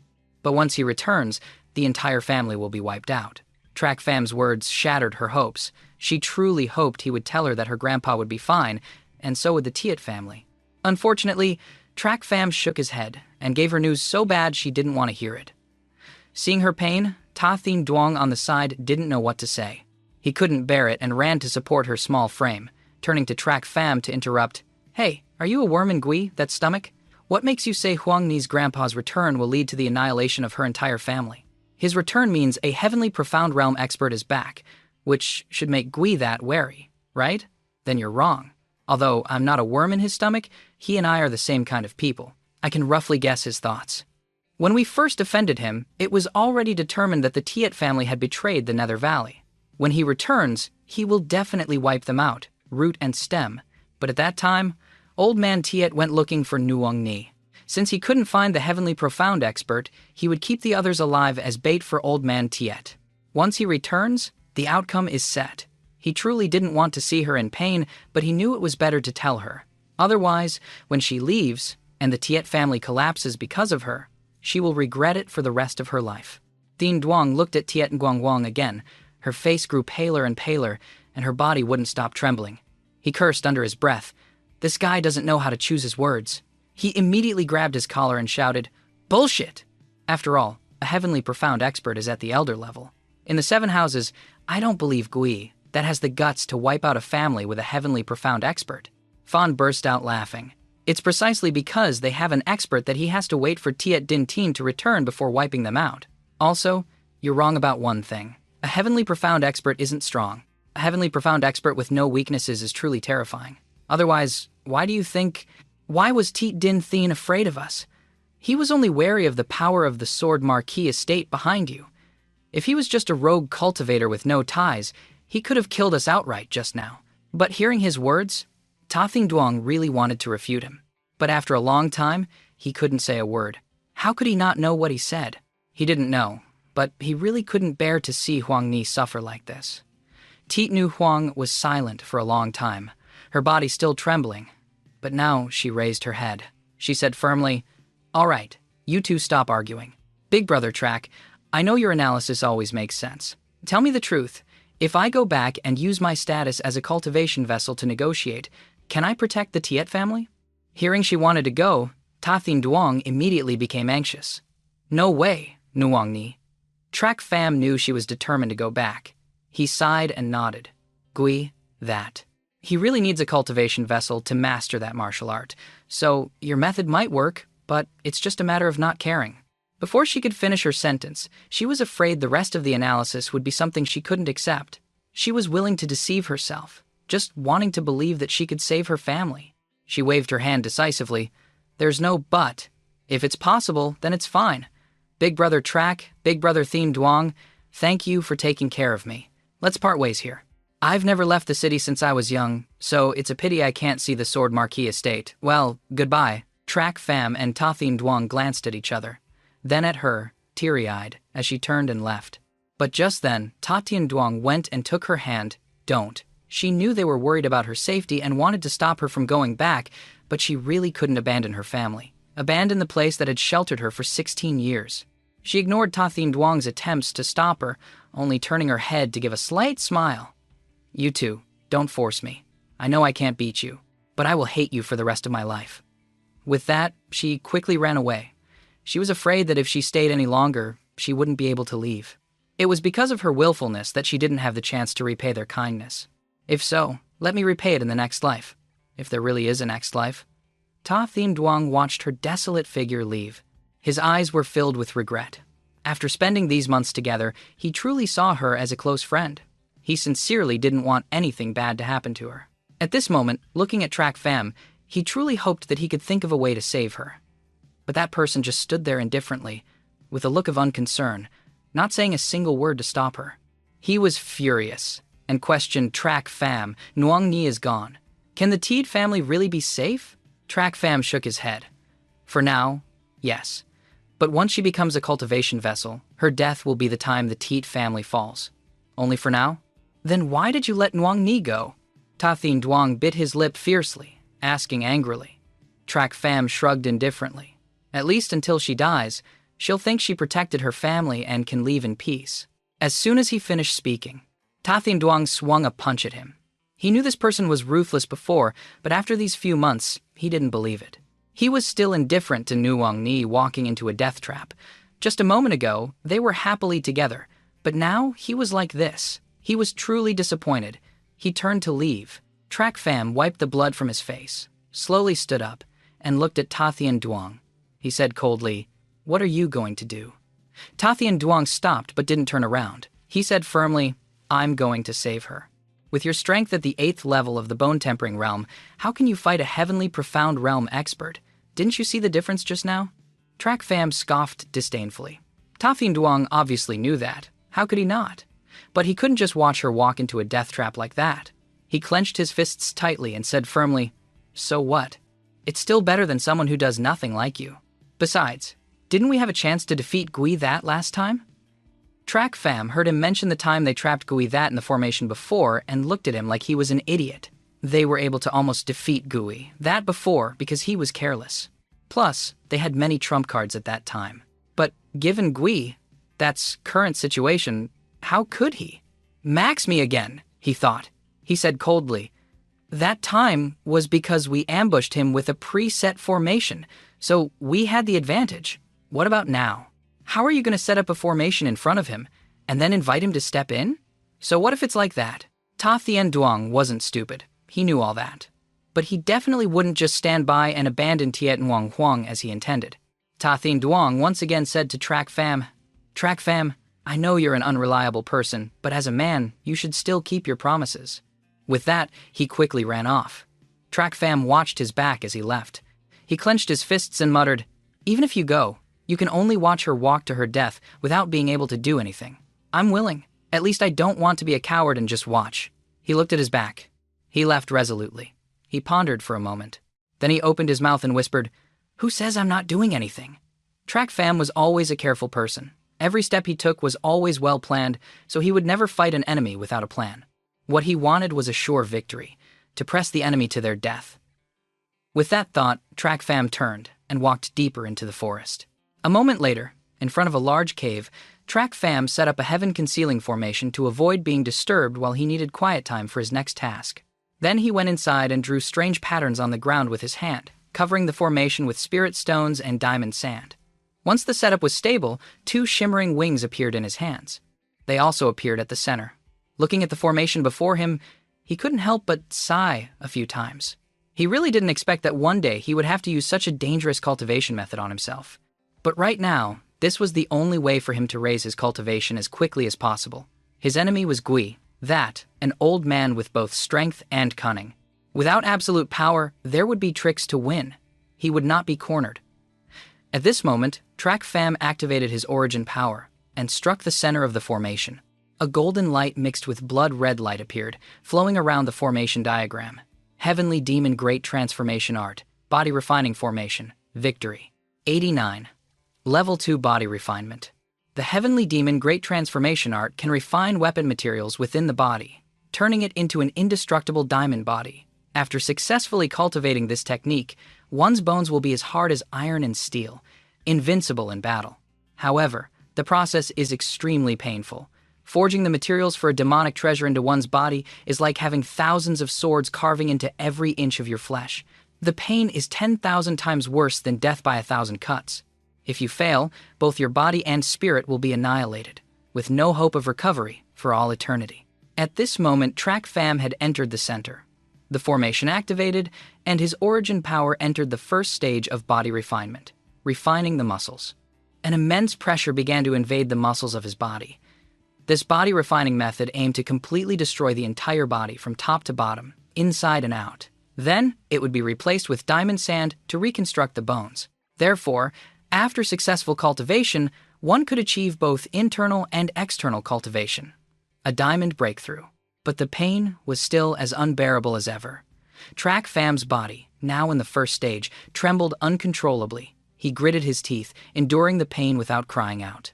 If it wasn't to save Tiet and Guang Huang, he certainly wouldn't have to suffer like this, forcing himself to cultivate this self-harming technique. Even knowing how good this body-refining method was, it was too self-torturing. A moment later, he finally succeeded, passing through the first difficult stage and letting out a breath. After the pain subsided, he continued to the second stage of body refinement, bone refining. Just as the name suggests, this stage strengthens the bones. This process was 10 times more painful than the first stage. The pain hit again, and he couldn't help but shudder. He gritted his teeth, pressed his hands to the ground, and held back the pain, not daring to cry out. Otherwise, during the strengthening phase, his internal organs would be just as painful. If that happened, his primordial spirit would scatter and he would die. At this moment, he really suspected that Uamade. How did he create such a torturous body-refining method? The pain finally subsided a bit, but just then, he felt the cracking of his bones. The cracking sounds made him spit out a mouthful of blood. He let out a loud cry. Finally, the most important part has arrived. Refining the 5 viscera. As long as he can endure this final stage, the diamond body will be completed immediately. Not long after, his body was drenched. He bit his lip, his eyes showing a determined glint. Even though he had lost too much blood, a hint of a smug smile appeared.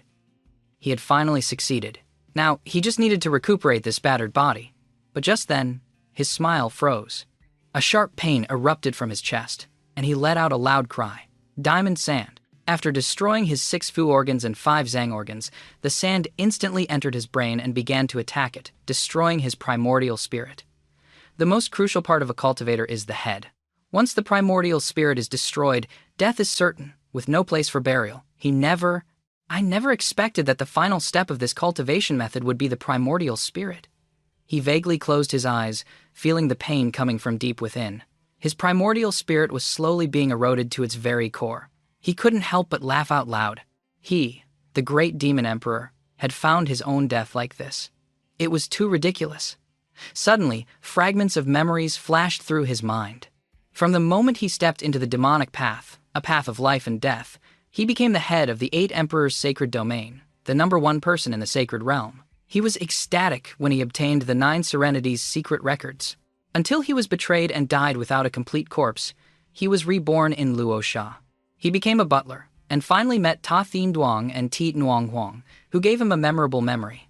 Every memory was deeply engraved in his mind. At this moment, he kept muttering 3 words, Tiet Nuong Huang. Thinking of her, he gritted his teeth and dragged his battered body. He remembered how she had disregarded everything, even death, to stand in front of them against a pack of wolves. Suddenly, at that moment, he opened his eyes and shouted, Nuang Ni. At this moment, he suddenly remembered that he was cultivating this to save Tiet Nuong Huang. He quickly sobered up. He reversed the formation, and a force that counted everything inside, gave up. At that moment, a blue flame suddenly emanated from his forehead, quickly turning into a stream of water that flowed into him. At the same time, it merged with the formation on the ground. Chapter 90. Turning the Tables. At the same time, at the Tiet family in Thanh Minh City, Tin Tiet Din Thien felt something was wrong as soon as he returned. The Tiet Manor, usually bustling with activity, was now devoid of guards, and there was no sound of people. It was terrifyingly quiet. Quickly recalling Track Fam's words in the forest, he sensed that something had happened to the Tiet family. With a heavy heart, he stepped inside. Walking to the inner courtyard, he saw the figure of Gui, that, sitting there, calmly, enjoying fine tea, with an air of someone ready to pass judgment. Tiet Din Thien pretended to be calm and knelt down, facing Gui. That he spoke. I didn't know the 7th Elder had graced us with his presence. I apologize for not being here to welcome you from afar. Gui. That looked deeply at the kneeling man and opened his mouth. Tiet Din Thien. The Tiet family has been under the protection of our Nether Valley for 100 years, right? We have never treated you poorly. Hearing this, Tiet Din Thien hurriedly nodded in agreement. Yes. If not for the support of the Nether Valley and the 7th Elder, how could our Tiet family have the glory it has today? Gui. That slowly stood up, nodded deeply, walked in front of Tiet Din Thien, and patted his shoulder lightly. A wicked smile appeared on his face. Haha, good. It's good that you know. But why did you collude with outsiders to steal the Nether Valley's diamond sand? Hearing these words, Tiet Din Thien trembled with fear. He immediately kowtowed on the ground and pleaded, 7th Elder, there must be a misunderstanding. The Tiet family has always been loyal and dedicated to the Nether Valley. We would never do such a thing. Besides, we wouldn't dare. Gui. That, seeing Tiet Din Thien's denial, snorted coldly and slammed the table fiercely. You're rebelling, biting the hand that feeds you. At first, I really didn't believe it, but now, I have to. I ask you, where is your granddaughter, Tiet Nuong Huang? Hearing Gui that mentioned Tiet Nuong Huang, Tiet Din Thien stammered, not knowing how to answer. He had already agreed to let her go. But now, the people from the Nether Valley had come to hold them accountable, and he couldn't afford to offend them. Tiet Din Thien was secretly terrified, cold sweat covering his forehead. Seeing Tiet Din Thien stuttering, Gui that became angry. Let me tell you, your precious granddaughter and the 2 brats who stole my diamond sand are already dead in the 10,000 Beast Mountain Range. Gui. That couldn't help but think of the 3 of them. He had roamed the world his whole life, yet he had almost been defeated by them. Although he didn't personally finish them off, he thought that with their severe injuries, they definitely couldn't escape the clutches of that monster. Thinking of Tiet Nuong Huang, he couldn't help but feel a little regretful. She used to be useful to him, but now she was completely useless. Without the diamond sand and the cultivation vessel, this loss, he would definitely make the Tiet family pay for it. With that thought, Gui that sighed, then angrily ordered, Men, bring them up. As he spoke, all the members of the Tiet family were brought out. They were tied up, with bleeding wounds on their bodies. Tiet Din Thien bit his lip upon seeing this scene. He slowly stood up and roared in anger, 7th Elder, our Tiet family has served the Nether Valley for 100 years, guarding Thanh Minh City, always loyal to our post. If not for our contributions, then at least for our hard work.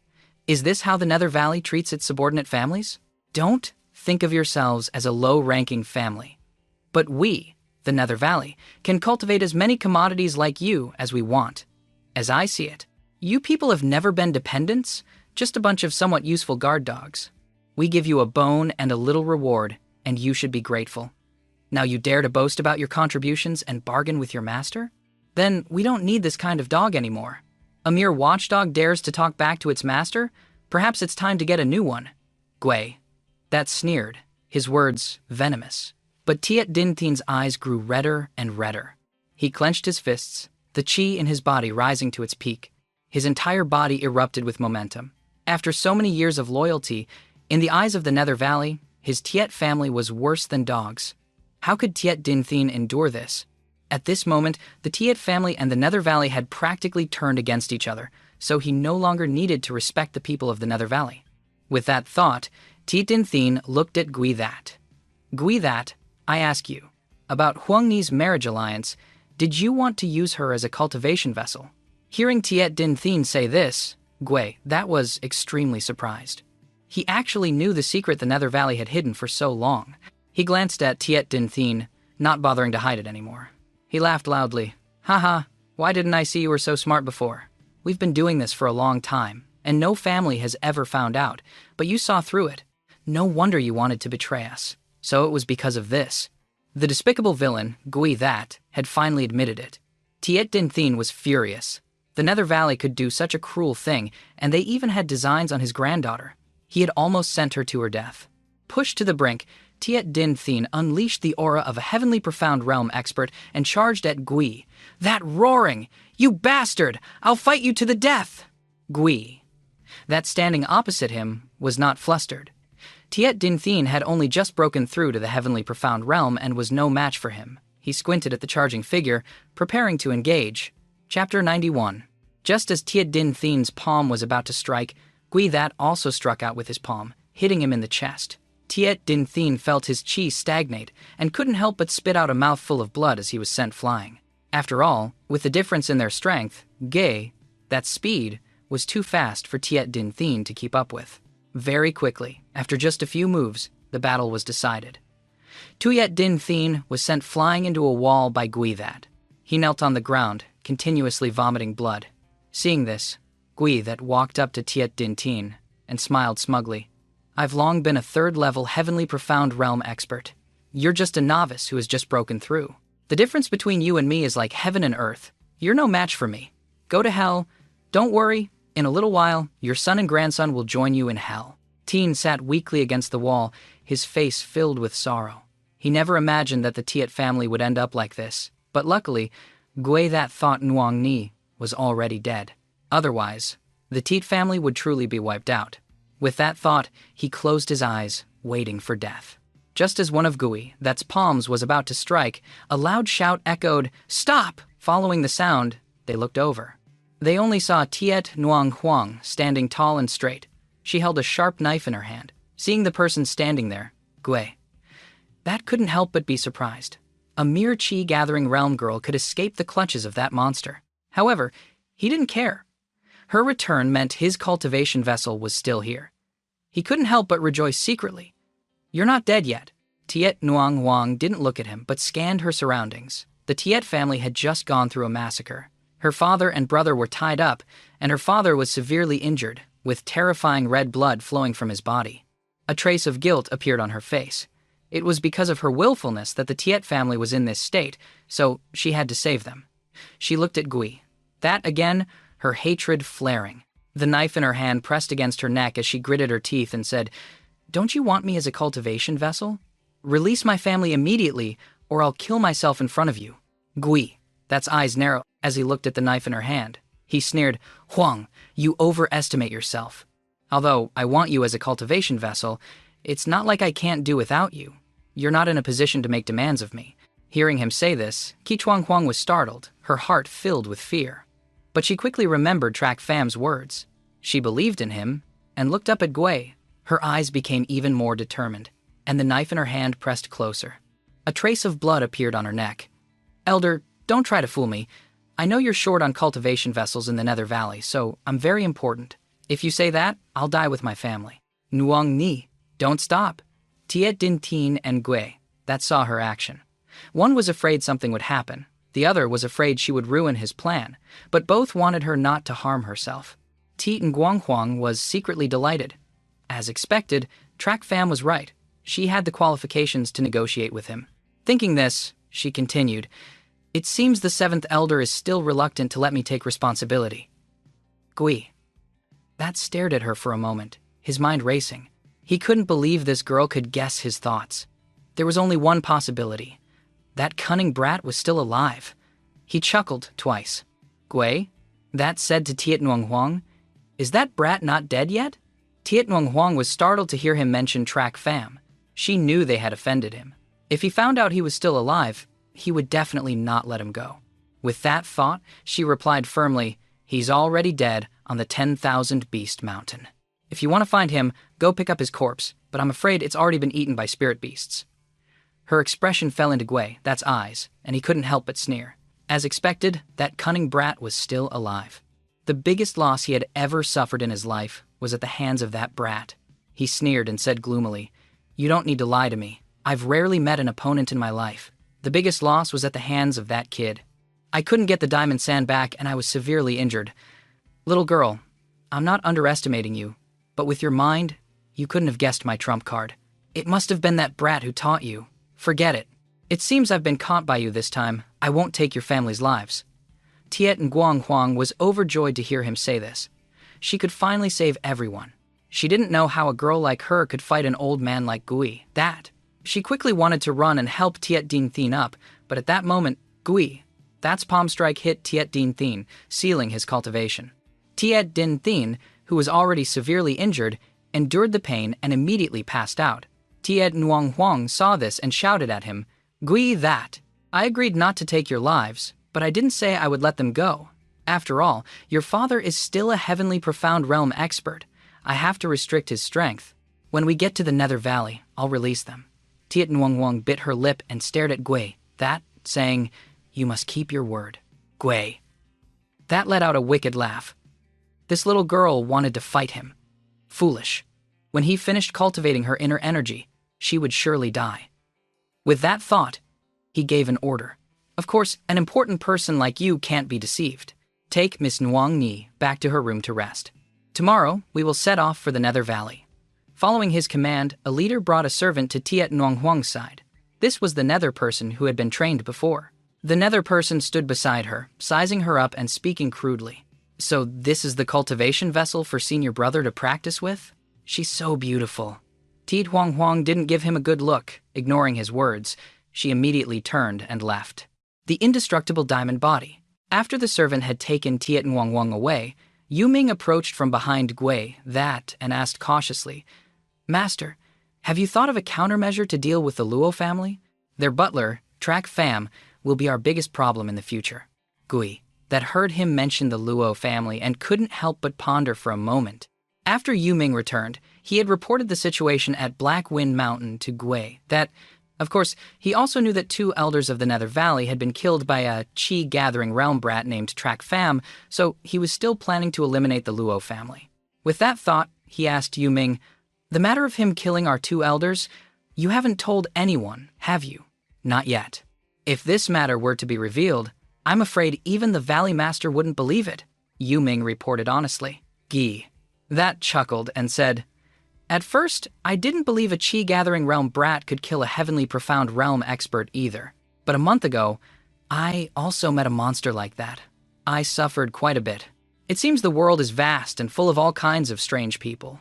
But let's deal with that brat first. As for Track Fam, I'll think of a way." Tiet Nguyen Huang. Huang heard the entire conversation between the two. Gui, that was constantly worried. Gui, that had clearly targeted Track Fam, and she was afraid something would happen to him. But she couldn't even take care of herself right now, so she couldn't help him. She could only pray silently, hoping he could leave safely and that no misfortune would befall him. She heard every word of their conversation. Gui that was constantly worried. Gui that had clearly targeted Track Fam. She was worried something would happen to him, but she couldn't even take care of herself right now and couldn't help him. She could only pray silently, hoping he could leave safely and that no misfortune would befall him. At the same time, on a mountaintop in the 10,000 Beast mountain range, a figure in a white robe was sitting cross-legged in cultivation. Suddenly, he felt that the flame he had left for Track Fam had lost its connection, and he was surprised. The person broke out of his cultivation state and carefully investigated. Indeed, he could no longer sense it. The person wondered and muttered, "The azure flame I gave you has disappeared.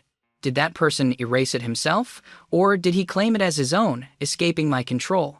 But how could my azure flame be erased by him? He can't be that heaven-defying. Could he have really refined it? But if that's the case, how can I find him?" Thinking of this, the person became a little worried, but he quickly calmed down and couldn't help but laugh. "Forget it. He will definitely come back on his own in the future. And at this very moment, in a deep cave in the 10,000 Beast Mountain, purple lights appeared, illuminating the entire forest. A moment later, TrackFam's figure slowly walked out, leaning on the cave wall. The cave wall. But suddenly, the wall exploded without warning. He surprisingly withdrew his hand and then smiled smugly. After refining his body was extremely weak, so he had been recuperating in the cave during this time. Heaven rewards the diligent. After countless hardships, he finally succeeded. Now, he has been completely transformed, truly becoming an indestructible diamond body. This body is now forged from diamond sand. It's no less powerful than a 5th grade spirit weapon, and there's also the blue flame that person left on his forehead. Before, his strength was insufficient to control it. But now, after going through the 9 Serenities Demon's formation, his primordial spirit has completely merged with it, becoming the fire of the primordial spirit. He can also control it freely. In addition, it can ensure the safety of his primordial spirit. Even a heavenly profound expert can't do anything to him. With that thought, he quickly put on his clothes. It was time to get to work. A moment later, he had quickly dressed, tied up his hair, and headed towards Thonmin. He flew away, constantly thinking of Gay that, your time is up. Chapter 93. Sword Marquis, Estate Elder, Kim Tu Fong. The next morning, on the bustling streets, the Nether Valley's wedding procession was on its way to the Tuyet Manor. The large procession, with a sound of horns and drums, brought a festive atmosphere to the street. People on the street chattered, all thinking that the Tuyet Manor's alliance with the Nether Valley was a step up. But no one knew that this alliance would lead the Tuyet Manor to a point of no return. At the same time, in a small room in the Tuyet Manor, Tiet Nguanghuang was wearing a red wedding dress, but her face showed no joy of someone about to get married. She was currently trying to put on the splendid jewelry, sadly telling her entire courtyard, "I'm sorry. From now on, you can't follow me anymore. Today, when I step out of this door, I can never return to this place.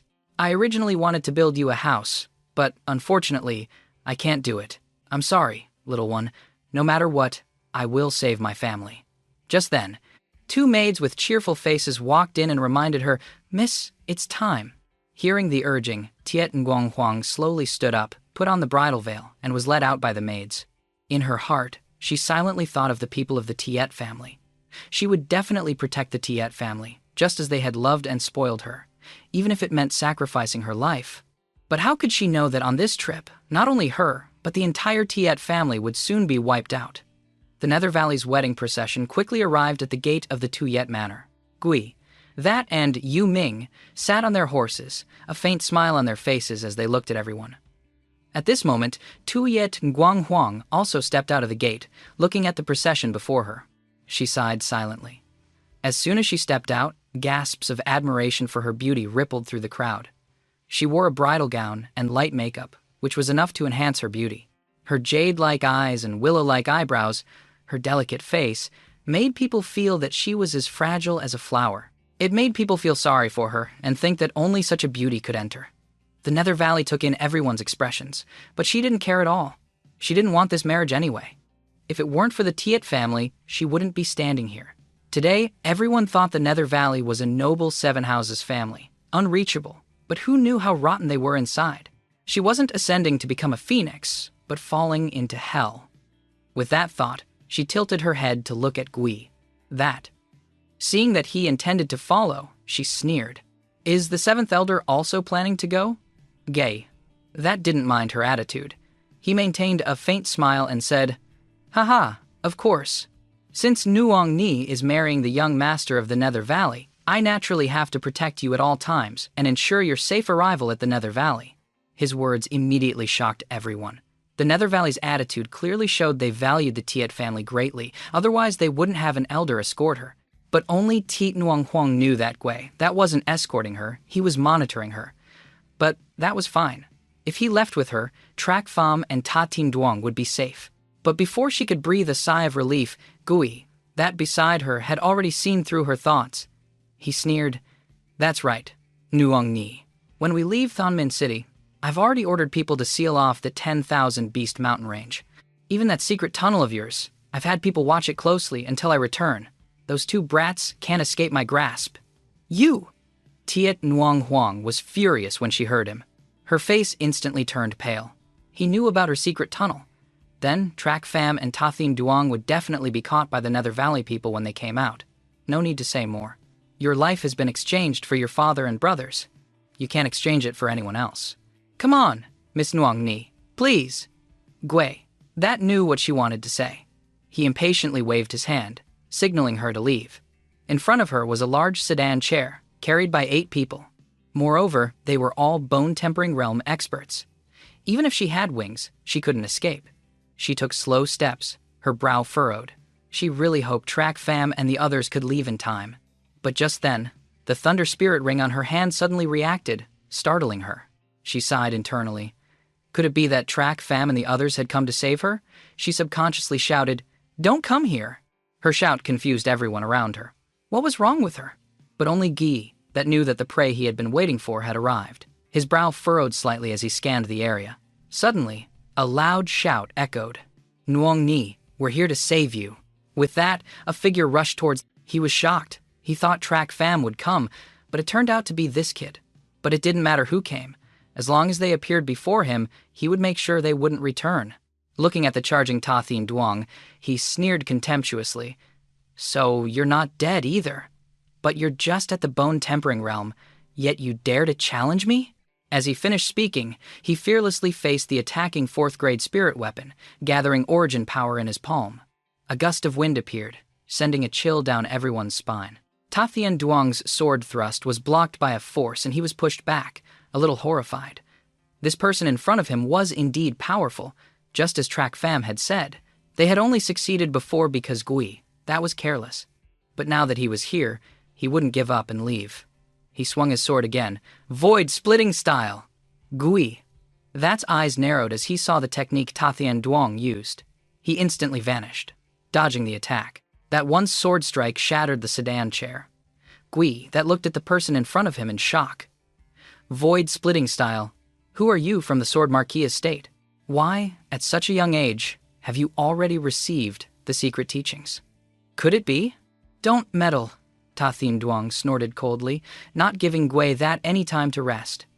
He continued to slash down with his sword. The second strike! You overestimate yourself. Even if you're using a profound rank martial skill, you should understand. The gap between the bone-tempering realm and the heavenly profound realm is insurmountable. Gui that sneered mockingly. As he finished speaking, Gui that vanished in a flash and quickly appeared in front of Tathin Duong, staring at him intently. Tathin Duong was surprised to see the person opposite him and raised his sword to defend. But Gui, that was too fast to dodge. He was immediately hit and sent flying.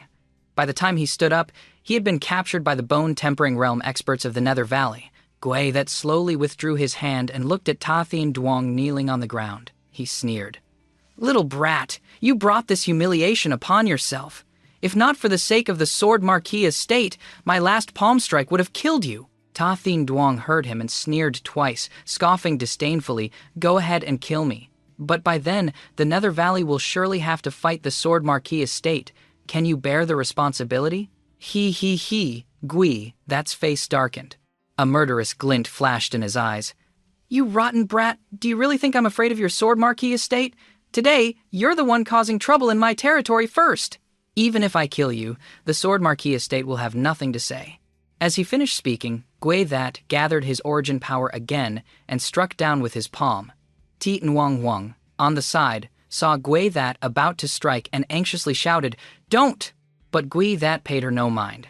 Old and new grudges, he wanted to settle them all with Tathin Duong today. This palm strike still came down fiercely. "Stop!" a shout rang out. Just then, a wave of origin power shot towards Gui, that startling him. He immediately dodged. With a bang, the spot where Gui that had been standing instantly exploded, sending smoke billowing everywhere. At the same time, a figure in a white robe appeared. Gui, that looked at the uninvited guest and sneered, "A rare guest. It's been 50 years. How have you been, Kim?" Tu Fong. Chapter 94. Finally, he appeared. The newcomer was an old man in a white robe, his face old and haggard, his eyes cloudy. The old man's hands were not intact, with only 2 fingers remaining, but they were covered in green veins and old calluses. He was truly a sword master, Tathin Duong. On one side, seeing the newcomer, he was overjoyed and at the same time rescued by that person. He shouted loudly, "Eighth Elder!" The person heard Gui, that's sarcasm, his eyes filled with hatred as he looked at him. He snorted coldly and said, "I was fine until I saw you. Then I felt unwell." He had escaped from control. He immediately ran to Kiem Tui Fong, grabbed his sleeve, and pleaded, "Eighth Elder, you've come at the right time. Please help me save Nuang Ni." Kiem Tui Fong looked at Tie Nuang Huang, then back at Ta Thien Duong and shook his head. "Thien Duong, this is the Nether Valley's family matter. We shouldn't interfere." Gui that heard this and laughed loudly. "That's right. Young people who meddle in others' affairs will pay a heavy price. The person next to you is a good example. If he hadn't poked his nose into other people's business, why would he have lost 3 fingers for no reason?"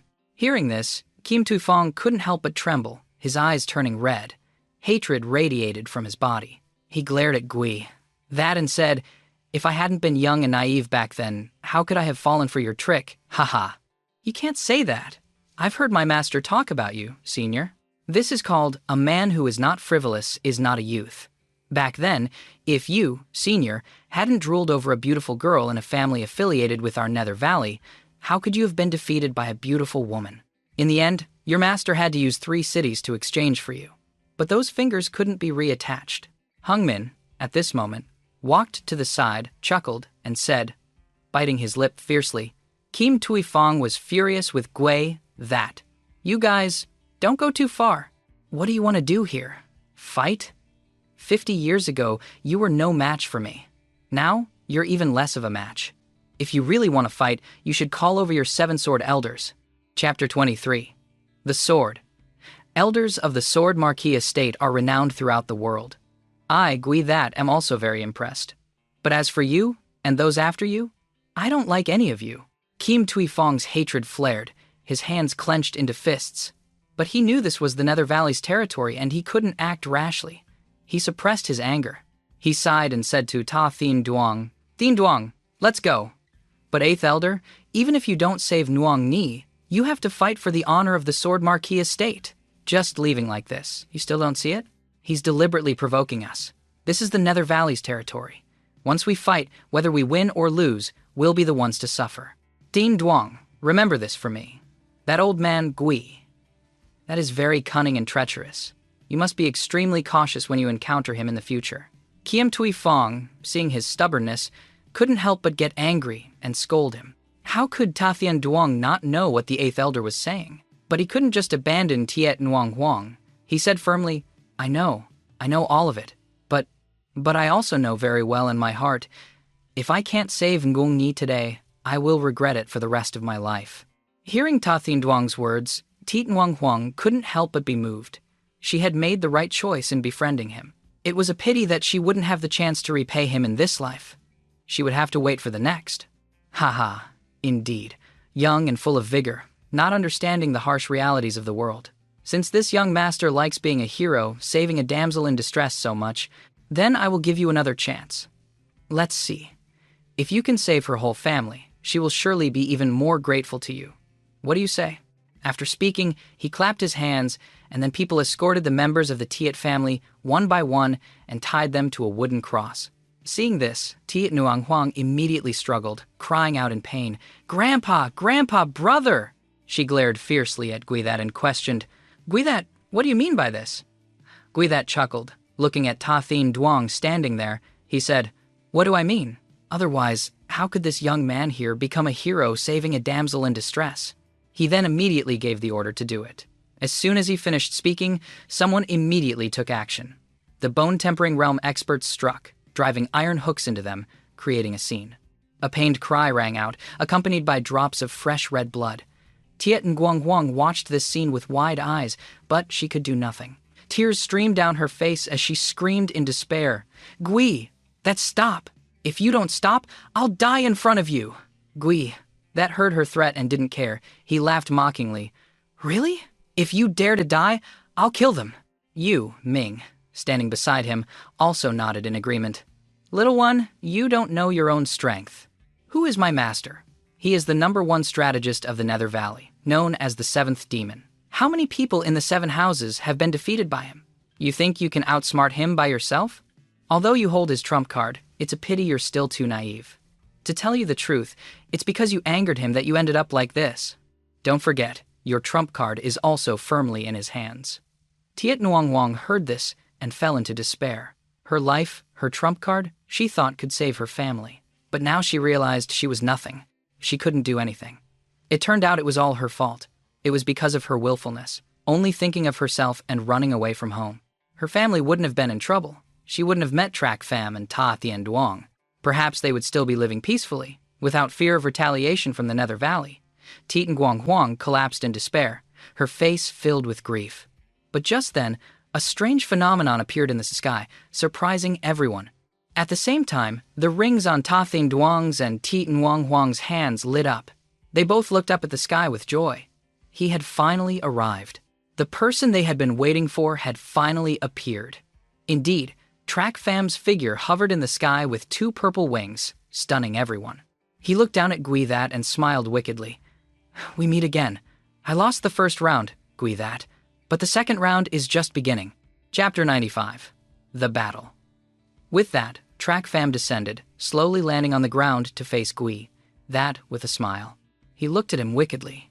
Gui That looked at the newcomer, unable to forget the incident a few months ago where he had almost been defeated by him. A murderous aura emanated from him as he gritted his teeth. Haha, a flight tool? So you're not dead, and you've even broken through to the bone-tempering realm. At the same time, Kiem Tui Fong on the other side was also extremely shocked. He was only using a flight tool to forcibly increase his speed. More importantly, he was just a kid who had just broken through to the bone-tempering realm. Yet the aura he exuded could make even a heavenly profound realm expert like him feel oppressed. He squinted at him and muttered to himself, Who are you? But Ta Thien Duong, beside him, heard his words and smiled smugly. He's my friend, the person I trust the most. Hearing this, Kiem Tui Fong was once again surprised. This was the first time he had heard Ta Thien Duong evaluate someone like this. He had watched Ta Thien Duong grow up. From a young age, he was more talented than others, a genius among geniuses. Yet now, he could evaluate someone like this. Just what kind of person was he? He really wanted to see for himself. At this moment, Gui That was also squinting, sizing up Trak Pham. His aura was completely different from a few months ago. But, unfortunately, it wasn't a big threat to a heavenly profound realm expert like him. What he cared about most was his cultivation speed. A few months ago, he was just a 7th level chi-gathering realm brat. But now he has broken through to the bone-tempering realm. He really couldn't underestimate him. This person was indeed a monstrous brat. The threat from him was too great, so he wouldn't let him live. With that thought, Gui That waved his hand and pulled Yu Ming forward. Minger, go for me. Kill him. Kill him. Trak Pham looked at the person who had just stepped out and sneered. This bastard actually managed to escape. Yu Ming followed this old demon. He couldn't help but chuckle and say contemptuously, So it's you. Good. I was regretting letting you get away last time. This time, let's settle our old scores. Ming Er, what's wrong? Do you know each other? There was no reply. Gui That looked behind him angrily, only to see Yu Ming standing there, pale and terrified, not saying a word. Kiem Tui Fong on the other side saw this and couldn't help but mock Yu Ming. Gui That, his famous and arrogant disciple, was no exception. But look at the situation he's in now. Just seeing a brat of the same bone-tempering realm, his most proud disciple, he could be scared like a dog. Kiem Tui Fong wouldn't miss this opportunity to mock him. He laughed twice and said, Haha, indeed, a great master produces a great disciple. Today, I have learned more about the disciples of the Nether Valley. They are such heroes. The Nether Valley and the Sword Marquis estate have been enemies for a long time. Neither side would pass up an opportunity to mock the other. But now, he was being mocked by a defeated general. How could he not be angry? He kicked at you. You useless thing! With your master here to protect you, you can still be scared into this state? You coward! He just broke through to the bone-tempering realm. What's there to be afraid of? Yu Ming was still trembling uncontrollably. His defeat at Blackwind Mountain at the hands of Trak Pham had become his trauma. He looked at him again. He saw him smiling at him. He instinctively knelt at Gui That's feet and cried out in alarm, Master, he is the butler of the Luo family, Trak Pham! Elder Yun and Elder Jian both died at his hands. Hearing this, Gui That looked at Trak Pham in horror. He He was actually the butler of that Luo family, and he killed 2 great elders of the Nether Valley. No wonder Yuming was so afraid of him. But for someone who had almost been defeated by him, he wasn't too surprised. This person was skilled at setting up formations and had a deep mind. He himself had fallen into his trap, but now he couldn't set up a formation here. His current strength was only at the newly broken through bone tempering realm, so he was no match for Yu Ming's strength. Second level of the bone tempering realm, he thought it was just Yu Ming being affected by his previous fear. So, to help this disciple overcome his inner demon, he had to let him kill him himself. With that thought, he placed his hand on Yu Ming's shoulder to reassure him, then turned to the bone tempering realm subordinates behind him. Who is willing to capture that person? I will surely reward you greatly. A subordinate finished speaking and stepped forward, giving Track Fam a wicked smile. Gui that, on this side, spoke to persuade Yu Ming. Look carefully. This kid is only good at formations. When he can't set one up, he's nothing to worry about. When that guard captures him, you kill him yourself, and your inner demon will be dispelled. Kiem Tufong stood to one side, observing. The Sword Marquis estate would not interfere in this matter, so he could only watch from the sidelines.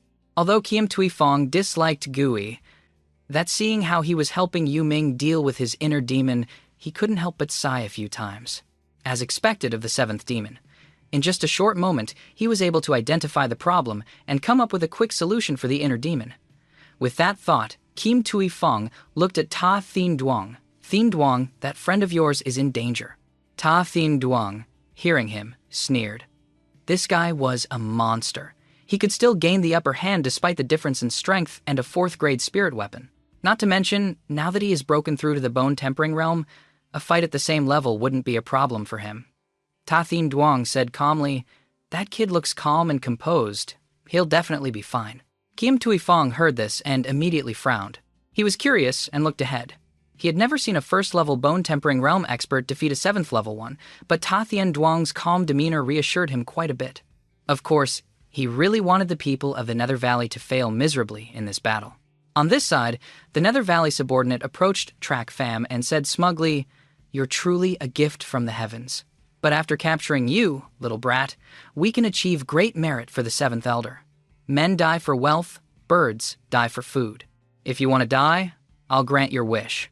Track Fam smirked contemptuously, his lips curling. "You're about to die, yet you're still so arrogant." With that, he immediately attacked Track Fam, rushing towards him with the speed of the wind. Track Fam, seeing this, was not the least bit worried. He stood there silently. In an instant, a punch landed on him. Track Fam's sound stunned everyone. Ta Thien Duong's smile vanished. He never would have dreamed that this person, who was only at the Qi Gathering realm before, could fight him with comparable speed. But why was he so slow now, not even dodging to take the hit? Tian Guang Huang was equally worried, shouting, "Big brother Track!" The people of the Nether Valley were smug, especially Gui that. But just then, a gruesome scream was heard. The subordinate's arm was twisted out of shape. Looking back at Track Fam, he was still calm and composed, seemingly unharmed. A smug smile appeared on his face. The tide had turned. His strength was astonishing. Everyone was instantly horrified. How could this be? That person was only at the 1st level of the bone tempering realm, yet he could deform the arm of a 6th-level bone tempering realm expert. At this moment, everyone could only describe Track Fam with 2 words: monster with formidable strength. This wasn't something a 1st-level bone tempering realm cultivator could unleash. Although Ta Thien Duong had witnessed Jack Fam's strength, that was when he was well prepared. But now, without a formation, he hadn't even attacked, yet he could create such a shocking scene. At the same time, Gui, that also looked at Track Fam. He cursed inwardly, "Little monster." At that moment, he suddenly swung his long scepter towards Track Fam, binding him tightly. He laughed loudly. "Little brat, didn't expect this, did you? I had already guessed you would appear, so I deliberately prepared a big gift right under your feet." Kim Tuifong's brow furrowed deeply. He glanced at Track Fam and sighed helplessly. Originally, he thought Track Fam's talent was not bad, and he would definitely have great achievements in the future. But now, falling into the hands of Gui, that's 4th-grade demonic treasure, there was really no escape. He also didn't expect Gui that to be so shameless. He could even use such a tactic against a bone-tempering realm brat. Ta Thien Duong on the side was also worried, his face scrunched up. He didn't expect that, Gui. That a heavenly profound realm expert would actually use this thing to deal with a bone-tempering realm brat. How despicable. But he didn't know that demonic path cultivators and righteous path cultivators had different stances. You can't use the same methods in a fight. The demonic path is all about being unscrupulous. They don't care about the process, only the result. As long as they win, nothing else matters. While everyone was worried about Track Fam, his face only wrinkled a little. He closed his eyes and looked deeply at Guidat. Seventh Elder, you're already resorting to tricks against a junior like me. Aren't you afraid of losing the prestige of the Nether Valley? Gui, that's eyes flickered. He laughed loudly and said, smart. To be able to see through my thoughts in an instant, there aren't many people like that in the entire Tianyu Empire. You're really good, little brat. I still can't be too complacent. Haha, Track Fam really doesn't respect the caution of the Seventh Elder. After all, this junior came here this time without any intention of using any schemes or tricks. I just wanted to settle the score with you, old man, once and for all. I didn't expect you to still be so careful. Hearing these words, Gui, that's face darkened in an instant. How could he not hear the mockery in his contemptuous words? Being humiliated by a mere brat like this, his body constantly radiated a murderous aura. You brat! You dare to be so impudent with me? I will immediately make you die without a complete corpse. Track Fam didn't mind his anger. He laughed and said, isn't that so? With your personality, you'd want to eliminate the enemy in front of you as soon as possible. But when I just arrived, you weren't in a hurry to attack. Instead, you called your disciple to test me first. As a result, that brat was so scared by me he lost his nerve, not even listening to your command. You just used the excuse of dispelling his inner demon to let that guy go to his death. It's good if he wins, but if he loses, it's the perfect time to sneak attack me when I'm relaxed, just like now. As he finished speaking, everyone instantly understood. Kiem Tui Fong and Ta Thin Duong were once again shocked. Kiem Tui Fong felt wary. Gui, that this old man was indeed sinister. In an instant, he had come up with this vicious plan to deal with a junior, using hundreds of schemes to eliminate his opponent, making others fearful, as expected of the seventh demon. But looking at Track Fam, Kiem Tui Fong also couldn't help but admire his cunning. To be able to see through Gui, that's trick at a glance. His cunning was no less profound than Gui that's... At this moment, Kiem Tui Fong had a deep understanding of Track Fam. Gui, that let out a wicked laugh, his eyes revealing a naked killing intent. So what if you saw through my plan? Aren't you in my hands now? As long as I tighten my grip, you'll be shattered into a million pieces. You'll die without a burial. Hearing his words, Track Fam didn't mind at all and laughed loudly. Haha, you old man, you're so sinister. How did you become so stupid? Since I saw through your trick, how could I fall for it so easily? As he finished speaking, Track Fam's eyes focused, and a sharp sound echoed. A bolt of lightning suddenly flashed by. With a boom, the scepter in Gui, that's hand exploded. A pair of wings appeared behind Track Fam, surrounded by lightning. Gui, that's eyes narrowed slightly, his expression gradually becoming serious. A 6th grade flying demonic treasure. So the previous one wasn't your only flight tool. You're just an unknown junior. Yet you can be so meticulous? I see. I still underestimated you. Borrowing a flying demonic treasure can indeed increase your speed to that of a heavenly profound expert. With that, Gui, that waved his hand, sending his yin and yang scepters flying towards the opposite side. One black and one white scepter flew to either side, surrounding Track Fam and blocking his escape. He laughed wickedly. But a heavenly profound expert is stronger than a bone-tempering expert in more than just speed. How could Track Fam not know that? But he didn't even pay attention to the two scepters. He laughed and said, This, of course I know. The terror of a heavenly profound expert also lies in their close combat flexibility. This is a weakness that no flying demonic treasure can compensate for. But, just as the two scepters were about to strike Track Fam's vital points, a strange change occurred. A pair of wings appeared, twisting to counter the two scepters. In a flash, the scepters were knocked away, not even a single hair on his head was touched. Seeing this, Gui That and Kiem Tui Fong were equally shocked and cried out, How is this possible? Demonic treasures are inanimate objects. How can they change shape at will? Track Fam stood tall and straight, his expression indifferent. Who said it's a demonic treasure? Demonic treasures are tools refined by demonic path cultivators. But when Track Fam refined the Thunder Skylark's wings, he had already fused them into his body. It can be said that they have become a part of his body, not just an ordinary demonic treasure. Gui, that was truly angry now. He gritted his teeth and said, "You monstrous brat, you deserve to die!" After speaking, the scepter in his hand attacked Track Fam again. But this time, it wasn't 2, but 8, all rushing towards him. But Track Fam remained calm. Without a hint of fear, he sneered contemptuously. Is this the flexibility of a profound realm expert? Suddenly, everyone heard a series of loud bangs. Lightning crackled continuously, but they couldn't see the scepter or Track Fam's wings at all. They only saw him standing there calmly, surrounded by bolts of lightning. Seeing this, everyone truly realized how intense their battle was. They couldn't keep up at all. And at this moment, in the battle, after many attacks, Gui That had appeared behind Track Fam. He held a sharp weapon in his hand and smiled smugly. "Rotten brat, let's see what tricks you have left this time." Just as Gui That struck, Track Fam quickly used the phantom evasion step, causing Gui That to miss. He was caught off guard. Just as he revealed an opening, Track Fam instantly appeared behind him, secretly mocking. "Seventh Elder, being sneak attacked from behind doesn't feel good, does it? If the thing in my hand now was a third-grade demonic treasure and I stabbed you, you'd be dead. But when I had that chance, I was still alive." Hearing Track Fam's taunt, Gui That couldn't hold back any longer. He immediately erupted, his eyes gloomy. You motherfucker, don't you get cocky." After speaking, Gui That attacked him again, his body emanating a thick, murderous aura. He had never wanted to kill someone so badly before. Track Fam posed too great a threat to him. If he didn't eliminate him today, he would surely be unable to do anything to him in the future. At this moment, Gui That, the heavenly profound expert, had used his full strength. The yin and yang twin children sped up, wanting to prevent Track Fam from escaping. Track Fam, seeing this, was not flustered and sneered. Then he used the phantom evasion step again and vanished in a flash. Losing sight of his opponent again, Gui That gritted his teeth and said, "That footwork again! Do you only know how to run?" He narrowed his eyes and looked at the afterimages. Suddenly, he attacked in one direction, saying, "That's Track Fam's real body! What's your hurry? The show's just getting started." Before Gui That's weapon could strike, he used his wings to block it, raised his head, and smiled wickedly at him.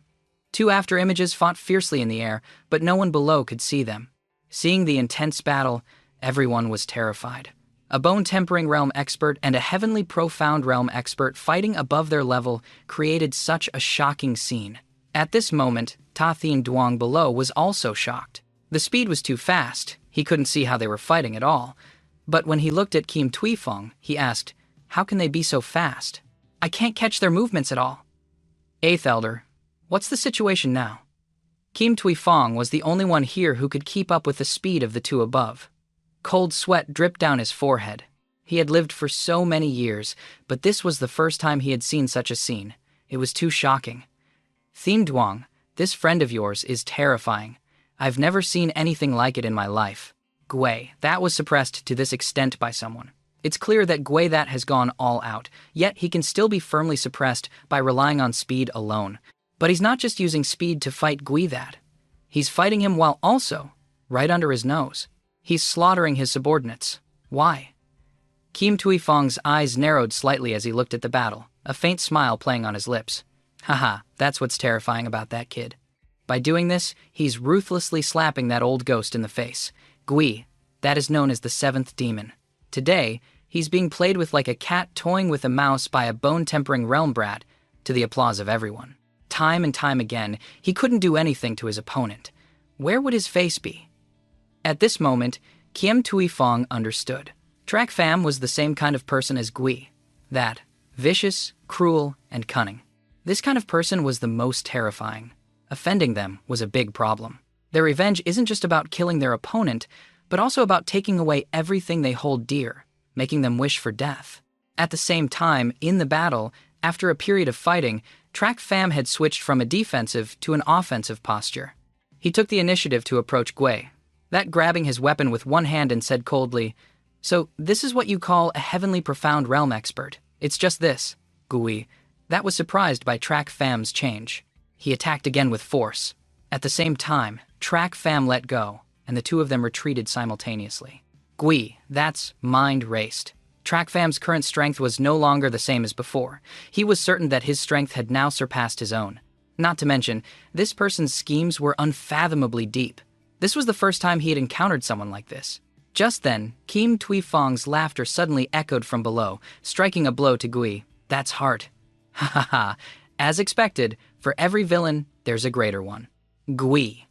That you've done many evil deeds in your life, and now you're being tormented to this extent by a little demon.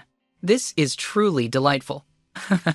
As he finished speaking, Gui that in the air gritted his teeth. His lifelong pride was about to be destroyed by this brat. He would not let this happen. If this continued, he would definitely be played to death by Track Fam. Suddenly, he glanced at Tiet Nguyen Huang. He decided to bet on it. Otherwise, there was no other way. With that thought, he swung his scepter again, still heading towards Track Fam, with all his might. This toy is useless against me. With that, he used his wings to block. But when the twin scepters were just a foot away from Track Fam, they changed direction and attacked Tiet Nguyen Huang on the other side. Track Fam's eyes narrowed and he quickly flew towards Tiet Nguyen Huang to block Gui that's attack. Otherwise, she would definitely be finished. Gui that, seeing this, immediately smiled smugly. As expected, he had bet right. This Track Fam was no longer as ruthless as he was in the 10,000 Beast mountain range. He appeared here today because he cared about that girl, Tiet Nguyen Huang. So, he just needed to attack Tiet Nguyen Huang to distract him. This battle was as good as won. Seizing the opportunity, Gui that laughed loudly. Haha, so that's how it is. Track Fam, oh Track Fam, now I've finally found your weakness. At first, your ruthlessness and selfishness always made me wary. So when you came here today, I still thought you were here for revenge. But it turns out you came here to save this girl. Track Fam, on the opposite side, protecting Tiet Nguyen Huang, glanced at him and said coldly, so what? The result today will not change. You will die sooner or later. If you were as ruthless as you were that day, I would still be wary of you. But now, you've fallen for that girl. I'm sure I'll win. Ha ha ha, with that, Gui. That flew over his hand. A hand seal, a profound rank martial skill, the ghost face seal. In an instant, a phantom ghost face appeared before everyone. The surrounding area was filled with the mournful cries of vengeful souls. Kim Tui-fong, who was observing from the side, was horrified and shouted, not good. This is the Nether Valley's profound rank martial skill, the Ghost Face Seal. This Ghost Face Seal is different from ordinary martial skills. It attacks the primordial spirit, making it difficult to defend against. Basically, cultivators below the Spirit Illumination realm find it extremely difficult to deal with the Ghost Face Seal. If hit, a light injury would result in a coma, while a heavy one would lead to the destruction of both body and spirit. Kim Tui-fong's words were clearly transmitted to Track Fam in the distance, obviously intending to guide him. How could Gui that not know this? But he wasn't worried. He laughed loudly and said, rotten brat, if you dare to dodge, the Ghost Face Seal will directly hit that girl's face. I think you won't be able to escape the Ghost Face Seal while carrying someone like that. Hearing this, Tiet Nguyen Huang hurriedly said, Big brother Track, don't mind me. You must dodge later. As long as you save my father and everyone else, I'll be grateful even in death, Big brother Track. Track Fam turned his head to look at her, smiled and shook his head, then said coldly to Gui that on the opposite side, she's mine. As long as I'm here, you won't hurt her. All right, then I'll deal with you. With a loud laugh, Gui that suddenly pointed forward. The Ghost Face Seal let out a mournful cry and shot towards Track Fam. Seeing this, Tiet Nguyen Huang behind him anxiously said, Big brother Track! But Track Fam remained firmly in front of her. The phantom ghost face charged fiercely, and with a bang, it slammed into him. Suddenly, mournful wails echoed. A cloud of black gas enveloped him. Ta Thien Duong saw this and became anxious, looking at Kim Tui-fong. But Kim Tui-fong also shook his head helplessly and sighed. Once this move was used, even a heavenly profound realm expert couldn't avoid it, let alone a mere bone-tempering realm cultivator. Tiet Nguyen Huang had already collapsed, crying in sorrow. Gui that laughed smugly, looking at Track Fam surrounded by vengeful ghosts, and said loudly, Rotten brat, you've got a problem in your head. The demonic path is heartless, yet you fell in love.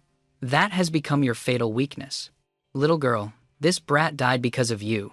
Hearing this, Track Nguyen Huang cried out tragically, Big brother Track! I'm sorry. It's my fault. I'm the one who got you killed. But as she finished speaking, a smug laugh came from the black gas. Oh, you silly girl, don't cry in front of him. The more you suffer, the happier he is. Guillaume Tuifong and Ta Thien Duong were surprised and overjoyed to hear his voice. Luckily, he was still okay. But Gui? That was not so happy. His eyes filled with disbelief. Impossible. His primordial spirit should have been completely devoured by now. Just then, Track Fam chuckled softly. You want to kill me with just this little trick? Aren't you too naive? Seventh demon. With that, a blue flame suddenly emanated from within the black gas. Lum. The black gas seemed to fear it and quickly dispersed. A hand seal appeared in his hand. He looked at Gui That and said, If you have no new tricks, just this little bit of skill, then I'll have to get serious. With that, a sudden pressure erupted from the azure flame. The black gas in front of him was absorbed into it and completely vanished. He also felt a powerful force being slowly absorbed by his primordial spirit, growing stronger and stronger. Gui. That was terrified to see this, but he tried to maintain his composure. He said seriously, Don't boast. Are you saying you weren't going all out before? Gui. That could clearly feel the naked contempt in Track Fam's eyes.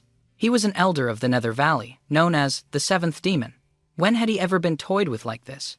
And to lose to a mere brat at that. How could he endure this humiliation? Track Fam looked at Gui, that his face filled with mockery. A corner of his mouth lifted as he said, Ha ha, Seventh Elder, I wonder if you still remember the words you said to me on the 10,000 Beast Mountain range a few months ago. In the face of absolute strength, any calculations and schemes are meaningless. Today, I'm returning those words to you, word for word. One move, just one move, and I'll have nothing.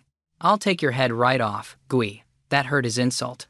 He roared in anger, Nonsense! At this moment, Gui, that finally understood. Everything Track Fam had done since he appeared was for revenge. He wanted him to feel what it was like to face absolute power. His intelligence was nothing but a joke. No matter what schemes he had, he couldn't touch him. He came here to shatter the wisdom he had always been proud of. He would make him die with his eyes open. Kim Tuifong, on the side, was no less surprised to hear Track Fam's words. His expression became solemn as he said, What a terrifying brat. Compared to that, Gui, this kid is much more vicious. With that, Kim Tuifong slowly looked at Track Fam, deeply observing their battle. He feared that in the future, Track Fam would be like Gui. That, or even a more terrifying figure than that, Gia Cat Trong Fong. Therefore, it was better to be friends with such a terrifying character than to be enemies, ignoring everyone's gazes. Track Fam remained focused on Gui. That in the sky, his eyes filled with excitement. He laughed loudly. Gui That, are you ready? Open your eyes and see what absolute strength is. With that, Track Fam immediately shot towards Gui. That with the speed of the wind. Gui That, at this moment, did not dare to underestimate him, and carefully responded. The two long scepters continuously wrapped around Track Fam, but the same move no longer worked on him. The yin and yang twin children couldn't even touch him. He quickly approached Gui That and struck with his palm. You've been tricked! Didn't expect this, did you? The yin and yang twin children have a third child. With that, Gui That let out a loud cry. A chain suddenly shot out from his hand, aiming for Track Fam's heart. Track Fam didn't mind and sneered, So what? In the face of absolute strength, any of your schemes are useless, including your last trump card. With that, a golden light flew out from his body. It was the Blood Infant, successfully refined from diamond sand. At this moment, the Blood Infant had materialized, essentially becoming a 5th-grade demonic treasure. It spun and attacked the chain in Gui That's hand. As soon as they collided, the chain was shattered by the Blood Infant, which then shot straight towards Gui That. With a whoosh, Gui That's arm was severed, but he had no time to feel the pain. Because Track Fam had already rushed towards him from the front, he hurriedly shouted, Rotten brat, you really think you can kill me in one move? Gui That couldn't help but be horrified. He now knew that Track Fam hadn't been using his full strength before. But even if he died, he wouldn't let him kill him in one move. Otherwise, his lifelong reputation would be ruined. He would also die with his eyes open. At this moment, Track Fam saw Gui That stabbing at him with his 7-fish harpoon. The corner of his mouth lifted, and then a crisp sound echoed. The 3rd-grade demonic treasure immediately broke. Track Fam immediately struck Gui That with his palm, causing him to spit out a mouthful of blood. Gui That's body swayed, his face filled with horror as he looked at him. You! What kind of monster are you? His eyes narrowed slightly. Track Fam seemed to remember the pain of refining his body, and a hint of hatred flashed in his eyes. My current body's strength can be compared to a 5th grade treasure. A 3rd grade demonic treasure like yours can't hurt me at all. As for why I became like this, isn't it all thanks to you? Gui. That, at this moment, was like a stringless kite, falling powerlessly to the ground. His mouth was full of fresh blood, and he had stopped breathing. His eyes were wide open, not closing even in death. Kiem Tuai, Fong, and Ta Tien Duong were terrified by this scene. Track Fam had really killed the Nether Valley's #1 strategist, the one all the major families feared, with just one move. The 7th demon, Gi that. Who would believe that a bone-tempering realm brat could kill a heavenly profound realm expert? He was truly a terrifying monster. After today, when this news spreads, he will become the fear of many. And at the moment, Gui, that fell, the people of the Nether Valley fled in terror. Nothing else mattered anymore. Track Fam in the sky looked down, and seeing this, he frowned in contempt. These Nether Valley brats are really experts at running away. But he let him get away, but it doesn't matter. He still has things to do. With that, he used his wings again, and flew towards the standing Tiet Nuang Huang, gracefully scooping her up and flying away. Ta Thin Duong, seeing him take Tiet Nuang Huang away, shouted loudly, "Hey, Track Fam! What are you doing? Where are you taking Nuang Ni?" Kiem Tui Fong, at this moment, ignored Ta Thin Duong and stepped towards Gui that. He shook his head and sneered, "Oh, Gui, that. You were a famous figure in the Tian Yu Empire. Yet you ended up like this. What a pity. How tragic." Ta Thin Duong didn't care about Gui. That's fate. He still stared resentfully in the direction Track Fam had flown. That bastard Track Fam, killing Gui, that is enough. Why did he have to take Nuang Ni away? Kim Tu Fong, who had come over from the side, knew there were more important things to deal with and said, "Thin Duong, get them down. We must immediately take them back to the Marquis estate for treatment. From now on, the Teat family is an affiliated family of our Sword Marquis estate." Ta Thin Duong was startled. A look of joy spread across his face as he said, "This is exactly what I wanted. 8th Elder, I didn't expect you to think so much for me. Of course, I'll risk my life to save Nung Ni's family." Kiem Tui Fong heard him and snorted coldly, a serious look on his face. "Who said I was thinking of you, you rotten brat? The strength of that little monster just now was too great. You saw it too. Who knows how strong he'll become in the future? Since he came here to save these people, we might as well go with the flow and befriend him.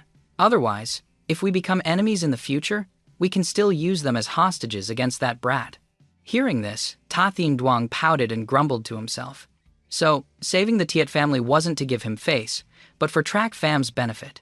Who was the real core disciple of the Sword Marquis estate? "If Nuang Ni finds out, where will I put my face?" he agreed. At the same time, in a hidden corner, Yu Ming was hiding, trembling uncontrollably. He cursed Track Fam. He never expected him to be able to kill 3 elders of the Nether Valley. He was too terrifying. Mung. At this moment, outside the small forest of Thon Min City, a bolt of lightning struck, and Track Fam and Tiet Nuang Huang landed on the ground together. Tiet Nuang Huang looked at him with confusion. Track Fam smiled at her and said plainly, "Before, we agreed that I would take you away from the city. Now, I have fulfilled my promise." Tiet Nguang Huang was surprised to hear him say this. Then she looked around and smiled excitedly. "Is this outside the city? It's so big. This is my first time out. I finally left the city. Thank you, big brother Track." With a faint smile, Track Fam looked at her deeply and said, "It's nothing. This was our promise. Nguang Hai, perhaps now we must officially say goodbye." Tiet Nuang Huang was startled to hear him say he was leaving. She looked up at him, a hint of regret in her eyes. She choked up and said, "You're leaving? Where are you going?" Track Fam shook his head and sighed. "I don't know. After all, I still have a lot of things to do." The place Track Fam wanted to find was the Heavenly Emperor's ruins. He still hadn't forgotten his purpose for this trip, which was to find strong experts for the Luo family. This was an important task he had to complete, but his goal was not fixed. He could only try his best to search. Seeing the determination on Track Fam's face, Tiet Nuang Huang knew he was set on leaving and didn't try to stop him, but she also didn't want to leave him. After a moment's thought, she timidly asked Track Fam, "Big brother Track, can you take me with you?" Track Fam shook his head firmly and said, "No. with your strength. Going with me would be very dangerous. You silly girl, you still have a family to take care of. That kid, Tathien Duong, has a big mouth. It seems he has a high status in the Sword Marquis estate. The Tite family has offended the Nether Valley and needs a backer. If he helps you plead your case and protects you under the wings of the Sword Marquis estate, it will definitely not be a problem. I'm leaving." With that, he turned and left. Right now, what she had to do was consider her family. She couldn't be as willful as before, or she would implicate her family like this time. She couldn't wander with Track Fam either. With that thought, she raised her head and shouted at him, "Big brother Track, when will we meet again?" Track Fam heard her question but didn't turn around. He waved his hand. The Thunder Spirit ring on his hand glowed, reminding her, "When the Thunder Spirit ring flashes with light again, that will be the time we meet."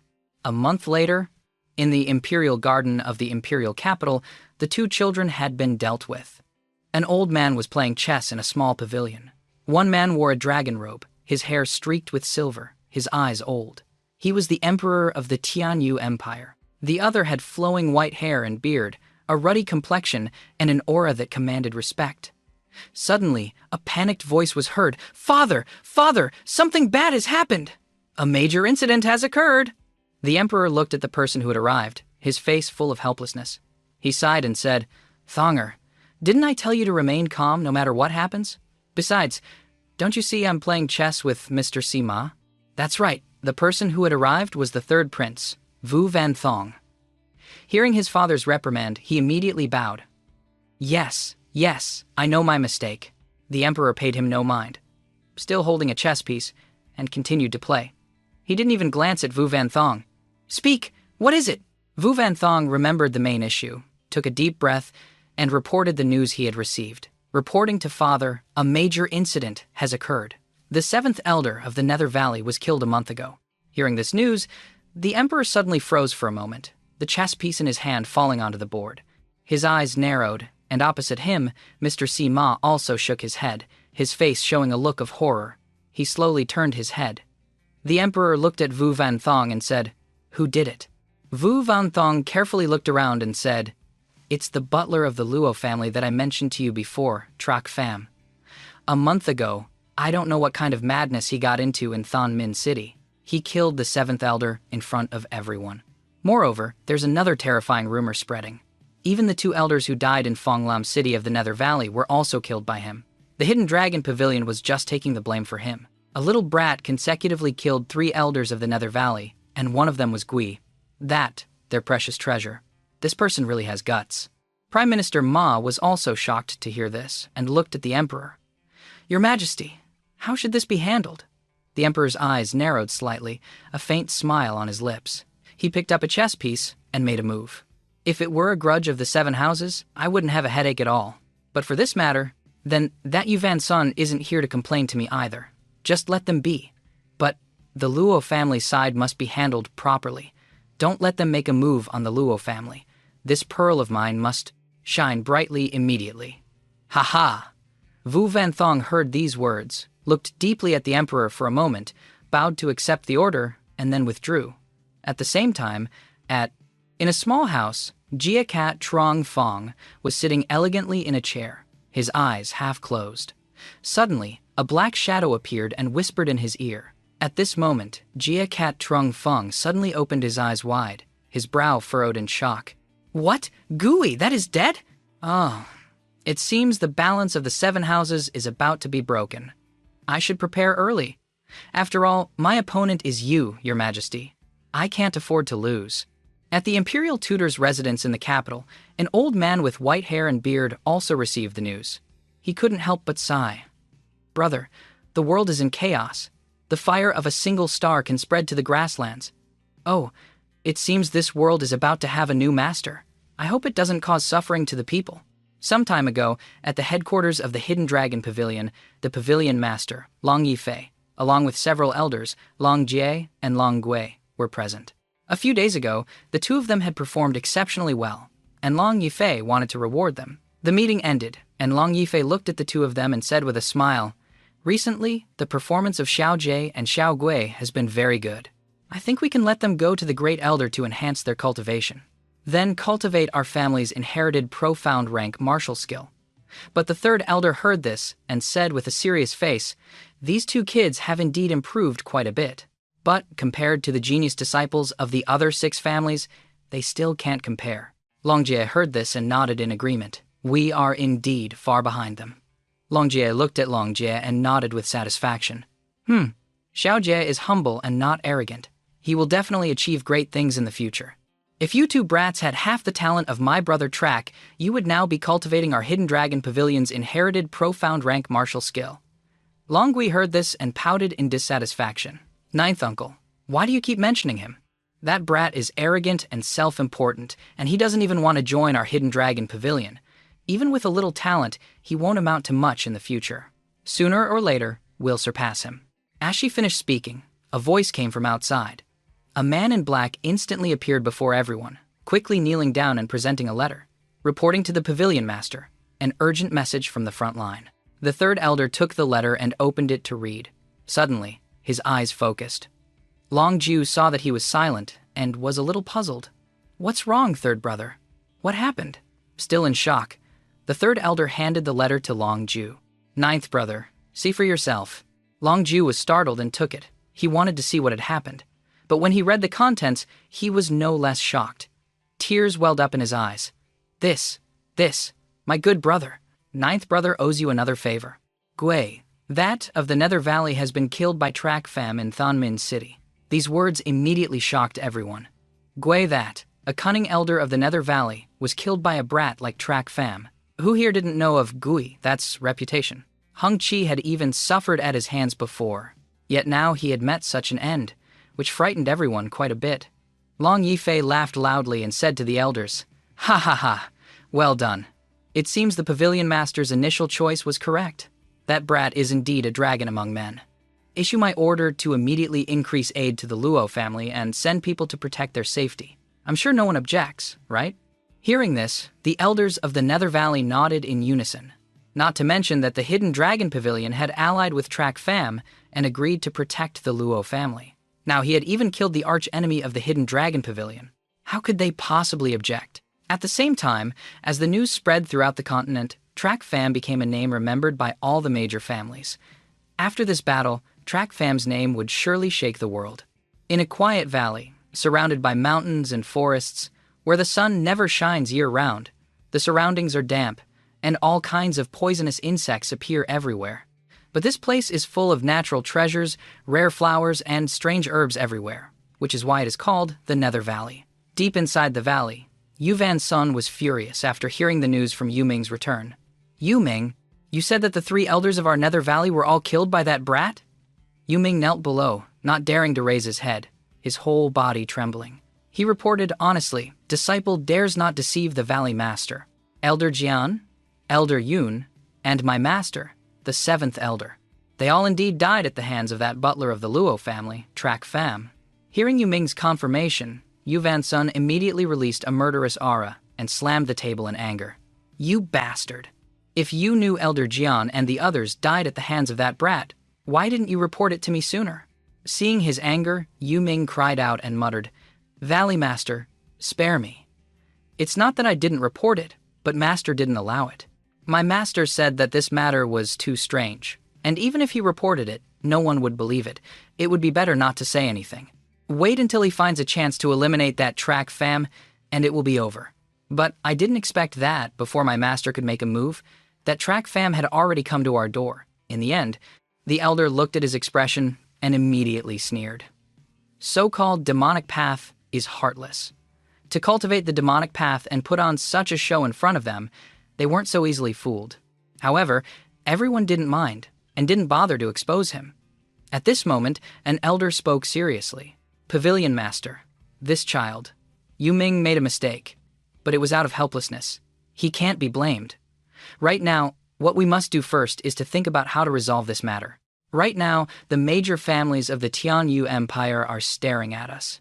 If we just let that brat go unpunished, what will the people of the world think?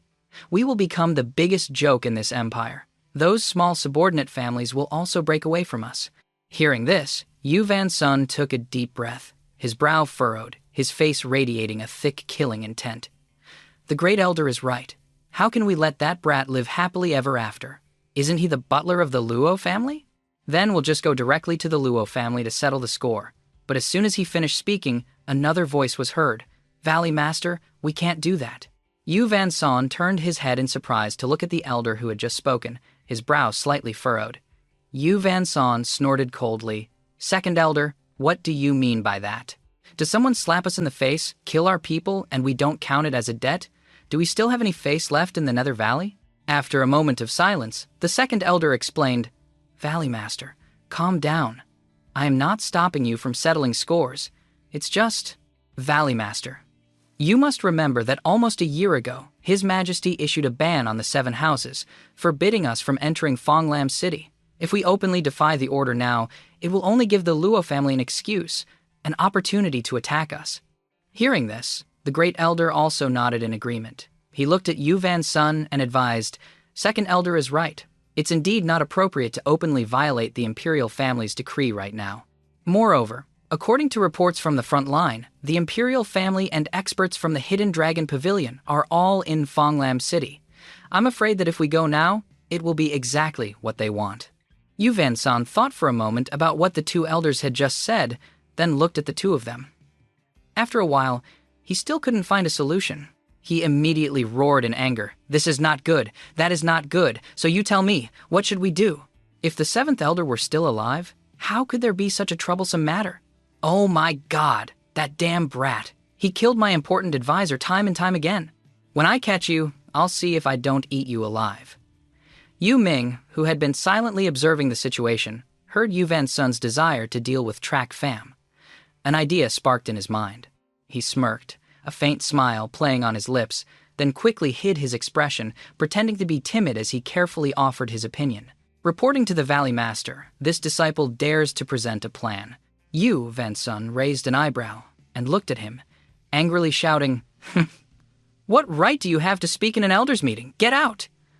But the great elder quickly waved his hand to stop him. He wanted to see what this kid had in mind. He said to Yu Van Son, Wait, Valley Master. After all, this kid is the successor of the 7th. Why don't we hear what he has to say? Persuaded by the great elder, Yu Van Son pondered for a moment, then signaled for him to continue. Seeing this, Yu Ming was immediately overjoyed and hurriedly said, reporting to the Valley Master, In my humble opinion, we can completely ignore the Luo family. The Luo family's rise is entirely due to Track Fam's strength. Therefore, as long as we eliminate Track Fam, the Luo family will no longer be a threat. With that, Yu Van Son's eyes lit up. He secretly marveled at the 2 sentences, then looked down and signaled, Continue. A slight smirk appeared on his lips. Yu Ming nodded and continued. Although we can't get close to Fonglam City, Track Fam isn't there right now, so we don't need to worry about it at all. We just need to focus on dealing with Track Fam. Then how do we find that brat? Issue a Netherworld pursuit order, making it impossible for him to hide anywhere in the entire empire. At this point, Yu Ming was endlessly pleased with his plan. Even though he didn't dare to face Track Fam directly, he could use the Nether Valley to make him face the pursuit of the entire empire. This way, no matter how powerful he was, he would surely die. The great elder of the Nether Valley above heard this plan and seemed to see through his thoughts. He was obviously seeking personal revenge, but that didn't matter. After all, Track Fam was an enemy of the entire Nether Valley. No matter the purpose, eliminating him was the most important thing to do. With that thought, the great elder spoke up. But, Valley Master, if this Track Fam can kill the 7th elder, then even with a Netherworld pursuit order, I think